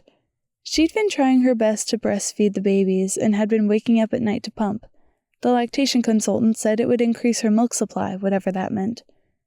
Sawyer was just glad Vanessa had been here for the first couple of days to help, and that Cheyenne was still around to answer any feminine questions that Meredith might have. "Fair enough," Sawyer said, scratching the back of his neck. "At least when I'm up, I'll be with the girls instead of a machine." Sawyer had no idea how they would manage feeding at home. He helped where he could, but Meredith was doing her best to do something called tandem nursing, where she breastfed both babies at the same time. Since neither of them felt comfortable with him being in the room for that, all he could really do was change their messy diapers. John would have been able to do more. Meredith wouldn't have felt uncomfortable with him in the room while she nursed the babies, but Sawyer tried not to dwell on the platonic nature of their relationship. He was just so grateful that the girls were here safely and that Meredith was okay. 60 seconds, the nurse said cheerfully. Look at them sleeping through this whole thing. They are such dolls. Couldn't agree more. Sawyer gazed at Meredith, his heart flipping. They look just like their mother. Meredith's cheeks pinked, but she looked pleased. I think they have a lot of John in them, too. Sawyer saw the shadow of his best friend in the babies, too, in their rather square jaw and full cheekbones. He was grateful every day for the reminders. John had lived and loved and helped bring 2 children into this world. He might be gone, but he'd left an indelible mark behind. And then he'd left it all in Sawyer's hands. The weight of that responsibility sat on his shoulders like a full military pack. He hoped he was making his best friend proud, that he could be the kind of father and husband he knew John would have been. Savannah squirmed in her car seat, her bare feet kicking as her face scrunched up in concentration, growing red. Is she okay? Meredith asked anxiously. Sawyer held his breath. Whatever he'd told Meredith, it would be heartbreaking if they had to leave the hospital tonight without the girls. He glanced at Josie. What if they had to leave only one baby behind? He hadn't considered that they might not get to bring both girls home together. The nurse examined the monitors. Everything still looks good. She's just stretching. A loud, wet sound filled the air, followed by a strong odor. Savannah's face relaxed as she let out a contented sigh. Meredith put a hand over her mouth, laughing. I think someone needs a diaper change. That means Josie will need one any minute, too, Sawyer said. Over the past 5 days, they'd learned just what identical meant. The girls seemed to eat at the same time, sleep at the same time, and poop at the same time, too. Yep, I think someone made a mess in their pants, the nurse said. You can take her out of the car seat and change her. Congratulations! They've both officially passed the car seat test. We can start processing their discharge forms and get you guys out of here tonight. Sawyer carefully pulled Meredith to her feet and gave her a gentle hug. She was still recovering from her C-section and wouldn't be able to drive or lift anything heavier than one baby at a time for at least another 5 weeks. He was gladder than ever they were married. What would she have done if she had to take the babies home alone? We can take them home, she whispered, and just clutching him tightly. Sawyer was all too aware of how different she felt in his arms now, how much closer he could hold her without her pregnant belly between them. I can't wait, he said. He unstrapped Josie from her car seat and handed her to Meredith, being careful of the various wires and monitors, then unstrapped Savannah. She nestled against his chest, and he felt the same awe he had the first time he'd held the girls. Something foul reached his nose again, and he chuckled. Yeah, she's definitely made a mess. A loud noise filled the room, and Josie grunted. And there goes the other one. Meredith grabbed a diaper and handed it to him, then picked up one of her own. The next 2 hours were a whirlwind of going over discharge instructions and signing paperwork for both Meredith and the twins. As the nurse disconnected the final monitor, he felt a surge of panic. This was it. They were really letting them take 2 tiny, helpless babies home. Even after all the training they'd received while the girls were in the level 2 nursery, everything from how to bathe them to how to perform CPR, he felt inadequate for the task. Will you grab the diaper bag? Meredith asked. Their going home outfits should be in there. Sure. Sawyer lifted the bag onto the tray near the crib the babies shared. He hadn't realized Meredith had bought specific outfits for this occasion. She rifled through the diaper bag, pulling out a pair of gray and pink striped leggings with an attached sheer skirt that looked like something a ballerina would wear. The leggings even had feet designed to look like ballet slippers. But it was the shirt that caught Sawyer's attention. A onesie with the design from King Trident's Scuba, an anchor with "Refuse to Sink" across it in swirly font. Meredith held up the onesie, giving Sawyer a watery smile. "What do you think?" He put an arm around her and pressed a soft kiss to her temple. "It's perfect." A nurse wheeled Meredith to the entrance of the hospital, a baby in each arm. Sawyer triple-checked that the car seats were installed correctly on the base before carefully strapping the babies inside. Then they waved goodbye to the nurse and were making the short drive home, which took almost twice as long as normal because he drove so cautiously. Meredith let out a surprised gasp as he pulled into the front yard. A cheerful pink flag banner hung in the living room window, and large letters staked in the yard spelled out, "Welcome home." "Cheyenne and Zach set it up," Sawyer said with a grin. "Do you like it?" "I love it." He shut off the car engine and turned toward her. "You ready for this, Mommy?" She laughed, placing her hand in his outstretched one. "I guess we're about to find out." They had a wonderful evening cuddling together on the couch, a baby in each of their arms. He helped Meredith give each of the twins a bath, then worked on his laptop in the kitchen while Meredith nursed them in the living room. He wanted to stay close by in case she needed help. "You can come back in," Meredith said, her voice so quiet he had to strain to hear. "I think they're asleep. I'm going to head to bed, too." "The bassinet's already in your room." Sawyer leaned down, carefully picking up Josie. No, wait, Savannah. The girls looked so much alike, but he was confident they'd learn to tell them apart easier soon. For now, they had colored bracelets on their ankles to make sure they didn't mix them up.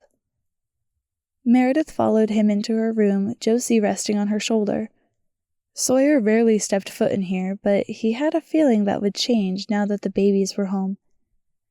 Carefully, he placed Savannah in the bassinet, her arms tightly bound to her sides by the swaddling blanket.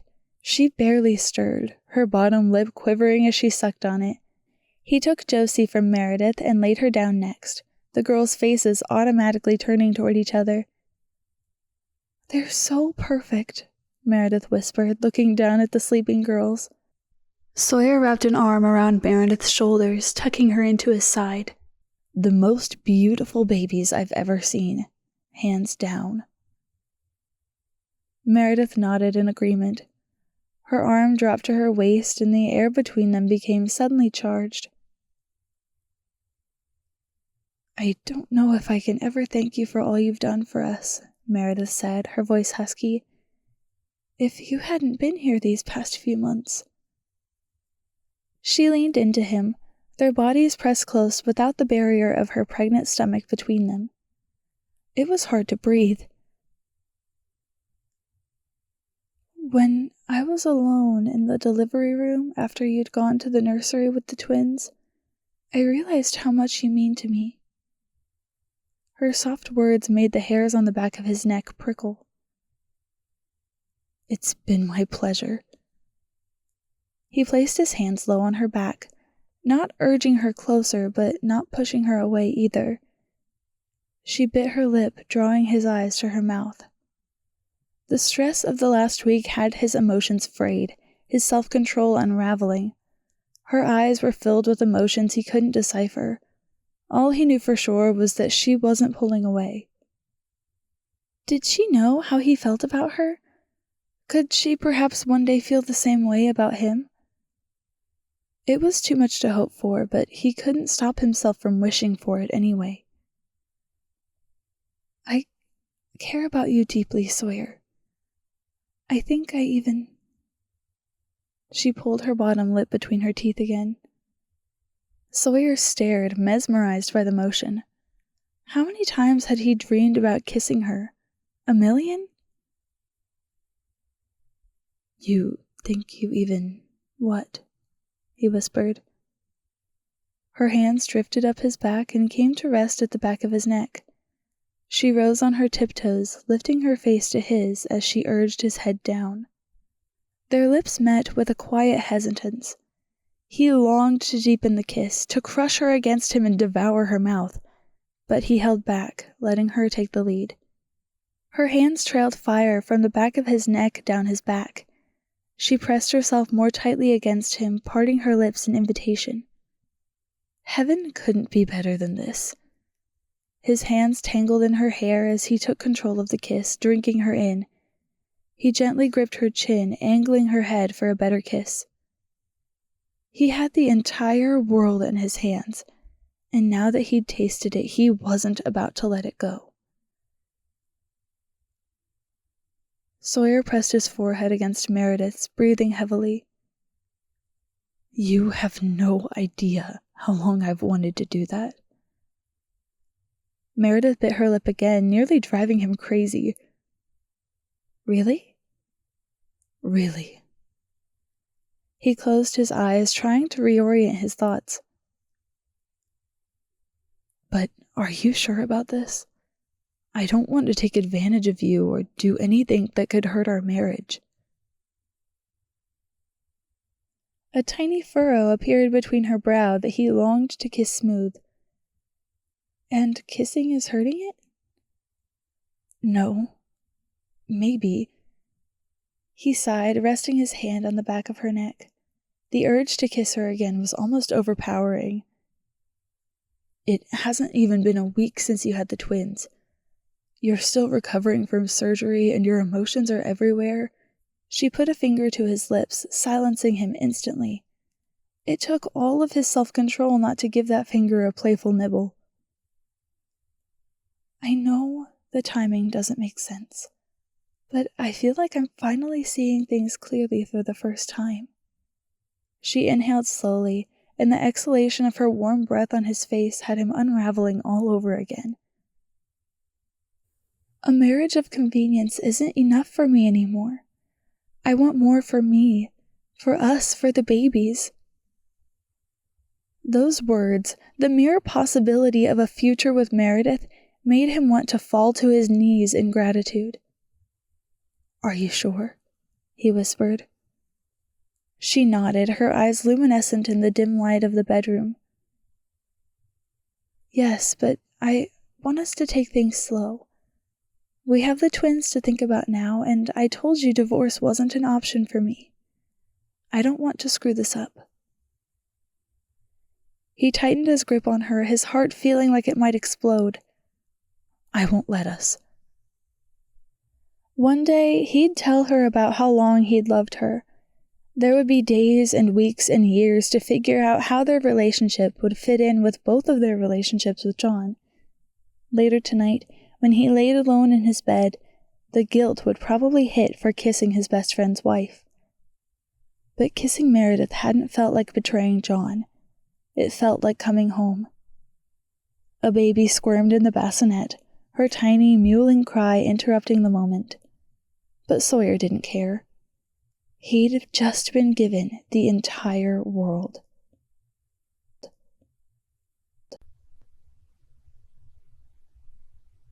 Chapter 36. Meredith hadn't known it was possible to be so exhausted, so emotional, and yet so blissfully happy all at once. The next few weeks passed in a rosy haze. Josie and Savannah were relatively easy babies with sweet dispositions, but caring for two infants was more difficult than Meredith could have imagined. When one started crying, it wasn't long before the entire house rang with their displeasure. Nursing was difficult and time-consuming, especially since it was the one thing Sawyer couldn't help her with. But after 3 frustrating appointments with a lactation specialist, the twins got the hang of things. They fell into an easy routine, so different from the one she'd had during her marriage with John, but infinitely more rewarding. Admitting that even to herself still felt like a betrayal at times, but it was the truth. She and John had shared a deep, passionate love and had built a beautiful life together. But Josie and Savannah hadn't been part of that life. Late at night, when she fed the babies in the dim light of her bedroom, She'd whisper stories about John and mourn for a life where they got to raise the babies together. But when she woke up in the morning to find Sawyer in the living room with the girls in one arm while he pecked away on his work laptop with one hand, she was so grateful to experience this second chapter with him. It was confusing and at times unsettling, but it was as though admitting her feelings aloud to Sawyer had allowed them to firmly take root and grow. For his part, Sawyer was an attentive father who wasn't afraid to change a blowout diaper or scrub spit up out of the bassinet. Soon he could burp the babies better than her, and Savannah and Josie always slept better when he was the one to swaddle them. But 4 weeks had passed since the girls were born, and Sawyer hadn't kissed her again even once. Not a proper kiss, at least. They'd spent plenty of evenings snuggled together on the couch with the girls while they watched television or read a book, and they'd held hands while on short walks. Hugs had become longer and more tender, and she savored every forehead kiss and brush of his lips against her cheeks. What she didn't understand was why he was holding back. Had he changed his mind about their relationship? "Are you sure you three will be okay today?" Sawyer asked, his brow knit with worry as he hefted his computer bag onto one shoulder. He had a meeting in Portland today. It would be the first time Meredith and the twins had been alone for an extended amount of time. "We'll be fine," Meredith said, cradling a cooing Josie in one arm. She could just see Savannah out of the corner of her eye, legs kicking wildly from her place on the living room floor as she gurgled at the ceiling fan. "We're just going to stay home and hang out. You'll be back in no time." "I know." Sawyer's hands hovered over her shoulders before he shoved them in his pockets. "I'll keep my phone nearby if you need anything. I can be home in an hour, and Cheyenne and Zach are only 10 minutes away." "We'll be fine." She rested her hand on his chest, a thrill of electricity sparking at the rapid beating of his heart. He liked her. Maybe even loved her. She knew he did. So why wouldn't he kiss her? "I'd better go." Sawyer leaned down, his lips brushing her forehead so lightly that she had to wonder whether she was imagining things. He kissed Josie's head too, and then he was out the door. Meredith watched out the front window as Sawyer drove away, Josie kicking happily in her arms. "There goes Daddy." She kissed Josie's cheek, then set her down on the blanket next to Savannah. They both kicked their feet, their tiny fists flailing. Meredith carefully sat down beside them, wincing at the pull in her midsection. She was recovering well from the C-section, but still wasn't back to 100%. "Yeah, I miss him too, but he'll be home tonight." If only he'd let his walls down and allow them to be a real family with a real marriage. She knew he felt something for her too. No one could kiss like that without having their heart involved. And yeah, they'd agreed to take things slow, but she hadn't thought that meant never kissing. He was giving her space and time. Knowing Sawyer, he probably thought hormones had brought on her change of heart, but she wouldn't change her mind. Having the babies and nearly losing them had shown her that life was too short to spend it sad. She wanted to be happy again, to be one half of a whole. She wanted Sawyer. Her cell phone rang, Vanessa's name flashing across the screen. "How did the test go?" Meredith asked immediately. Vanessa had finished up her last class of the semester, but she'd had a tough class and had been stressing for weeks about the final. "I feel really good about it," Vanessa said. "It was every bit as hard as everyone said it would be, but I felt as prepared as possible, and I think I passed." "Of course you passed." Meredith grabbed a pacifier off the coffee table and put it in Savannah's mouth, then found another one for Josie. They were getting restless, and she'd need to feed them soon. "And you're coming back to Sapphire Cove for the summer?" "Yeah, I need a break before diving into my last year of school." "I can't wait to have you here permanently." She loved Cheyenne like a sister, but she'd known Vanessa since they were kids. It would be wonderful to spend time together again. I've missed you so much. I've missed you too. How are those sweet babies? Getting hungry? She smiled at the babies. Savannah had spit out her pacifier and was sucking on Josie's fist. Yeah, they do that a lot, Vanessa said, chuckling. And how are things with Sawyer? Meredith sighed, thinking of that less than satisfying forehead kiss he'd passed off as a proper goodbye. Sawyer is Sawyer. What do you mean? She bit her lip. Vanessa didn't know about the kiss. She'd almost told her a few days ago, but chickened out at the last moment. John had only been gone 7 months. In those 7 months, she'd gotten remarried and had twins. Falling in love with her new husband felt like a step too far. Maybe Sawyer was right, and they should take things slower. So, Sawyer and I kind of kissed on the night we came home from the hospital. What? Vanessa shrieked. Way to bury the lead. Tell me everything.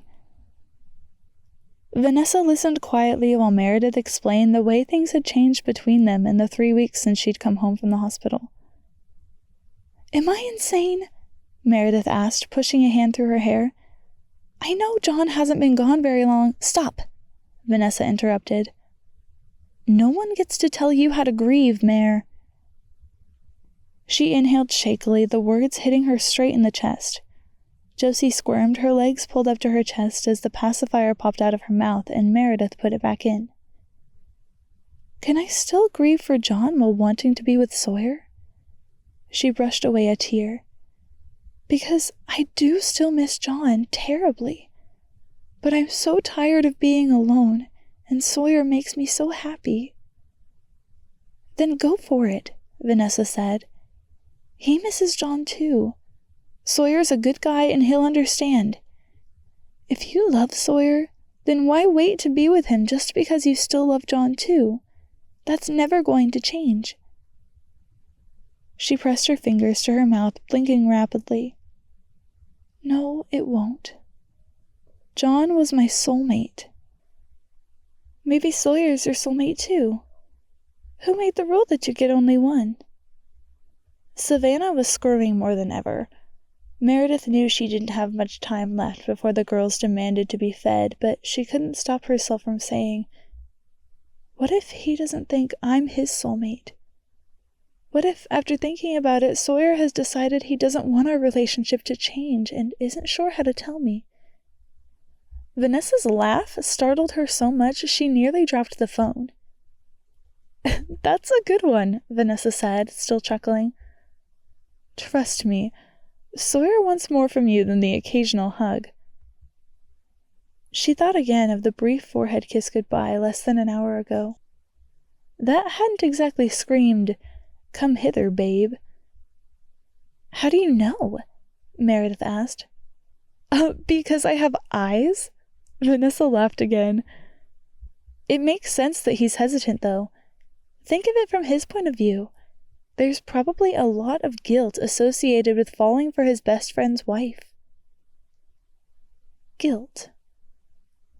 Meredith had fought her own feelings after marrying Sawyer for the same reason, but after having the twins, something had shifted.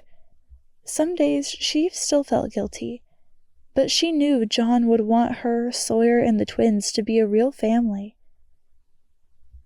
I know it's weird, but it's not like we had an affair and he stole me away from John. No, but it might feel like that to Sawyer. Meredith sighed. She picked up the girls one at a time and placed them over her knees, patting their backs rhythmically to try to buy a few more minutes before feeding them. That's silly. It's not like he's done anything to dishonor John's memory. Exactly. Meredith paused, confused. Josie squirmed, letting out a small grunt, and she resumed patting their backs. What do you mean? I mean, he won't do anything until he's sure he isn't taking advantage of you. Meredith cocked her head to one side, considering. Explain. When you kissed him, you were not even a week postpartum. If Sawyer had tried to push your relationship forward at that point, with your hormones all crazy and stuff, he would have been a total jerk. My guess is he isn't sure if that kiss was actually from you, or if it was just a result of the trauma of the past week. Sometimes she caught Sawyer looking at her in a way that she wasn't sure how to interpret. It wasn't that he hadn't been affectionate. There had been hugs that seemed to go on forever, gentle brushes of his fingers along her cheek that made her shiver. Was Vanessa right? How do I show him that it's not just the hormones? Meredith asked carefully. I don't know, Mare, but I do know that the ball is in your court, so take a shot. For the next few days, Meredith paid closer attention to the signals that Sawyer gave her and saw the internal struggle she'd been oblivious to before. It was there in his quick intake of breath when she touched him, in the way his eyes followed her around the room and sometimes traced the curves of her body.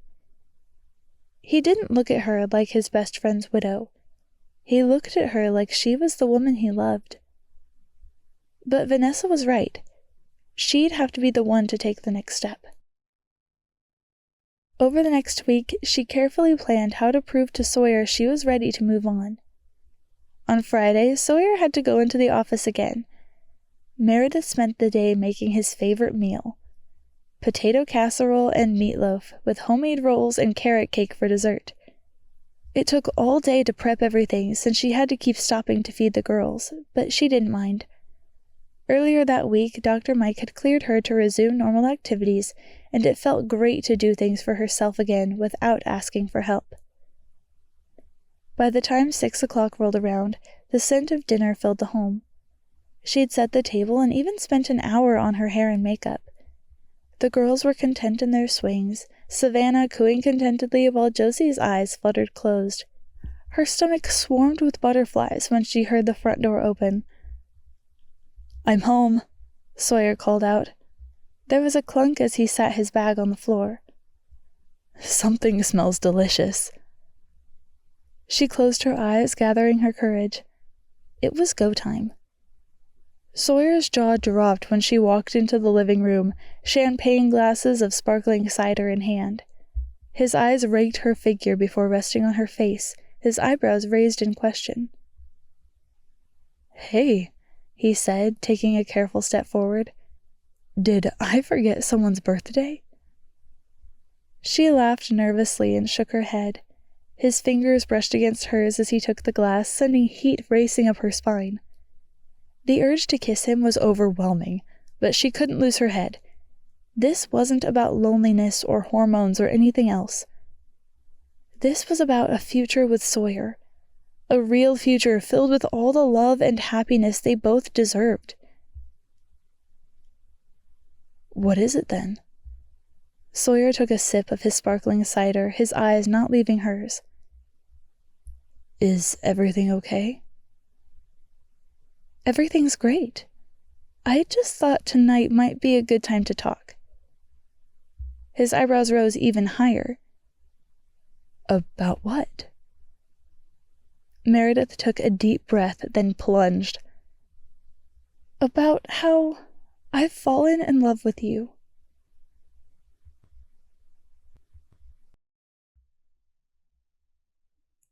Chapter 37. Sawyer nearly dropped his champagne flute. Had he heard her right? "I love you, Sawyer," she repeated. I love you like a wife loves a husband." It was hard to breathe. He set the glass on the coffee table so he wouldn't drop it. How many years had he spent dreaming of hearing her say those words? "You love me," he repeated. She nodded, setting her own glass down. Her hair fell about her shoulders in soft waves, the makeup on her eyes making them look even whiter than usual. But it was the black cocktail dress that was stealing most of his attention. It emphasized her new curves in a way he hadn't seen, and it took all of his restraint not to pull her into his arms and kiss her senseless. Nothing had tested his self-control like the last month. Tasting Meredith and not going back for seconds felt like diving without a regulator, painful and stupid. But as wonderful as that kiss had been, he'd known he couldn't take it at face value. Not when she was only 5 days out from major surgery and had just gotten out of the hospital. Mare. He took her hands gently in his, hoping she wouldn't notice how they trembled. We're married and live together, and now we have the twins. I'm sure it's playing mind games. Is it playing mind games with you? She asked, her eyes sparkling with a fire he hadn't seen in months. He'd missed that fire so much. Maybe a better man would lie to her, say that he felt nothing more than a friendship, wait a year or two so she had more time to get over John. But that wasn't fair to either of them, and it wasn't what John would want. No, he said, letting his fingers gently caress her cheek. No mind games here. I've been sure of my feelings for years. When Meredith had seen him only as a friend, he'd been able to put his feelings aside and convince himself the chemistry between them was one-sided. But not anymore. Not when she was standing before him, admitting that she loved him. Sawyer, do you get what I'm saying? I love you. I'm in love with you. I want to be your wife in every sense of the word. Maybe not today or next week or even next month, but I want a romantic relationship with you. It was that first gulp of real air after surfacing from a dive, the rainbow at the end of a terrible storm. He knew Meredith's heart still belonged to John. It always would. But it belonged to him too, and he was more than willing to share. He took her hand gently in his, reeling her in. Please say something, Meredith whispered, her voice trembling. Okay, I will. He cupped her cheek with one hand, fingers threading through the hair behind her ear. Here are 3 words for you I mean with all of my heart. I love you. I've loved you since the day we met, and I've never stopped. Her mouth fell open, goosebumps appearing on her neck and collarbone. He bent down, pressing his lips to the hollow of her throat. She gasped, arching toward him. That was all the invitation he needed. He trailed kisses up her neck and across the line of her jaw before finally claiming her lips.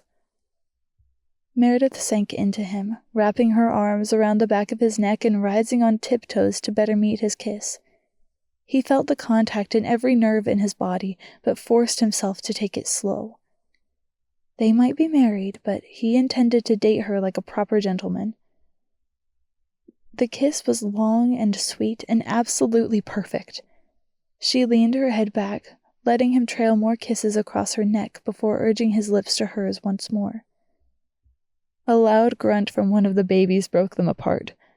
Sawyer glanced over at the girls, but they were perfectly content in their swings. Meredith leaned her head against his shoulder with a ragged sigh. Sawyer? She asked, her voice husky. He placed a tender kiss behind one ear, his hands resting on her hips and dragging her closer. Yeah? She tilted her chin up a notch and didn't break eye contact. You said you'd loved me since you met me. What did you mean? He rested his forehead against hers, the pain of those years without Meredith mixing with the hole in his life once filled with John's daily texts and weekly hangouts. I mean, I've loved you even when it was wrong. I tried so hard to change how I felt, but it didn't matter how many women I dated. None of them could measure up to you. From her wide eyes and stunned expression, he knew she'd never suspected a thing. He prayed John hadn't either. But she blinked, her hands tightening around his neck. Oh, Sawyer. I hope you know I never would have acted on those feelings. He brushed a strand of hair behind her ear. Betraying John like that? I never even considered it. I believe you. She placed a hand on his cheek, her eyes filled with a love and respect that made him feel cherished in a way he never had before. Even if John had known, he would never have felt threatened. You are one of the most honorable men I've ever met, and your actions through the years speak louder than any words ever could. I can't believe I didn't know. He grinned, loving the way her hand on his cheek moved with the motion. That was kind of the idea. She shook her head, blinking quickly. I don't know how to describe it. I love John so much and never would have wished for this to happen. But I also can't imagine never getting to fall in love with you. He tightened his hold on her hips, his heart swelling with love. I feel the same way. It was several long minutes before they once again surfaced for air, but the sound of a diaper being dirtied brought him back to reality. Meredith laughed, pressed her hands flat against his chest. I guess we better get used to interruptions. I wouldn't have it any other way. Me either. She tapped his chest. I better go figure out which one of them needs to be changed. He pressed a kiss gently to her forehead. No, let me. Okay. I'd better check on dinner. Both of the girls ended up needing diaper changes, so it was several minutes before he returned to the kitchen. When he did, he was surprised to find a manila envelope on the table with his name written across it in Meredith's familiar, loopy handwriting. What's this? He asked, picking it up. She set the pan of rolls she'd just pulled out of the oven on the top of the stove and leaned against the counter with one hand. Open it. He raised an eyebrow, trying to guess what was inside, but coming up with nothing. He carefully undid the clasp on the envelope and pulled out the thick paper inside, flipping it over. The birth certificates, he said in surprise. While important, it made a little sense why Meredith was being so mysterious. I'm glad they finally came. Her eyes sparkled. Look closer. Okay. He read over the document, wondering if there was a typo. Had Savannah's name been changed to Sadie? Josie's to Jolene? But no, both of their names were spelled correctly, first and middle. His eyes landed on the spot that said father. Sawyer Gray. He pressed a fist to his mouth, his eyes stinging with emotion. You put my name on their birth certificates as the father. She nodded, coming around the counter. I didn't know that I could, but the lady at the hospital said since we're married, it would be legal to list you as the dad. He set aside the birth certificates and crushed her to him. This means everything to me, he whispered into her hair. You mean everything to us. She tightened her grip on him. Me and the girls are so lucky to have you in our lives. I never want you or them to doubt that you are their father in every sense of the word. And John, too, Sawyer reminded her. Yes, John, too. If he'd known he wouldn't get to raise them himself, I know beyond any doubt that you would have been his first choice to replace him. For the girls and for me. He pulled away, staring down at her. You're amazing. You know that? You're pretty amazing yourself. A flash of silver caught Sawyer's eye at the hollow of her throat. Her necklace. But something was different. A new charm rested next to the anchor with "Refuse to Sink" written on it. What's this? He gingerly picked up the pendant, turning it over in his hand. It was a seagull with its wings open wide in flight. In its feet held a banner. Sawyer squinted at the cursive writing. Time to soar. Tears sprang to his eyes, and this time he couldn't hold them back. He leaned his head against her shoulder, emotion making him weak. I'm done simply trying not to sink, Meredith whispered, her hands threading through his hair. With you by my side, I'm ready to soar.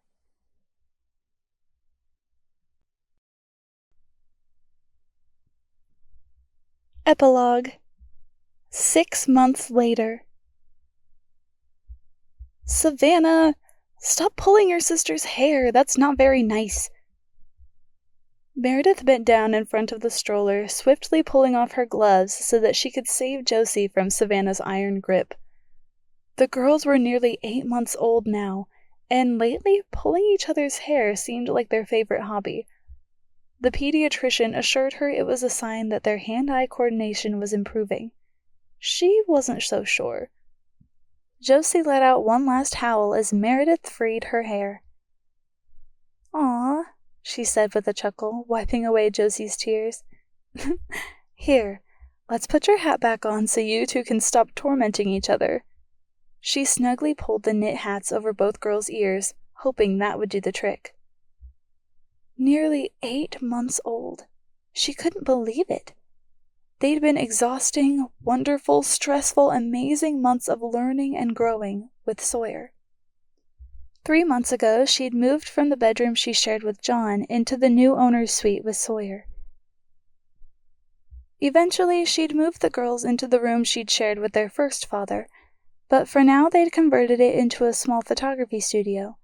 She'd mostly taken photos of the girls, but she'd gotten a few requests for studio photos from residents in town and had agreed to put them on her calendar.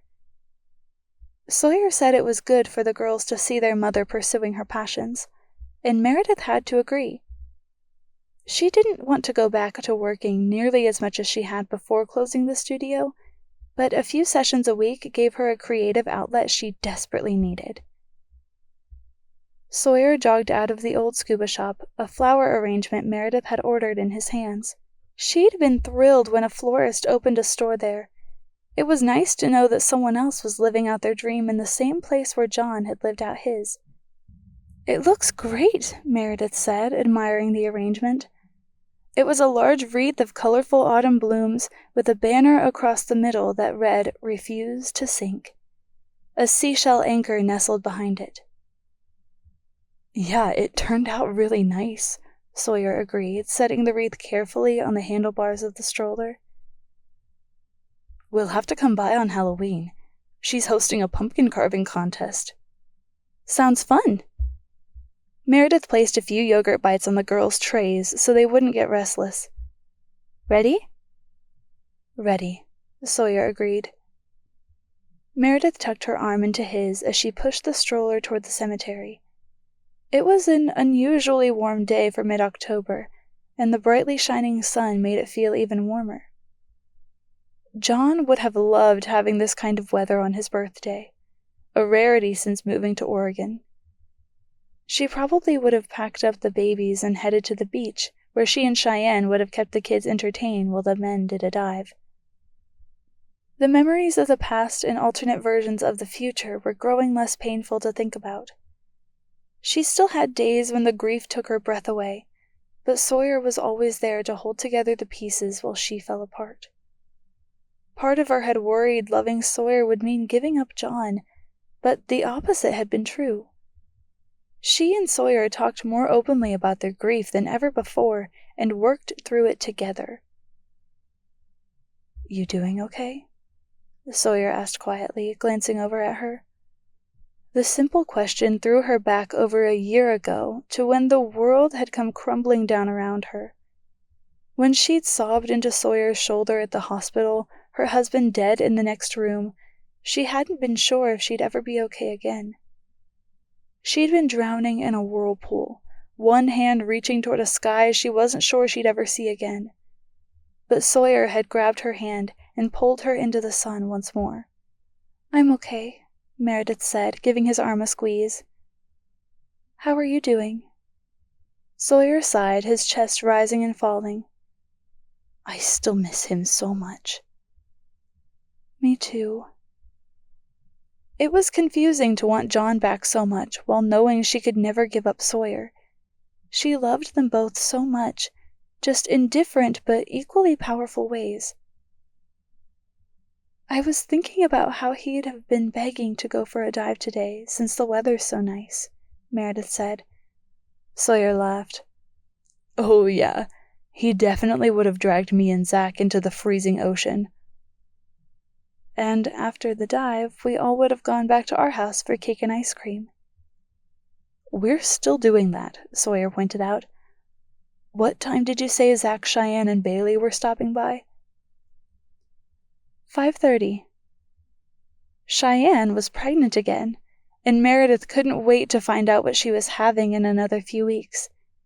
It would be nice to add a little boy to their group. They entered the tall iron gates of the cemetery, the girls babbling incoherently as they gummed the yogurt bites on their stroller trays.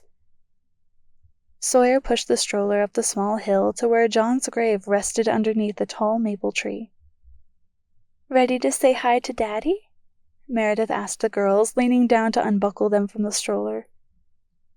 She and Sawyer both took a baby, wrapped tightly in a blanket, and sat on the bench overlooking the headstone.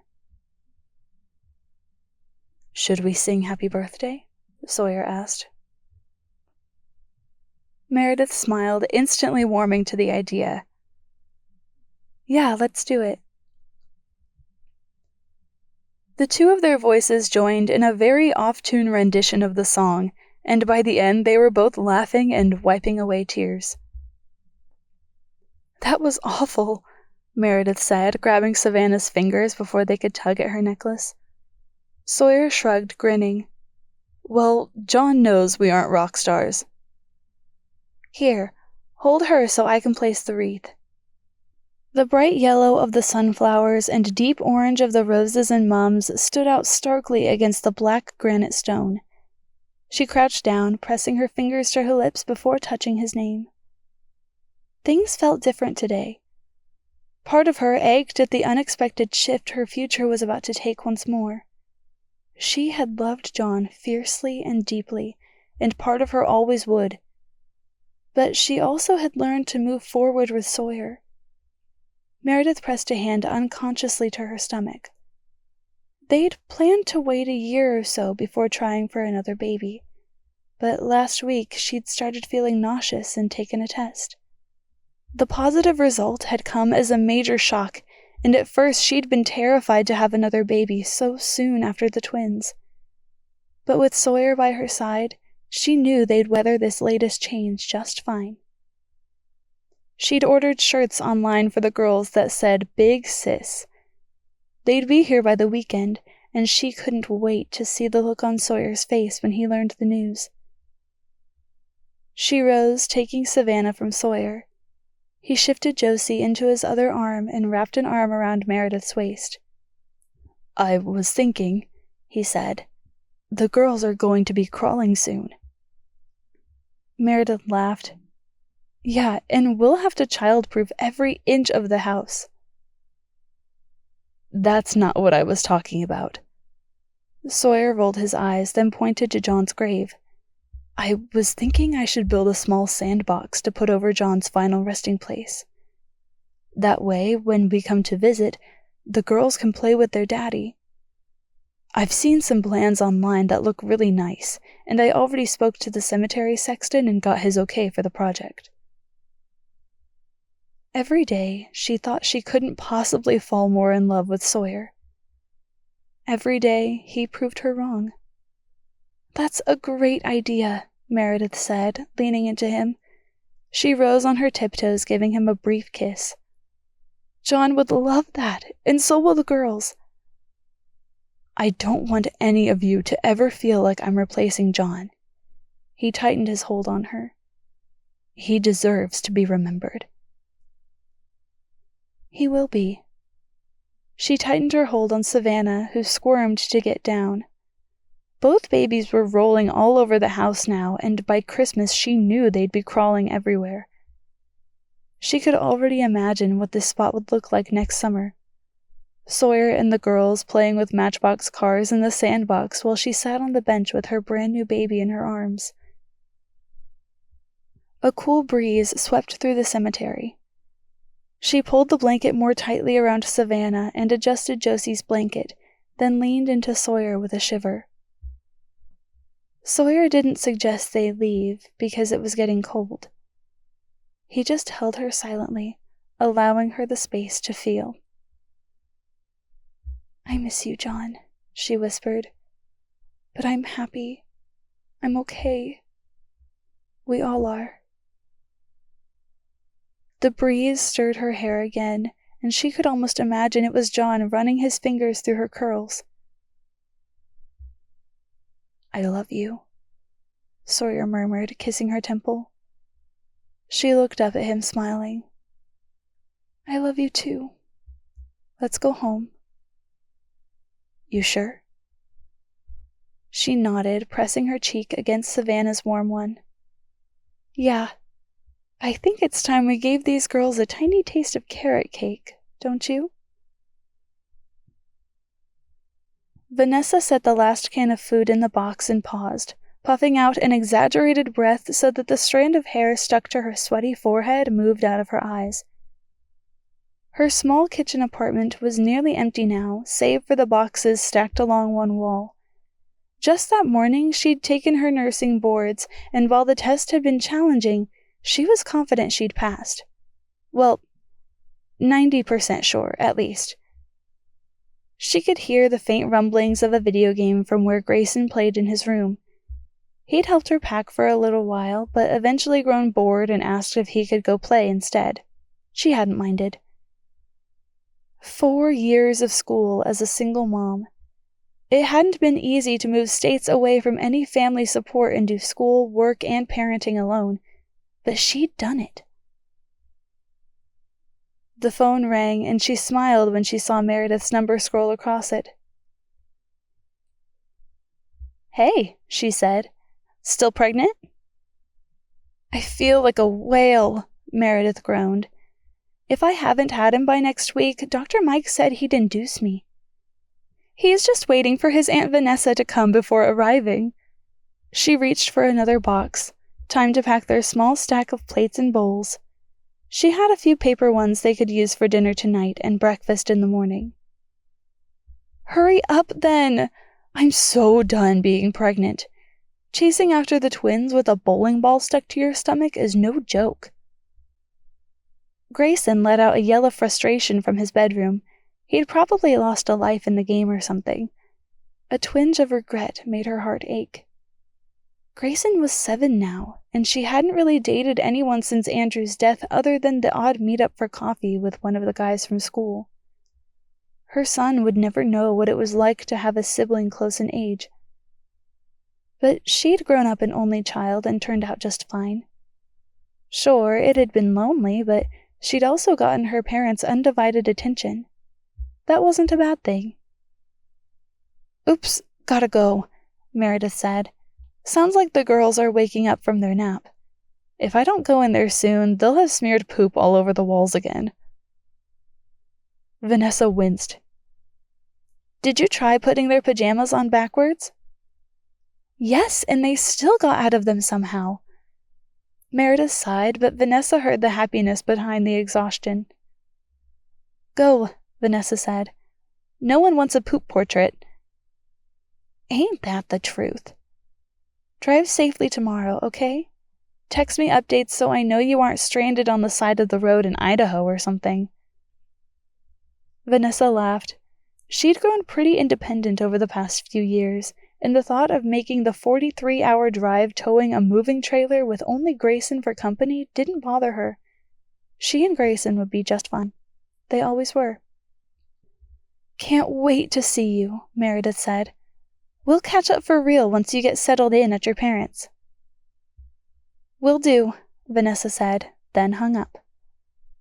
She resumed packing the last of the kitchen, her mind wandering back to the unlikely romance that had blossomed between Meredith and Sawyer.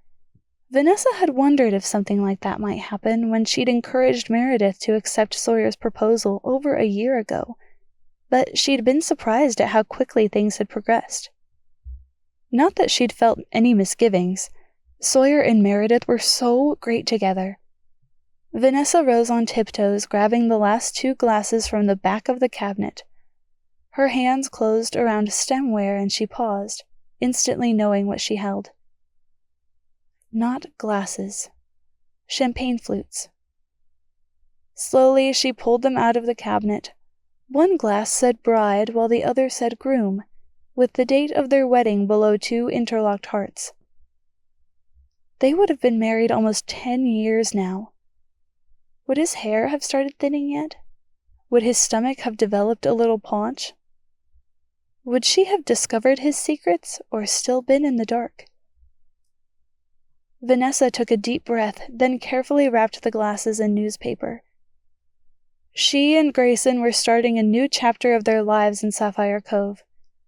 Grayson had never spent more than a few weeks there during break, but Vanessa was confident he'd love being a permanent resident. It had been a great place to grow up, and Grayson would love it just as much as she had. Maybe it was time for her to start a new chapter too. Not just career-wise or location-wise, but relationship-wise. She wouldn't have the demands of school anymore, and her parents would be close by and more than eager to babysit whenever asked. Maybe it was time to put herself out there again, to go on more than a casual date once every 6 months. She thought again of Meredith and Sawyer's happiness together. Vanessa wanted that for herself, and this time it wouldn't be an illusion. Slowly, she taped the box holding her wedding champagne flutes closed, then took a deep, cleansing breath. She made herself a promise to finally be open to love again in Sapphire Cove.